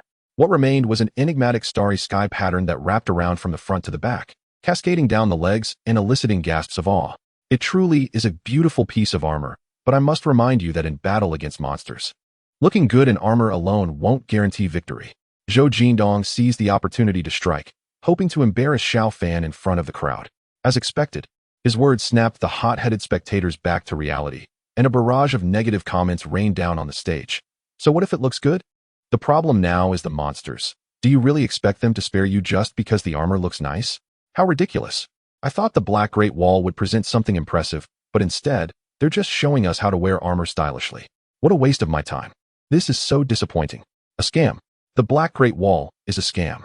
Zhou Jindong was quite pleased with the atmosphere, leisurely pouring himself a cup of tea as he watched to see how Xiao Fan would respond. Perhaps it was the armor that played a role. Facing the waves of sound, Xiao Fan seemed to transform into a small boat, rising and falling with the tide, but never capsizing. After nearly 10 minutes, the scene gradually quieted down. Seeing that the moment was right, Xiao Fan slowly spoke up. Although the material of this armor is ordinary, its technological principles are based on complete advanced extraterrestrial technology. It is only through the tireless efforts of our researchers that we were able to produce this finished product. I cannot tell you how much of a gap there is between this armor and the original extraterrestrial version, nor am I aware of which is superior. However, I can assure you that this armor, designed by our own researchers, has defensive capabilities that far exceed any existing equipment. Chapter 70. Deliberate provocation. As soon as these words were spoken, the entire venue fell into a deep silence. Everyone's gaze once again fixated on the armor. Some scholars, due to their old age, had difficulty seeing clearly and took off their reading glasses to wipe them repeatedly. Just because you say it has strong defensive power, does that really make it so? I don't think so. Just so happens I brought along an Awaken warrior today, not very strong, maybe only at the 2nd level. I wonder if you dare to stand still in this armor while my people test its defense. Zhou Jindong took a sip of tea, set the cup down, and smiled at Xiao Fan on stage. Behind him, a man in a suit and tie, resembling a bodyguard, stood up. If one looked towards the crowd, they would notice a circle of well-dressed individuals wearing sunglasses surrounding Zhou Jindong and his companions. You despicable scoundrel! Zhao Hai shouted angrily, pointing at Zhou Jindong and the others, feeling that they were just looking for trouble. Professor Yuan and the others also had grim expressions, as they were well aware of the relevant data regarding the armor. Against a 1st-level giant beast, it would naturally be no problem, easily blocking all attacks. However, against strikes from 2nd level or above, due to material limitations, it would essentially be unable to withstand them. Zhou Jindong, however, completely disregarded Zhao Hai's insults. His gaze remained fixed on Xiao Fan on stage. As soon as the latter said yes, he would immediately let his Awaken warrior take the stage. He already knew that the armor could not withstand 2nd-level strikes, and if Xiao Fan refused, it would provide ample opportunity to make a big deal out of it. This would be enough to prove that the armor's defensive power was merely a boast, and in front of so many researchers, it would undoubtedly be embarrassing. What frustrated him was that Xiao Fan remained silent for a long time, as if he hadn't heard anything at all. Maybe this young Major General is scared. Or perhaps he doesn't know what to do. Zhou Jindong speculated, unwilling to wait any longer, and once again pressed the issue. Since you say nothing, you're implicitly admitting that this armor's defense isn't as strong as you claim.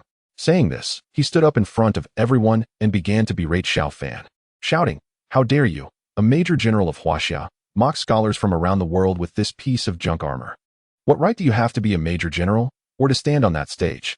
Hurry up and get down, don't embarrass the country." This statement ignited the crowd, unleashing a wave of condemnation and dissatisfaction. The personnel from the science department wanted to argue logically, but their voices were too weak, drowned out by the uproar. Even those from the military department, though they wished to maintain order, found it futile. Just as the scene was about to spiral out of control, Xiao Fan burst out laughing, his laughter resonating through the microphone and shaking the venue, even scattering the clouds above. What was he laughing at? Had the war god lost his mind? While everyone was puzzled, members of the Dawn Squad, leading Awaken warriors from 4 major teams, rushed into the venue, blocking all exits, their weapons firing into the air with loud bangs, leaving the audience too stunned to breathe. hastily closing their mouths. Xiao Fan, what do you want to do? What does it mean that so many Awakened warriors have come in with guns? Are you planning a rebellion? Zhou Jindong and the others initially panicked, thinking that Xiao Fan was about to unleash a massacre. However, when they saw the Awakened warriors fire their guns but take no further action, they felt somewhat reassured, and believed that Xiao Fan was merely bluffing and wouldn't dare to kill them, which boosted their confidence a bit. Oh, what am I going to do? Are you pretending to be clueless while knowing full well what's going on? Today we are holding a technology seminar. Yet you've brought a group of Awakened warriors disguised as bodyguards into the venue. What does that mean? Are you plotting to harm our Chinese researchers? Xiao Fan stepped forward and asked loudly. His words pointed directly at Zhou Jindong and the others, and the many attending researchers, who were not completely oblivious, realized what was happening. They had been led around by the nose, and they all felt a surge of anger, ready to charge at Zhou Jindong and teach him a lesson, if not for the numerous Awakened warriors standing guard around. You little brat, I don't know what you're talking about. As the Minister of Finance, it's perfectly normal to have a couple of bodyguards accompany me when I go out. Considering the previous attack on Elder Yuan, which nearly cost him his life, I have increased security for my own safety. Is there a problem with that? Zhou Jindong pretended to be very angry. His words sounded reasonable, and for a moment, the crowd seemed to think he had a point. Zhou Jindong, you bastard. Don't try to make excuses. We have so many people from the scientific department here today, and not a single bodyguard in sight, yet nothing has happened. Are you more important than us old bones?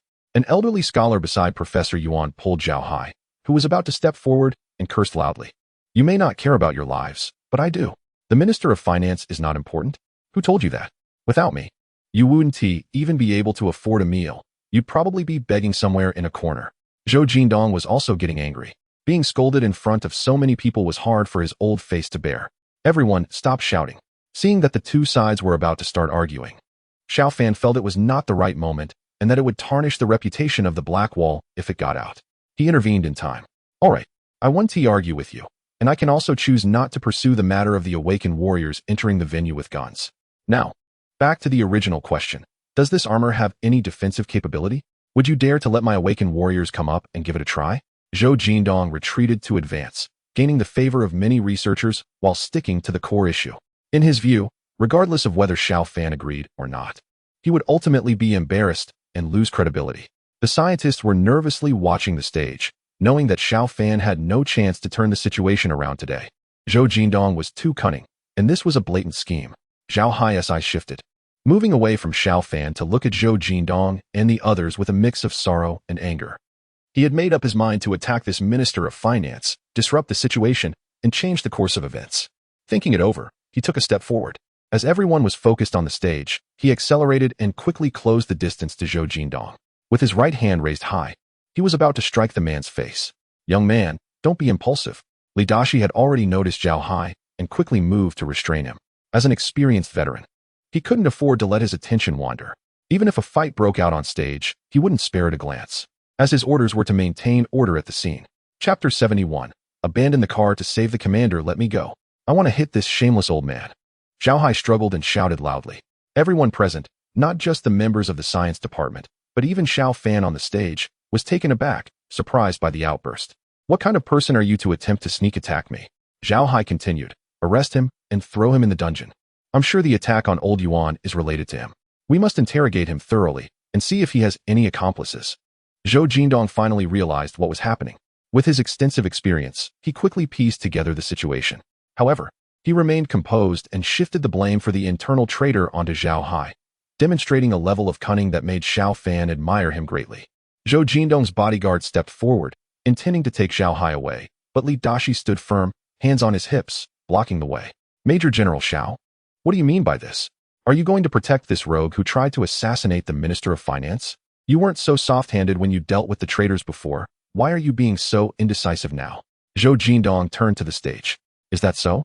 Our Minister of Finance seems to be quite troubled about the traitors being killed. Could it be that those traitors have some connection to you? Xiao Fan displayed a look of surprise. The attendees at the scientific conference reacted as if they had just heard a shocking revelation, their hearts stirred with turmoil. They all lowered their heads, pretending not to have heard, too afraid to get involved. Don't slander me. This person attempted to assassinate me today, and everyone here witnessed it. What does it mean for you to protect him so brazenly? Or are those traitors actually your secret prodigies? Zhou Jindong was ready to retaliate. Let us not forget that I, Xiao Fan, am dedicated to serving Huaxia. It is impossible for me to engage in such dirty deeds behind the scenes. I've never seen anyone push their own brother into a fire pit. It's worse than being an animal. Xiao Fan was getting angry. Major General Xiao Fan truly puts on a good act, playing the martyr. We almost believed you. Zhou Jindong's aides took the opportunity to mock and provoke, igniting the flames of conflict. Without needing Xiao Fan's command, Wang Qiao activated his hunting skill and swiftly moved behind Zhou Jindong's people, slapping each of them in the face before casually returning to his position. You dare to hit me? The officials clearly did not expect to be humiliated like this. Their anger boiling over, calling on their bodyguards to teach Wang Qiao a lesson, and a brawl was about to break out. All rise. The voice of the reception usher suddenly broke out, startling everyone into standing and paying their respects. Zhou Jindong and the others hurriedly stood up, and all disputes instantly vanished. At the entrance, accompanied by many veteran officials, Xiao Beijiang's figure appeared and slowly walked to the center of the conference hall. Please, everyone sit down, Xiao Beijiang said with a smile, gesturing for everyone to take their seats. He continued, our country has suffered in the field of technology for many years, always being bullied by foreign powers. Now that we have finally achieved some success, it's truly something to celebrate. I heard that Major General Xiao Fan is going to hold a technology seminar, and I was really excited to come and see it. However, due to my busy schedule, I couldn't make it until now. Thankfully, I managed to finish my tasks and rushed over, hoping I didn't interrupt anything. The advancement of technology in Huaxia relies on the hard work of every researcher, and everyone present here is a true hero. The applause belongs to all of you. Xiao Beijiang's sincere and heartfelt words touched everyone, and the venue erupted into enthusiastic applause. He then inquired about the agenda and learned about the developments of the situation. After a brief silence, he addressed Xiao Fan, saying that since there were doubts about the armor's defensive capabilities, it might be a good idea to demonstrate it to boost everyone's confidence. I believe that the armor, having been improved by our Huaxia researchers, is certainly indestructible. Without looking at the expressions of the scientists, Xiao Beijiang asked Xiao Fan if he needed to make any preparations. Thank you, Chairman. I am already prepared and ready to demonstrate the armor's defense to everyone present. Xiao Fan responded with a firm salute, his voice resonating with strength. Zhou Jindong's Awaken warrior, upon receiving the order, jumped onto the stage and got ready to attack. He was a metal-type Awaken warrior with second-tier strength, boasting exceptionally high attack power.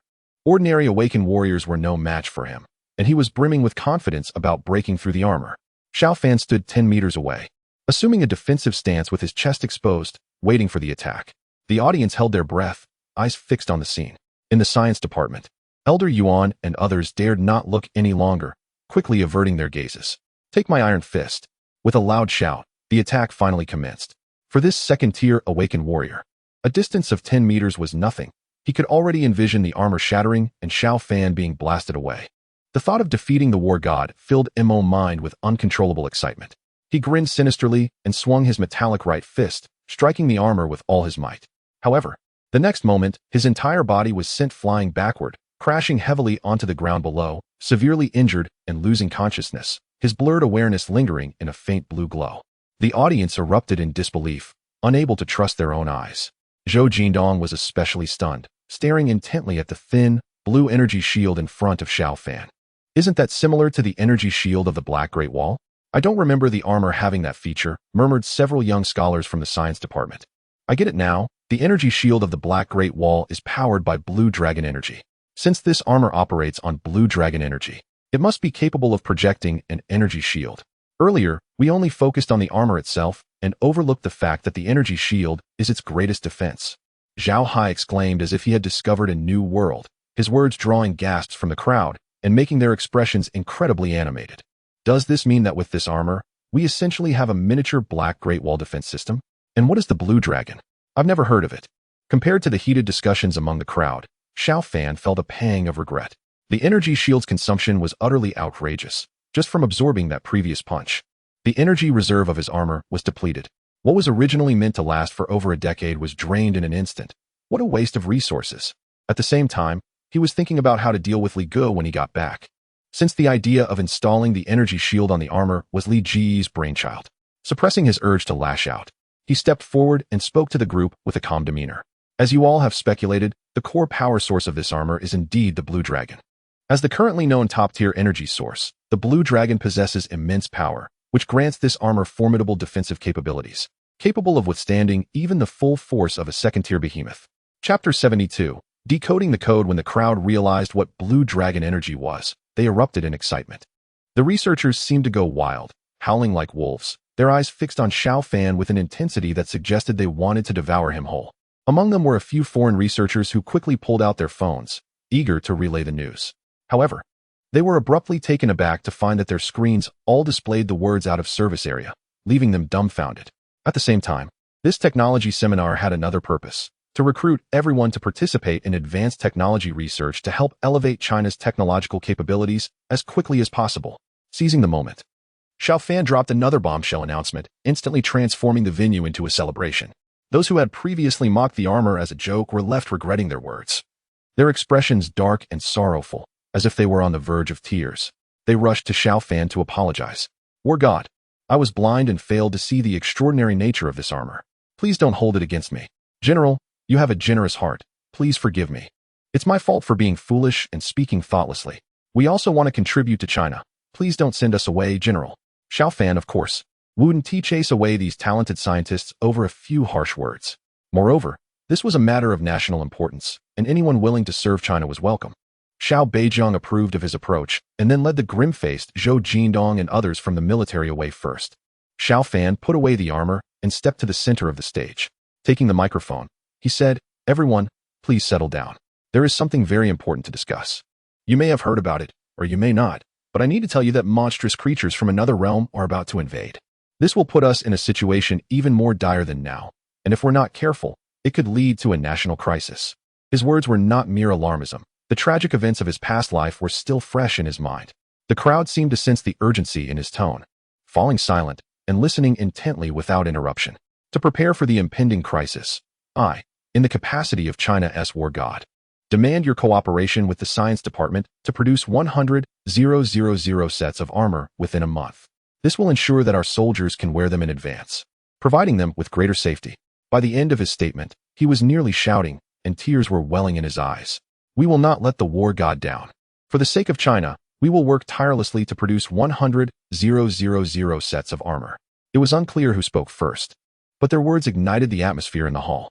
Everyone joined in, chanting and shouting, their voices rising and falling like waves, echoing throughout the space. With the seminar concluded, the remaining work was now in the hands of the science department. Xiao Fan took the elevator back to the underground city square. He was now very concerned about one thing: the progress of the construction. He hoped that all work could be completed within 2 months at the latest, ensuring the safety of all people in China in a timely manner. While it may seem a bit unrealistic, if we settle for a compromise and complete the main framework, it could eventually accommodate a population of 1.4 billion, allowing us to achieve our initial goals. Upon receiving the news, Feng Pingping hurried over. Wearing a hard hat, she rode on a mutated rat and landed abruptly. The rat's head was tightly secured with a specially designed bridle, and its 2 large front teeth were locked in place. The saddle, crafted from the material of mutated giant ants and imbued with a mild warmth, was just the right size for a person to ride comfortably. As for speed, it was the fastest creature underground, perfectly suited for navigating complex terrains. "Good day, Major General." Feng Pingping saluted and opened the engineering progress report. "The construction of the residential area has been underway for over half a month now. The Awaken ones have been working overtime, tirelessly laboring, and so far, we have completed 30 of the housing, which can accommodate 1/3 of the population." "This is still too slow," Xiao Fan replied.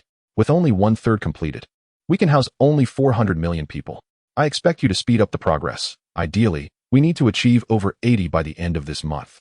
He intended to apply pressure to expedite the project. The Awaken ones are already at their limit. Pushing them further may backfire, Feng Pingping cautioned. "Unless we recruit a new batch of Awaken ones, but by the time they are trained, it will be too late. It's challenging to accelerate things further." Feng Pingping had been supervising the progress closely and was well aware of the sacrifices made by the Awaken ones. Many of those with less strength had already collapsed from exhaustion. Xiao Fan sighed. He didn't want to resort to these measures, but there were still 1.4 billion people on the surface. If the underground city plan wasn't completed before the beast invasion, the casualties would be far greater. The stakes were clear. Discuss with Sun Ying about deploying Awaken warriors to assist with the construction.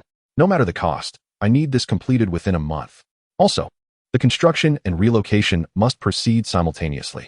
Those parts that are finished can be occupied early, in order to shorten the time it takes for 1.4 billion people to enter the underground city. Xiao Fan stated firmly. A month was still too short.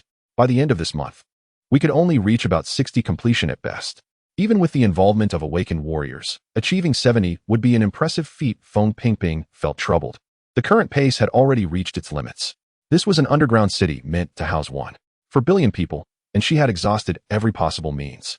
Then let us set up temporary tents and have the production department work around the clock to produce a batch of tents.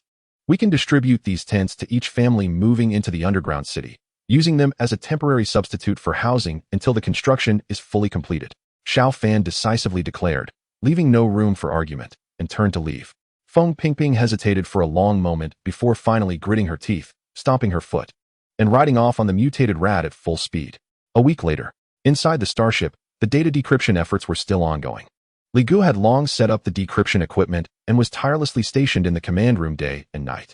However, progress was consistently slow, and there were several instances where he had to pause the work because the alien symbol system was just too complex. Often, a simple character could represent hundreds of meanings, and its functions were highly variable, unrestricted by any grammatical rules. Some of the encrypted data drove him to frustration. He would work tirelessly for days, only to come up empty-handed, leaving him so anxious that his hair was starting to turn gray. If he couldn't decrypt the data, it was pointless. The ship wasn't reliable for the time being, and he shouldn't waste any more energy on it. Chapter 73. Ambushed on the highway, Xiao Fan silently entered the command room and couldn't help but feel a twinge of sympathy at the sight of Li Ji's haggard appearance. It seemed like Li Gu was oblivious to his presence, lost in a trance, staring intently at the data on the screen. Xiao Fan shook his head, intending to approach and rouse him, but just then, his phone buzzed in his pocket. It was a call from Professor Yuan. Xiao Fan, I have great news. Our experiment with underground rice has been successful, yielding over 5,000 pounds per acre. We're now planning to promote it in the cultivation area. The food crisis has been completely resolved. Professor Yuan exclaimed, holding a 2-meter-tall rice plant, embracing his students behind him, their eyes brimming with tears of joy. Xiao Fan couldn't help but marvel at Professor Yuan, the true asset to the nation, selflessly dedicated to the country and its people. After ending the call, he quickly sent the news to Feng Pingping while connecting with Sun Ying to arrange for Awakened warriors to assist with the evacuation and maintain order. However, Sun Ying brought bad news. Boss, it's not good. There's a mutated beast on one of the evacuation routes, its power nearing the 3rd tier, and several Awakened warriors have already been sacrificed. This is outrageous, and it had to happen now. Xiao Fan fumed, punching the screen in frustration, startling Li Gu back to reality. No matter what, we must hold this evacuation route. It's the lifeline of the people, the pulse of Huaxia. Xiao Fan ordered the Dawn squad to mobilize. His body erupted with boundless lightning as he activated his teleportation skill, vanishing in the blink of an eye to rush towards the evacuation route besieged by the monstrous creature. Li Gu rubbed his bloodshot eyes, his mind racing as he continued to watch the data on the screen, coordinating base members to rush for reinforcements. At that moment, a terrifying roar from the monster echoed, causing chaos among the migrating crowd.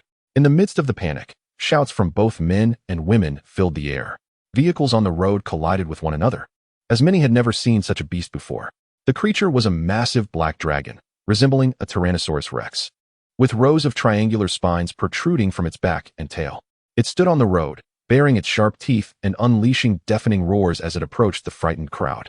The vehicles blocking its path were crushed under its enormous feet, intensifying the panic among the people. The dragon extended its front claws, aiming to snatch the individuals ahead. Just then, a figure appeared before the oncoming beast, Xuanwuli Dashu, stepping in to intercept the monstrous strike. The dragon roared in fury at the sight of him, opening its massive jaws, ready to swallow him whole. Suddenly, 3 more figures appeared in front of the beast. They were Xiao Fan's brothers from his past life, the 4 guardians of Huaxia. It was clear that this quartet represented Xiao Fan's strongest lineup, highlighting the importance he placed on this evacuation mission. Seeing that someone dared to block its path, the beast swiped its front paw toward the 4 guardians. Seeing the situation, the 4 of them dared not let him succeed and quickly dodged out of the way. At the same time, they unleashed their abilities. The muscular man, Wang Xiao, activated his white tiger skill, waiting for the right moment while distracting the monster. Meanwhile, Zhao Wuyo, who had fire attributes, summoned a massive golden flame in his palm and, upon appearing, instantly charged towards the beast. The monster had no time to react to the fiery assault and was immediately engulfed in flames, letting out a deafening scream of pain. Yet, the flames did not stop there. Sun Ying controlled a 10-meter-long water dragon that surged directly toward the monster's body. What the beast didn't expect was that the flames not only failed to extinguish but instead grew even fiercer, completely engulfing its body. The dragon became frantic, desperately trying to extinguish the flames, but its massive size became a burden in that moment. The crowd around them, witnessing this scene, quickly moved away, fearing they might be caught in the chaos. Sun Ying's water dragon was not just ordinary water, it was high-energy gasoline, a resource they had cleverly utilized from their convoy. The dragon let out agonizing cries, and within moments, its gigantic body collapsed, struggling briefly before falling still. Everyone present could smell the charred scent wafting from the monster. Upon seeing the dragon defeated by the four, the crowd expressed their gratitude. "Thank goodness you defeated this giant beast. Otherwise, we would have been in danger." "Yes, you are heroes of China. We must thank you properly." Sun Ying replied, "Everyone, you're too kind. Protecting your safety is what we should do. Now, we are pressed for time, so please hurry to the underground city. The monsters will only increase in number, and the journey will be perilous." Hearing this, the crowd quickly sprang into action, fearing they might encounter another beast like the last one. Just as they were relocating, they noticed a commotion up ahead. A group was fighting, a rugged vehicle blocking the road, and an elderly man sitting on the ground. Two men were tugging at each other, shouting, "Get out of my way. Why are you blocking the road? This road isn't yours. Does it concern you? I won't move. If anyone touches my dad, I'll fight to the death." One of them continued, "You don't think about it. Where can we go after leaving our hometown? Fallen leaves must return to their roots. I don't believe in monsters." At this moment, Sun Ying and her companions approached without saying a word. Instead, they showed the carcass of the monster they had just hunted to the roadblockers. The large beast's body was carelessly tossed onto a truck. The onlookers gasped at the sight. Although the monster was burned beyond recognition, its form was still discernible. This sight caused even the two men who had been fighting to stand up. The scene fell into an instant silence. Li Disher said with a stern expression, "The nation has invested so much manpower and resources and sacrificed so many heroes and martyrs. Is it all just to harm you? We have committed to not abandoning or giving up on any of you. But what about you? Is our effort not enough? Do you have any idea how many brothers we have lost along the way? The people of Huaxia have always been a united nation. When disaster strikes, we should stand together and move forward, not just point fingers and blame each other." Chapter 74. The Sleeping Gabriel. At this moment, someone in the crowd suddenly spoke up. "Brother, why should we care about these stubborn people? Let them fend for themselves. We should get out of here quickly and not get dragged down with them." This remark resonated with many in the crowd. Yes, why should we bother with them? Our lives are at stake. Right. If they don't get out of the way, we won't hold back. Hearing these words, Zhao Wuyo said, "No, we can't do that. We are all children of Huaxia. We are one big family. How can family members abandon each other? Our country, along with our brothers, will do everything in our power to protect you. I just hope everyone can show a little more understanding and tolerance. Even if we fall, there will still be countless brothers standing up to fulfill the mission. Please, let us not have any regrets. I beg you." Upon hearing this, many in the crowd were moved to tears, their eyes glistening with emotion. No one wants to die. If it weren't for this special mission, who would willingly put their life on the line to protect others? The man who had been fighting just moments ago hesitated. He knelt before the old man sitting on the ground and said, "Dad, let us go. If you don't leave now, I'll stay here with you and my wife and child and wait for death." At this moment, the old man was visibly affected, tears streaming down his face. Bowing 3 times toward the direction of his hometown, he said, "I, Tian Shi, am ashamed before our ancestors." After saying this, the old man and his family stepped aside, joining the others in their migration. At this time in Huaxia, the massive population movement was captured by satellites in the sky. Observing this scene, foreigners mocked. What a bunch of lunatics. Where do they think they're going? Do they plan to dig a hole and jump in to wait for death? Of course not. The underground city project was vast, pooling all of Huaxia's resources and finances. Its purpose was to create the strongest fortress in history to ensure the safety of 1 billion lives during the invasion of the giant beasts. However, for foreigners who were unaware of the truth, their simplistic thinking often led them to the brink of ignorance. Nonetheless, the politicians in the various countries' cabinets were not entirely foolish. The unexpected actions of Huaxia in recent times must have deep meanings behind them. Additionally, news of the giant beast invasion had already been communicated to various parties. Even if no one believed it at first, with the significant changes occurring in the world, especially the increasingly clear spatial rifts in the sky, it was proving one thing: a crisis was imminent. Some countries followed Huaxia's lead and were secretly constructing their own underground cities.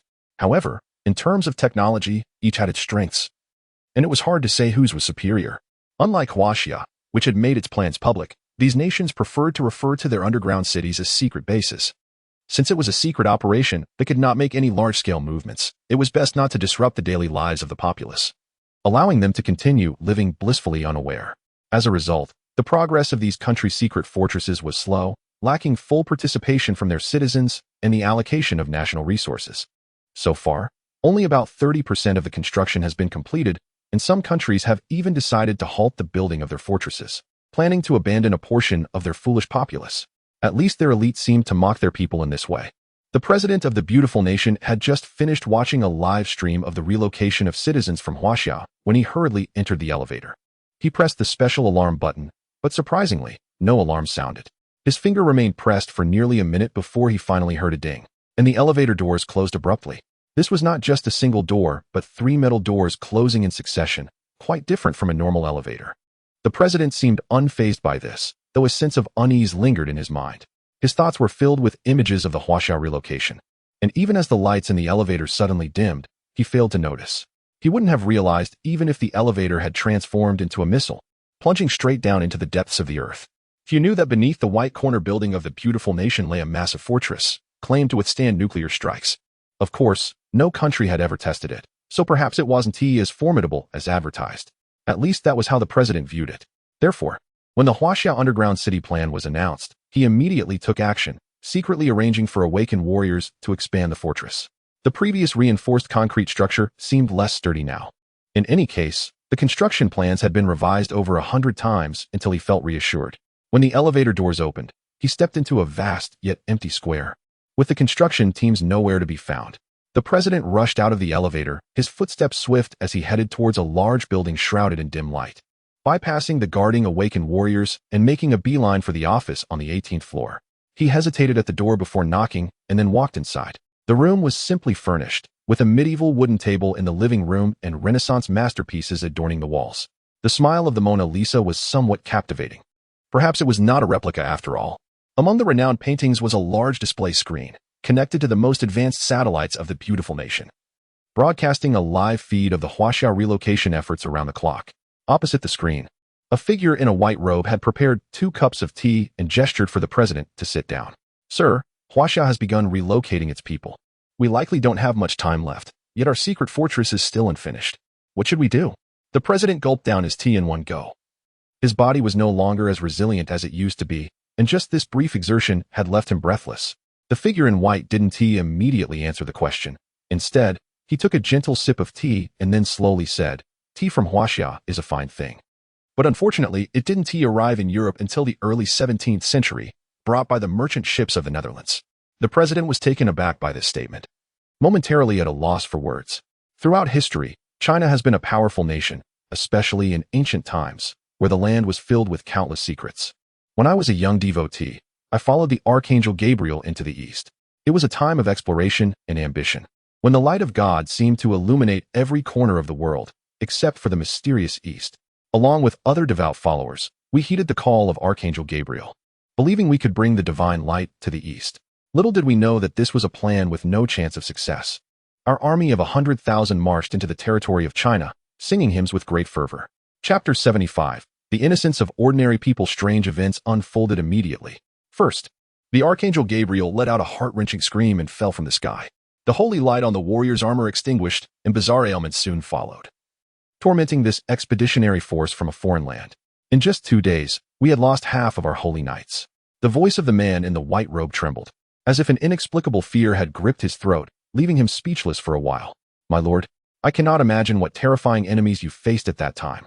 Not grasping the significance of the white-robed man's words, I found it hard to believe that China was so strong. He wouldn't trust it, because the official history books of the beautiful country detailed how weak and vulnerable China was over 100 years ago, almost leading to its demise. Enemies? There were no enemies at all. We didn't even know who the enemy was. Our army of 100,000 had not even engaged in battle before suffering a mysterious defeat. It was truly laughable. At that time, China was even unaware that we had entered their territory. The man in the white robe suddenly brought his cup to his lips and drained the tea inside. If they had known that the great knights from the West were coming to punish them for their pagan ways, they would surely have been terrified and surrendered immediately. The chief remarked nonchalantly, "You still don't understand, but it's all history now." The man in the white robe poured himself another cup of tea, sighed, and fell silent. "My lord, let us discuss the relocation of the populace. Although our country has a population of less than 400 million, that is still a significant number, especially considering the current progress on the construction of the secret fortress, which is lagging behind considerably. It may not be possible to relocate everyone in time. What should we do? The chief said with some concern. The white-robed man's gaze fell upon the mural on the opposite wall, depicting the Last Supper, where Judas clumsily knocked over a salt shaker, as if foreshadowing some hidden betrayal. After a moment of silence, he said, "In the kingdom of the Lord, there are no useless people. Only those who truly embrace the Lord will receive his protection." The chief was puzzled. He mulled over the meaning of this statement, but suddenly felt a chill run down his spine, his face turning pale, cold sweat trickling down his back. Even in the scorching summer, it felt as if he were in the depths of winter. But he parted his lips slightly, about to complete a sentence, when the white-robed man interrupted him with a wave of his hand. "The angels lingering in this world are about to awaken." The white-robed man's voice was vague, yet it brought the conversation to a definitive end. The chief stood in a daze for a long time before finally lifting his heavy legs and stumbling out of the room. That afternoon, the Whitehorn Tower issued an urgent decree. In light of the current difficulties and the frequent sightings of monsters ravaging the continent, we hereby issue this confidential document. All members of the Continental Council are to promptly inform the elite individuals in their respective regions to relocate to the secret fortress for safety, where we will share fine wine together. Remember, this is top secret and must not be disclosed.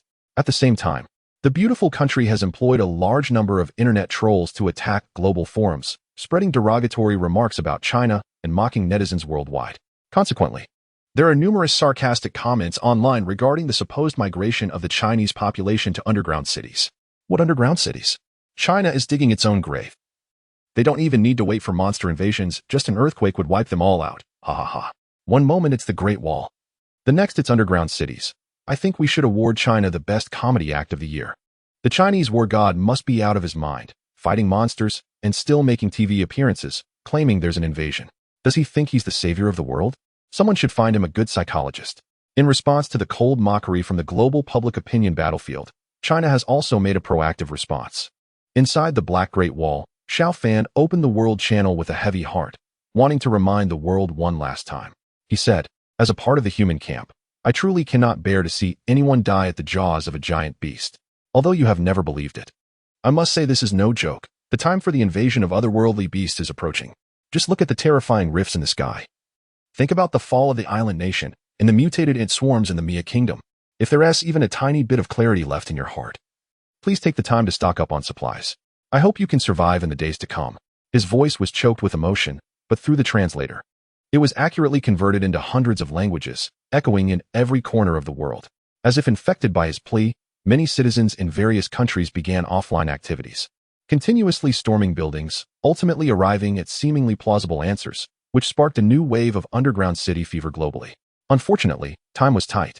Even though the governments of various countries had the intention, they were powerless. Increasingly, more enlightened individuals began to turn to China, hoping to seek refuge. Xiao Fan's eyes were filled with tears. He certainly wanted to help the people of the world. However, China's situation was also dire, as the construction of underground cities had depleted most of their resources.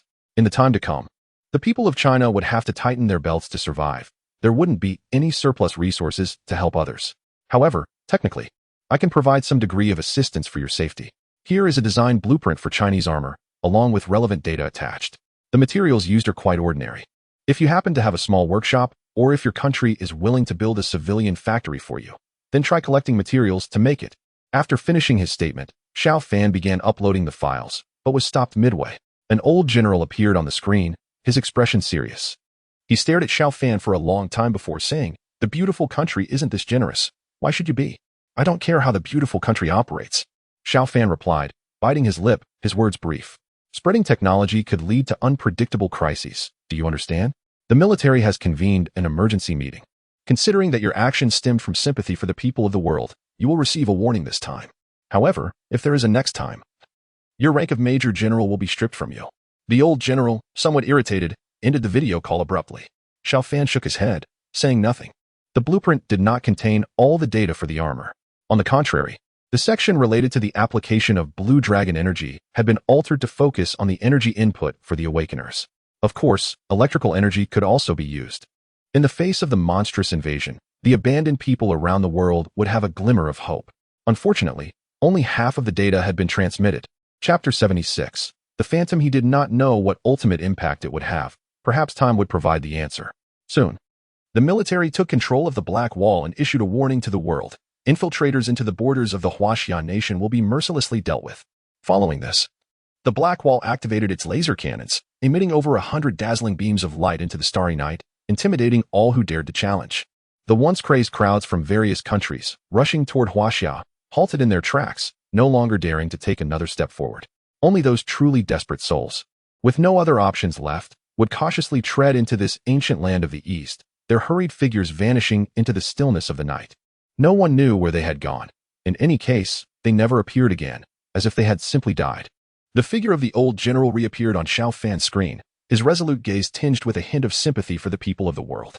Yet, he said nothing. Quietly watching the young Huaxia major, Xiao Fan pondered deeply and suddenly realized that his previous actions had been inappropriate. Giving someone a fish was akin to revealing that he had fish to share. What does it mean to hold a gem and be punished for it?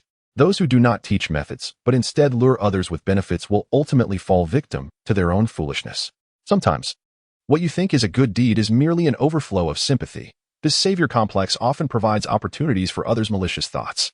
You cannot expect everyone to control their darker impulses. Huaxia's cannon fire intimidating the surroundings was not about actually killing those who intruded. Rather, it served as a filter, providing opportunities only for those truly left with no choice. It was a benevolent reminder, albeit with a hint of bloodshed, because survival has never been something to take lightly. Although Xiao Fan had experienced much in his past life, he was still limited by human concepts. As the warrior leading Huaxia's struggle for survival, he needed to possess a broader vision. With this thought, a strange light flickered in his eyes, a sense of understanding emerging quietly. He got it. The old general smiled with satisfaction, filled with anticipation for the young major.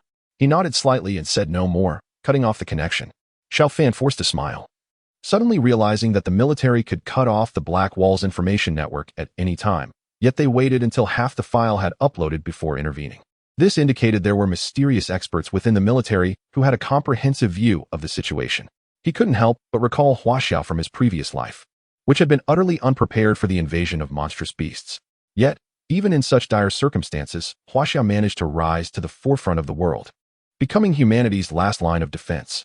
Unfortunately, it ultimately fell. After grasping the key issues, Xiao Fan sighed in relief. Realizing he was not the only one fighting for Huaxia's safety, there were national interests and a central authority behind him. He was never truly alone in his struggle. Suddenly, he felt the exhaustion that had been suppressed within him for so long release all at once, and he collapsed onto the bed, falling into a deep sleep. The next morning, the door was knocked on, and Sun Ying gently pushed it open, only to find Xiao Fan sitting cross-legged on the bed, staring intently at her. Cough. Boss, you're really early. Sun Ying's face flushed slightly as she awkwardly stood by the door. It's already late. What brings you here? Xiao Fan finished his training, stood up, and casually stretched his muscles. Ever since he shed the fatigue of the previous night, his mindset had become much clearer, and his absorption of spiritual energy had significantly improved. In just 2 hours, he had reached the mid-stage of a Tier 3 awakening warrior. At the same time, he noticed that the phantom red flower seed within him had finally cracked its surface, sprouting a tender shoot. Perhaps soon, it would grow into its juvenile state. Sun Ying paused for a moment before reacting and hurriedly said, well, you see, Zhou Jindong has somehow used some method to have the military specifically assign you a mission. Assigned by the military? Xiao Fan speculated that it was likely due to his earlier reckless act of uploading technology, but he didn't want to explain. Instead, he was curious about the mission. It said that strange occurrences have been happening in a place called Dongfeng Town in City J. The townspeople are unanimously refusing the central authorities' call to relocate to the underground city. Even more bizarre, several special forces teams sent there have gone missing. I think Zhou Jindong, that old fox, is deliberately setting you up, so I wanted to warn you first. I hope you want to go, Sun Ying said quickly, feeling quite embarrassed. Since it's a military order, I have to go. Besides, those people are all citizens of Huaxia. For their safety, we must ensure they relocate to the underground city as soon as possible, Xiao Fan said as he stepped out of the room. Sun Ying chased after him and said, if you must go, I hope to participate in this mission. And us too.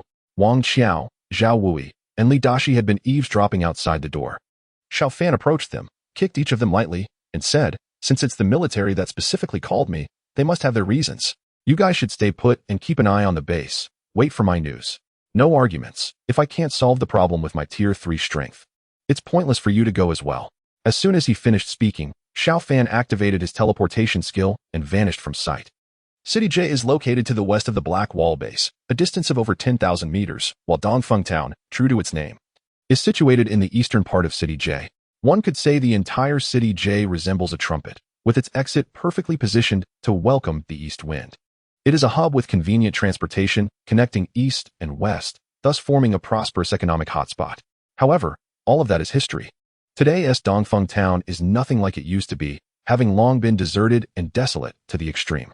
Yet, in this dilapidated little town, several thousand people linger. Whether they are those who didn't manage to relocate to the underground city in time, passers-by, or special forces teams dispatched by the Black Wall, all of whom have, without exception, merged into this strange town, forming a large collective. Xiao Fan looked at the ambiguous information on his phone, feeling quite troubled. He had been in Dongfeng Town for about 10 minutes, but he was so shocked by the scene before him that he hesitated outside, unable to move forward. The large town was shrouded in a thick mist. The mist may appear white, but as the gaze penetrates deeper into the town, it distinctly takes on a black hue. Only a few tall buildings manage to pierce through the thick fog, revealing their blurred outlines. As for people, not even a ghost can be seen at the moment. After pondering for a while, Xiao Fan decided to venture into the dense mist.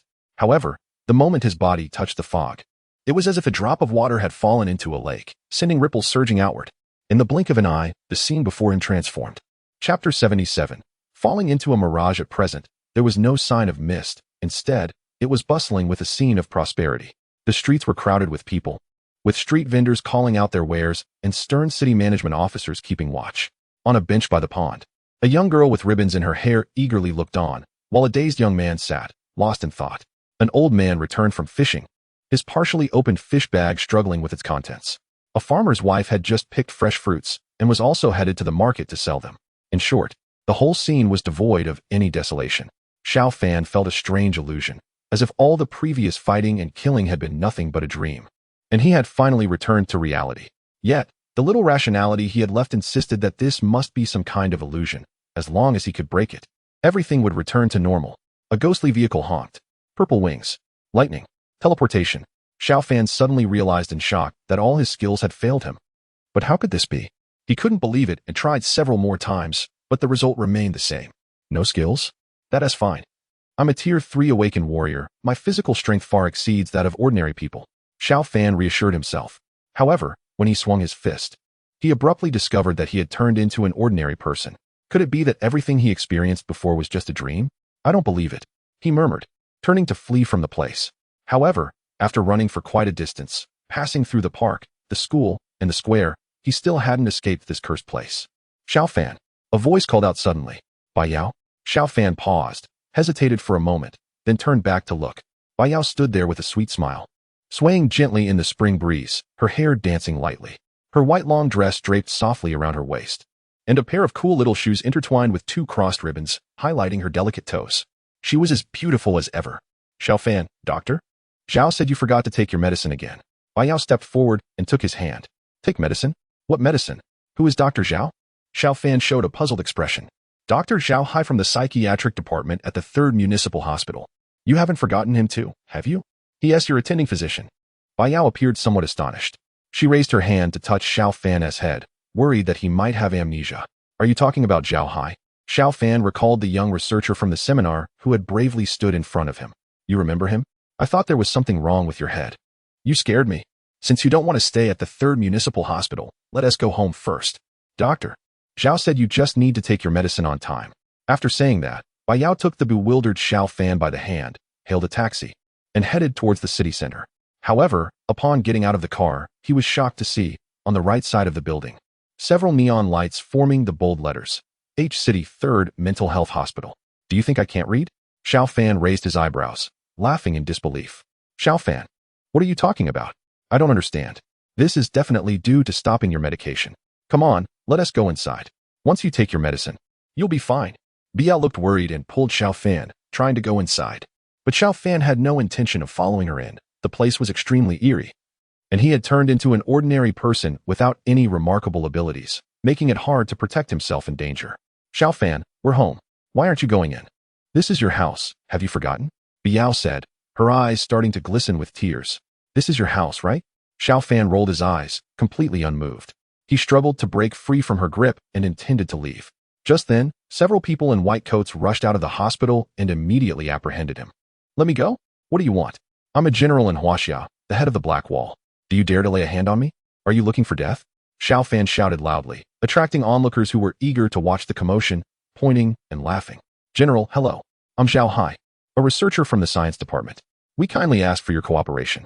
We need to extract a blood sample for research purposes, aiming to benefit more awakened warriors and help Huaxia resist the invasion of giant beasts. A young man in a white coat approached, holding a file that detailed Xiao Fan's medical history. An important note highlighted in red. This patient suffers from severe delusions, believing himself to be a hero saving the world and considering himself a general of Huaxia, leading a group of awakened warriors to fight monsters everywhere. Damn it! Xiao Fan saw the note and felt a surge of anger. He struggled to break free from the grasp of the white coats, trying to grab the medical record for a closer look, but was struck hard on the back of his head, causing him to black out. Biao, holding a small bag in her hand, couldn't help but shed tears. She was unwilling to see Xiao Fan spiral into madness. When the bag hit his head, her heart shattered. She knew that the spirited Xiao Fan would never return. Dr. Xiao, I leave Xiao Fan in your hands. With that, Biao turned away, tears in her eyes. She quickly walked a few steps before breaking into a run, leaving this heartbreaking place behind. Xiao Hai sighed and ordered his team to carry Xiao Fan into the intensive care unit. Time passed, and Xiao Fan slowly regained consciousness. He opened his eyes, still feeling the pain at the back of his head. Where am I? Is this a mental hospital? Xiao Fan looked around. It was a small room with just a bed, a window sealed with iron bars, and directly opposite was an iron door. He was tightly strapped to the bed with leather belts. With a creak, the iron door swung open, and Xiao Hai walked in with a tray of medications. Smiling as he greeted, General, you're awake. You're not Xiao Hai? Xiao Fan glanced at the needle as thick as his arm, forcing himself to suppress his rising anxiety. Then who am I? Xiao Hai set the tray down, picked up some pills, and poured out 2 or 3. I don't know, maybe it's some kind of monster. But it's definitely not Xiao Hai. I should be in East Wind Town right now. Xiao Fan's words were interrupted as Xiao Hai, holding a medicine in one hand and a cup of water in the other, stepped closer and said, You were on a mission in East Wind Town when you were engulfed by a strange fog, and that's how you ended up here, right? Major Xiao, I am Xiao Hai. As soon as I heard you were trapped in East Wind Town, I rushed to save you. But your mind is too damaged. You're completely lost in your own imagination. Now, I need to help you return to reality and rescue you from the fog of East Wind Town. The only way to do that is to take the red pill in my hand. With that, Xiao Hai brought the pill to Xiao Fan's lips. But Xiao Fan stubbornly refused to open his mouth. Chapter 78. Xiao Fan's counterattack. He had no choice but to kick Xiao Fan in the stomach. Taking advantage of the moment when Xiao Fan winced in pain and opened his mouth, he slipped the pill inside, then lifted a cup and poured half a cup of water down Xiao Fan's throat, washing the red pill into his stomach. Xiao Fan's mind was somewhat hazy, caught in a state between dream and reality. One moment he was in the underground city, the next he was at the Black Wall, unable to distinguish between what was real and what was illusory. Xiao Hai set the cup down and picked up a syringe, jabbing it sharply into Xiao Fan's body, extracting over 200 milliliters of blood. He held the syringe up to the sunlight streaming in through the window to inspect it, a satisfied look crossing his face before he left. In the days that followed, it was hard to say how much time had passed, maybe half a year, maybe a year, or perhaps even several years. Dr. Xiao Hai from the psychiatric department of the 3rd Municipal Hospital came to see Xiao Fan every day, each time feeding him the same pill and drawing large amounts of blood. Xiao Fan's mind had long since slipped into a daze, although his spirit had not yet shattered. As time went by, he increasingly felt that perhaps the world before him was the real one. But why did Xiao Hai draw so much blood from him every day? Was it merely for research? He was reluctant to believe that was the only reason, and it was the only point of suspicion he had. He had never dared to ask Xiao Hai about it, fearing that the other man would provide a plausible explanation that would completely shatter his remaining resolve. But could he still hold on? Xiao Hai entered again, the red pill once more brought to his lips. Ah, he opened his mouth. Yes, that's a good boy. Xiao Hai skillfully placed the pill at Xiao Fan's mouth as usual, but this time, the outcome was different. Xiao Fan opened his mouth not to take the medicine, but to speak. I have a question I've been pondering. If you can help me answer it, I will let you do as you please in the future. His voice was weak, a sign of excessive blood loss. Xiao Hai's interest was piqued. He withdrew his hand and said with surprise, Your will is truly strong. After 2 years of medication, you can still speak. What is your question? Just speak up, Major. After all, I'm a researcher from the science department, and I have a responsibility to meet your needs." He smiled smugly. Hee. Hearing the title Major, Xiao Fan couldn't help but laugh, a hint of mockery in his tone, both at himself and at Zhao Hai. But then, he voiced the doubt that had been gnawing at him. "Why do you take over 200 milliliters of blood from my body every day? Don't give me some excuse about research. I don't believe you. I thought it was some big issue that the Major had been worried about. Since you're so eager to know, I'll tell you. In order for Huaxia to withstand the invasion of the giant beasts, we need to study your blood to extract its genes, which will be injected into others to help them awaken." Zhao Hai's tone was somewhat mocking, clearly toying with his prey. But those words fell on Xiao Fan's ears and caused a slight fluctuation in his breathing. Fragments of broken memories began to reassemble in his mind. They were the genes rewarded by the system after the completion of the Blackwall project, demonic birds and ghostly vehicles. The demon bird and ghost car are products of mythical genes, possessing a strong attraction to mutated creatures. During the battle against the phantom red flower, its genes triggered a reaction that nearly led to its consumption. By the way, what happened to the phantom red flower seed? Xiao Fan closed his eyes, silently attuning to his body's condition, and to his surprise, he found the phantom red flower seed in his abdomen. What delighted him was that the seed, which had initially sprouted a single shoot, had now grown 3 delicate vines. One of them was rooted in his flesh, while another was surprisingly entwined around a red pill, seemingly absorbing its medicinal power. No wonder he had managed to retain a sliver of consciousness during this time. It must have been due to the influence of the phantom red flower seed. The remaining tender shoot appeared to have just begun its growth, lacking the vigor of the other two. However, he was losing 200 milliliters of blood daily, and according to what had been said, over 2 years had passed, adding up to a substantial amount. In such a state of internal blood deficiency, not only had the phantom red flower seed not withered, but it had actually thrived. Why was that? Was the seed absorbing the pill's medicinal power to fuel its growth? As Xiao Fan's thoughts swirled, Zhao Hai pried open his mouth. Perhaps wanting to utterly crush Xiao Fan's will, he poured an entire bottle of medicine down Xiao Fan's throat. This time, Xiao Fan felt it more acutely. Inside him, the phantom red flower seed excitedly shot out its vines, reaching into the abundant pills. Even the vine rooted in his flesh slowly withdrew. Time ticked away, and Xiao Fan's breathing grew increasingly rapid, not from the excessive pills, but from the rapid transformation of the phantom red flower seed, stirring waves of emotion within him. The tender vine gradually matched the length of the other two and joined in the feast on the red pills. With a tripled absorption rate, a new vine sprouted from the seed's surface, thicker and a deeper crimson. If Xiao Fan wasn't mistaken, this newly emerged vine was certainly the main stem, and the moment it fully matured would mark the end of the phantom red flower's gestation period. The pills in Xiao Fan's body were quickly consumed, and simultaneously, the main stem of the phantom red flower became active. It behaved like a newborn, exhibiting extreme hunger and emitting faint whimpering sounds, demanding more blood from its nurturing mother. But Xiao Fan had no excess blood left. He forced a smile as he opened his eyes, only to see Zhao Hai picking up a syringe, preparing to carry out his routine of drawing blood. A cruel thought suddenly surged into his mind. Xiao Fan cracked his mouth open, remnants of the pills leaking from between his teeth, dripping onto Zhao Hai's hand. "You're truly disgusting, Major General. How about I just let you drain me dry today? After all, I've already acquired most of the genes," Zhao Hai said with a mocking tone, a hint of madness flashing in his eyes as he raised the thick syringe, ready to stab it into Xiao Fan's chest. At that moment, a blood-red vine suddenly shot out from Xiao Fan's abdomen. The vine was only as thick as a finger, but its length seemed limitless, quickly wrapping around Zhao Hai tightly. "What is this? How can it drain my energy? This is impossible." Zhao Hai's face turned pale in an instant, and then began to contort, causing the surrounding environment to shake uncontrollably. There's definitely something wrong. Xiao Fan's strength gradually returned, as part of the vitality absorbed by the illusionary red flower seeds replenished him. "Researcher Zhao, isn't it time to return what you took from me?" Xiao Fan stepped forward, one step at a time. Chapter 79. Breaking the illusion. At this moment, Zhao Hai was unrecognizable. His features were utterly destroyed, and patches of skin had peeled away, revealing his flesh, which was a sickly red. A piercing scream echoed around, shattering the very walls of the room. Xiao Fan raised his hand to shield his eyes. After being confined in a small room for over 2 years, he found the sunlight disorienting. Yet, within just a few minutes, he adjusted and saw the entirety of City H, as if it were a mirror, fracturing into countless pieces.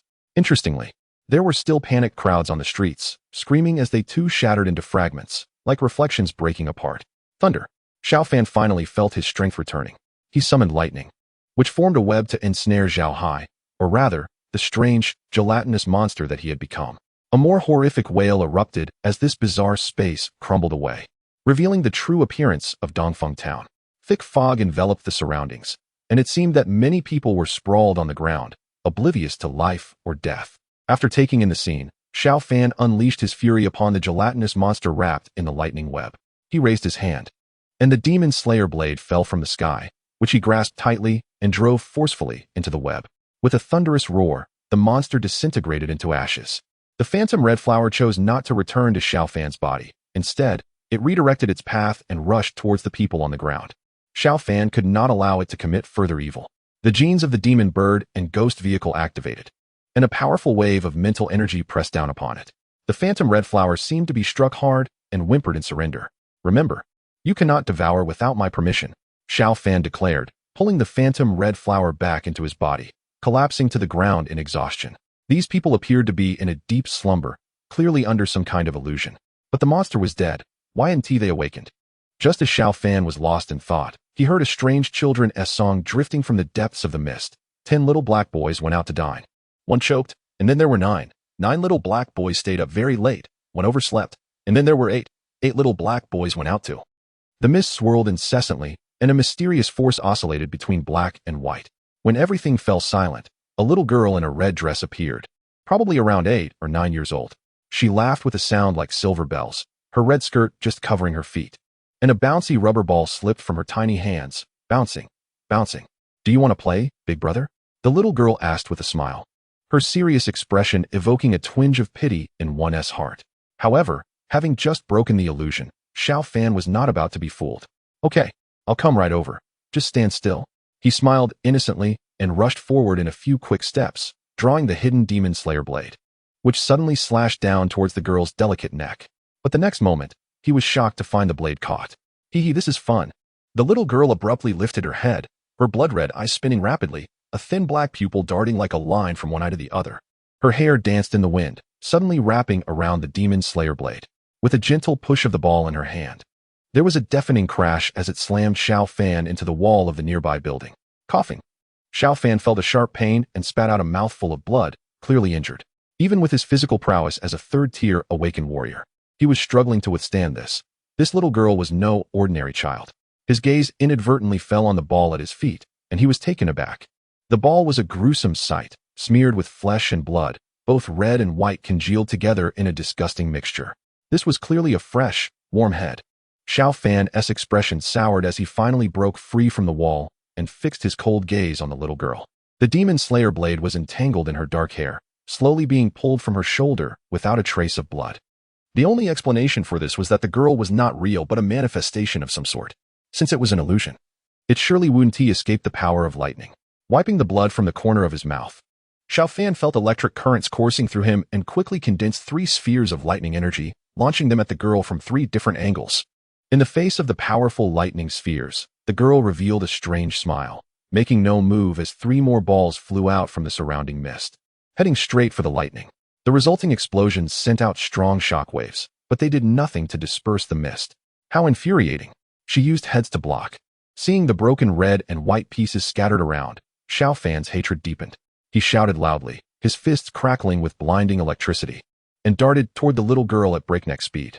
Just as his fists were about to strike her small frame, her body suddenly leaned back at a 90-degree angle with a crack, as if something had snapped.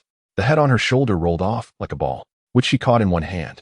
Xiao Fan's fist struck nothing but air. Before he could react, the dark hair from the girl's ball-like head surged toward him, wrapping around him tightly. "Hee, so much fun, really fun." The eerie laughter echoed through the mist, and out of nowhere, another head flew in, landing securely on her neck. Xiao Fan found it hard to breathe. His face turned red as blood within him felt like it was being forcefully squeezed out, seeping through his skin and even dyeing the dark strands of hair a bright red. One strand of hair shot directly into his mouth, down his throat, ruthlessly invading his lungs, causing capillaries to burst in agony. But that wasn't the end. The hair, carrying countless tiny flesh particles, burrowed deeper into Xiao Fan's body, roaming wildly and frantically draining his blood, aiming to turn him into a lifeless husk. In this critical moment, the phantom red flower let out a sharp shriek, and 4 tendrils sprang to life, 1 main and 3 auxiliary, launching an all-out assault on the black strands of hair in a fierce tug of war over Xiao Fan's body. The little girl's rosy cheeks suddenly turned pale, as if she had discovered something incredible. She tried to pull back all her hair, but found it impossible. Both the head on her neck and the one she held in her hands let out a painful wail. In just a few minutes, the situation had completely reversed. The dark strands of hair entwined around Xiao Fan's body turned to ash one by one, and the girl's body began to decay as well. Did you think I wouldn't drink blood? Xiao Fan spat out the broken strands of hair, his complexion gradually improving. A phantom red flower appeared in the palm of his hand, and 4 vine-like tendrils sprang up, ready to chase after her. Suddenly, the girl emitted an unearthly shriek. Her body shattered into mist, boiling violently. In the blink of an eye, she reassembled into a new form. What is this? Chapter 80. Dropped rewards, but to Xiao Fan's astonishment, what connected the 2 heads of the little girl was no longer a human body, but a tentacle-like appendage. Thick as an arm, extending out from the mist. The crimson flesh couldn't hide the pulsating power within the tentacle, and the 2 heads emitted eerie laughter, echoing in the air. Ding! System notification. Encountered a second-tier monster, succubus, with the innate skill, illusion. Xiao Fan suddenly realized that this disgusting creature was behind the mischief. He picked up the demon slayer blade from the ground, and 2 violet wings crackled with electric power as they shot out, aiming to strike one of the heads. To his surprise, the head darted away into the mist with incredible speed, leaving Xiao Fan swinging at nothing but air. Teleportation. Without a second thought, Xiao Fan activated his skill and chased after it. Deep within the mist, a massive creature resembling a giant worm writhed on the ground, its surface covered in countless tentacles. Each connected to a head, densely packed. There must have been nearly 100 of them. These heads moved agilely in and out of the mist, their crimson eyes relaying everything they saw back to the worm. At the front end of the giant worm, where its forehead would be, a palm-sized black orb writhed, displaying flickering images like scenes from a movie. It rapidly showcased Xiao Fan's figure, especially the vivid depiction of the illusionary red flower in his hand, rendered in striking realism. If its inherited memories were accurate, then the vine wielded by this human was its natural enemy. Realizing this, the giant worm emitted a frantic cry, and its long body twisted and squirmed, attempting to escape at an even faster pace. Nowhere to run, Xiao Fan teleported several times, appearing in the space before him. In his hand, the demon slayer blade erupted with an excited red glow, breaking free from his control, propelled by an uncontrollable desire and a mad power to devour everything. It plunged fiercely into the giant worm's body. A piercing cry of pain echoed across the mountains and fields, repeatedly assaulting the eardrums. The worm monster seemed unprepared for the true terror of not just the illusionary red flower, but also the seemingly ordinary black blade, which possessed a bizarre power to consume life force. It thrashed about, rolling on the ground, its skin and flesh starting to shrivel. If this continued, it would soon be reduced to nothing but ashes. Xiao Fan slowly hovered before the giant worm, wary of getting too close. His gaze lingered on the flying heads around him, a sense of inexplicable fury rising within him. Go and drain it dry. Xiao Fan tossed out the long-suppressed illusionary red flower, his expression icy. However, before the illusionary red flower could land on the worm, a multitude of people suddenly emerged from the mist beside him, innocent bystanders trapped in Dongfeng town, including dozens of special forces soldiers. Their eyes were vacant, but their movements were strangely synchronized as they rushed towards the giant worm, intending to shield it from the illusionary red flower. In his distraction, Xiao Fan failed to notice that the illusionary red flower was already burrowing into the bodies of 2 of them, siphoning off a massive amount of flesh and blood. Damn it! The ghost car cries out. Xiao Fan launched a mental attack, aiming to suppress the giant worm, but unexpectedly, under the powerful impact of the mental wave, people in the crowd began to collapse one after another. Some of them even regained their senses, and upon seeing the scene before them, they screamed in terror. Oh! What kind of monster is this? Help me! How did I end up here? Where's this? Oh my god, there's a monster, help! The Special Forces soldiers, with physical capabilities far beyond ordinary humans, quickly regained their composure once the worm's mental control was severed. After a brief moment of confusion, they swiftly organized a counterattack. Major General, I am Sun Chong, the commander of the J-City evacuation team. I am transferring command and request mission orders.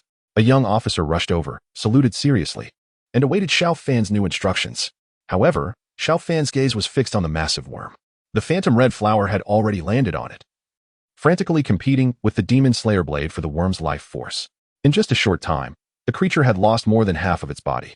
Perhaps out of fear of death, the giant worm erupted with astonishing resistance, raising its body high before crashing down onto sharp rocks, breaking itself in 2 as it attempted to shed its tail to survive. This creature is surprisingly clever. Gather everyone and turn it into mincemeat. Xiao Fan commanded directly. Yes.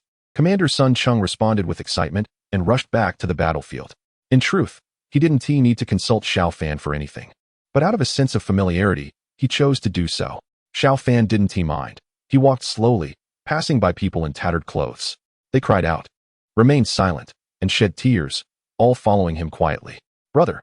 A little girl timidly tugged at Xiao Fan's pant leg. Seeing her dirty face, he smiled gently and picked her up. Mommy is dead. Daddy is dead. Now my brother is dead too. From now on, I'll be all alone. Tears sparkled in the corners of the little girl's eyes as she stared at the severed half of the worm's body, where one of its tentacles was connected to the head of an 11 or 12-year-old boy. The boy's crimson eyes gradually dimmed, turning into lifeless orbs. And as the half-worm's body died, a relieved smile appeared on his face. From now on, I'll be your brother. Don't worry, you can sleep peacefully. Xiao Fan covered the little girl's eyes, allowing her to drift off to sleep in his arms. Under the frenzied devouring of the demon slayer blade and the phantom red flower, the giant worm attempted to shed its tail to survive multiple times.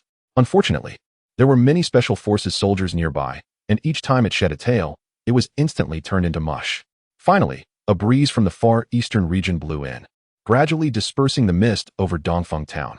More and more people began to wake up, looking at each other with faces devoid of color, uncertain of where to go next. In the sky, a roaring formation of aircraft flew over as Sun Ying and others disregarded any obstacles to come to the rescue. Once the mist cleared, they finally discovered the location of Dongfeng town. Several large transport planes landed, evacuating the survivors from the chaos. Sun Ying held back her sorrow as she carried Nuan. Don't worry, we'll treat Nuan like our own little sister. Xiao Fan said nothing in response. He turned and focused on the enormous worm still trying to escape. With a burst of lightning and purple wings, he shot forward at incredible speed and quickly caught up. Die! His hands crackled with boundless lightning as he struck the worm with immense force, creating a massive explosion that echoed in all directions. The worm's body was completely reduced to a puddle of flesh. The illusionary red flower was summoned back, reluctantly returning to Xiao Fan's body. Despite having devoured a lot of life force, it was still in its juvenile stage. The remaining bits of the worm were absorbed by the demon slayer blade, which took about 10 minutes to reduce the creature to ashes. Ding! You have killed the succubus. Dropped. Charm Pearl. After inputting blue dragon energy, it can evolve into an illusion realm. One day outside is 10 years inside. Would you like to bind it? Binding. Chapter 81. Accountability. Xiao Fan suppressed his sorrow and picked up the pitch-black, glossy orb from the ground, which seemed to conceal an entire world within. Suddenly, he understood why he had spent over 2 years in the illusion while only a few hours had passed in reality. Ding! The Demon Slayer blade absorbed enough life force to unlock the second chain, granting him a new skill, Demon Slayer Armor. The system prompted that the Demon Slayer armor required a vast amount of life force for armor shaping. Xiao Fan didn't see any armor within the system space. The Demon Slayer blade remained unchanged, but one of the 2 remaining black chains had been unlocked. The enormous worm was defeated, and everyone boarded the transport aircraft, gradually ascending for their return. The Dawn Squad members did not leave. They were still waiting nearby. Standing at the entrance of Dongfeng town, Xiao Fan took one last look at the dilapidated old houses before boarding the transport aircraft.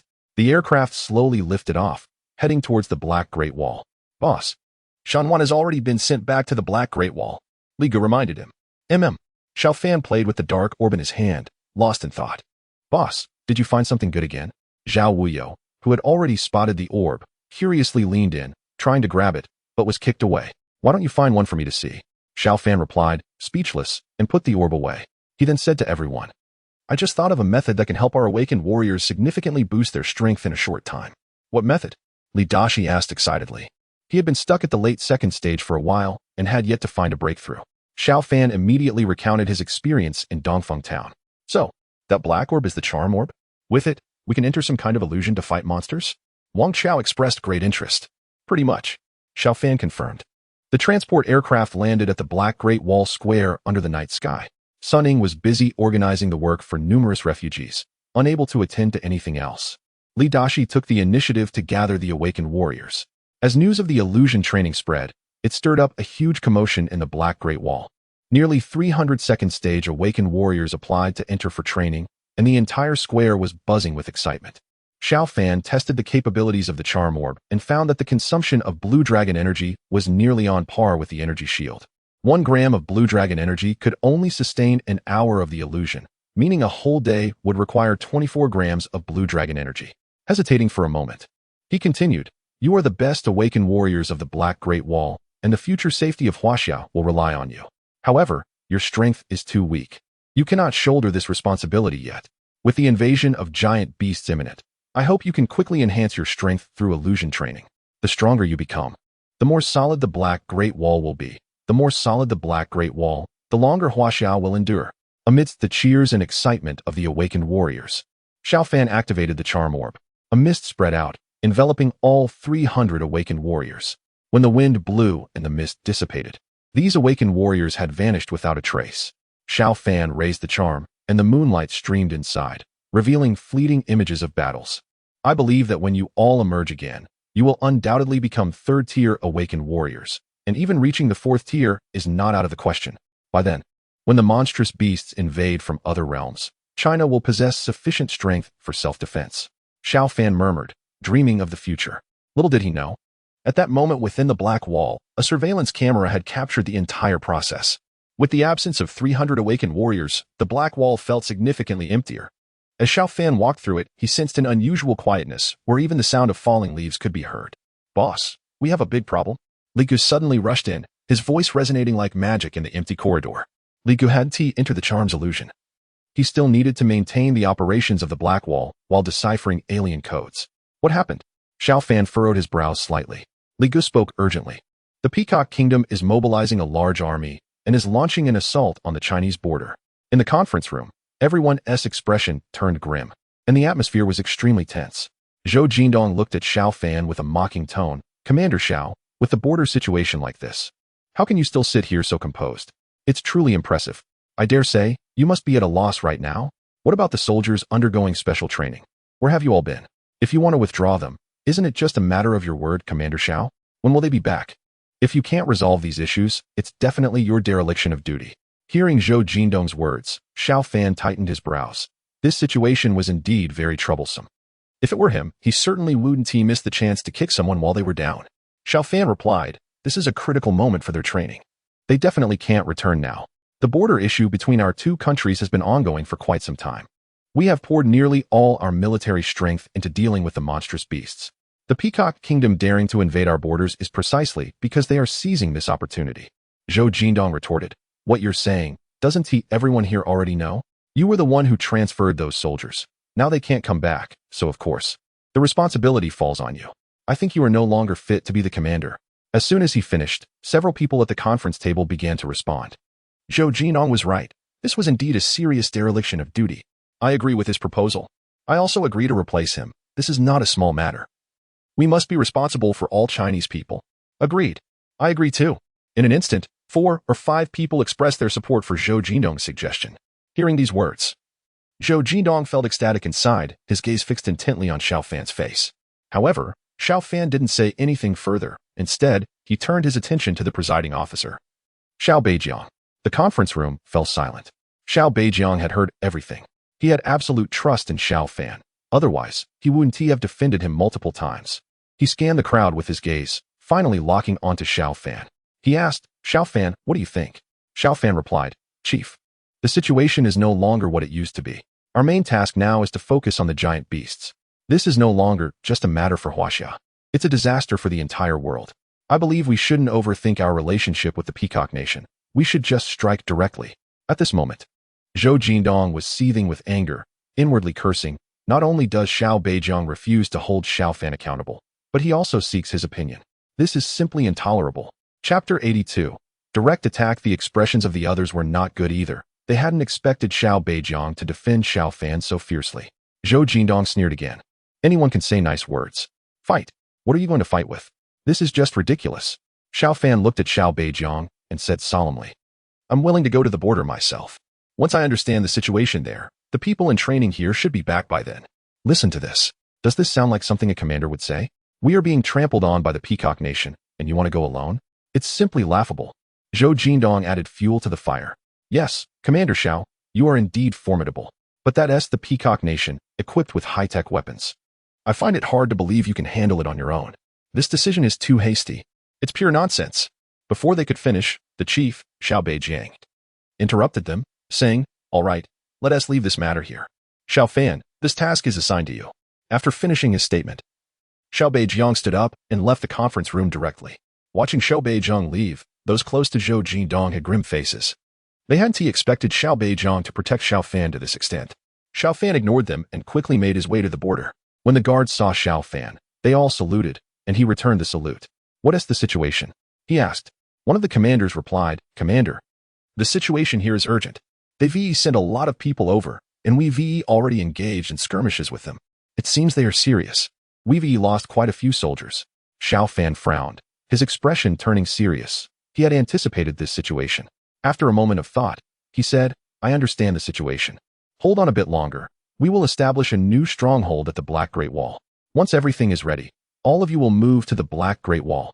Hearing this, the soldiers looked pleased. They had heard about the Black Great Wall for a long time. The commander excitedly said, Commander, rest assured. We will never allow the Peacock Nation to invade our border. Unless we are all dead, they won't get through. Xiao Fan felt a surge of emotion. This is what it means to be a soldier from Huaxia. He added, we don't need to be that aggressive. Just order the troops to bombard. You all temporarily fall back to defend and wait for the attack. At the border, the Peacock Nation's sentry reported Xiao Fan's appearance back to their command. What did you say? Xiao Fan has arrived at the border? Commander Kiran Rao, responsible for the border, asked. His aide, or, replied, Yes, General. He just arrived at the border, and we don't know what he and his men are discussing. They seem to be thrilled about something. Thrilled? What does that even mean? Commander Kiran Rao found this hard to comprehend. He asked again, quickly confirm how many people and supplies Xiao Fan brought over. He is the god of war in the hearts of the Huaxia people, and we absolutely cannot be careless about this. After saying this, Commander Kiran Rao began to pace around the command room. However, his aide, Ol, showed no intention of leaving. Commander, Ol exclaimed, Ol, why aren't you leaving? Kiran said, his expression displeased. Ol replied, General, Xiao Fan didn't bring anyone. He has no supplies, just himself. That can't be. How could Xiao Fan come alone? Does he have some kind of scheme? You'd better double check. Ol responded, Yes, General, I verified it, and it's true. Upon hearing Ol's words, Kiran Rao paused for a moment, then joyfully exclaimed, This is great news. I thought Xiao Fan was formidable, but it turns out he is just reckless. He really thinks of himself as a god of war, the Eastern god of war. No matter how strong he is, can he compare to my missiles? No. I need to celebrate properly. Go tell the troops that tonight we're having a feast. After they've eaten well. Just wait and see how I deal with these Huaxia people. That night, in the Peacock Kingdom's restaurant, music played as all the soldiers dined. Immersed in a sea of joy. Just then, an alarm suddenly blared throughout the camp. Everyone froze in place as loud explosions echoed around them. The loudspeakers blared with terrified voices, Evacuate. Huaxia missiles are incoming. The searing flames spread rapidly, turning the camp into a blazing furnace, with electromagnetic shells raining down from above, leaving devastation in their wake.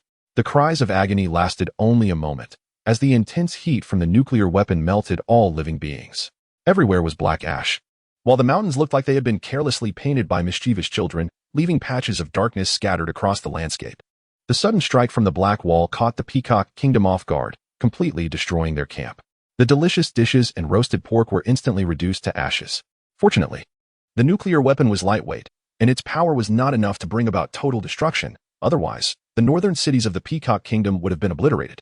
Yet even so, those still lost in their dreams would never awaken again. Those who managed to let out a few cries found their skin peeling off, their bodies twisting into monstrous shapes, suffering unbearable pain. Woody, the chairman of the Peacock Kingdom, worked late into the night approving documents. He held military and political power, and the president was of no concern. The legislators only presented documents related to national security to him. Looking at the thick stack of papers in front of him, all reports from the front lines, he realized that the 15 army divisions, along with various advanced equipment, which had been arranged along the border to attack Huaxia, had vanished in the blink of an eye. A painful expression crossed his face, tinged with regret. He shouldn't have signed the order to attack Huaxia. That idiot Rao must be dead by now. China has disregarded international treaties and boldly launched a nuclear strike. It seems they have truly lost their minds. If they seek to destroy the world, then I shall play along with them. Woody's gaze was frenzied, instilling fear in the military officials who knelt trembling on the ground. He ordered, deploy all missiles to the border, firing 10 every hour, turning China into ruins. After a brief hesitation, Woody's voice turned resolute. Prepare the sacrifices and open the abyss. His voice was chilling, causing everyone present to shudder uncontrollably. The military ministers responded nervously, not daring to disobey, and hurriedly fled the room.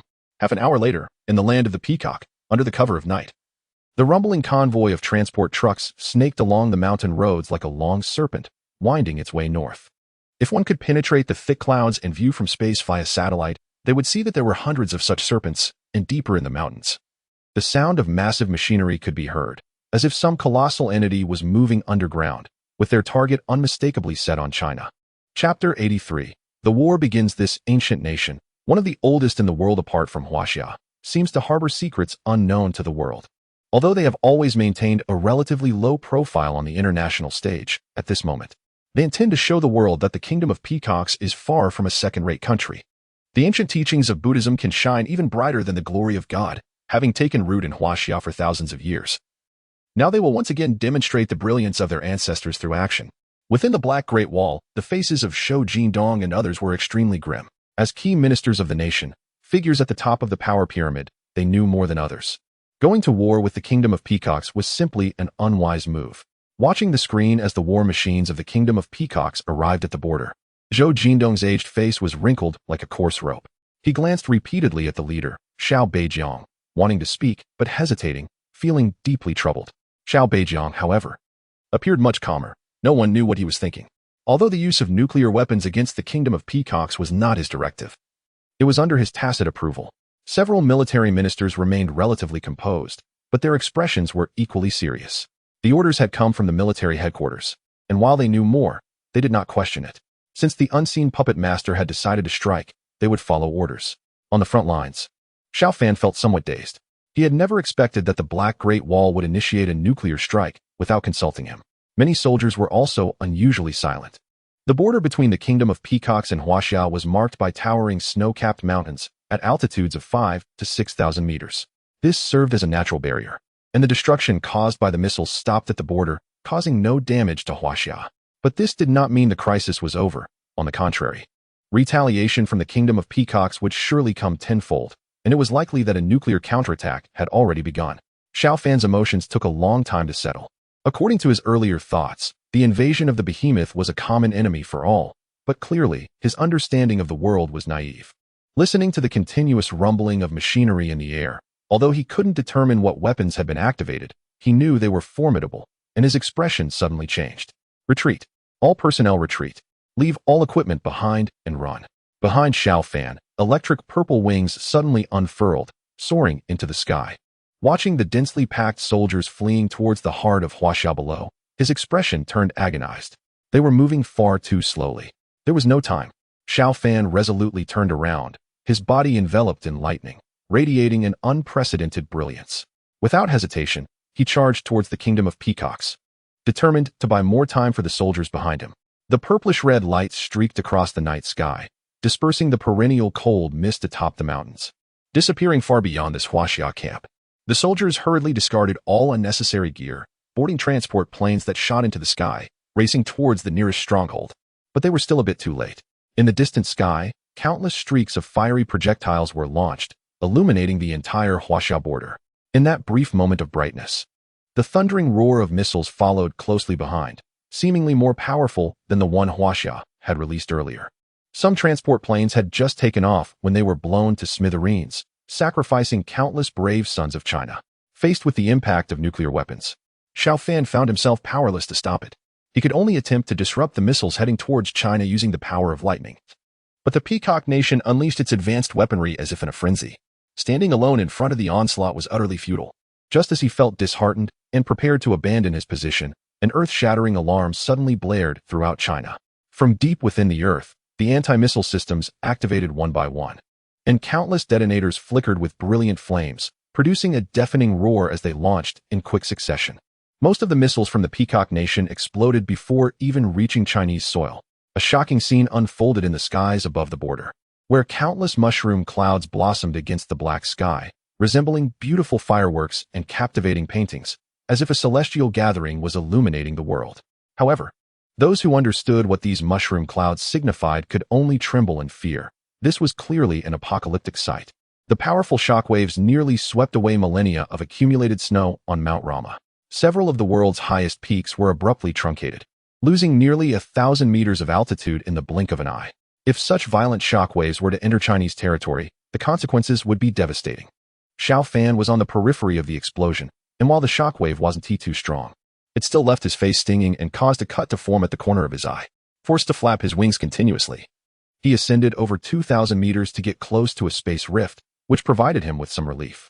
Once he stabilized himself, his gaze shifted toward China. The energy shield of the Great Wall had activated, and the intense shockwaves above the border were entirely deflected. However, such powerful shockwaves wouldn't simply dissipate. If they couldn't be contained on the ground, they surely wouldn't be stopped in the air. Soon, he saw countless mushroom clouds swirling toward the space rift. This unstable rift, originally a passage for monstrous invasions, now showed signs of collapsing under the tidal wave of nuclear shockwaves. Xiao Fan suddenly grasped something, and a flicker of inexplicable fear crossed his eyes. He didn't want to think about whether his solitary rush to the border was a deliberate design by the military. Nor did he want to consider who might want to cast the first nuclear strike blame upon him. He only needed to understand that the purpose behind all this was to lure the Peacock Nation into launching a counterattack, testing the space rift or attempting to destroy it in order to slow or prevent the monstrous invasion. That was enough. While he was lost in thought, the Peacock Nation had already changed their combat strategy, initiating a ground assault aimed at penetrating Chinese territory. Although the Peacock Nation officially had only a few dozen divisions, the soldiers shouting and charging across the mountains made it difficult to gauge the true strength of this ancient country. These warriors were led by Awaken fighters, clad in strange armor, braving heavy radiation and shockwaves as they swiftly crossed the Chinese border. Among the countless warriors of the sea, there are also numerous massive war machines. Every 100 meters they advance, they launch sharp, giant gears that tumble down steep slopes, crushing any boulders in their path. Even the signal towers established within the borders of China. How can the Peacock Nation be so powerful? Xiao Fan found it hard to believe. He took out his phone to notify the base that the enemy had launched an assault, but unfortunately, the electromagnetic interference was so severe that his phone was practically useless. Gritting his teeth in frustration, he was about to charge into the sea of warriors when another tremendous roar caught his attention. From deep underground, a mechanical serpent, likely over 1,000 meters long, emerged with a deafening roar. Chapter 84. Taking action with ruthlessness. The body of the mechanical serpent glimmered with a hint of rust, as if it had been in slumber for a long time. Every metallic joint emitted a harsh grinding sound, and before Xiao Fan, it charged into the heart of Huaxia, breaking through the mountains that stood in its way. But this was just the beginning. More mechanical serpents emerged from the ground, numbering in the hundreds. Their fierce approach suggested they intended to trample over Huaxia. Damn it, you will pay for this. Xiao Fan could not stand idly by while these colossal creatures invaded Huaxia. With a thunderous shout, the Demon Slayer blade transformed into a blade of lightning, slicing down toward one of the mechanical serpents.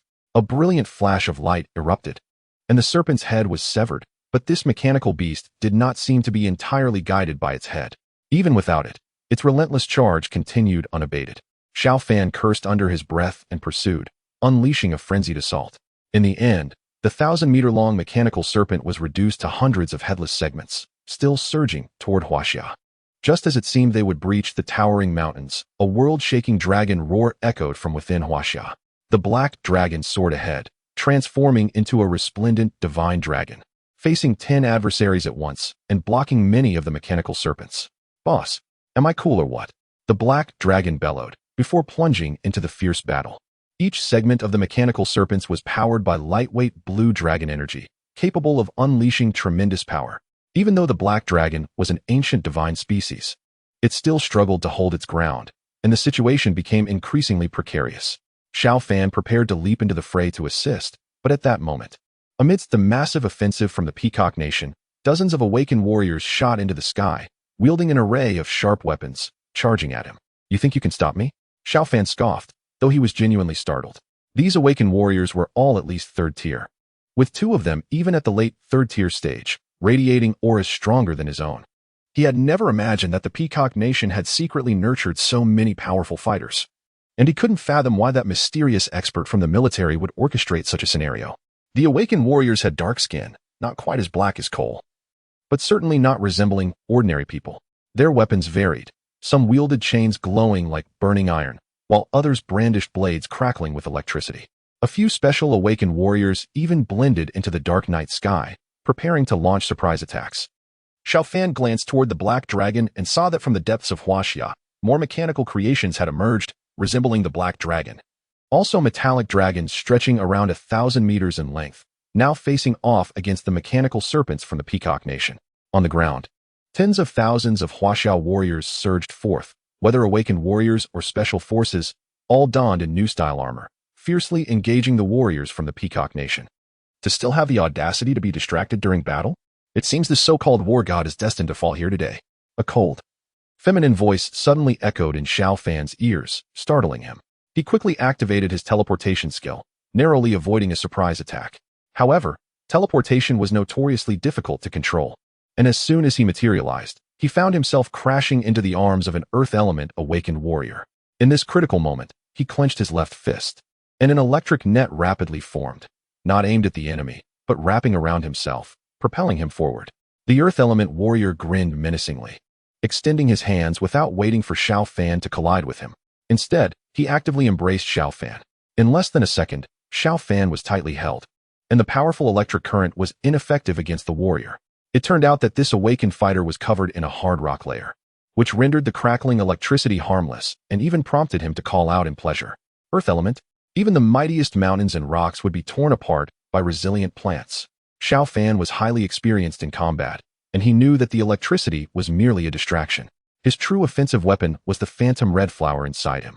The phantom red flower was exceptionally perceptive to its master's intentions. Without needing Xiao Fan's command, a vine shot out, piercing through the chest of the earth element awakened warrior, ruthlessly aiming to drain his blood. However, Xiao Fan didn't have the luxury to wait for the warrior to be drained dry, as the awakened female warrior who had previously ambushed him had also teleported after him. She raised her dagger, glinting coldly, poised to strike fiercely between Xiao Fan's legs. "Damn it, you're ruthless," Xiao Fan exclaimed, taken aback by her actions. Fortunately, the phantom red flower was doing its job. The earth element awakened warrior winced in pain, loosening his grip and allowing Xiao Fan to escape. He activated his teleportation skill again, moving far away. But this aerial battlefield was already surrounded by dozens of awakened warriors from the Peacock Kingdom, rendering his teleportation nearly useless. Just as he escaped one danger, he fell right into another, surrounded by several awakened warriors who launched a fierce assault. "Captain, this Chinese war god doesn't seem all that impressive. He's not as formidable as the rumors suggested." The woman who had ambushed Xiao Fan observed the battlefield quietly, while beside her, a slick, dark-skinned awakened warrior stepped forward to speak. "Indeed, he is not as strong as expected. I remember the data stored in the base showed him defeating American nuclear weapons in a video, but seeing him now, he seems surprisingly weak." The female awakened warrior murmured, puzzled. She was the strongest among the Peacock Kingdom's awakened warriors, already at the peak of the late 3rd stage, soon to advance to the 4th stage. With power fluctuations even stronger than Xiao Fan, though she lacks some tactical finesse. Don't underestimate him. He has strange plants inside him that almost drained me to death earlier. Thankfully, the captain arrived just in time, or I would definitely turn into a dried corpse. The earth element awakened warrior, pale and shaken, recalled the close call with a sense of dread. Just as a few people were discussing, Xiao Fan was caught off guard as another metal element awakened warrior found a weakness and struck him fiercely from behind, sending him directly into the massive tide of soldiers from the Peacock Kingdom. The earth element awakened warrior instantly fell silent, realizing that his earlier words might have been a bit too flattering for this Chinese war god. On the ground, there was a thunderous crash as a deep pit was created, and the surrounding soldiers, unable to dodge in time, were turned into a mushy paste, dead beyond recovery. Xiao Fan was severely injured, having fallen from several thousand meters in the air. If it weren't for the purple wings flapping rapidly 4 times to counteract the gravitational acceleration from the ground, he would likely have met the same fate as the soldiers around him. Climbing to the edge of the pit, he did not act immediately. His body, enhanced by a 3rd-tier gene awakening, had some effectiveness in recovering from his injuries. Additionally, the demon-slaying blade absorbed vitality from the scattered remains around him, visibly improving his condition. Chapter 85. Assault. It would still take some time, so I planned to take a short break. As I began to look around, I was surprised to discover that the Peacock Kingdom had domesticated a large number of mutated beasts of various types. What shocked me even more was that the ground was more dangerous than the sky, as not all awakened warriors could fly. The advancing troops of the Peacock Kingdom were momentarily thrown into disarray when several hundred awakened warriors, ranging from 2nd to 3rd tier, rushed over and surrounded the entire pit. Their expressions quite unfriendly. Damn it, do they think I'm afraid of them? I was also getting angry. Feeling that my injuries had mostly healed, I stood up, brandishing my Demon Slayer blade, and faced the oncoming horde, my face showing no fear. So what if there are many of them? Let me show you that I didn't come alone. With that, I pulled out a glossy black orb from my pocket. It emitted a dark glow that even the pitch-black night could not compete with. This orb was the charm pearl that had dropped from the succubus. Although not much time had passed since then, the over 300 powerful Awakened warriors of the Black Wall had not yet finished their training. However, due to the different flow of time inside and outside the illusion, they had essentially been training for 6 or 7 years, making it the perfect time to come out and test their skills. Has the war god of Huaxia gone mad? An earth element Awakened warrior, uncertain, asked as he landed on the ground. It's likely, such a good kid, still the war god of Huaxia, and now he has gone crazy. It's quite a pity. I think we should put him out of his misery quickly. Listening to his ramblings is annoying. No, I plan to devour him, torturing him to death bit by bit. As the mocking comments from the numerous Awakened warriors of the Peacock Kingdom continued, I suddenly raised my head. The charm pearl in my hand released a thick mist that nearly filled the entire pit and even spread outward, attempting to envelop the Awakened warriors of the Peacock Kingdom. Back off. That orb is problematic. It was the same woman who had ambushed me in the sky. As the backbone of the Awakened warriors of the Peacock Kingdom, she had a keen sense of battle awareness, and the mist emitted by the charm pearl made her acutely aware of the deep danger hidden within. Are you scared? I laughed triumphantly. When the mist dissipated, over 300 powerful Awakened warriors appeared behind me, all clad in blue dragon armor, looking at the numerous Awakened warriors of the Peacock Kingdom with cold, lifeless gazes. This scene was overwhelmingly shocking, causing the ranks of the Peacock Kingdom's Awakened warriors to falter. They were stunned by the appearance of the Huaxia Awakened warriors, especially by the aura they exuded, one that had survived countless battles without yielding, which almost made the Awakened warriors of the Peacock Kingdom want to flee. I had no intention of sitting down and reasoning with them. Except for the women, I wouldn't spare a single man. With a command, over 300 Awakened warriors beside me surged forward like a sharpened blade, crashing into the lamb-like Awakened warriors of the Peacock Kingdom. Heart-wrenching screams echoed as the previously dominant forces of the Peacock Kingdom suddenly fell into chaos. Retreat. Don't get entangled in battle. They are not ordinary warriors. The dagger in the woman's hand shot out, repelling an advancing warrior from the Huaxia Awakening faction, before her body faded into the darkness and disappeared.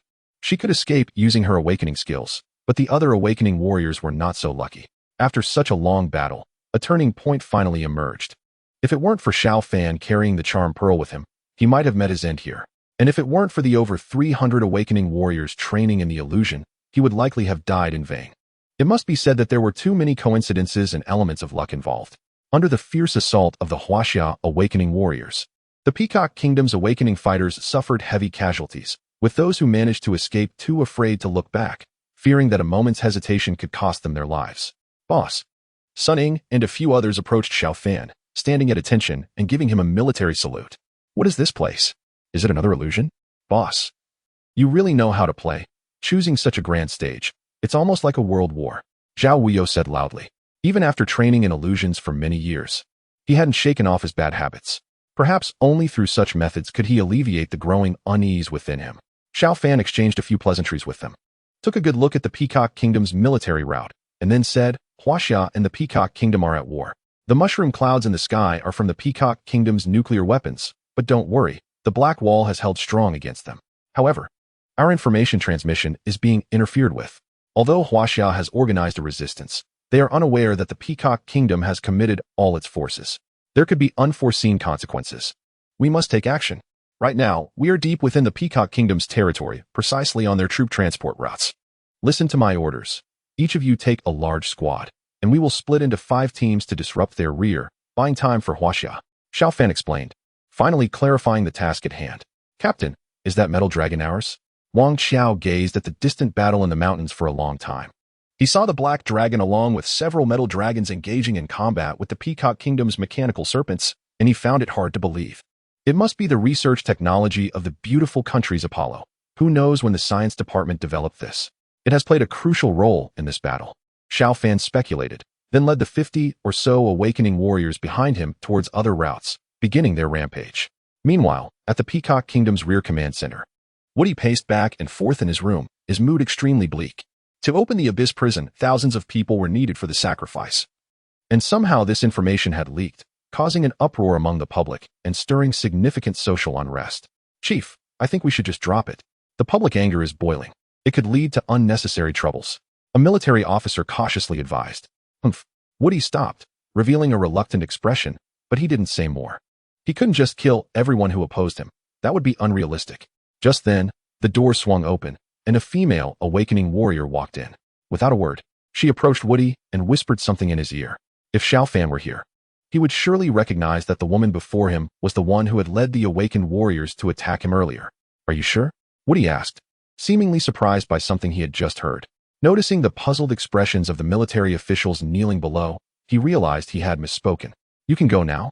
I'll handle the rest. Woody gestured for the woman to leave.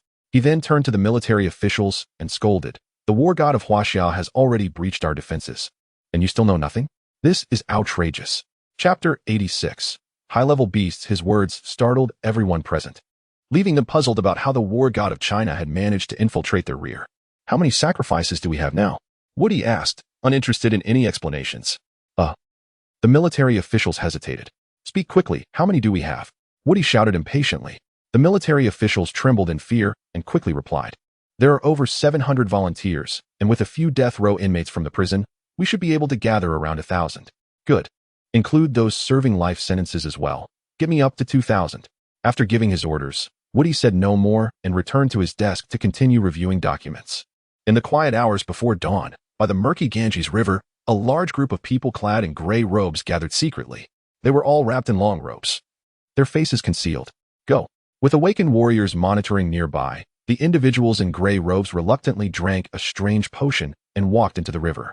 A few attempted to flee but were shot on the spot. Bright red blood flowed into the center of the Ganges, causing a slight ripple to form. As more gray-robed figures plunged daggers into their chests, the ripple gradually turned into a whirlpool, beginning to spin.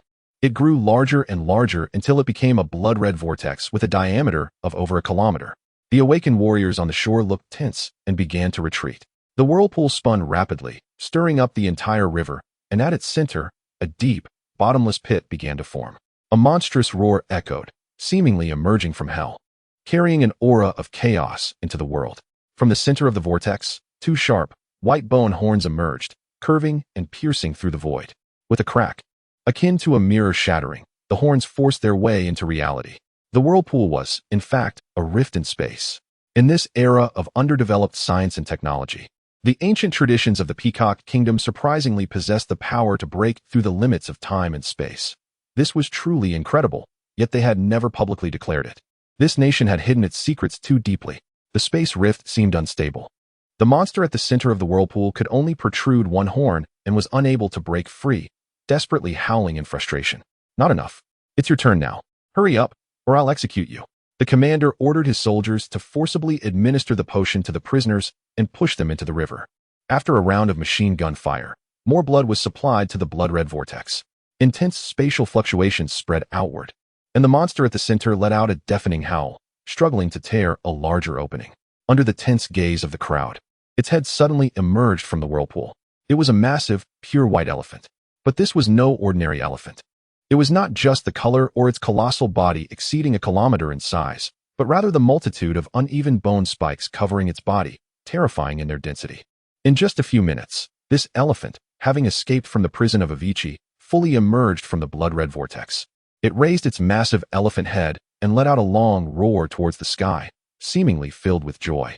Upon spotting the numerous warriors from the Peacock Kingdom on the shore, it charged forward with excitement. Its speed was so astonishing that it left no time for anyone to blink, trampling those who couldn't escape beneath its feet, turning them into mere pulp. The gigantic elephant legs stomped back and forth, as if venting frustration, and its roar echoed throughout the entire Peacock Kingdom. Xiao Fan led over 50 awakened warriors, joyfully breaking through one stronghold after another in the Peacock Kingdom, hunting down many low-tier tamed beasts, causing a widespread collapse along the front line of the Peacock Kingdom. Just as he was about to head towards the next transport route, a sudden beastly roar startled him, causing him to halt in his tracks. A high-tier giant beast? How could this be possible? Xiao Fan showed a look of disbelief. The roar just now was immense. Although he couldn't determine what kind of giant beast it was, the fact that its roar could resonate throughout the entire Peacock Kingdom meant it was definitely not an ordinary beast. It had to be at least a tier 4 beast to achieve such a thing. But the spatial rift had fully opened yet, so how could a high-tier beast appear? This didn't make any sense. Xiao Fan's expression darkened. In the eastern sky, dawn broke, dispelling the darkness of the night. He looked up at the sky. The rift above the Peacock Kingdom was still clearly visible, but it wasn't wide enough for a giant beast to pass through just yet. Meanwhile, in the direction of Huaxia, several spatial rifts had already been damaged. Various advanced weapons from the Black Wall had been operational throughout the night, firing at the rifts, and, combined with the nuclear weapons launched by the Peacock Kingdom at the beginning, they had achieved only a meager result. From the very start, Huaxia had never regarded the Peacock Kingdom as an offensive target. Even if the Peacock Kingdom had mobilized hidden forces, it still wasn't enough to be a formidable opponent. Huaxia's true enemy had always been the rifts in the sky. It was a pity that the mastermind hidden behind the scenes, no matter how clever and resourceful they were, could only achieve so much. The numerous spatial rifts scattered across the vast skies above Huaxia were countless. Losing a few rifts was hardly significant. Xiao Fan shook his head, feeling the intense tremors beneath his feet, knowing that the high-tier giant beast was on its way. Not daring to linger in the Peacock Kingdom any longer, he immediately took out a charm and pulled the Awakened warriors beside him into the illusion. At the same time, the lightning purple wings sprang forth, swiftly searching the battlefield, quickly finding Sun Ying and the others and taking them all away. However, there was still one person missing, Li Dashi. Dashi, where are you? Xiao Fan shouted loudly through a loudspeaker he had snatched from the enemy's command camp, calling out in the northern battle zone, but he received no response from Dashi. He was as anxious as an ant on a hot pan. Li Dashi was now powerful, already at the late stage of Tier 3 among Awakened warriors. And he was even a bit stronger than Xiao Fan. Logically, he shouldn't be in trouble, yet he couldn't be found. Damn it. Has he been captured by the Peacock Kingdom? Just as he was in a state of desperation, a massive beast appeared at the edge of his vision. Its entire body snow white. Xiao Fan recognized it at once. It was a Tier 4 mid-level giant beast, the Bone White Elephant. The Bone Elephant is a formidable beast of Tier 4 and above, boasting extremely strong defenses that can withstand nuclear strikes without dying. Its attack power is equally astonishing. With its massive body, it can easily topple steel walls constructed by humans. It possesses a unique skill, water manipulation. The Bone Elephant has the potential for growth. And according to Xiao Fan's memories, the highest known level recorded by the Human Alliance's Department of Survival Science in his past life was late-stage Tier 6, making it nearly invincible. All of humanity's advanced weapons could barely inflict even the slightest damage on it. It can be said that in Xiao Fan's previous life, humanity's extinction was the result of the Bone Elephant in its late-stage Tier 6 form. Damn it, how could this brutal creature exist? Why is history different now? Damn. Chapter 87. Believing in the divine, Xiao Fan suppressed his inner panic, planning to escape back to Huaxia, but suddenly noticed a frail figure standing defiantly in front of the mid-tier 4-stage beast, the Bone Elephant. Upon closer inspection, it was none other than the veteran, Li Dashi. Li Dashi, you idiot. Are you trying to get yourself killed? Xiao Fan gritted his teeth in anger. His initial instinct to flee was extinguished in an instant as he unleashed all his speed, charging towards the horizon. The Bone Elephant, of course, noticed the tiny figure blocking its path, but it hardly cared. With a swing of its spiked trunk, it charged straight at Li Dashi. However, it clearly underestimated Li Dashi's strength and the specially designed armor he was wearing. Li Dashi had no intention of competing with the Bone Elephant in sheer strength. Utilizing the impressive aerial maneuverability of his armor, he conjured an energy shield while executing a series of agile rolls in midair, narrowly evading the beast's ferocious strike. But he was not content with merely dodging one attack. As the strongest warrior in Huaxia, he felt it was his duty to shoulder the responsibility of saving the world, rather than leaving his comrades to fight alone. So, when he evaded the Bone Elephant's trunk, he abruptly disabled his armor's levitation ability and accelerated downward, intending to land on the beast's head to avoid its attacks. However, he clearly did not understand the Bone Elephant's attribute skills. Before he could even approach the creature's massive head, a menacing curtain of blood surged upward, instantly engulfing him and slamming him down to the ground. Dashi! Xiao Fan shouted urgently, teleporting with utmost precision. In the blink of an eye, he appeared right in front of the Bone Elephant. To his surprise, the beast seemed eager for a fight. It conjured another blood curtain, this time targeting Xiao Fan. Yet, Xiao Fan had no intention of engaging in battle. Although he possessed many skills, he was merely a mid-tier 3-stage Awakened warrior. Going head-to-head with a mid-tier 4-stage beast was tantamount to seeking death. So, as the blood curtain descended heavily, he chose to forego resistance. 2 purple wings enveloped him completely, allowing him to absorb the impact of the blow. Using the force from the curtain, he propelled himself towards Li Dashi, seizing his injured body without hesitation and making a run for it. Once again, his teleportation skill was pushed to its limits. His wings barely flapped twice before disintegrating into a cloud of purplish-red flesh. A moment later, Xiao Fan appeared 10,000 meters away, spitting out a mouthful of fresh blood. In his arms, Li Dashi had fallen unconscious, teetering on the brink of life and death. The bone elephant paused in shock, watching its prey escape, infuriated as it stomped the ground in frustration. When it saw Xiao Fan's figure appear far off, it immediately charged after him with a speed that seemed to defy the blink of an eye. Xiao Fan was alarmed. This beast was relentless, giving him a headache. After pulling Li Dashi into the illusion realm, he took off running, simultaneously commanding the phantom vines of the red flower to reach out and sap the life force from any enemy soldiers they encountered, rapidly healing his internal injuries. The purple wings of the thunderbolt had not completely dissipated. They had regrown, nourished by the life force continuously replenishing them.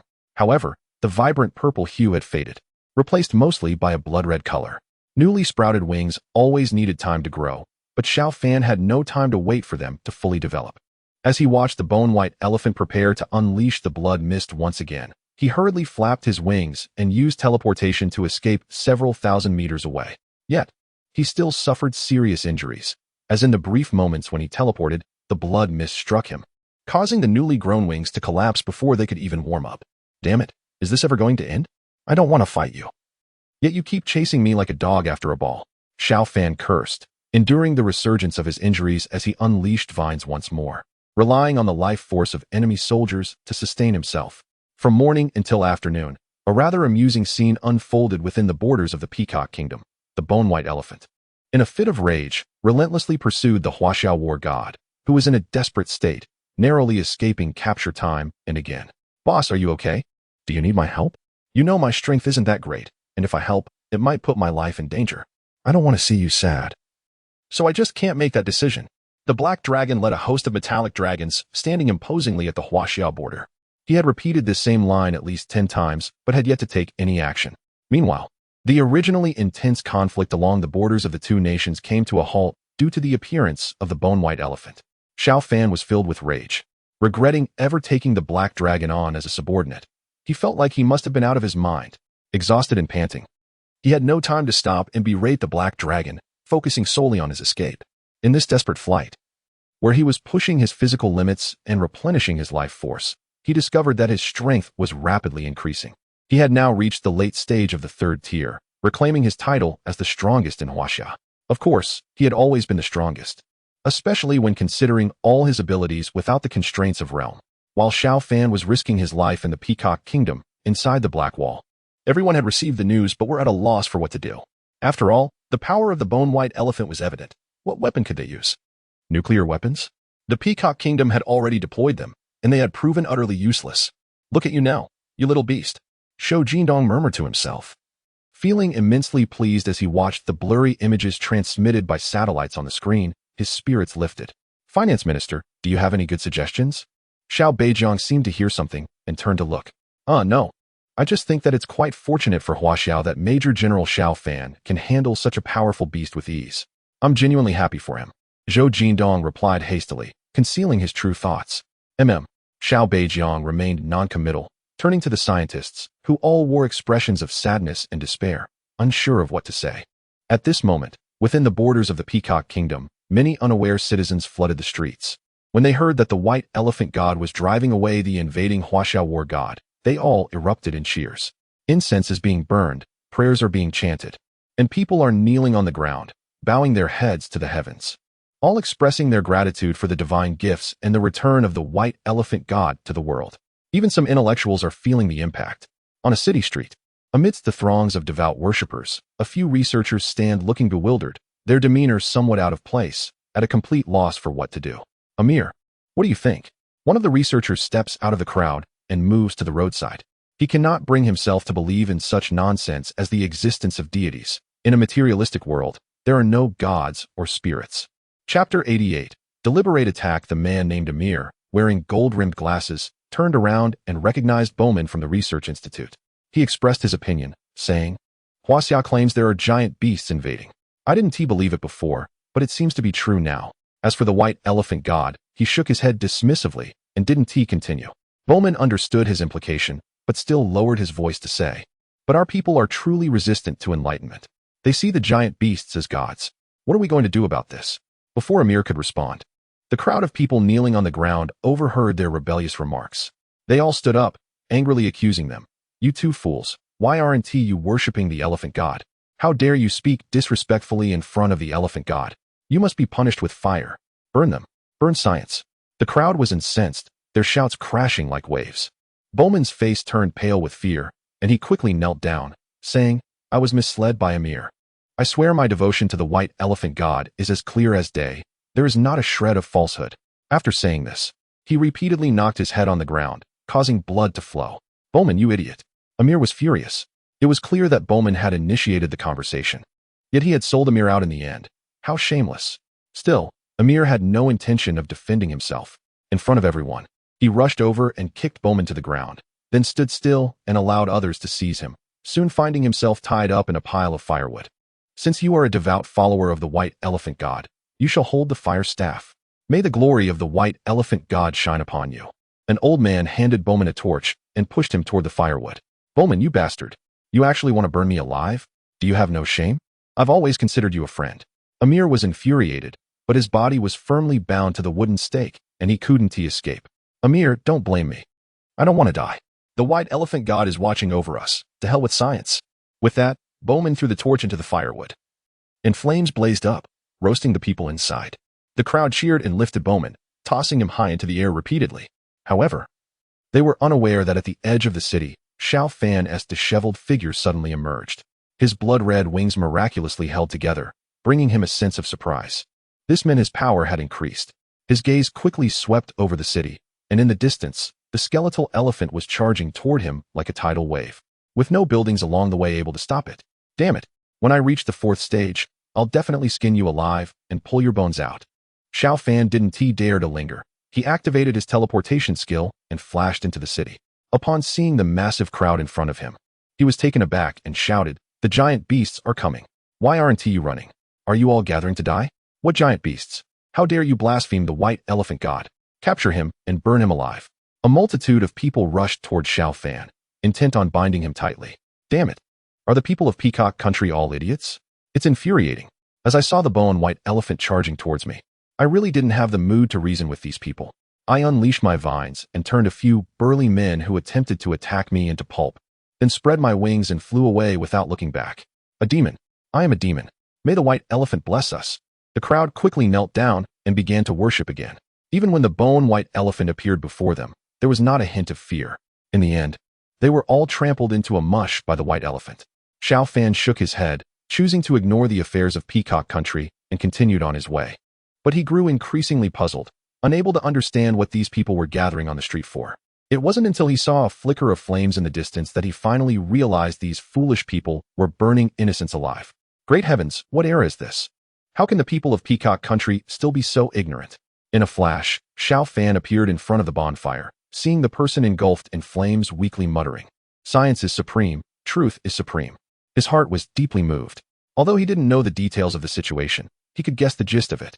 Without hesitation, he unleashed a bolt of lightning that sent the burning wood flying, and at the same time, he took out a charm, releasing a mist that rescued the foreign researcher who was being burned alive. The bone white elephant seemed quite satisfied with the throngs of people in the city and slowed its pursuit of Xiao Fan. It seemed to have found new enjoyment, joyfully rampaging through the city, turning the devout worshippers into delicious meat pies.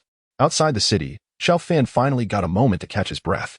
Without delay, he flapped his wings and soared into the sky. Even if the bone white elephant noticed him, its blood curtain was too late to bring him down, and it completely lost sight of him, enraged as it ran back and forth in the city, unaware of how many more lives were lost. Inside the Black Great Wall, some people sighed in relief, some felt a pang in their hearts, and others remained expressionless, each showing different reactions. Xiao Fan folded his wings and landed in the square of the base, rushing directly into the conference room. He knew that everyone must still be inside, discussing the war. On his way, he had initially intended to deal with the Black Dragon, but he had no idea where that bastard had run off to. Time was pressing, and he needed to bring back information about the giant beast to the Great Wall, so he didn't linger. Thank goodness. Elder Yuan's eyes were misty as he trembled and grasped Xiao Fan's hand tightly. "Elder Yuan, Don't worry. I'm the god of war of Huaxia. The title isn't just for show. Xiao Fan reassured him. How ridiculous. Who was it that said we should fight this battle? Now, not only do we have no victories, but we've also lost a massive amount of blue dragon energy and unleashed a terrifying giant beast, causing half the people of Peacock Country to perish. I'd like to see how you explain this to the world. Zhou Jindong sat in his seat, took a sip of tea, and scoffed mockingly, with the bureaucrats around him joining in the jeers. Pathetic. Faced with the powerful military assault of Peacock Country, someone not only failed to rush to the front lines to resist, but instead comfortably hid behind the Great Wall. Xiao Fan had just survived a fierce battle, and upon hearing Zhou Jindong's words, he immediately lost his temper and didn't hold back. What did you say, kid? Zhou Jindong and the others instantly stood up, looking ready to throw punches. You want to fight? Come on, let us see how many bones I can break. Xiao Fan stepped forward, ready to take action. Enough. Xiao Beijiang intervened, his brow furrowed, unwilling to see arguments erupt in the meeting. A Chinese major general and a finance minister bickering like this every day? Without a shred of regard for decorum, what kind of example does that set? After the nuclear explosion, the electromagnetic interference in that area is extremely severe, and satellite signals are unstable. We have no information about the battlefield situation. Xiao Fan, why don't you share with everyone what the situation is like out there? Xiao Beijiang's tone was calm and friendly.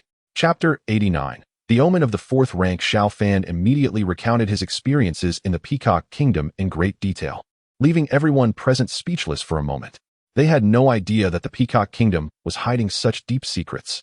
Xiao Beijiang, looking somewhat fatigued, leaned back in his chair, lost in thought. What about that giant beast? Someone from the science department asked. I don't know how it appeared, but I can confirm that this creature is a high-ranking giant beast known as the bone elephant, probably at mid-4th rank strength. Ordinary weapons are basically useless against it. Not even nuclear weapons can kill it. If it grows and evolves into a higher-ranked giant beast, it could become a nightmare for humanity. Xiao Fan's voice trembled as he spoke. After the previous battle, he had a clearer understanding of the bone elephant and felt it was imperative to eliminate it quickly. Otherwise, the consequences would be dire. Aside from nuclear weapons, do we have any other means to kill it? Or are we just going to use a human wave tactic to overwhelm it? Did you not see how incredible its defenses are? The population of a city in the Peacock Kingdom, who knows how many thousands, is just gone. Didn't you realize that? Is Major Xiao suggesting that we send our soldiers to their deaths? Such malicious thoughts really make one see you in a different light. Zhou Jindong and others seized the opportunity to mock him. For the safety of China, even if we have to sacrifice countless soldiers, our military will never flinch. An old general rebutted, unable to tolerate Zhou Jindong's words. Enough. Everyone quiet down. Let us hear what Xiao Fan has to say. Xiao Beijiang waved his hand, signaling for silence. To be honest, I don't have a good solution right now. Maybe once I break through to the 4th rank, I'll be able to confront this bone elephant. Xiao Fan admitted, feeling helpless. 4th rank? I don't know when you'll break through to the 4th rank. We can't just have the people of the world waiting for you for a year or more. Zhou Jindong's tone was filled with sarcasm, fully aware that awakening warriors had a hard time breaking through. The people of the world? I didn't know our Minister of Finance was so concerned about them. Xiao Fan felt quite displeased hearing Zhou Jindong mention the people of the world twice. Aren't the people of the world human too? Is Major Xiao so selfish?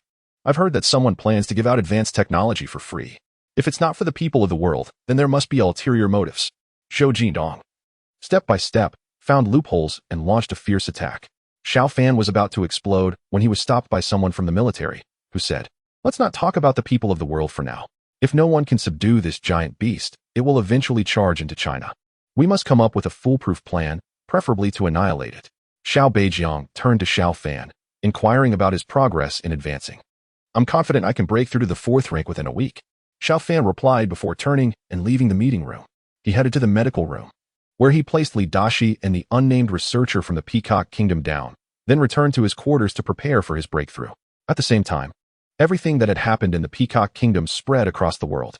Leaving aside foreign netizens, discussions erupted on forums in China, filled with sentiments and reflections.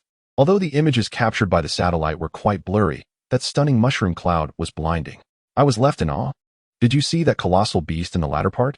The mid-stage 4th-tier beast, with its bone-white appearance, is incredibly powerful. How do I know this? To be honest, I have connections in the Black Great Wall. Mid-stage 4th tier, isn't that the strongest on the surface? Major General Xiao Fan was actually able to hold off the beast for an entire day, truly deserving of the title War God. No wonder he is a Major General. He is quite clever, leading the beast to engage in guerrilla tactics within the Peacock Nation, ensuring that Huaxia suffered no damage at all. Thank you, Major General. Thank you, Nation. Thank you, people. And thank you to my ancestors for having me born in Huaxia.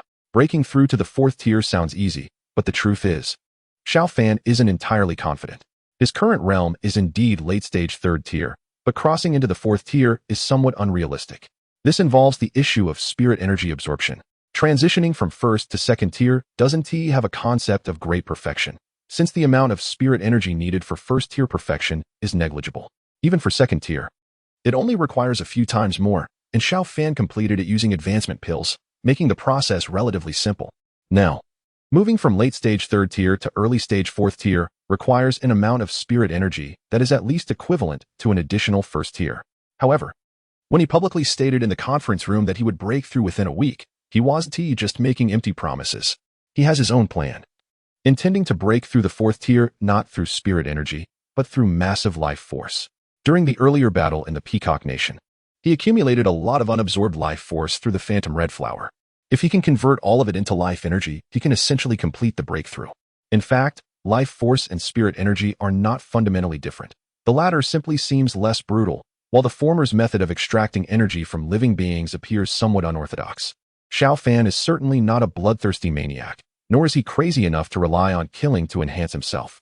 Moreover, with the resurgence of spirit energy, the natural energies of the world are becoming denser by the day. Even ordinary people, despite their genetic locks not being unlocked, are gradually improving their physical qualities. This is why, despite 1 billion people moving into the underground cities, there has not been a single case of acclimatization issues.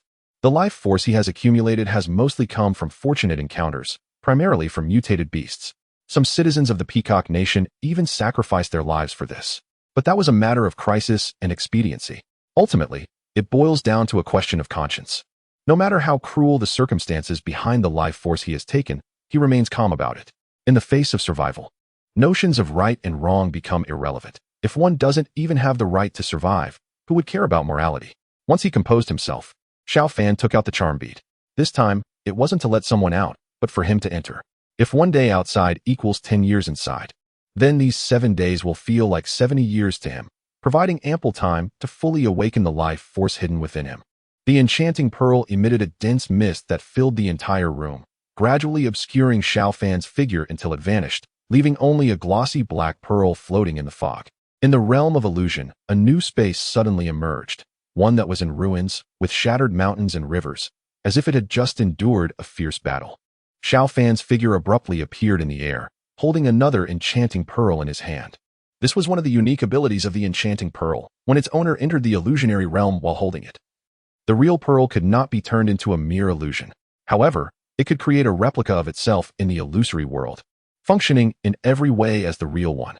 Chapter 90. Perhaps I was wrong, however. An interesting logical paradox emerged. When the illusion pearl is true, the reality pearl is false, and vice versa.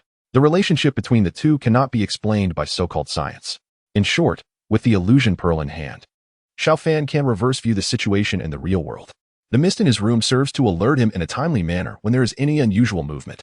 Xiao Fan put away the pearl and gazed at the land before him, gradually becoming sorrowful.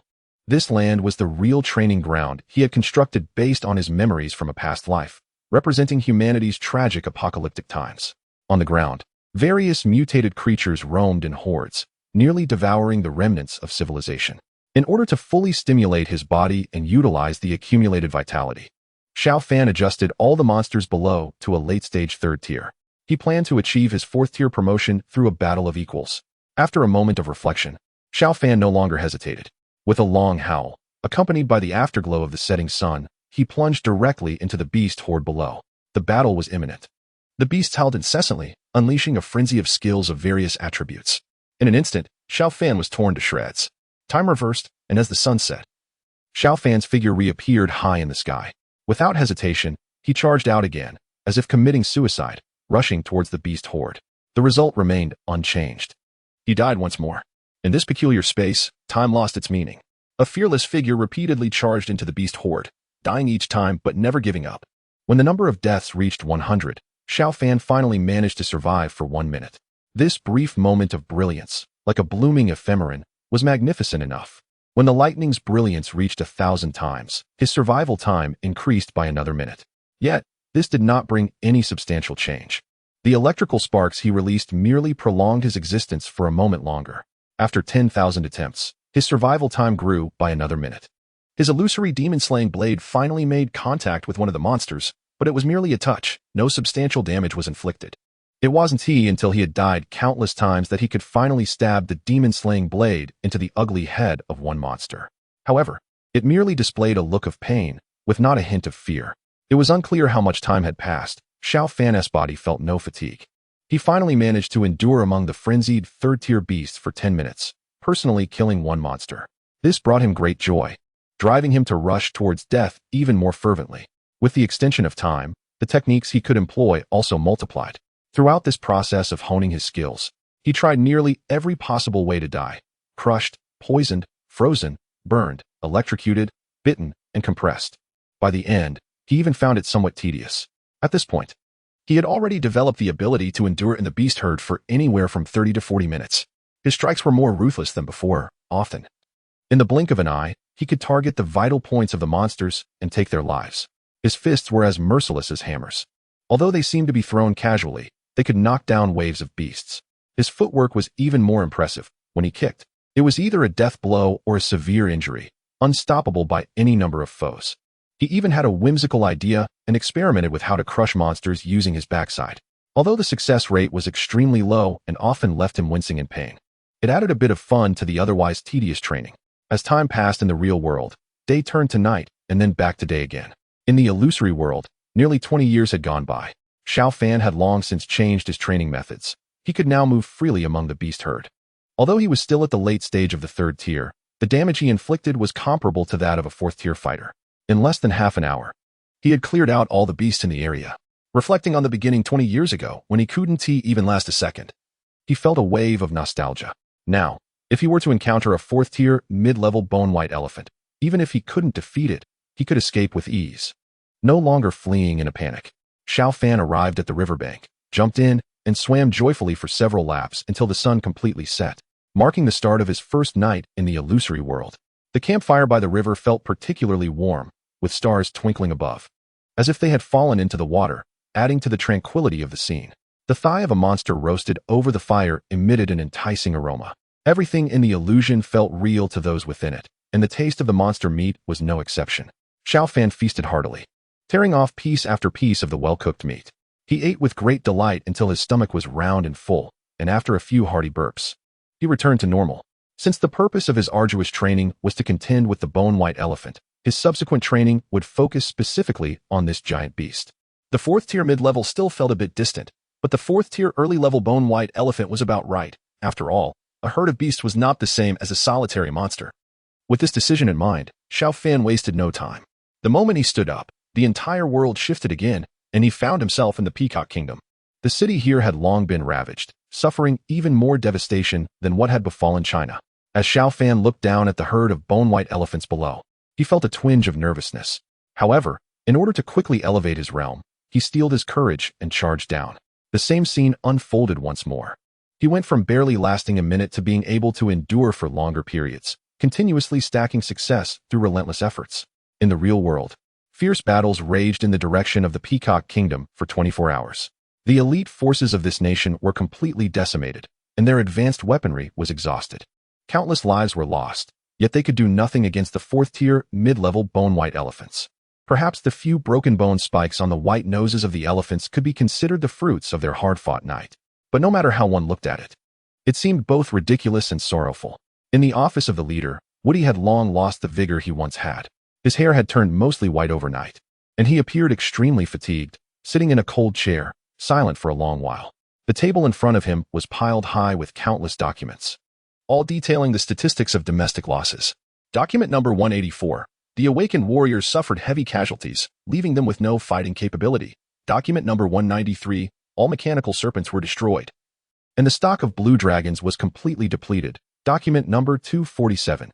All 80 divisions of the army had perished. The Navy lost 3 aircraft carriers, with only 1 remaining, which had already defected. Document number 308.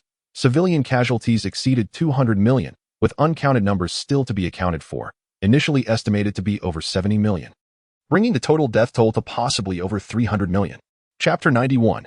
Erupts. Woody regretted his decision to open the abyssal prison. It had been a grave mistake. He had never imagined that the ancient text spoke of such a ferocious beast hidden within. Foolishly, he thought this creature would assist the Peacock Kingdom in invading Huaxia. Even if the beast lacked intelligence and wouldn't take orders, simply herding it along would surely help in the battle. But now, it was clear he was completely wrong. The ancestral texts were already incomplete, and the so-called research by archaeologists was nothing but nonsense. The Peacock Kingdom had paid a heavy price for their blind confidence. Snapping back to reality, Woody dialed the Peacock Kingdom's phone, hesitating before he spoke. Is this the Whitehorn building? This is the head office of the Peacock Kingdom. Please connect me to the presidential office. Thank you. His tone was polite, but the other end had already hung up. Beep, beep. Damn that beautiful country. Woody shouted in frustration, slamming the phone down, adding a few more gray hairs to his already white mane. Chief, perhaps we should try reaching out to Huaxia, suggested one of the military officials kneeling below. Can't you see? This war was sparked by our conflict with Huaxia, and now we're asking them for help? Are we seeking humiliation? Woody roared, tossing the documents off the table. The officials fell silent, too afraid to speak. Maybe we could give it a try. Huaxia has always prided itself on being a nation of etiquette, and they have helped many countries internationally in recent years.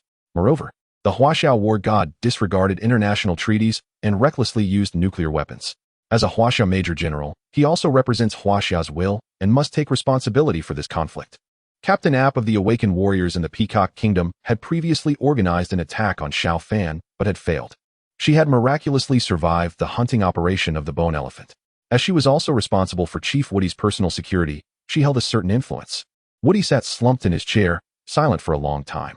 Finally, he nodded slightly, indicating his agreement. Meanwhile, in the black Great Wall of Huaxia, after finishing their meal, the meeting continued. The urgent plea for help from the Peacock Kingdom had intensified the discussions. Huaxia, known for its courtesy, certainly wouldn't hesitate over whether to help. The main focus was on how to assist and what price the Peacock Kingdom would have to pay. Gold. A large amount of gold. The national treasury is in deficit, and it's a pressing issue. An official standing beside Zhou Jindong spoke up. Gold. What era are we in? We're in a chaotic time of beast invasions. What good is money if we don't have our lives? Someone from the science department retorted. That's true. What we need is technology. Only advanced technology can help us through this crisis. Professor Yuan emphasized. Technology? Which country in the world has technology more advanced than ours? Those outdated technologies are useless. We need to tackle the urgent problems first. Zhou Jinong frowned, expressing his dissatisfaction. Having all that gold won't help. We might as well ask for some tangible resources. Let them provide food and minerals. The senior military officials have done extensive research on warfare. And since we will be in a state of war for a long time to come, resources are extremely important. Xiao Beijiang, seeing the chaotic situation, couldn't take it any longer and quickly intervened to stop everyone. It's a bit embarrassing to say out loud, but these important ministers of Huaxia seem to be arguing like they're in a street brawl every day. Shaking his head, Xiao Beijiang said, "You're all right. Gold is also necessary. Certain advanced technologies cannot be developed without it. Resources can solve the current predicament of Huaxia. After all, 1.4 billion people are waiting to be fed. In terms of technology, while ours may be more advanced, theirs is not without merit. We can learn from their strengths. It might even push our technology forward. After all, our current technology may seem advanced, but we don't truly understand the principles behind it." The crowd exchanged puzzled glances, not grasping the chairperson's meaning. We need everything. Can they provide it? Have the statistics department compile a data sheet listing the quantities and standards of various necessary items. Focus primarily on resources, and the other two categories can be reduced as needed. Xiao Beijiang commanded. This issue is basically resolved. Once the documents were organized, the Black Wall connected with the Peacock Nation's video conference and sent over the relevant files. We accept all these demands and hope you will dispatch troops quickly to help us eliminate the White Elephant God. Aper glanced at the documents from Huaxia without even furrowing her brow before agreeing. Woody, standing behind her, said nothing. We will dispatch troops in 5 days, with Major General Xiao Fan personally leading the charge to eliminate the bone white elephant. Came the response from the Huaxia military. That is not acceptable. 5 days. The Peacock Nation can't hold on for even a day. We've already lost more than half of our territory, and our elite soldiers have suffered heavy casualties. We have no strength left to fight. The White Elephant God is rampaging through the Peacock Nation, and without rescue, we will completely vanish from the world map by tomorrow. Woody interjected, stepping into the screen with an anxious expression. The members of the Black Wall remain silent. Do you think the White Elephant God will stop after destroying the Peacock Nation? The closest major power to the Peacock Nation is Huaxia, and the White Elephant God will not spare you. Aper said from a corner of the screen, not vying for the spotlight with Woody. What is there to hesitate about? Doesn't Huaxia have an old saying, when the lips are gone, the teeth are cold? Finally, Xiao Beijiang spoke slowly. All right, don't rush. Let us discuss this. We'll notify you once we have a rescue plan. Don't worry, the rise and fall of the world is a responsibility of Huaxia. We want to watch you fall into despair. The video call was abruptly cut off, leaving the room in silence once again. Xiao Fan definitely hasn't broken through to the 4th tier yet. Facing the bone white elephant would be a near-suicidal mission. We can't just send him to his death. What if we launch a few nuclear weapons as a show of force? After all, we possess 4th-generation nuclear weapons with devastating power. It might severely injure that beast. One of the military personnel suggested hesitantly. That won't work. Moreover, if the nuclear weapons are deployed and the bone white elephant survives, the few remaining people in the Peacock Nation will surely perish. Someone from the science department sighed. I think Major General Xiao Fan might have a solution. Why not call him in to take a look? Zhou Jindong calmly took a sip of tea. In the illusion, Xiao Fan was now able to endure for over 20 minutes among the 4th-tier bone elephants, and his strength had finally reached the peak of the 3rd tier. The greatest advantage of these bone elephants was their tough skin and incredible defensive power. Fortunately, there were no rivers or other bodies of liquid nearby, so they couldn't fully utilize their innate skill of water control. However, even so, it was still quite difficult for Xiao Fan to break through their defenses with his Demon Slayer blade. Usually, he could only manage to pierce through a bit of their outer skin before he had to quickly change his movements to evade attacks from other bone elephants, which left him feeling quite frustrated. Chapter 92. A heavy price paid at that moment. The charm bead in Xiao Fan's arms suddenly became scorching hot. He quickly took it out to check, only to find that the door to the room had been opened, and someone had walked in. It seemed there was an urgent situation at hand. Holding the illusion charm bead, Xiao Fan allowed the mist emanating from it to envelop him, completely disappearing from this peculiar space where he had lived for nearly 30 years. In the conference room, Xiao Fan calmly took a seat at the end of the round table and sipped some tea. After a period of training, his aura had noticeably changed. If he used to be as sharp as a small energy gun, now he exuded the heavy presence of a powerful artillery piece. Xiao Beijiang was pleased with the transformation of the young general from Huaxia, but he also realized that Xiao Fan had not yet broken through to the 4th tier, which made him somewhat worried. On the contrary, Zhou Jindong displayed a smug expression, quietly watching without saying a word. I generally understand the situation now.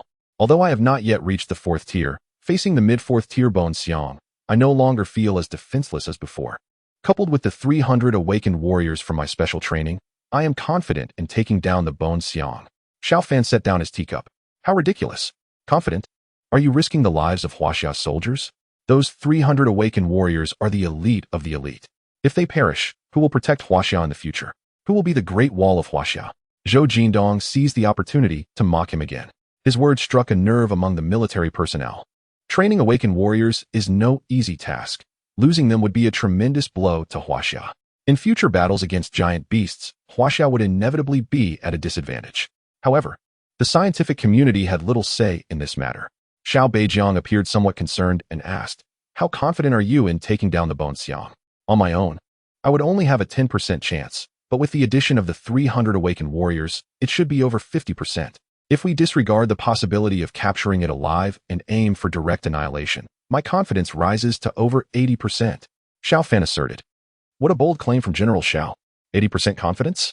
It wasn't long ago that you were being chased and in a dire situation. Now, in less than 2 days, you're shamelessly claiming you can kill a mid-4th tier giant beast. Young people inevitably have a strong sense of competitiveness, but those soldiers are a precious asset to Huaxia. They are not just pawns for you to show off your bravado. I think it would be better to choose a more experienced general. Being too young is bound to lead to problems. An official from the Zhou faction seized the moment to criticize Xiao Fan. Xiao Beijiang also cast a questioning glance. Rest assured, if it were about other matters, I might lack experience, but when it comes to dealing with giant beasts, no one in the world has more experience than I do. If I say 80%, I am confident. Xiao Fan replied calmly. After hearing this, Xiao Beijiang relaxed his furrowed brow and said to everyone, those awakened warriors were all trained by General Xiao Fan himself. He should be the one to make the decisions. Chairman, sending Huaxia's elite to their deaths is tantamount to treason. He is hoarding troops and disregarding the fate of Huaxia.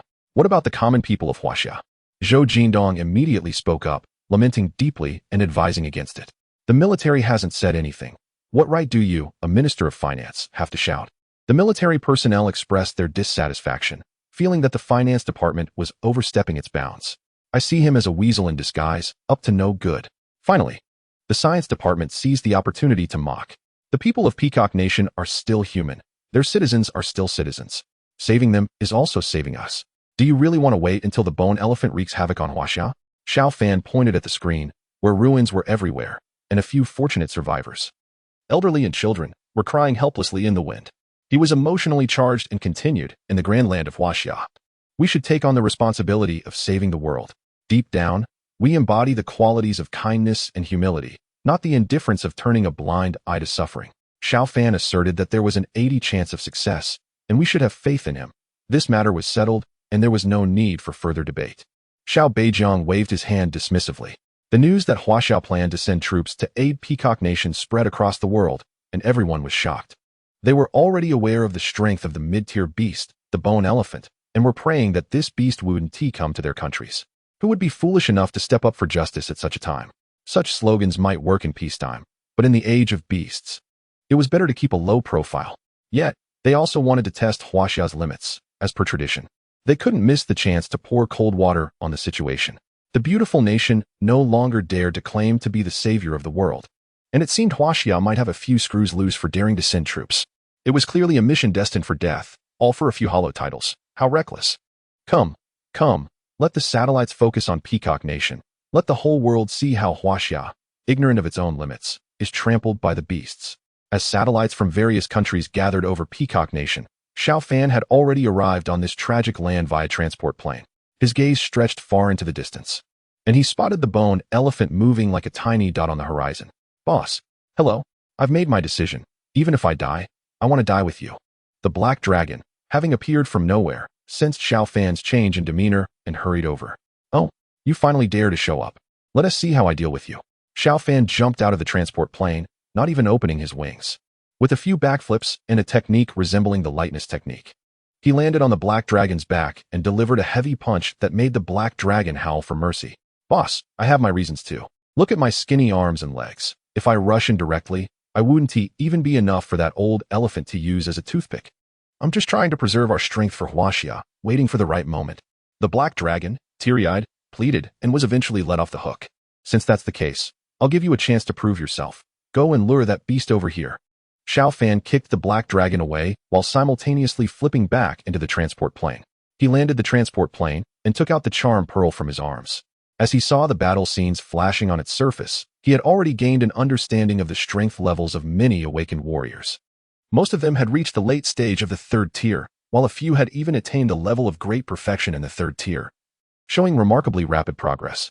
There was no so-called spiritual energy of heaven and earth within the charm pearl, and these awakened warriors did not accumulate vast vitality like Xiao Fan. They could only rely on time to gradually stimulate their physical potential, enduring countless tedious and monotonous nights. If it weren't for the strong desire to protect China in their hearts, it's likely that no one would be able to persevere. Chapter 93. Parting for 3 days. Xiao Fan sighed as he released the mist of the charm pearl, allowing over 300 awakened warriors to emerge. Boss, did you find a sure? Sun Ying recalled the anxious withdrawal they faced against the powerful bone-elegant elephant when Li Deshur was left behind. Xiao Fan nodded affirmatively, a satisfied expression on his face. Perhaps spurred by Li Deshur's example, Sun Ying had been training diligently and had already reached the peak of the 3rd tier, ready to step into the 4th tier at any moment. He scanned the crowd, and aside from the troublemaker Zhao Wuya, the members of the Dawn Squad had made significant progress. Even many other awakened warriors were nearing the threshold of the 4th tier. Boss, my talent isn't great. Is there any way you can help me? Zhao Wuya chuckled awkwardly. I have no good solutions for a fool who only knows how to indulge. Xiao Fan snorted coldly, opening the transport pod door and instructing the awakened warriors to exchange for new gear. The blue dragon armor had been enhanced, offering better defense, and the energy shield consumed less blue dragon energy than before. Other weapons had also seen various improvements. However, facing the mid-4th tier bone-elegant elephant, it still wouldn't be enough. The main force in this battle would still be Xiao Fan, with others following the training formations to provide support. Sun Ying, get these set up. You know what to do. Xiao Fan pulled out several large black boxes, filled with various blue dragon bombs. Sun Ying, accompanied by a few awakened warriors, buried the bombs in the ground, waiting for the bone-elegant elephant to charge into the trap to launch the first wave of attack. Under the distant southern sky, the black dragon let out a desperate howl.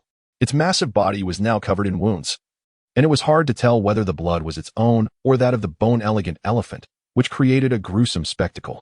Brother Black is indeed impressive. Even his cries are so enthralling. Zhao Wuya joked, lightening the tense atmosphere as everyone waited anxiously.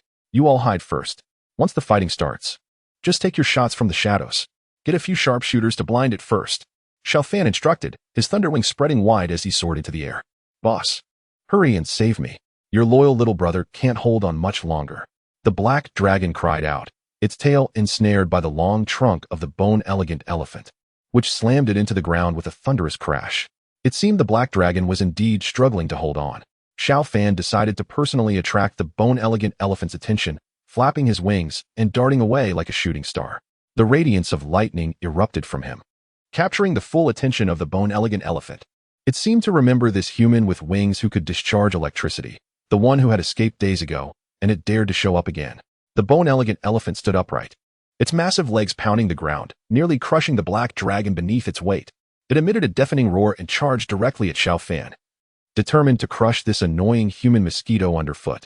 This scene was relayed in real time by satellites from various countries, leaving people around the world in awe. Is that the war god of Huaxia?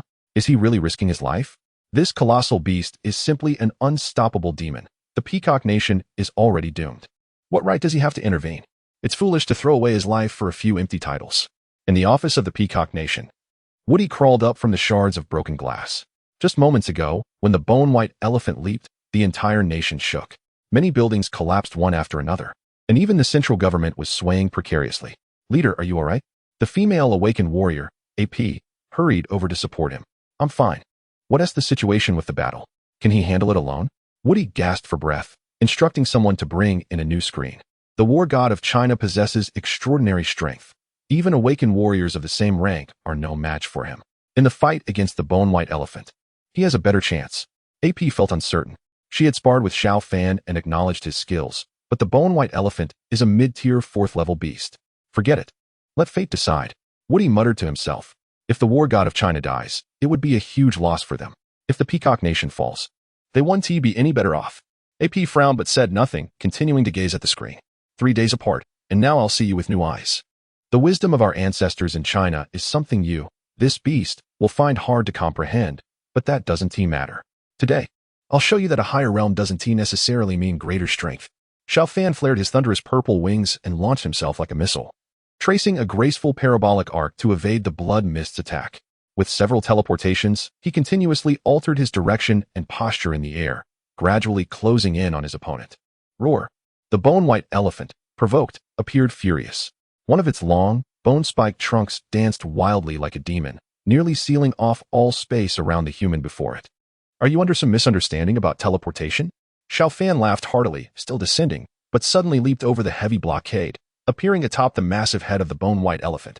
He thrust the demon-slaying blade down, but the anticipated devouring scene didn't occur.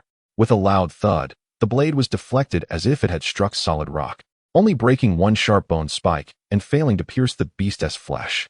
The bone-white elephant angrily rolled on the ground, unable to shake off the human flying around its head, intending to crush him instead. Having failed in his first attack, Xiao Fan felt a surge of dread. If it were a low-tier 4th-level bone-white elephant, it would have surely broken through his defenses by now. But this was a mid-tier, and with his 3rd-level perfection, he simply couldn't manage it. He had overestimated his own strength and been overly optimistic in his assessment of the situation. As the massive body of the elephant threatened to crush him, his teleportation skills erupted again, narrowly allowing him to escape. The global audience watching online broke out in a cold sweat from Xiao Fan's nail-biting maneuvers, but there were also voices of disdain. The war god of China is nothing special. I thought he would create some miracles. He should just go back to China and stop pretending. He is clearly outmatched. He won't even have time to cry when he dies under the beast's feet. What they didn't know was that compared to just a few days ago, when Xiao Fan was being chased by the skeletal elephant in a desperate flight, he had now left the world leaders in tremendous shock. They couldn't comprehend how his strength had increased so rapidly. The phrase, "a change in 3 days. One should look at you in a new light echoed in the minds of officials from various countries, lingering long after. Xiao Fan activated his lightning-infused purple wings and instantly flew over 10,000 meters away, directly entering a trap he had set up earlier. He hovered high in the air, waiting for the skeletal elephant to catch up. The immense benefits of his illusion training allowed him to easily avoid even the most dangerous situations. After experiencing countless potential ways to die, the earlier moment of peril seemed almost trivial. Chapter 94. Towards the Black Great Wall, new strategies began to form in his mind. Since the Demon Slayer blade couldn't break through the defenses, he had to rely on other methods, like stronger firepower or traps. The bone elephant stood up again, shaking its dazed head. It scanned the area and finally spotted Xiao Fan. Roaring in fury, it charged forward, completely oblivious to the fact that this human was no longer something it could easily crush. Now's the time. Sunning shouted in the shadows as energy bombs and the trap detonated one after another. Although these bombs had considerable power, they were insufficient to harm the bone elephant. The purpose of using them was to distract the creature and create an opportunity for the hidden sharpshooters. A curtain of blood rose one after another. Remnants of the last bloodshed from the fallen citizens of the Peacock Kingdom. These traces were nearly everywhere within the Northern Territory, available for the bone elephant to use at will. The flames in the trap were quickly extinguished, and the energy bombs buried in the ground turned into muffled explosions, producing only thick black smoke with no other effect. Puff, puff, puff. 3 cold bullets suddenly shot out from an unknown direction, all hitting the bone elephant's left eye. The speed of the energy bullets was already quite fast, but it couldn't match the speed of a 4th-tier giant beast. The bone elephant's long trunk swayed lightly, brushing off 2 bullets, with only one successfully penetrating its eye. However, to everyone's surprise, this eye, which should have been the most vulnerable part of its body, managed to block the energy bullet. Furious, the bone elephant was enraged that these tiny humans dared to ambush it. How despicable. It stomped around the trap like a mad beast. But unfortunately, it found no one. The battle plan devised by the Dawn Squad was never about a head-on clash. It was always about striking and retreating immediately. The strategy of retreating when the enemy advances and disrupting when the enemy retreats, the spirit of guerrilla warfare, was inherited. Xiao Fan launched a new assault, lightning flashing and illuminating the screen, blinding everyone watching. He once again drew the bone elephant's attention. Since the sharpshooters couldn't make an impact, he decided to test the power of lightning. The intense brightness made the bone elephant squint. Its trunk blocked much of the light, but it had already lost the initiative. If its trunk couldn't restrict Xiao Fan's movement, it would only allow Xiao Fan to move faster. In the blink of an eye, the Demon Slayer blade, infused with lightning power, closed in on the corner of the bone elephant's eye. Die beast. Seeing this rare opportunity, Xiao Fan wasted no time aiming the tip of the Demon Slayer blade at the creature's eyeball. The slit of the bone elephant's squinted eye was at least 20 to 30 meters long, with a width exaggeratedly around 1 meter. For Xiao Fan, it was no different from having the eye wide open. The Demon Slayer blade pierced into the creature's eyeball, and the soft iris caved inward. Yet, it failed to penetrate, leaving Xiao Fan astonished. Before he could pull back the blade, he was swatted away by the bone elephant's spiny trunk. Teleport. Enduring intense pain, Xiao Fan activated his teleportation skill, changing direction and soaring into the sky. After a short while, he stabilized his position again. Looking down, he saw the bone elephant letting out a heart-wrenching scream, rolling on the ground. Although its right eye remained unpierced, it was blinded by the dazzling light of the lightning and could barely see anything. With its intact left eye, it finally spotted Xiao Fan in the sky and let out a thunderous roar. Xiao Fan felt that this bone elephant was not invincible. If he could just wear it down, he might be able to defeat it. However, that could take months, and there was no time to waste. This approach wouldn't work. After a moment of thought, a flash of inspiration struck him, and he came up with a better plan. You all need to get on the transport plane and return to base. Xiao Fan shouted. What about you, boss? Sunning asked anxiously. Don't do anything stupid. If you're going to die, let us die together. Zhao Wuyo yelled, clutching the transformed black dragon. Woof. The black dragon agreed, though its expression clearly showed it was just pretending. What are you thinking? I plan to lure this beast into Huaxia and use the Black Great Wall to deal with it. Xiao Fan rolled his eyes. Can the Black Great Wall hold up? Wang Xiao asked, disbelief written all over his face. He wasn't the only one worried. The others in the Black Great Wall shared the same concern. Xiao Fan wanted to bring a giant beast to Huaxia. Was he trying to push Huaxia into the fire? Shou Jindong cursed. I think he might have his own plan. Professor Yuan said, his tone somewhat uncertain. Xiao Beijiang's face turned grim. Is the military not going to revoke his rank as a major general? Just execute him on the spot. Kill him. Zhou Jindong shouted. Shut up. The senior military officials barked, their gazes fixed on Xiao Beijiang, waiting for him to give the order. The atmosphere in the conference room became extremely tense as everyone waited. Suddenly, Li Gu burst in, flustered, and addressed the big shots as a low-level technician. I believe the boss Wen Ti put Huaxiao in danger. Drag him out and throw him in jail. Zhou Jindong, still fuming from being rebuffed by the military, commanded without hesitation. Let him finish. Xiao Beijiang said, his expression dark. Li Gu breathed a sigh of relief. As long as he had a chance to speak, he could explain. Straightening his clothes, he said, I know the technical capabilities of the Black Great Wall better than anyone. They are unmatched in the world and can withstand the impact of a Tier 4 giant beast without any issue. Our Blue Dragon energy reserves are still fairly abundant. Once we activate the energy shield, the bone elephant will lose its advantage. Plus, most of the people have already moved into the underground city. It can rampage on the surface, but it won't cause any major problems. After Li Gu finished speaking, sweat was already pouring down his forehead. Yet, no one responded. It was unclear whether they affirmed his statement or remained doubtful. Everyone's expressions were serious. Idiot, talk about firepower. Li Dashi arrived at the door of the conference room. He didn't dare to barge in, but after hearing Li Ji's words, he realized that Li Gu hadn't emphasized the key points. He quickly reminded him.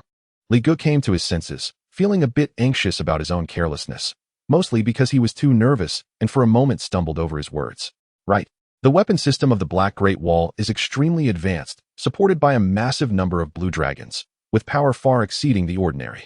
Moreover, the plasma cannon we've recently developed has been installed.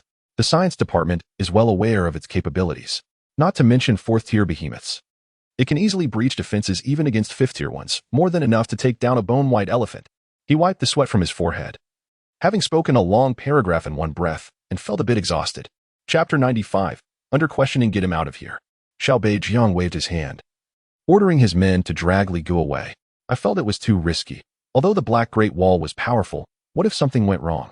Zhou Jindong disagreed. What do you know about technical matters? Something goes wrong. Are you doubting the capabilities of our science department? The members of the science department fidgeted in their seats. We trust the chief. The military didn't join the debate and directly expressed their position to Xiao Beijiang. Then let's give it a try. Xiao Beijiang made a difficult decision. His brow furrowed tightly, lost in thought. In contrast to the undercurrents of tension among the higher-ups, the atmosphere among the public was lively. But this excitement was not for celebration. It was filled with curses directed at Xiao Fan's ancestors. What a ridiculous word god. Does he want us all dead? Shameless Xiao. I wish your whole family would die. I can't believe I ever spoke up for you. Xiao Fan was unaware of the situation back home. After receiving the military's approval, he charged toward the bone elephant. Bolts of lightning crackled, provoking furious roars from the beast. He then employed a kite-flying tactic, teasing the creature's appetite as he headed towards Huaxia. The live footage spread across the globe, leaving world leaders speechless with shock. In the office of the Peacock Nation's leader, you are truly the war god of Huaxia. Apu's eyes glistened with unshed tears. She had never imagined Xiao Fan would bring such a nation-threatening beast to their country, just to help them in their time of impending doom. Such is his dedication. Many military officials stood in solemn respect, rising one after another to salute Xiao Fan on the screen. The opportunity has arrived. Quickly organize our forces and prepare to invade Huaxia. Woody stood up from his chair in excitement, instructing several ministers, but none paid him any mind. Within Huaxia, aside from the soldiers still defending, most of the populace had retreated underground, leaving the surface eerily desolate. Xiao Fan's chosen route took him from the plateau to the basin, then northward. His reasoning was based on the terrain's ups and downs, which could exhaust the bone elephant's stamina. Moreover, the terrain near the Hongduan Mountains was particularly complex. A moment's carelessness could lead to a fall off a sheer cliff, especially for a 1,000-meter giant, which would surely end up battered and bruised. Above the border, the mushroom clouds had not completely dispersed, still dramatically impacting the spatial rifts. However, without the firepower support from the Black Great Wall, these mushroom clouds couldn't create a significant climate. To completely destroy the spatial rifts worldwide would come at an enormous cost, practically impossible. So the Huaxiao side had no choice but to give up. Xiao Fan's figure occasionally disappeared into the clouds, making the bone elephant seethe with rage below. Weren't you quite tough earlier? Why are you now barking like a dog? Xiao Fan felt triumphant, finally venting his frustration. Woof. The voice of the black dragon echoed from the transport plane's loudspeaker, bringing laughter to everyone. You need to be taught a lesson, don't you? Xiao Fan's tone turned slightly cold. Go on, boss. I suddenly remembered that I still needed to take a nap today, so I won't disturb you anymore. The sound of the bone elephant gradually faded. Xiao Fan retracted his gaze and looked down at the city, where high-rise buildings stood in a row. but they had all become empty structures. The once bustling metropolis had turned into flyers for an underground city, fluttering in the wind. Roar. The bone elephant let out a painful cry as it rolled down from the high plateau over 4,000 meters above sea level, which was no comfortable feat. If it weren't for its tough skin and incredible defense, it could have been severely injured. However, the hard rocks still left its body bruised and battered. Boss, the plasma cannon is ready. After the electromagnetic interference weakened, communication finally returned to normal, and Li Go called. Not yet. Let that beast suffer a bit more. Xiao Fan hung up the phone, his lightning purple wings flaring as he suddenly broke through the clouds, flying above the bone elephant to lure it to climb higher before rolling down again. Even though the bone elephant's mind wasn't particularly sharp after several heavy falls, it had learned its lesson. In the end, it let Xiao Fan buzz around like a fly without chasing him at all. Xiao Fan felt a bit frustrated. This was not how he envisioned it. Right now, the bone elephant had entered the basin, wreaking havoc and shaking the ground, causing great panic among the people in the underground city. Boss, the military said they can't wait any longer and are going to fire the plasma cannon. Be careful. Don't get hurt. Li Gu called again to remind him. In the dusk of China, blinding beams of light came crashing down one after another. Whether it was a distance issue or an accuracy problem, more than half of the plasma beams missed their target, with only 2 or 3 barely grazing the bone elephant's body, breaking one of its sturdy tusks. Roar. The bone elephant became extremely furious and charged out of the city in the direction of the beams. Not good. Quickly raise the energy shield. Xiao Fan shouted into the phone, and then the lightning purple wings erupted with brilliant light as he sped after it. Unfortunately, while he was fast, the bone elephant was no slouch either, always managing to take a few steps ahead of him. Lightning. Xiao Fan roared, throwing out several dazzling currents that struck the massive rear of the bone elephant. However, the beast was undeterred, charging forward relentlessly, and losing a tusk only made it angrier. Damn it. It was only at this moment that Xiao Fan truly felt the discomfort of being chased by the bone elephant back then. Energy shield. He shouted again. But for some reason, the energy shield never activated. Instead, there was a violent tremor, as if something was rising from the ground. Boss, Li Gu messed up. He got nervous and made a mistake, raising the Great Wall. Sun Ying's voice echoed through the loudspeaker inside the transport plane. Li Gu, you bastard. You've doomed us. Xiao Fan was furious, but his speed was still a step behind, making it impossible for him to catch up to the bone elephant. Meanwhile, the Chinese forums were already in an uproar, and people around the world watching the ridiculous scene unfold on their screens erupted with a new wave of mockery. I said that the Huaxiao war god is a fool, and you didn't believe me. Just take a look. He is going to ruin his own country. What a shame. I initially thought Huaxiao would become the savior of the world, but it looks like it's going to fall apart so soon. Is this so-called war god named Xiao Fan? He's definitely going to make his mark in human history. Although Xiao Fan is not clear about the discussions online, he is very aware that his actions might have been a bit rash.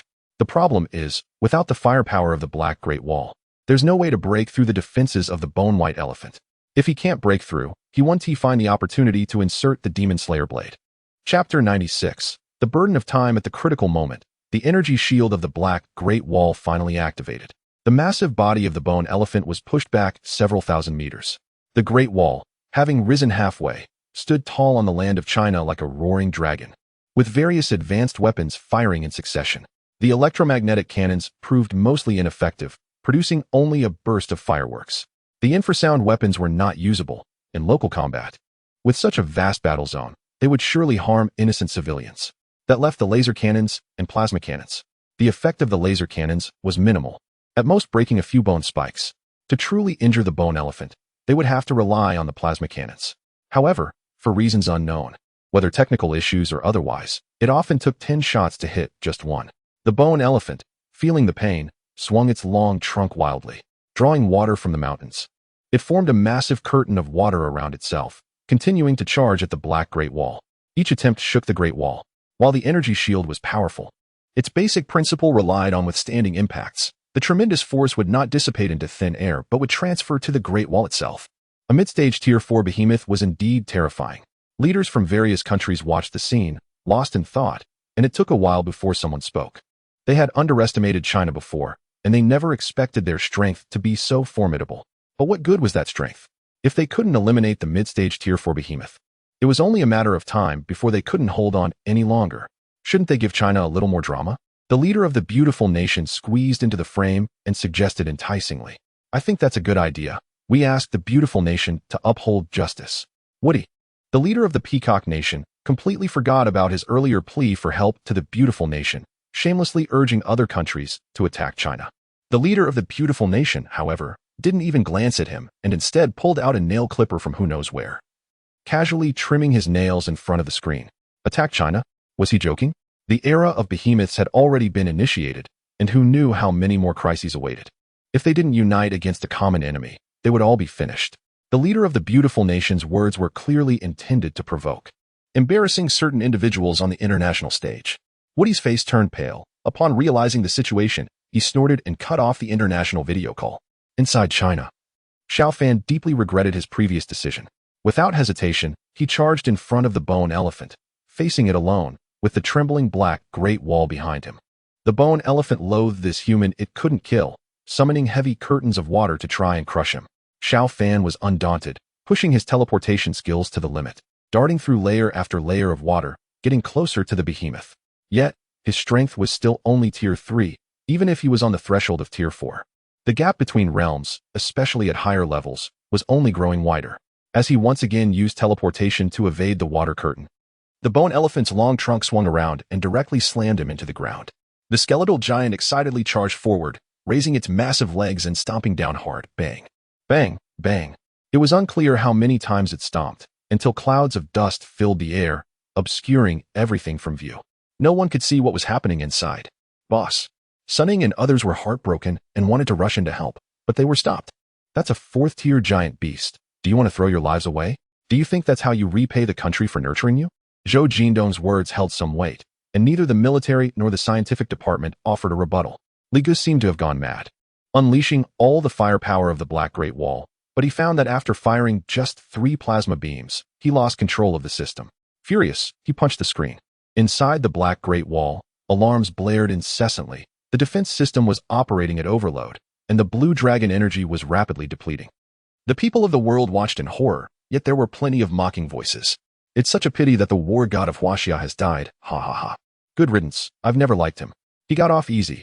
Someone who betrays their own country deserves to die 1,000 times. On the screen, the smoke gradually cleared, revealing a chaotic scene. Apart from a few bloodstains and bits of flesh, there were no traces of anyone else. Is the boss dead? I refuse to believe it. Li Dashi was filled with hatred and tried to storm out of the base, only to be restrained by awakened soldiers. Let me go? I want to avenge the boss. Wang Qiao was similarly held back.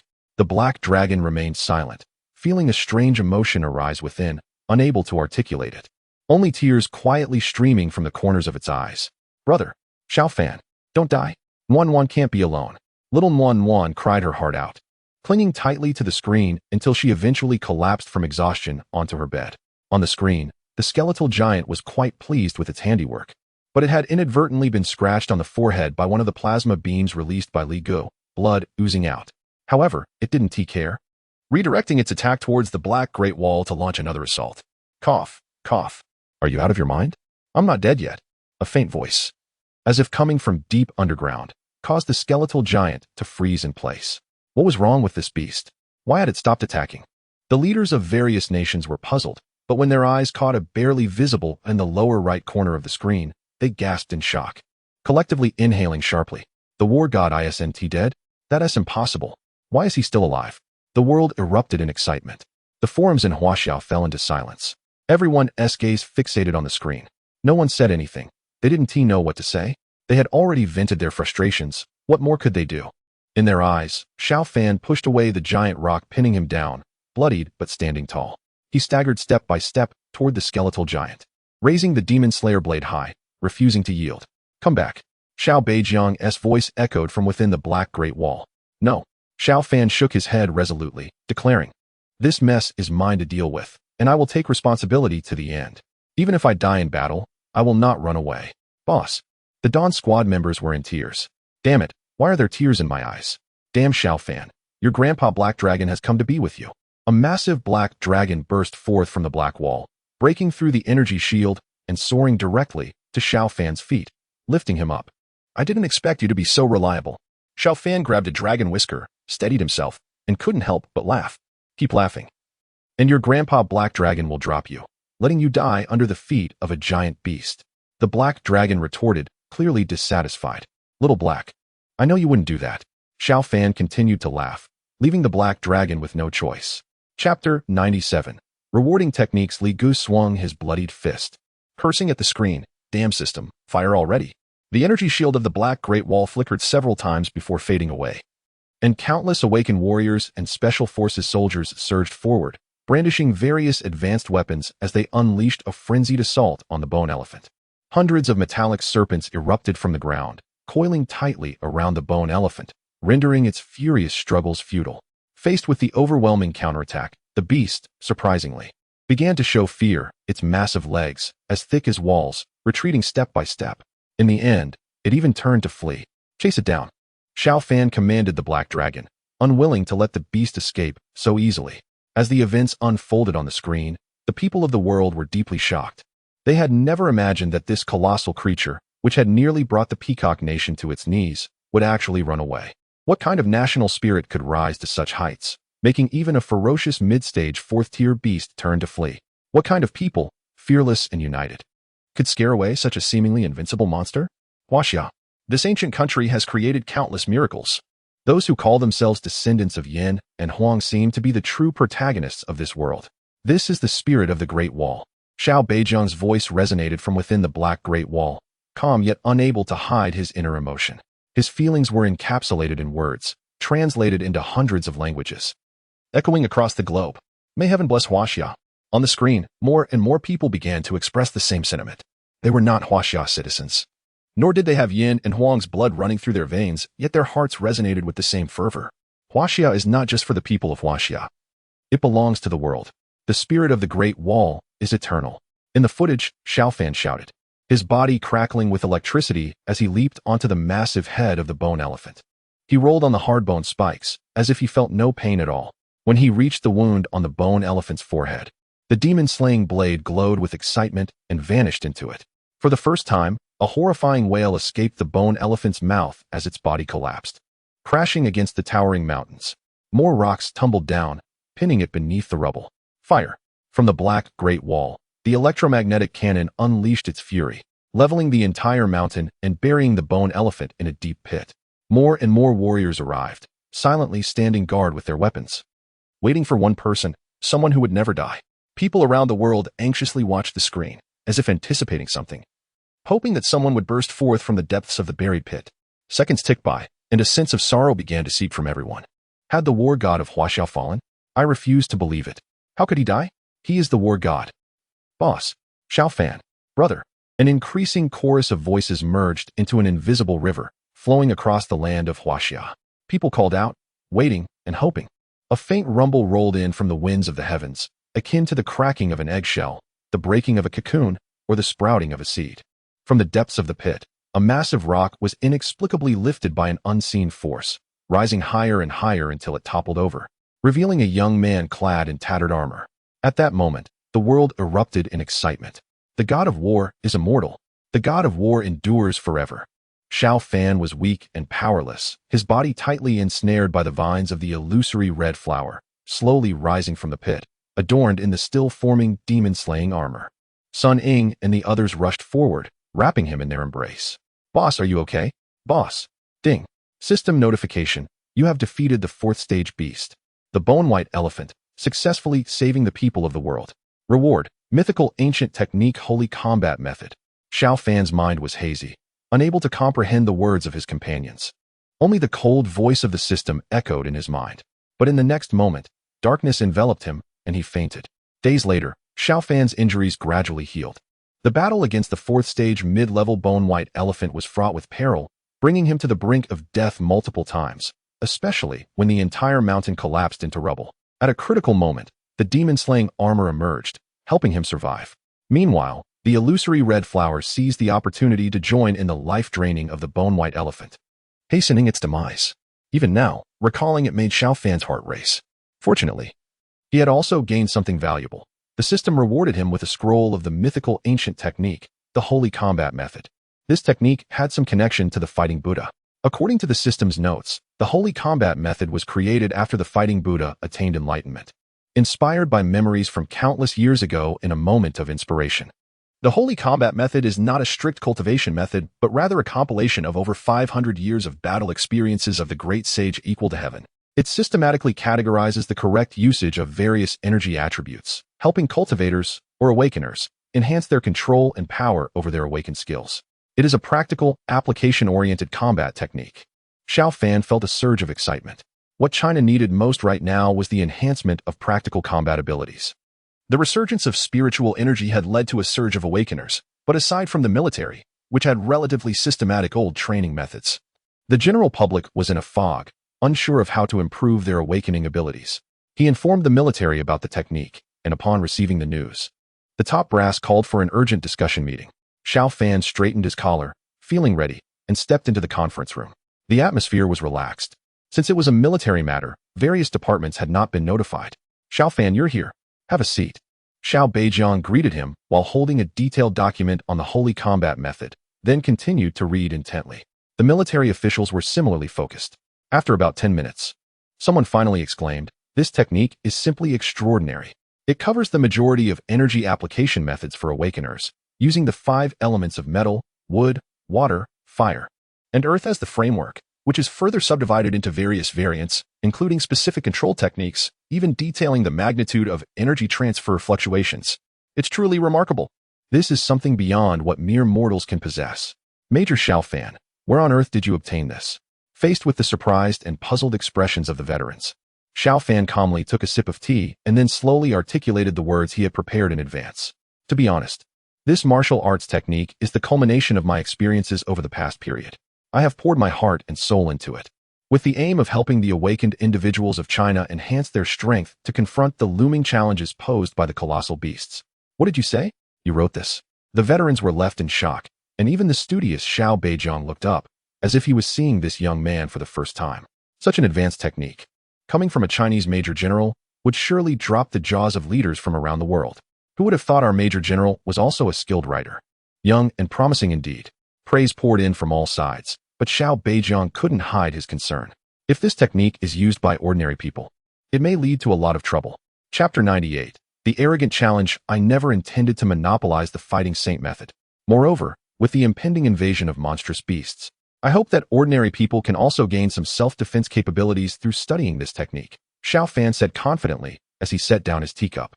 His mind was swirling with thoughts. The early emergence of a mid-tier 4th-level bone-white elephant filled him with concern for the future. The crises faced in this lifetime might be even more formidable. If ordinary awakeners couldn't enhance their strength, the future would be fraught with uncertainty. "Do you know that martial heroes can pose a threat? With power, many people become unruly. The country is so vast, what will happen if chaos ensues?" Xiao Beijiang cut straight to the point, and the old generals fell silent, all looking at the young major general seated at the end of the round table. Xiao Fan pondered for a moment, gathering his scattered thoughts, and slowly replied, "There's no need for the chairman to worry. Most awakeners in the civilian sector are relatively weak. Even if they learn the fighting saint method, they won't be able to surpass us. Moreover, due to energy attribute limitations, each awakener can only practice a limited amount of content, unless they are multi-attribute awakeners.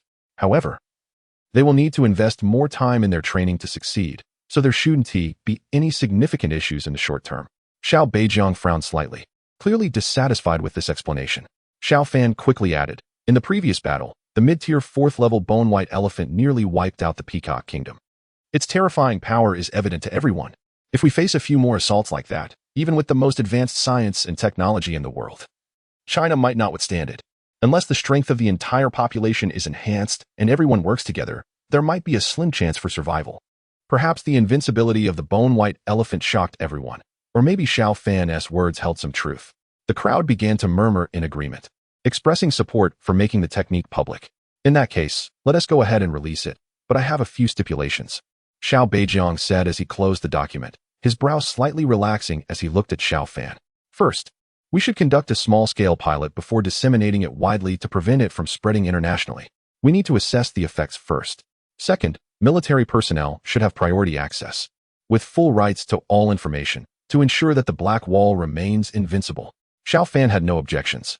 "I will select new awakened warriors as soon as possible and teach them the fighting saint method." After saying that, he turned and left the conference room. The training ground of the Black Wall was vast. serving not only as a training site for Awakened warriors, but also as a permanent base for military forces from various regions. Whenever new Awakened warriors emerged, they would go through the proper procedures to come here for more advanced training. Xiao Fan's arrival caught everyone's attention, and they began to gather around him, forming several lines, their gazes filled with either admiration or challenge. They were already aware of the Fighting Saint method and had been discussing it privately, each with their own opinions. Major General, are you going to teach us the Fighting Saint method now?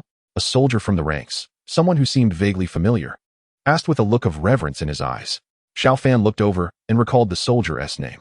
Unexpectedly, he encountered Commander Sun Cheng while defeating the succubus in Dongfeng Town. What surprised him was that Sun Cheng, who was just a special forces soldier back then, had now become a mid-level Awakened warrior. It seemed that he had experienced quite a few opportunities during this time.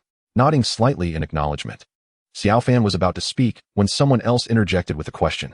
The name Battle Saint technique sounded impressive, but what was the point of learning this broken technique? Indeed, we are already Awakened warriors. Can this technique actually help us awaken again? Xiao Fan smiled faintly, having anticipated that someone would say this. These military elite warriors had their pride. But the battlefield was not an examination hall, and overconfident soldiers would surely face defeat. You are partially correct. The Battle Saint technique cannot help you awaken again. As soon as these words were spoken, the room erupted in an uproar. Even the Awakened warriors who had initially supported Xiao Fan could not maintain their composure and dared not speak further. However, Xiao Fan raised his voice to bring everyone back.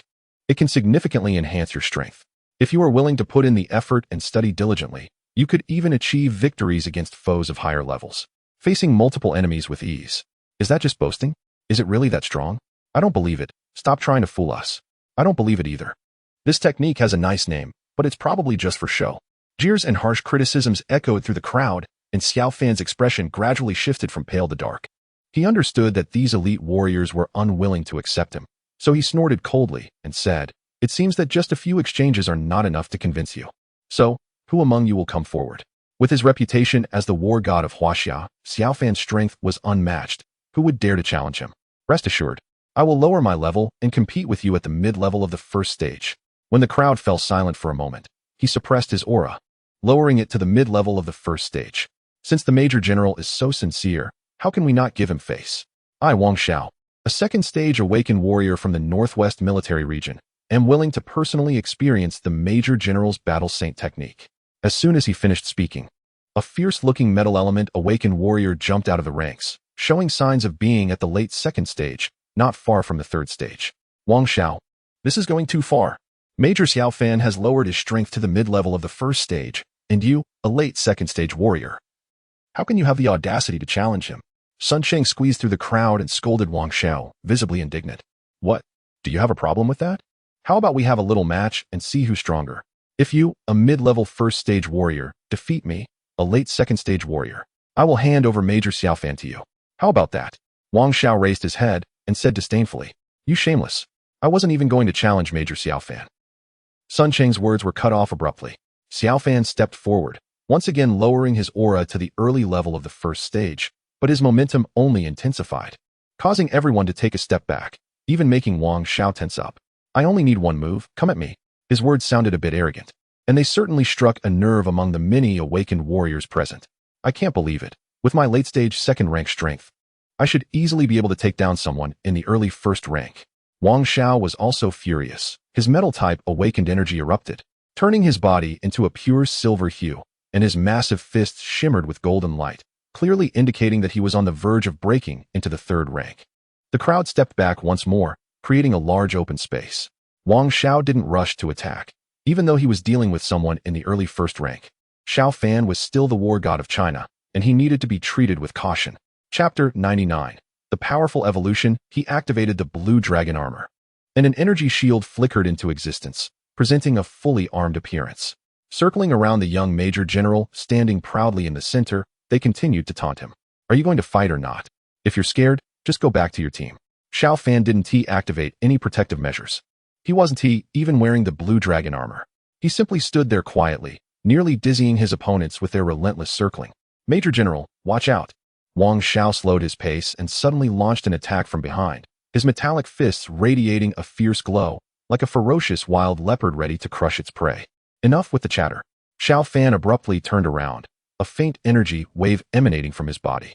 He raised his left hand gently to meet the attack, intending to block a full-force strike from a second-tier expert using only his initial first-tier strength. Gasps of astonishment filled the air, and Sun Chung took a step forward, wanting to help, unable to bear the thought of watching Xiao Fan get knocked down. However, this battle unfolded in an instant. How could anyone else intervene? Bang!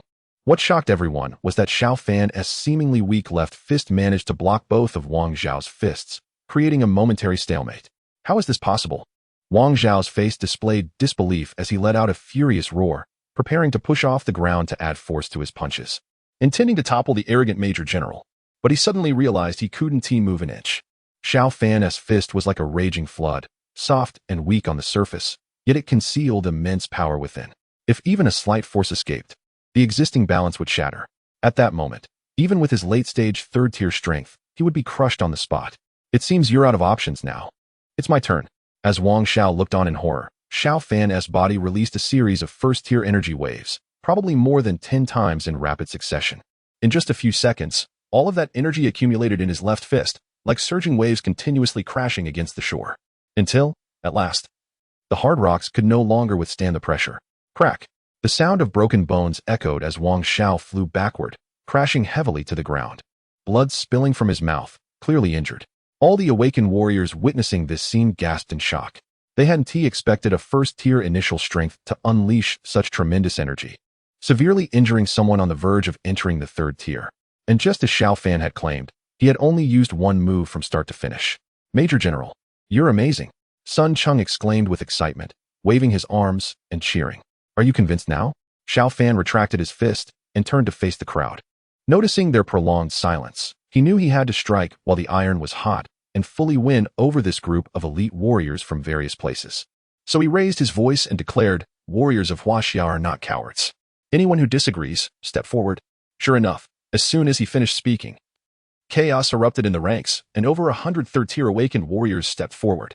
The energy shields were fully activated, and everyone took their positions, surrounding him in the center. Major General, let me help you. Sun Chung stepped forward, but before he could engage, he was kicked back 10 meters by a third-tier Awakened warrior. No need. Xiao Fan called out to stop more people from joining in. Today, I'll show you my true strength. He activated the core combat technique of the Battle Saint method, surging forward like waves. With the continuous fluctuations of energy propelling him, his speed increased, gradually nearing the third-tier level. Whenever an Awakened warrior launched a fierce attack, he narrowly dodged it. Even when surrounded, he was able to use his teleportation skill to escape the battle circle in time. Although over 100 third-tier Awakened warriors only had early-stage strength, their simultaneous attacks were formidable. The powerful aura storm they unleashed swept across the base, accompanied by booming thunder, as if the heavens were angry. What is going on? It doesn't look like someone is breaking through. Xiao Beijiang was reviewing documents when he sensed something amiss, thinking there was an external attack on the base, and ordered the guards to investigate. Upon learning that Xiao Fan was fighting against hundreds of Awakened warriors, he was somewhat surprised. He put on his coat and stepped outside, with several veteran generals rushing over to stand guard beside him. The Major General's strength has grown significantly. Just a few days after the battle with Gu Xiang, he can already face so many third-tier Awakened warriors alone. Truly remarkable, a veteran exclaimed, filled with hope for the future of China. The key was that his current energy fluctuations were only at the early first-tier level. Not only had he not been defeated, but he was gradually gaining the upper hand, which was simply unbelievable. Is this the Battle Saint method? So this is its terrifying power. The veterans marveled, and a strange light flickered in Xiao Beijiang's eyes as he pondered. On the training ground, Xiao Fan exuded an imposing presence, like a thunder dragon playing in the water, moving freely and frequently emitting thunderous roars, unleashing arcs of lightning. Some could no longer withstand it, and were sent flying. The collective assault from the crowd was interconnected. Any disruption in one part led to a chain reaction, causing more and more Awakened warriors to be flung away. Soon, only about 10 Awakened warriors remained standing in the arena. Among these, 4 had reached the mid-third tier level, their strength further enhanced.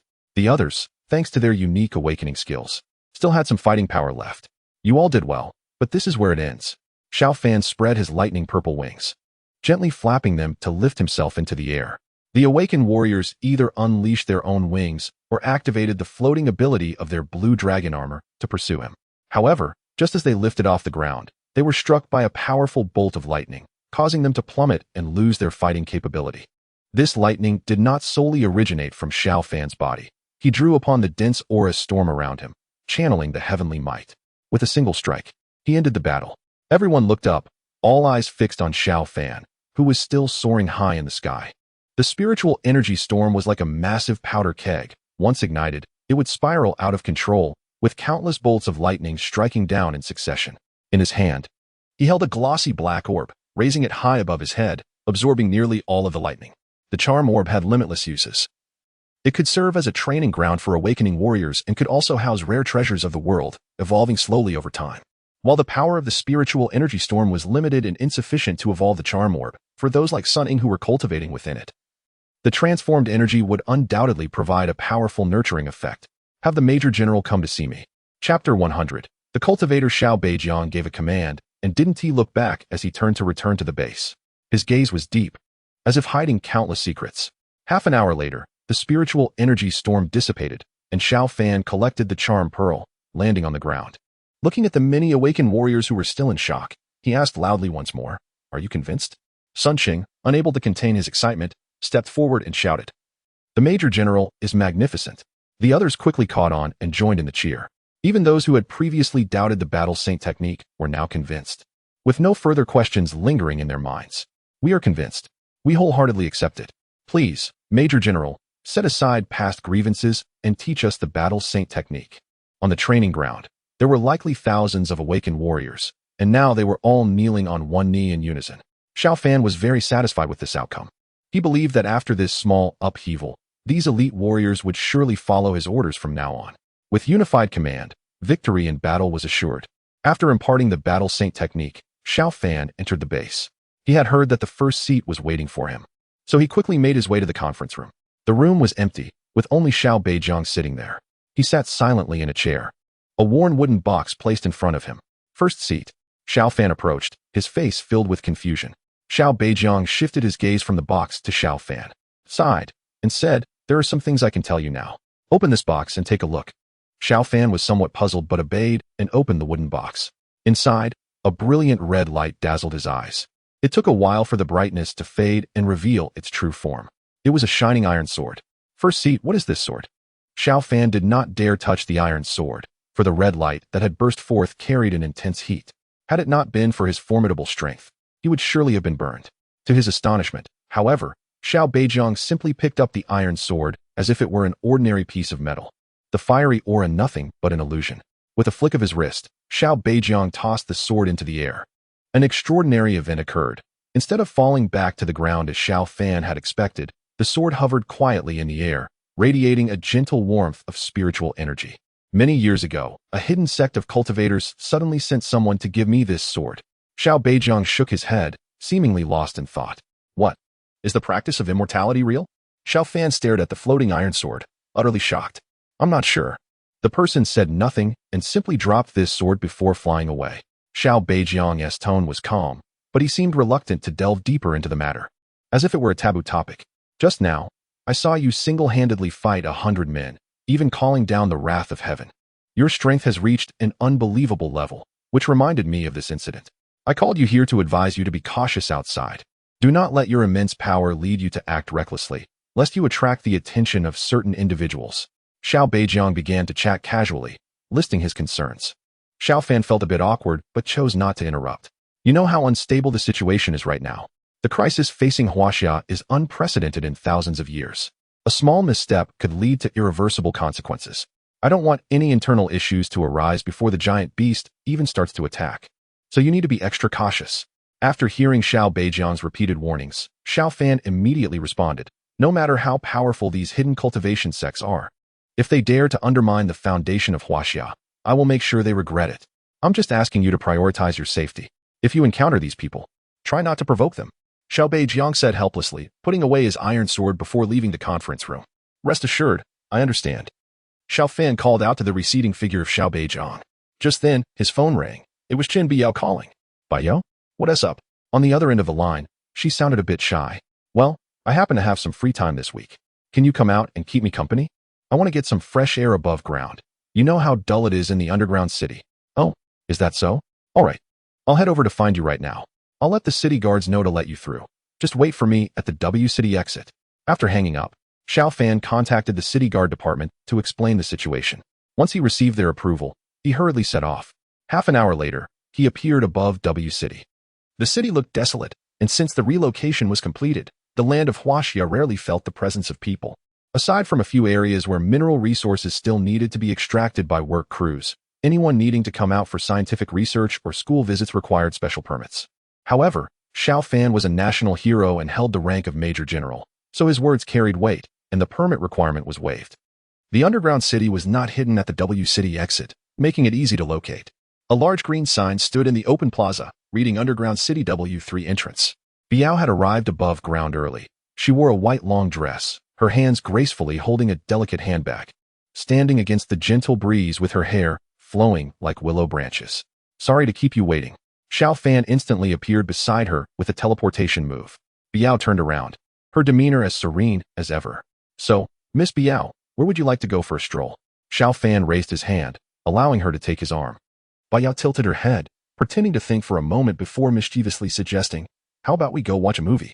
Want to watch a movie? That's a bit of a challenge for me. Xiao Fan feigned distress, gently wrapping his arm around Biao's shoulders. He spread his purple wings behind him and slowly took to the skies. How about the park? Biao's face turned slightly red as she tightly grasped his arm.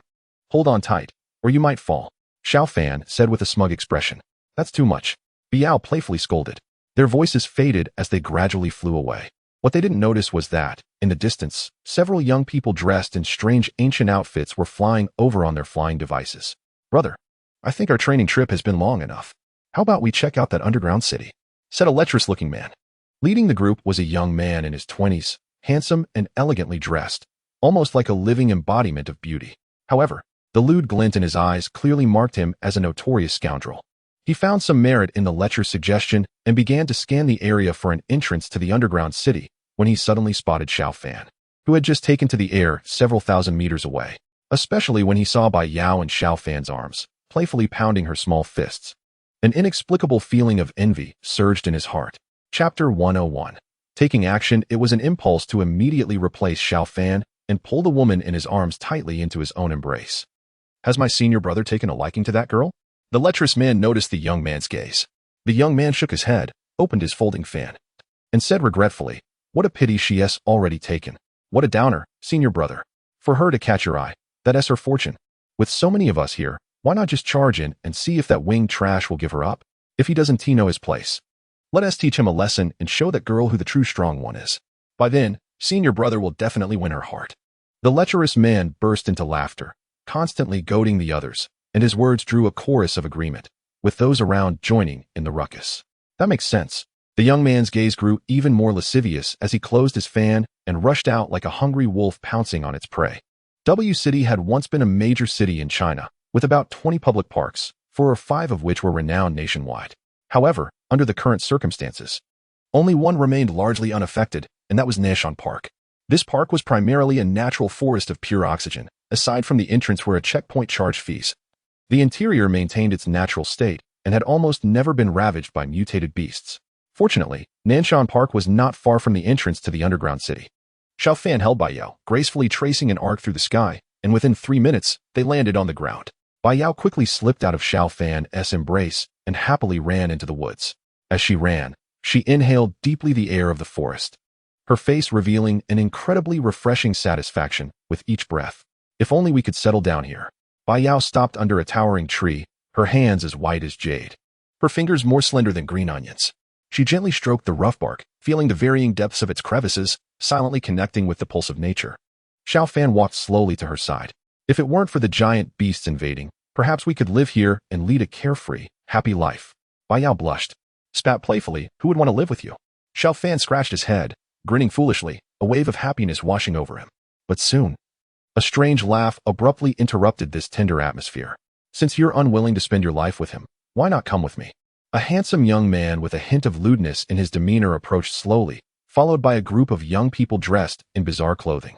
Who are you? Xiao Fan frowned, realizing the aura emitted by the group was not at all inferior to his own, all appearing to be at the peak of the 3rd stage, with the leading man even reaching the 4th stage. Bai Yao sensed the newcomers were trouble and hid behind Xiao Fan. Kid, if you know what's good for you, you'd better scram. Otherwise, you won't even get a chance to cry later. The lewd man, wielding two chilling great swords, rested them on his shoulders.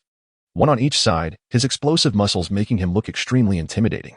However, Xiao Fan completely ignored his words and turned his gaze toward the handsome man leading the group. This handsome man was exceptionally arrogant, his greedy eyes constantly roaming over Bai Yao, his breath quickening with each glance. Xiao Fan, let's go, Bai Yao said, concerned about the number of opponents, fearing that Xiao Fan might not be able to handle them. Wait, the men can leave, but the women stay?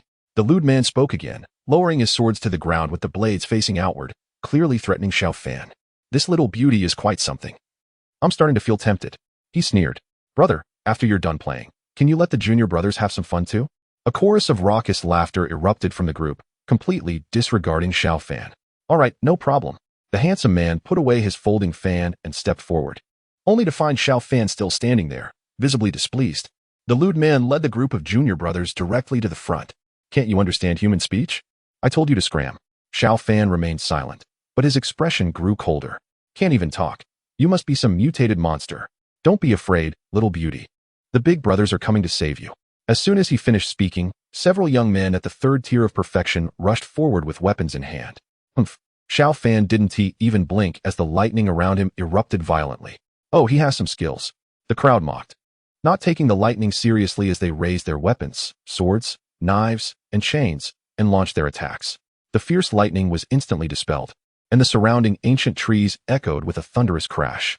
Xiao Fan's pupils narrowed. The once formidable lightning, which had achieved remarkable feats in the past, was easily neutralized. Raising his alertness, junior brothers, chop him into meat paste. The lewd man, who had hesitated before, now felt reassured after seeing Xiao Fan's limited abilities. He charged forward with his swords, intending to cleave Xiao Fan's head. Meat paste, huh? Well, I'm not fond of dying that way, if that's what you want. I'll do my best to accommodate. Xiao Fan scoffed, his feet shifting slightly as his body transformed into lightning, dodging the group's attacks. In an instant, he reappeared beside the lewd man and delivered a powerful punch, leaving the man in shock. The handsome man's attention had been solely on Bai Yao, but now he turned to look at Xiao Fan, surprised by his peculiar teleportation technique. He quickly performed a hand seal, transforming his body into a puff of white smoke, vanishing in an instant, only to reappear beside the lewd man, lifting his folding fan to block above the man's head. Wave upon wave. Though Xiao Fan's third-tier perfection might not match the handsome man's strength, once he unleashed his fighting spirit, his true power surged to the late fourth tier, which was still due to his lack of time and preparation. In just a breath's time, Xiao Fan's fists came crashing down with the force of a mountain. The folding fan emitted a dazzling white light, perhaps a powerful magical artifact, but it couldn't hold up for even a second before shattering into fragments that scattered everywhere. Following that, the two large blades wielded by the lecherous man, which had just been raised overhead, also disintegrated into iron shavings. The handsome young man's expression changed in shock, realizing he was no match for his opponent. He grabbed his companion, intending to use a teleportation technique. However, Xiao Fan was a fraction faster. His fist, infused with the might of lightning, struck the lecherous man, reducing him and his skin to a pool of blood. With a swift teleport, he returned to Bai Yao's side, appearing calm and composed. You're asking for death? The handsome young man, furious and embarrassed at the destruction of his beloved fan, was deeply unsettled. As they witnessed the gruesome demise of the man, the crowd remained in stunned silence, struggling to comprehend what had just happened. This young man, who seemed to be on par with their own strength, had effortlessly dispatched his companion. Chapter 102. Not believing in evil. If you leave now, I might let you off the hook. Xiao Fan finally recalled the warning from Xiao Beijiang. The oddly dressed individuals before him were most likely disciples of a cultivation sect. Although he remembered Xiao Beijiang's advice to avoid trouble, he wouldn't hesitate to defend himself if these people were foolish enough to provoke him. Do you even know who we are for daring to kill my junior brother? The handsome man grew increasingly furious, lamenting the loss of a disciple during what was supposed to be a routine training expedition. He dreaded how he would explain this upon returning, especially since individuals with spiritual roots and cultivation potential were exceedingly rare. Losing one was a significant blow. I don't care who you are, but if you don't disappear from my sight right now, don't blame me for being rude. Xiao Fan replied indifferently, but his words sounded harsh in the ears of the onlookers. The handsome man laughed in anger and waved his hand, signaling the others to encircle Xiao Fan and Bai Yao. You brought this on yourself. Since you care so much about this little girl, I'll have my fun with her today.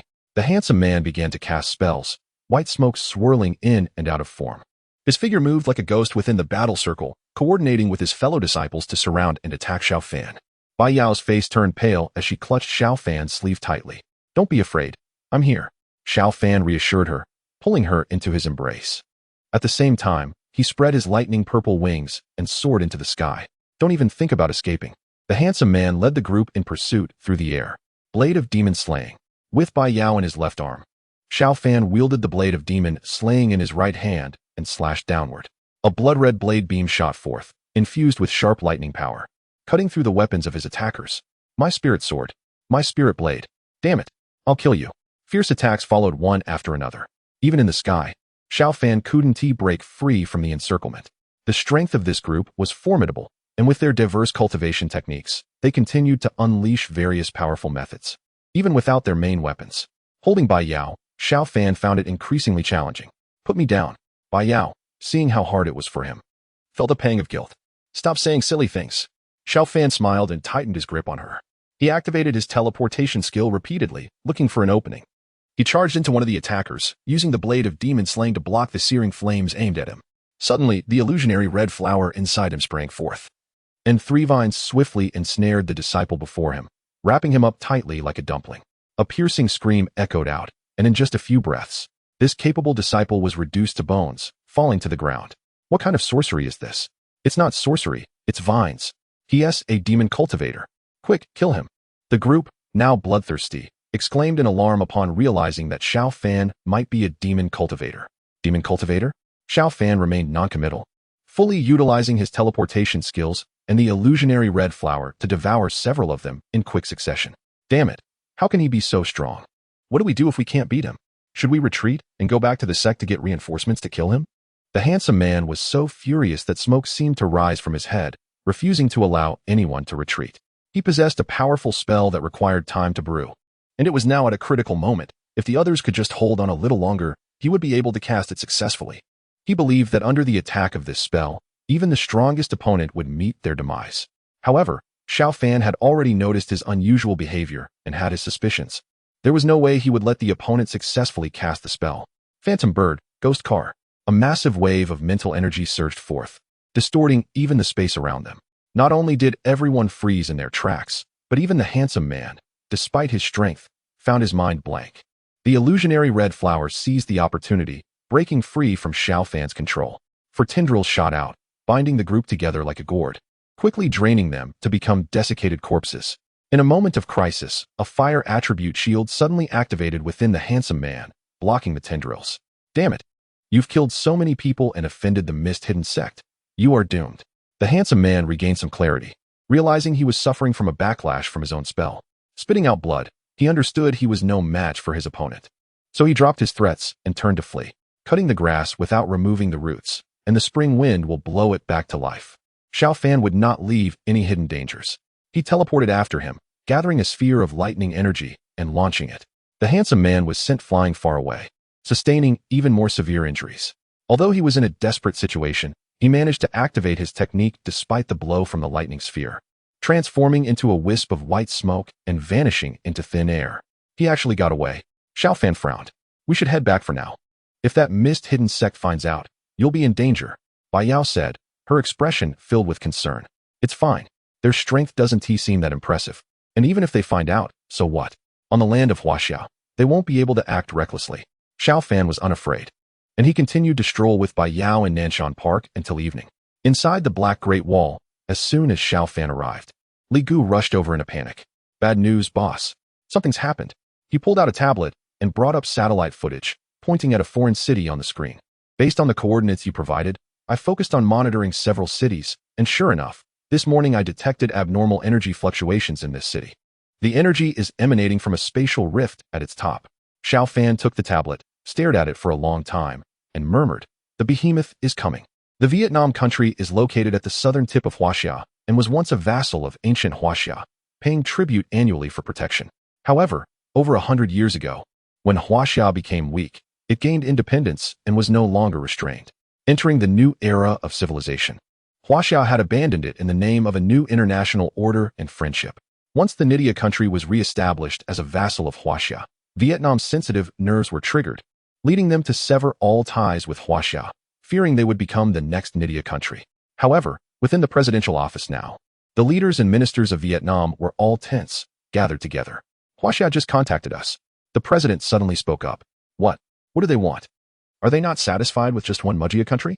The ministers were in heated discussion, each wearing a look of concern. This isn't just about a vassal state. The president shook his head, appearing quite exhausted.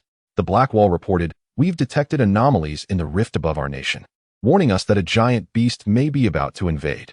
A giant beast invasion? Is that for real? Would such a small country like ours even attract the attention of a giant beast? Statistically speaking, with the vast territory of Huaxia, if a giant beast were to attack, it would be far more likely to appear on Huaxia's land. Everyone expressed their opinions, all looking skeptical. Chapter 103.